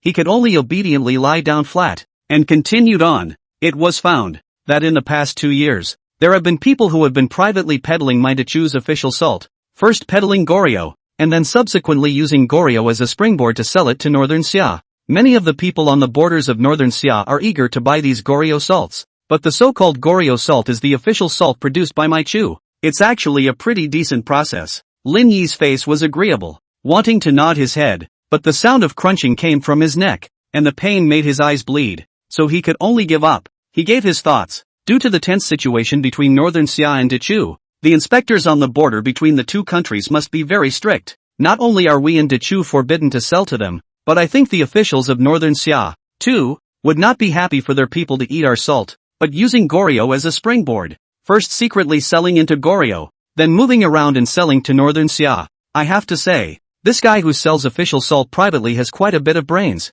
Yan Zhang nodded and said, that's right. Whether it's the interests involved with the Ministry of Public Works, or some private dealings with the questionable Salt Academy, how to get the official salt, and how to send it to Goryeo and even Northern Xia in large quantities, it's all done in a very covert manner. It took me a good bit of work to find some clues. 2. In the state of Dachu, it is not allowed to sell salt and iron privately. These businesses can almost be said to be the lifeblood of the entire Dachu. So it was normal for matters involving the relevant aspects to alarm a prime minister of a country like Yan Zhang. The reason I asked you to come here today is that I hope you'll start a thorough investigation into this matter. Yan Zhang's gaze gradually became grave. I'm a minister of the ministry. To check the private sale of salt and iron, this kind of thing. And I can't fight it, right? If you want to investigate, you should also look for the Delizi or the group of people from the Ministry of Justice to investigate, right? Linny looked surprised and smiled as he tried to shrug it off. Because all the evidence I've found points to the princess house. Lin Yi's smile suddenly stiffened. From what I've found out, whether it's with the questionable salt yard or with the Ministry of Public Works, the ones who have private contacts and deals are all from the princess's residence. There are also those private salt carriages destined for Goryeo and the southern states of the Yangtze River, all of which are also dispatched from the princess's residence on a single sheet of paper. Yan Zhang has said it all. The guy peddling government salt is someone from inside the princess's house, although he was the prime minister. But what happened in the princess's residence was, after all, considered the eldest princess's family matter. So on the one hand, he was not in a good position to intervene, and on the other hand, he still hoped that this matter could be dealt with in a more honorable manner. If the commotion was too great, it would easily affect Suwa's reputation. And at the same time, Suwa was at a critical stage of his upcoming ascension to the throne, so he couldn't afford to make any missteps at this time. So his purpose for finding Linny was clear. Linny was practically considered to be saying everything in the princess mansion nowadays. Again, Suwa was extremely trusting of him. Although the doer was abstract and shameless, he was quite loyal to Suwa. In Yan Zhang's eyes, Lin Yi was naturally the best person to take over this case. I see. Lin Yi naturally thought about all of this, and he didn't have any intention of staying for a moment longer. Standing up, patting his ass and heading out. Then leave this matter to me. After leaving these words, he whisked his sleeve and left, only leaving a dashing and lean back to the people of the Prime Minister's residence. Although, neck is still crooked. Chapter 068, What is meant by efficiency? After Lin Yi left, Yan Zhang ran his hand over his waist. Ow dash! A scream rang out, and the pain brought tears to this old Prime Minister's eyes. His gaze swept viciously over everyone present. Today, I'm meeting with Lin Shangshu to deliberate on this matter, and it absolutely mustn't leak half the news. Especially the fact that the two of us were injured. Do you hear me? The people of the Prime Minister's residence looked at each other in disbelief. A bold man asked curiously, Dare I ask Minister Yin, if this matter is spread out, is it something that will have any effect on Great Chu? No, it's just simply more humiliating. Seeing that the people in the hall didn't reply, Yan Zhang snapped again. No, nothing. Immediately, the people in the hall made a bow and assured one after another. Don't worry, Yan Xiang. Absolutely keep your mouth shut. Minister Yen has an order. I can't disobey it. Not half a word will come out of here. Hey, have you heard? Yesterday, Lin Yi, the minister of the Ministry of Revenue, cursed with Yen Fong in the Prime Minister's mansion, and as a result, one of the two was angered into hemiplegia, and the other was scared out of his cervical vertebrae. It's so scary. What? Lin Yi and Yen Quintang fought against each other, and both of them were beaten half to death? What? Lin Yi beat Yan Xiang into cerebral palsy? The next day, the news about it spread throughout the entire imperial capital of Great Chu, and as soon as it spread, and after being passed on by word of mouth, the information in it began to change. By the end of the day, it had become almost a rumor. The streets are full of rumors that you and Yan Xiang have a dragon yang fetish, and that you sold hooks to him and ended up giving him hemiplegia. Put. Lin Yi happened to be drinking tea when he heard this, and then a mouthful of tea spewed out. He wiped his mouth and looked shocked. Who the passed this on? Seems to be a wild history literati, just non-Chu court historians. It's the poor literati, who spends all day harboring at home writing wild history, saying that he wants to write this down in his newly written history book. The skeleton froze, and then whirled around to tell his source of information. Did he say anything else? Lin Yi added suspiciously. He also said. Skull hesitated. He also gave you a nickname, calling you Lin Crooked Neck. This pusher. Lin Yi gritted his teeth. Arrest him. Sink into Poyon Lake? The skeleton had perhaps been working with Lin Yi for too long, and had come to understand the guy's habits. A sourpuss like the wild scribe is not expected to have good stamina, and there is little use in sending him to the Yellow River, and by pussyfooting around all day, it affects the progress of other workers, so odds are it won't be on the Yellow River list. Then the only option left is to sink Poyon Lake and feed the fish. Lin Yi froze at his words. Am I that brutal? The skeleton was instantly ashamed. It seemed that he had still fought too badly of Lin Yi, dragged him to the car and cracked him. Lin Yi's words changed. The skeleton released a laugh. You're not really brutal at all. Not long after the skeleton left Lin Yi's room with its front foot, Xin Bai came on the back foot. When he entered, he saw that Lin Yi was breaking his neck. He's had this neck crooked to the left all day, more or less comically. Perhaps it was just too much to put up with this hawking perspective, and after a day where his neck didn't hurt as much, Lin Yi tried to set him straight. What are you doing? Xin Bai suddenly spoke. Asterisk.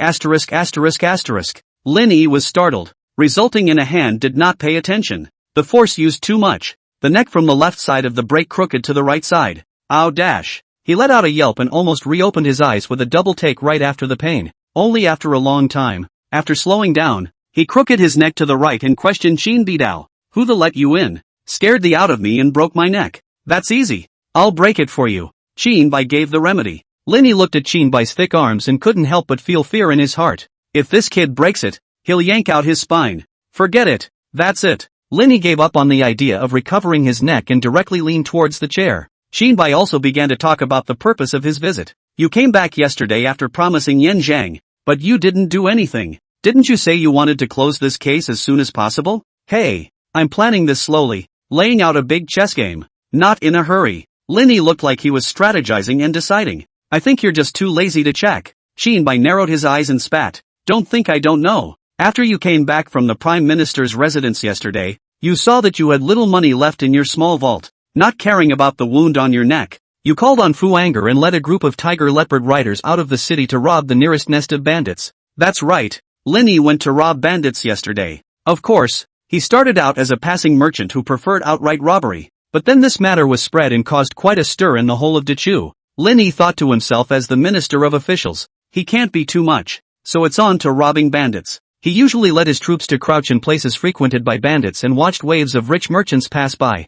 When the bandits went up and finished robbing, he then made his soldiers swarm up and robbed the bandits. The same experience happened to that group of bandits yesterday. They were also very confused after being robbed. It's really the first time I've been robbed in all my years of robbing. The crooked-necked man in the lead with the stockings over his head couldn't help but curse after inspecting the money he had taken from the bandits. Asterisk asterisk asterisk asterisk. What a ing poor bastard. That's all the money. Ha! The bandits were even more confused. If I had money, would I be a bandit? Lin Yi didn't care about that. First he taught them a hard lesson. Sometimes it's good to look for your own reasons, right? After all these years, have there been any good robberies? Has the ransom gone up? He then had the bandits packed up and sent off to the Yellow River in one piece. They are strong and fit and should be able to contribute more. Time to go back to the present. When Lin Yi realized that Qinbai had revealed his old self, he panicked with a grin on his fleshly face. Hey, what do you mean by robbing? Can taking something from a bandit be called robbing? I'm doing justice. Okay, isn't it just to catch peddlers who sell government salt privately? From the princess's residence, right? After a moment's reflection, he beckoned, saying, you directly lead people. Go and arrest Chen extra horse harnessed by the side of a team. Draw a handprint, pull out and chop it up. Won't this close the case? Qinbai was confused. In this case, Yan Zheng has been investigating for 2 to 3 months, but he has only found a little trace. And in Lin Yi's case, from reasoning to closing the case, it was done in a few breaths. What do you mean by efficiency? Chapter 069, like you could do something like that. Are you sure that this suspect is Chen's son-in-law? Qinbai was still a bit hesitant. Not that there's a problem with that answer. After all, Chen Lizhong had been sneaky these days, and frequently mobilized the princess's carriage to go out, so it was obvious that he wasn't doing anything good. Qinbai was mainly questioning the fact that Lin Yi could actually say the answer so silky smooth, and that he didn't even have to think twice about the response. It's hard not to wonder if he's up to some more machinations.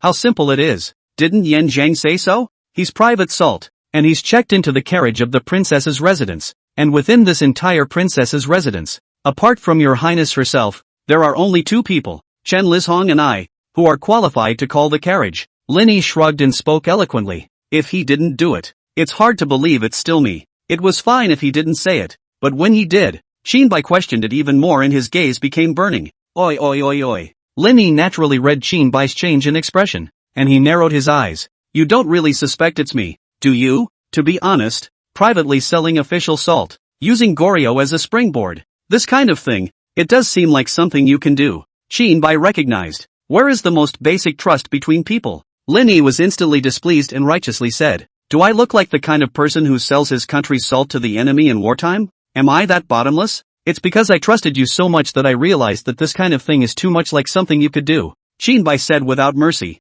Lin Yi, seeing that Qinbai was becoming more and more skeptical of himself, he sighed, tilted his head, and said, I admit, your suspicion is actually not unreasonable, but, you know me, if my private sale of government salt is really investigated, then those investigating the case, it is estimated that the news can't even be sent to Yan Zhang's hands, they will all be silenced by me. Qinbai sniffed and nodded, finally letting go of his suspicions of Lin Yi. With Lin Yi's authority today, even if Yan Zhang himself sang against him, he probably couldn't help him. After all, in a way, Lin Yi's decisions were Su's decisions. At one time, Yan Zhang was able to help Sui because Sui didn't have much means and was weak, easily bullied and compelled, but her power can be said to be unrivaled in all of Chu. Lin Yi's appearance had undoubtedly complemented all of Su's shortcomings. With his iron fist, and Su's power over the dynasty, he could do whatever he wanted. Even the private sale of government salt doesn't have to be done so covertly. Even if he sold it squarely, I guess no one would dare say anything more. I understand. Then I will go and arrest Chen Lizhong now. Qinbai nodded, turned around and prepared to go out. Wait, Lin Yi suddenly called out to him again. What's wrong? After you arrest that Chen, send him to the Ministry of Justice. Send it to the Ministry of Justice for what? Try a trial. We can't just kill him and sink him in the river. Can we? How lawless? Lin Yi explained. Qinbai didn't know if Lin Yi had taken the wrong medication today, why he kept scolding him himself, but he was the boss after all, so it was better to do what he said. I see. When Qinbai's back completely disappeared in front of Lin Yi's small courtyard, A figure that slowly stepped out from the shadows of Lin Yi's house, eventually stopping behind him. The dark figure's face was exposed to the sunlight, and it was none other than Skeletor. His voice was hoarse. I have to say, Commander Qin has become more and more suspicious lately. He's so paranoid. You've been hiding inside the house. Didn't you find out? Lin Yi's tone was much more relaxed. But then again, when did you get so good at sneaking around? How come I didn't know? The skeleton smiled confidently. This is something that depends a lot on talent. This latent ability of mine. Ordinary people can't learn it. Lin Yi's interest grew. So you practice some kind of martial arts? Like being able to make yourself hide in shadows? The skeleton shook his head. Mystery written all over his face. So where did you hide it? Under your bed. The skeleton puffed out his chest and looked up. Lin Yi, huh? But weren't you in the yard when Qinbai first came in? You couldn't have gotten under the bed in time, could you? Then where did you hide? In the dog hole. The skeleton wasn't condescending. Then this skill of yours, ordinary people really can't learn it. Lin Yi couldn't help but lament. Ministry of Justice. Asshole. I am the Emperor's son-in-law. You're just a dog of Suwa. Who are you to arrest me? Chen Lizhong was still cursing when he was tied up by Qinbai and smuggled into the hall of the Ministry of Justice. Zhao Jian and a bunch of other officials from the Ministry of Justice, who were still dealing with their official business, turned their eyes and saw this scene. They also recognized that the visitor was none other than the Iron Faust commander beside Lin Yi. And the psychological shadow that Lin Yi had brought them some time ago lingered even now. And ever since that day, Lin Yi hadn't disappeared from the world of the Ministry of Justice, and the image became more and more hideous and terrifying. It was only because this pusher was going to come to the Ministry of Justice every other day and hand out some of his master's tasks in the meantime. Zhao Jian also knew that it was probably because Lin Yi had some new mission again. He jogged all the way to Qinbai and asked, Commander Qin, what is your business here this time? Just need to interrogate this guy. Qinbai was tall, and with a casual lift of his hand, Chen Lizhong, who was being carried by his neck, had his feet off the ground. Ha! Zhao Jian froze. This is the Ministry of Justice. A place for official business. It's not the Yamen or the Delizi, so we can't try them? Nothing. A crisp voice came from outside the door, and Lin Yi, dressed in white, walked in with large strides. He walked past Qinbai and Chen Lizhong and eventually sat his butt down in the very center of the lobby. I'll try. Ha! Zhao Jian was instantly made whole. What are you interrogating? This is the Ministry of Justice, not the Yamen. Lin Yi looked at Zhao Jian and spared his words. Rise the hall. You can't get promoted. Even if we can make a promotion for you, without the minor officials on both sides of the hall, we can't promote you. Zhao Jian spoke bitterly, looking like a skillful woman who could not cook without rice. Lin Yi narrowed his eyes, gradually showing displeasure. I said, Ascension Hall, Ancestor, this really can't be done. Our hall Ministry of Justice, with you to play an Ascension to Playhouse, to imitate those county offices, in the future still want to mix in the officialdom? Do you want to lose your face?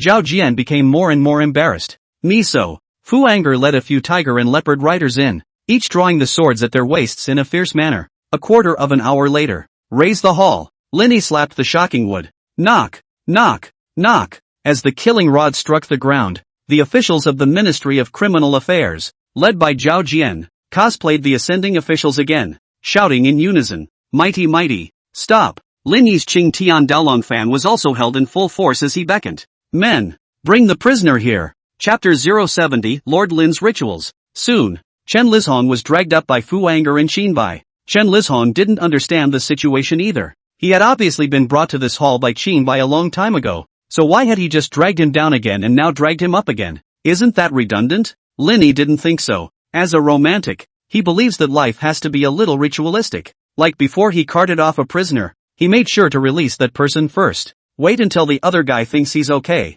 Big time. Catch him again and just carve him up. Families, who understands? Prisoners who have been released once and then recaptured are too good to crack, because it wasn't just his body that cracked, but his spirit as well. Looking at Chen Lizhong, who was pressed and kneeling at the bottom of the hall with a face full of vicissitudes, Lin Yi cleared his throat and immediately slapped the shocking wood. Decapitation. Chen Lizhong? Qinbai and Fu Yin? The officials of the Ministry of Justice? Looking at the puzzled looks of the circle, Lin Yi froze. What's wrong? Zhao Jian was the first to voice his confusion. It took us nearly a quarter of an hour's work just to work with you on this ascension. Now that you've raised the hall, you say 3 words? Chen Lizhong also raised his head. My lord, you haven't even tried yet. Lin Yi nodded, feeling that they had a point. Then, review it. He then stared at Chen Lizhong. Do you plead guilty? Chen Lizhong immediately replied, Of course I don't recognize it. That's right. Cut you and you'll admit it. Linny looked as if he had taken it for granted and slapped the shocking wood once again.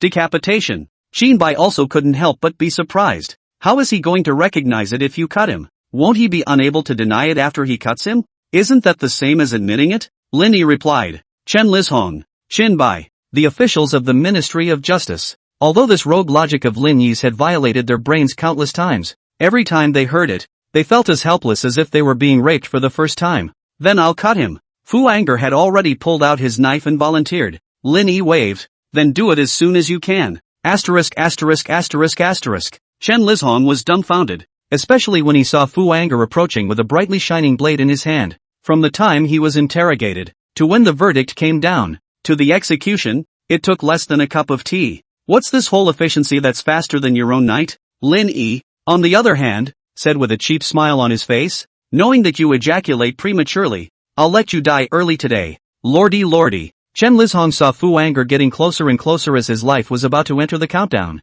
and he panicked with the naked eye. I'd like to trouble you, Your Excellency, to spare my life. From now on, if you let me be a cow or a horse, I will not hesitate to do so. Wait. Lin Yi suddenly raised his hand and called a halt to Fu Anger. At these words, everyone present was shocked again. Lin Yi, this can take the initiative to let people live. And it is also the Emperor's son-in-law Chen who has a yellow hair and makes him hate his teeth. This is a real surprise. Chen Lizhong thought that his attitude had finally sensitized Lin Yi, so he kowtowed frantically and said, Thank you, Your Honor, for not killing me. But he didn't see that Lin Yi's face gradually evoked a few imperceptible evil smiles at the moment, which seemed to have some hints of a successful plot. So, you're pleading guilty? Does it make any difference whether I recognize it now or not? Chen Lizhong asked rhetorically. Of course there's a difference. Lin Yi butted in. I am the person who knows right from wrong the most, and I will definitely not do that kind of thing of giving in. If you are innocent, I will absolutely return you to a clear sky. The corner of Chen Lizhong's mouth twitched,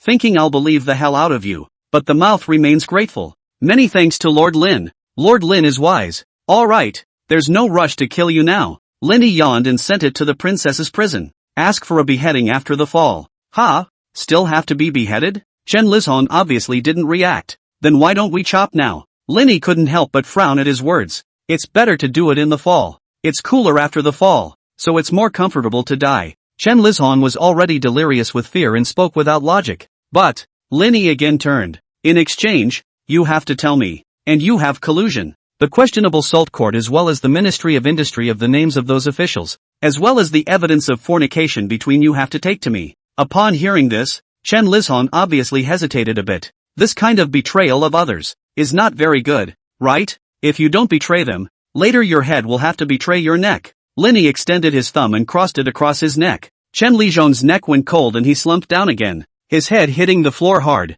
I immediately flagged the names of those officials in the Ministry of Industry and the questionable salt court, including those who assisted me in transporting salt down the Yangtze River. Alright, since you are so sincere, let you live for a few more days. Maybe if I'm in a good mood, it's possible that I won't kill you. Oh. Lin Yi smiled with great satisfaction and called for someone to bring Chen Li down again. With that, this ascension is considered to be over, and everyone dispersed and went about their business. Qin Bai, however, stopped by Lin Yi's side. He was obviously a little confused about Lin Yi's verdict just now, so he opened his mouth to ask. In fact, the thorough investigation of the questionable Salt Academy and the Ministry of Labor should let Yan Xiang do it. You only need to eradicate the poisonous tumors within the princess's house. Why do you have to make him give it all away? You don't understand this, do you? Lin Yi smiled wryly and said, arresting only Chen Lizhong alone, even if it's in addition to a private salt dealer. But if I uproot them, then it's equivalent to busting a criminal gang.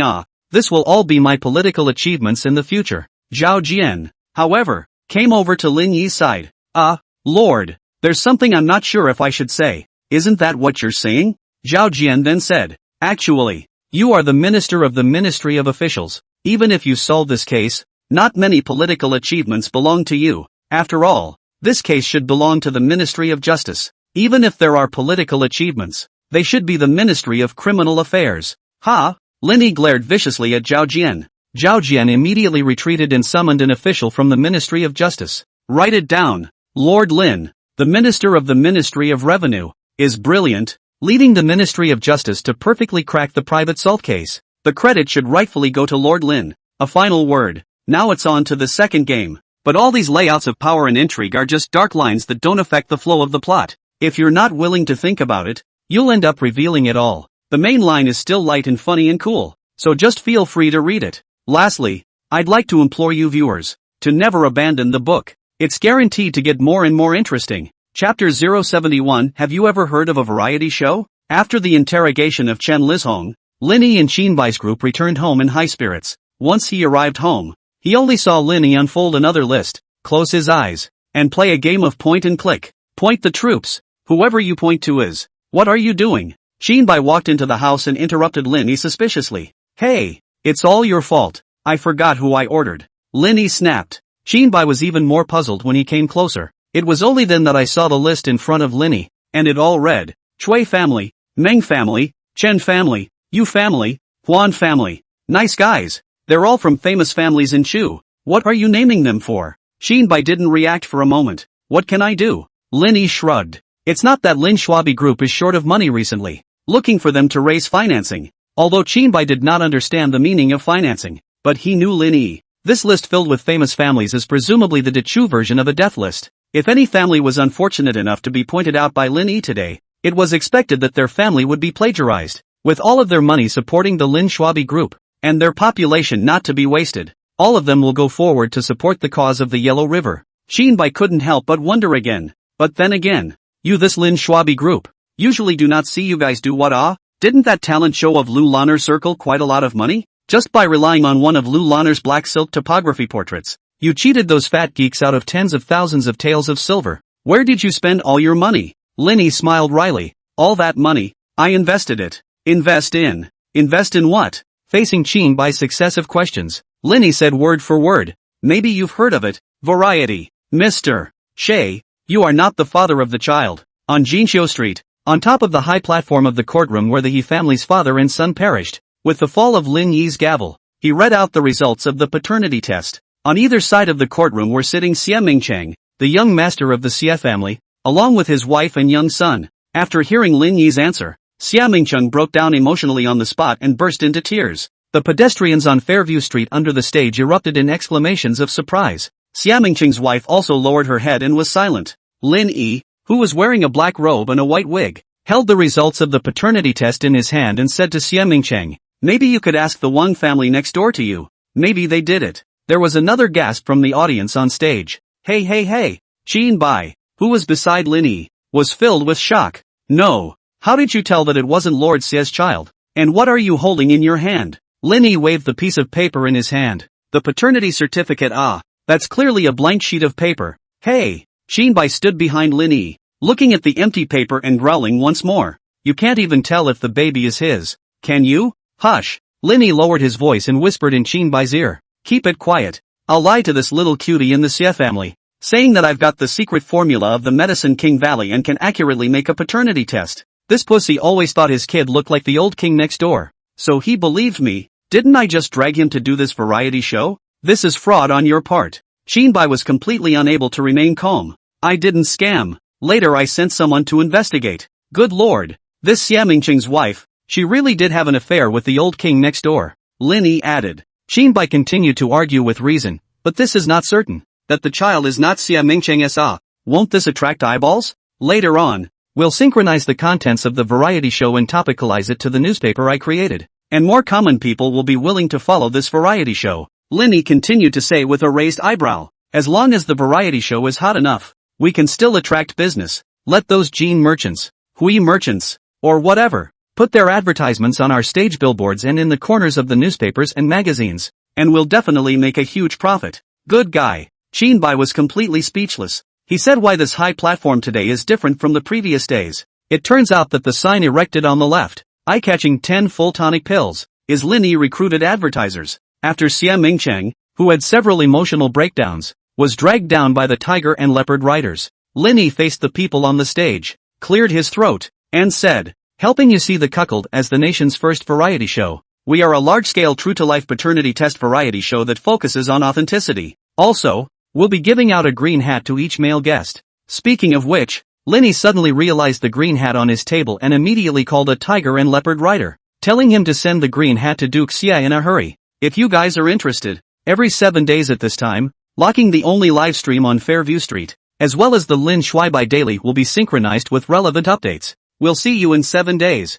Bai felt relieved, thinking that the farce was finally over. Unbeknownst to him, there is a bigger one waiting behind him. Lin Yi twisted his head, took off his black outer robe and replaced it with another green-colored garment, and cleared his throat again. Well, now that the first Dachu variety show is over, welcome to the second variety show. Dachu has a tough life on the spot. So that's how the first and second gears are differentiated, right?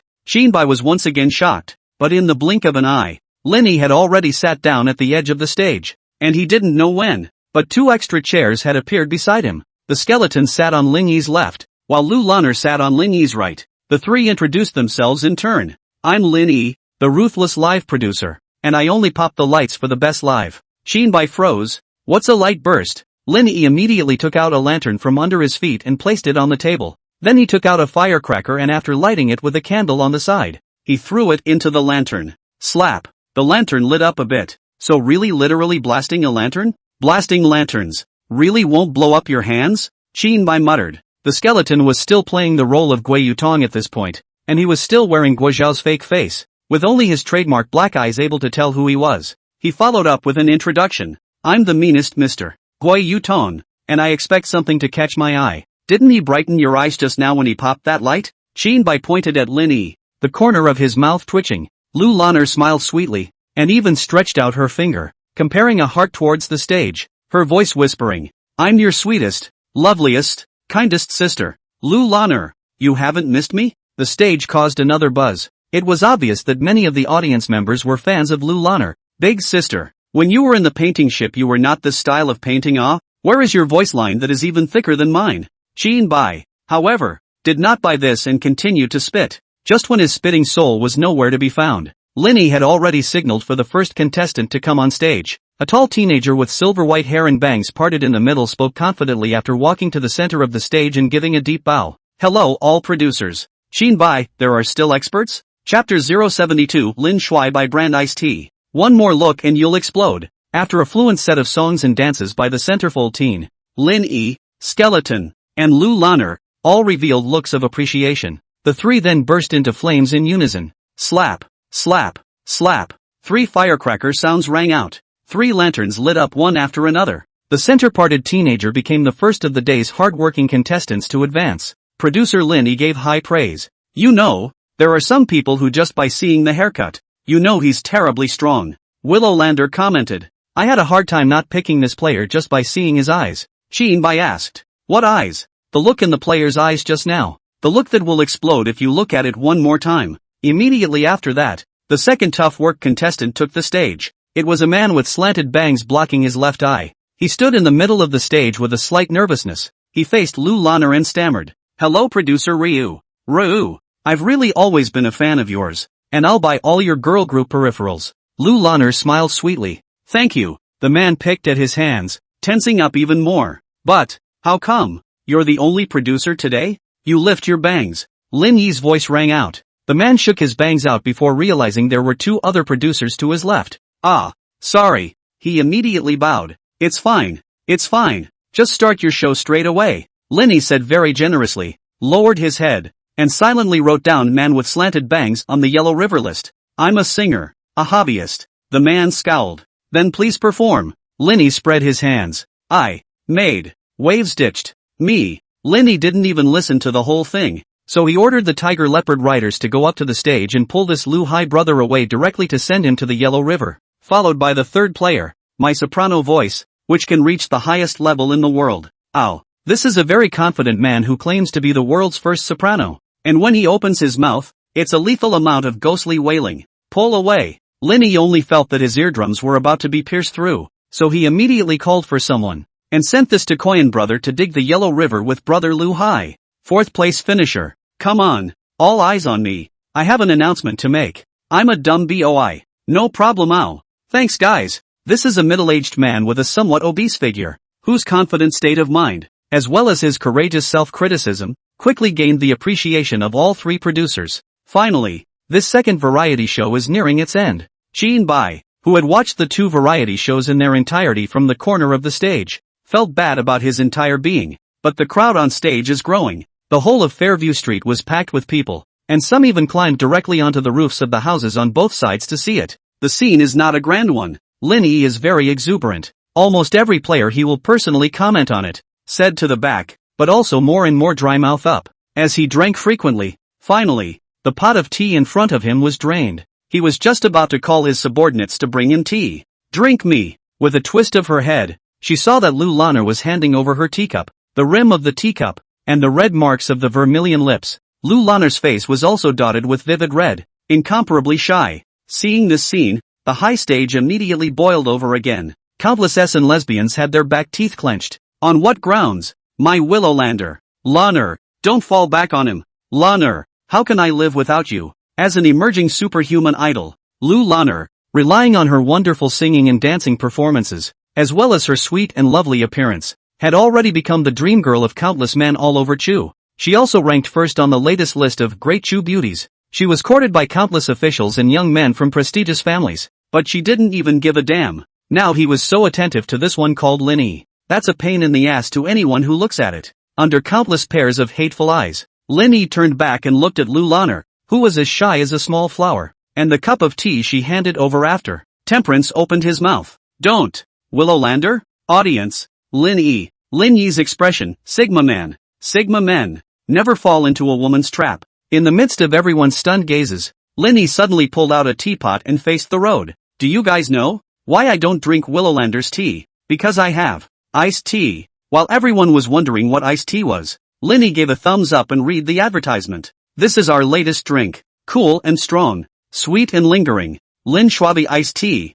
You deserve to try it. Now that it's fully available, you can drink our iced tea at any tea store in the royal capital. Such a hardcore way to advertise. It was unexpected by all. Tears first came out of Lu Lanner's eyes, and she had a resigned look on her face. It had been so hard for herself to do a good job of psychologically building herself up to take the initiative on Lin Yi for once. It ended up being an unmitigated clown, and clowning around to the point of letting all of Chu know about it, and incidentally becoming a tool for Lin Yi to advertise. The more she thought about it, the more aggravated she became, and she eventually covered her eyes and ran off stage, crying, Lin Yi, I'll never ignore you again. Lin Yi looked at her with a calm face. Actually, I'd like to have you as a spokesperson with a commission. A few breaths later, Lu Lanner smiled and stood back by Lin Yi's side, holding up the cup of iced tea, her expression still sweet and lovely. Lin Schwabi iced tea is my favorite tea. Everyone must drink more and support me more. All those fans of hers had another orgasm. Yes, Len,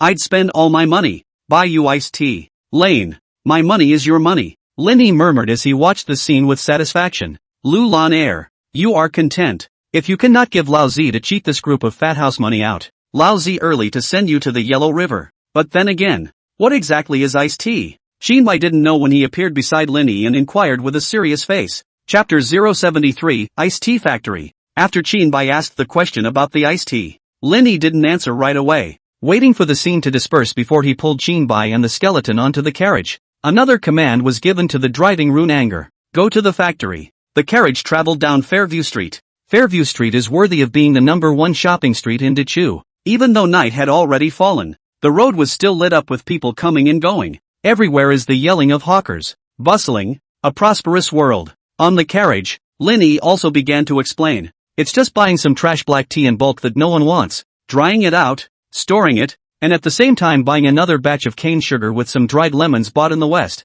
and transporting them to the sugar water stores all over the imperial capital. After brewing it with cool water, it can be taken. Shortly afterward, the carriage stopped. Xinbai probed. At this time, the crowd had long since arrived at the outskirts of the imperial capital. Amidst the lush and dense forest, there was a green brick and white tile courtyard nestled right in the middle of it. How is this place so familiar? Xinbai had just gotten out of the car and felt that this place looked familiar. With a twist of his head, he saw a large mountain right next to him. In the center of the mountain wall, on the other hand, there was a narrow crack. Isn't this the Valley of the Medicine King? Pill King Valley, as the name suggests, is located in a valley, in which the climate is special. Regardless of the 4 seasons, the temperature in the valley is cold and chilly, so there are many rare herbs that will grow up in the valley. Later, a group of healers took root here and spent their days making pills and medicines, thus giving the Valley of the Medicine King its name. The crack in the mountain wall was the entrance to the Medicine King Valley. This is my factory.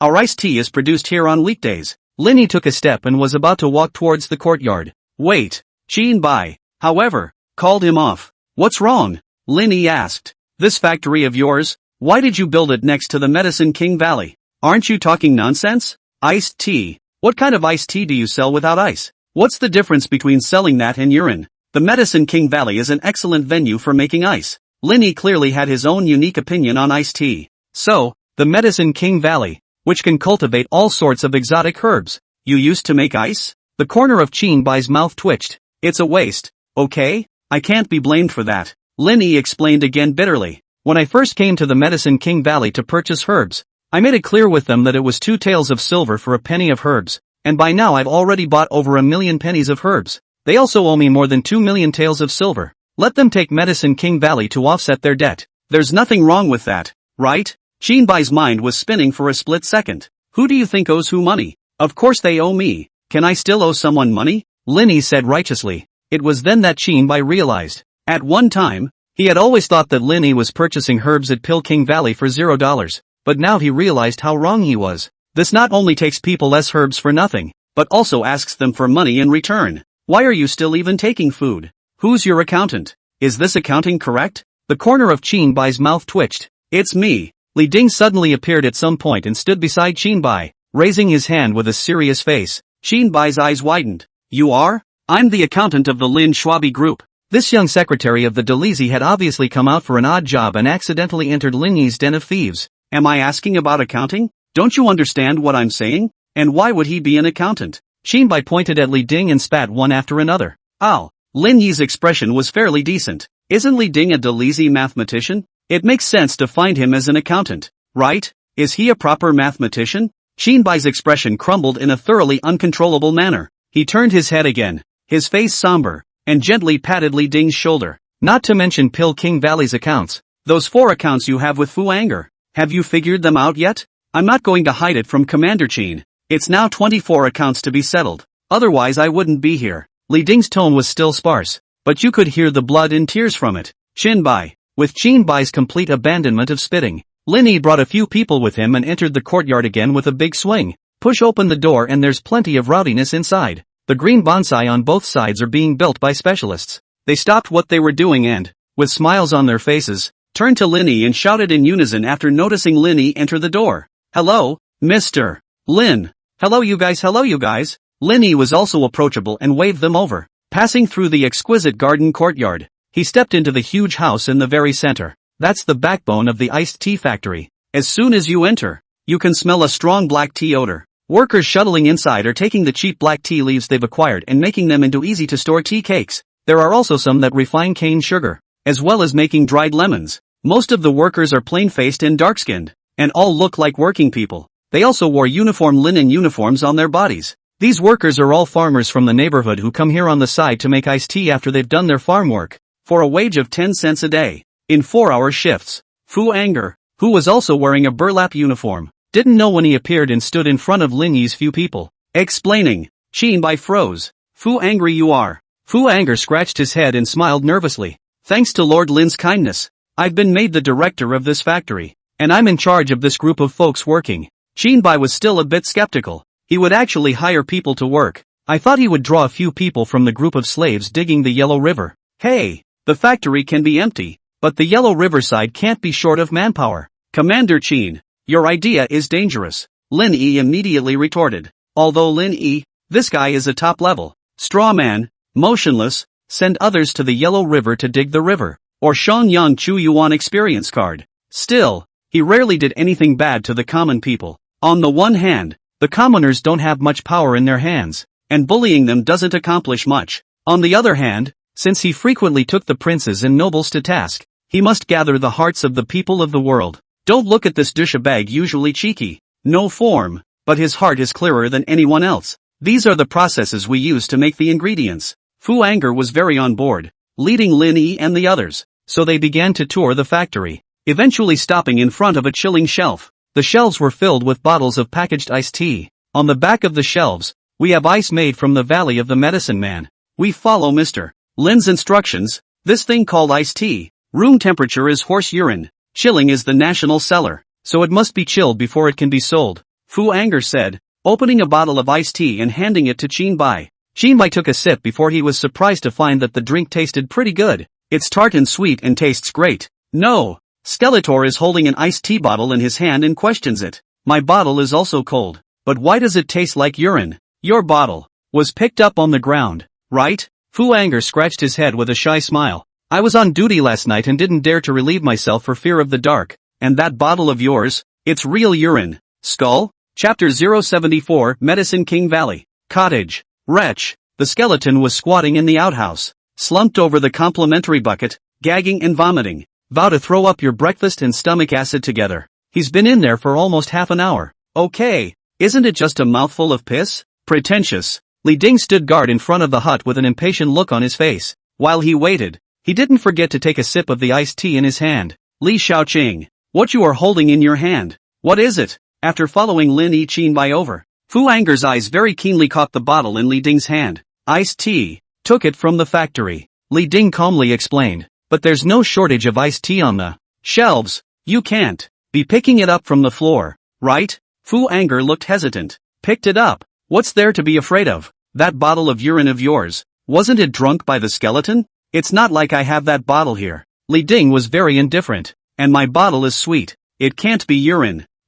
Actually that bottle, it was pissed on by another employee on duty. He's a bit of a diabetic. Rune explained angrily. Li Ding's expression changed. A few moments later, in the hut, wretch, Li Ding was hugging another gong bucket, squatting down beside the skeleton, and began to vomit profusely. Linny and Qinbai had no choice but to wait a little. Another half hour passed. Lighting and skeleton walked out disoriented. You too, like teenage girls who just lost their virginity, is that such a stretch? Qinbai couldn't help but wonder. Actually almost. Linny was a kind and understanding look. All drinking people's urine. Isn't it the same as helping them mouth? Alright. Qinbai had long known that Linny could not spit ivory out of this guy's mouth, and promptly interrupted him from delivering his violent argument. This concludes the crowd's tour of the iced tea factory. Night had long since enveloped the sky. It was as if the whole world had been hit with the mute button. There were still a few moments of unblown heat in the early fall wind, interspersed with a few sparse robin calls. I want to visit the Valley of the Medicine King.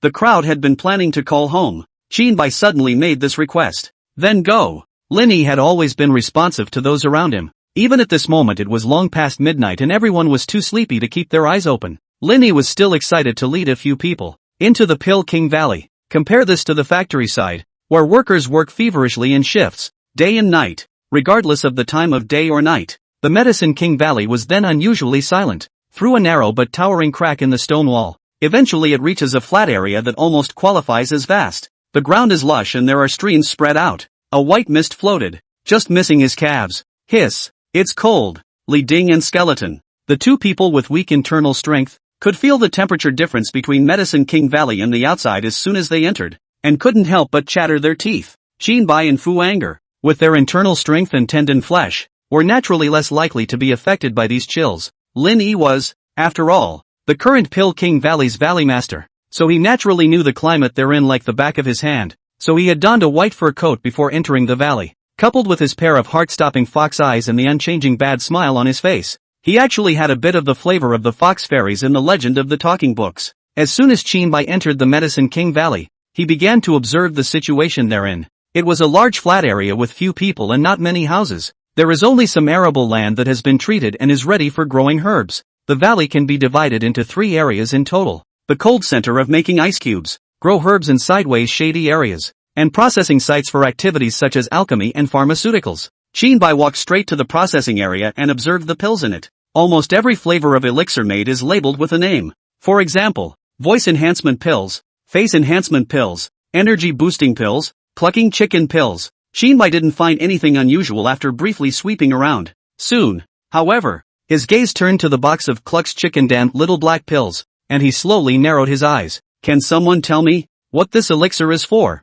Linny explained smilingly. It's just a scrap elixir that was refined, with a random name. Don't pay too much attention to it. That's a pretty random name you've got there. Qinbai roughly inspected the area and didn't actually find anything out of the ordinary, so he turned around and prepared to leave. Okay, all there is to see is done. Let's go. Yeah, back to bed. Linny stretched out as well. Today was another exhausting and fulfilling day. After a few people have gone, The full box of Cluck's chicken dan may have been so full that one of them accidentally fell and hit the wooden floor of the pharmaceutical area. Squeaky. A mouse happened to pass by, and upon seeing the small black elixir, it couldn't help but be attracted and immediately opened its mouth and swallowed it in one bite. A few moments later, the rat suddenly rolled over, fell on its back, began convulsing, and eventually frothed at the mouth and died. A second mouse passed by it and came up to sniff if its kind was still alive. But soon the mouse also began to convulse and foam at the mouth, and in a short time, too, died beside his kind.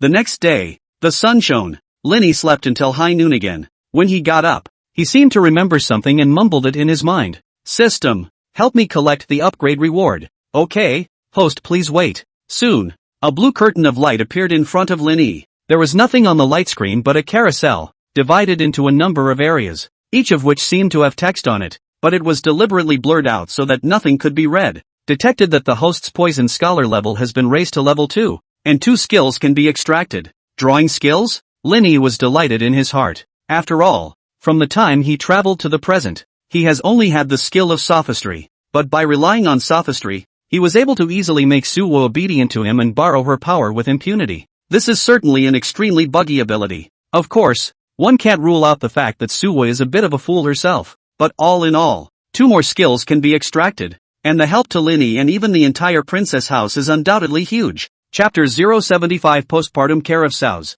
On the blue curtain of light, the roulette will begin to turn. Linny held his breath, waiting for the final result. As the wheel's needle slowly came to a stop, it came to rest on a line of text. Linny looked at the skill entry titled "Sow Postpartum Care" and fell into silence. It must just have an odd name, but the effect is actually quite unbelievable, isn't it? Linny tried to convince himself. He then clicked on that word detail. Postpartum care for sows automatically has the ability to help sows deliver babies, and at the same time can help sows that have just given birth to recover to their pre-birth condition. Linny's expression at the moment. Grass. Next moment, he swung an angry fist at the system panel, but since the system wasn't physical, his fist went straight through. It's fine.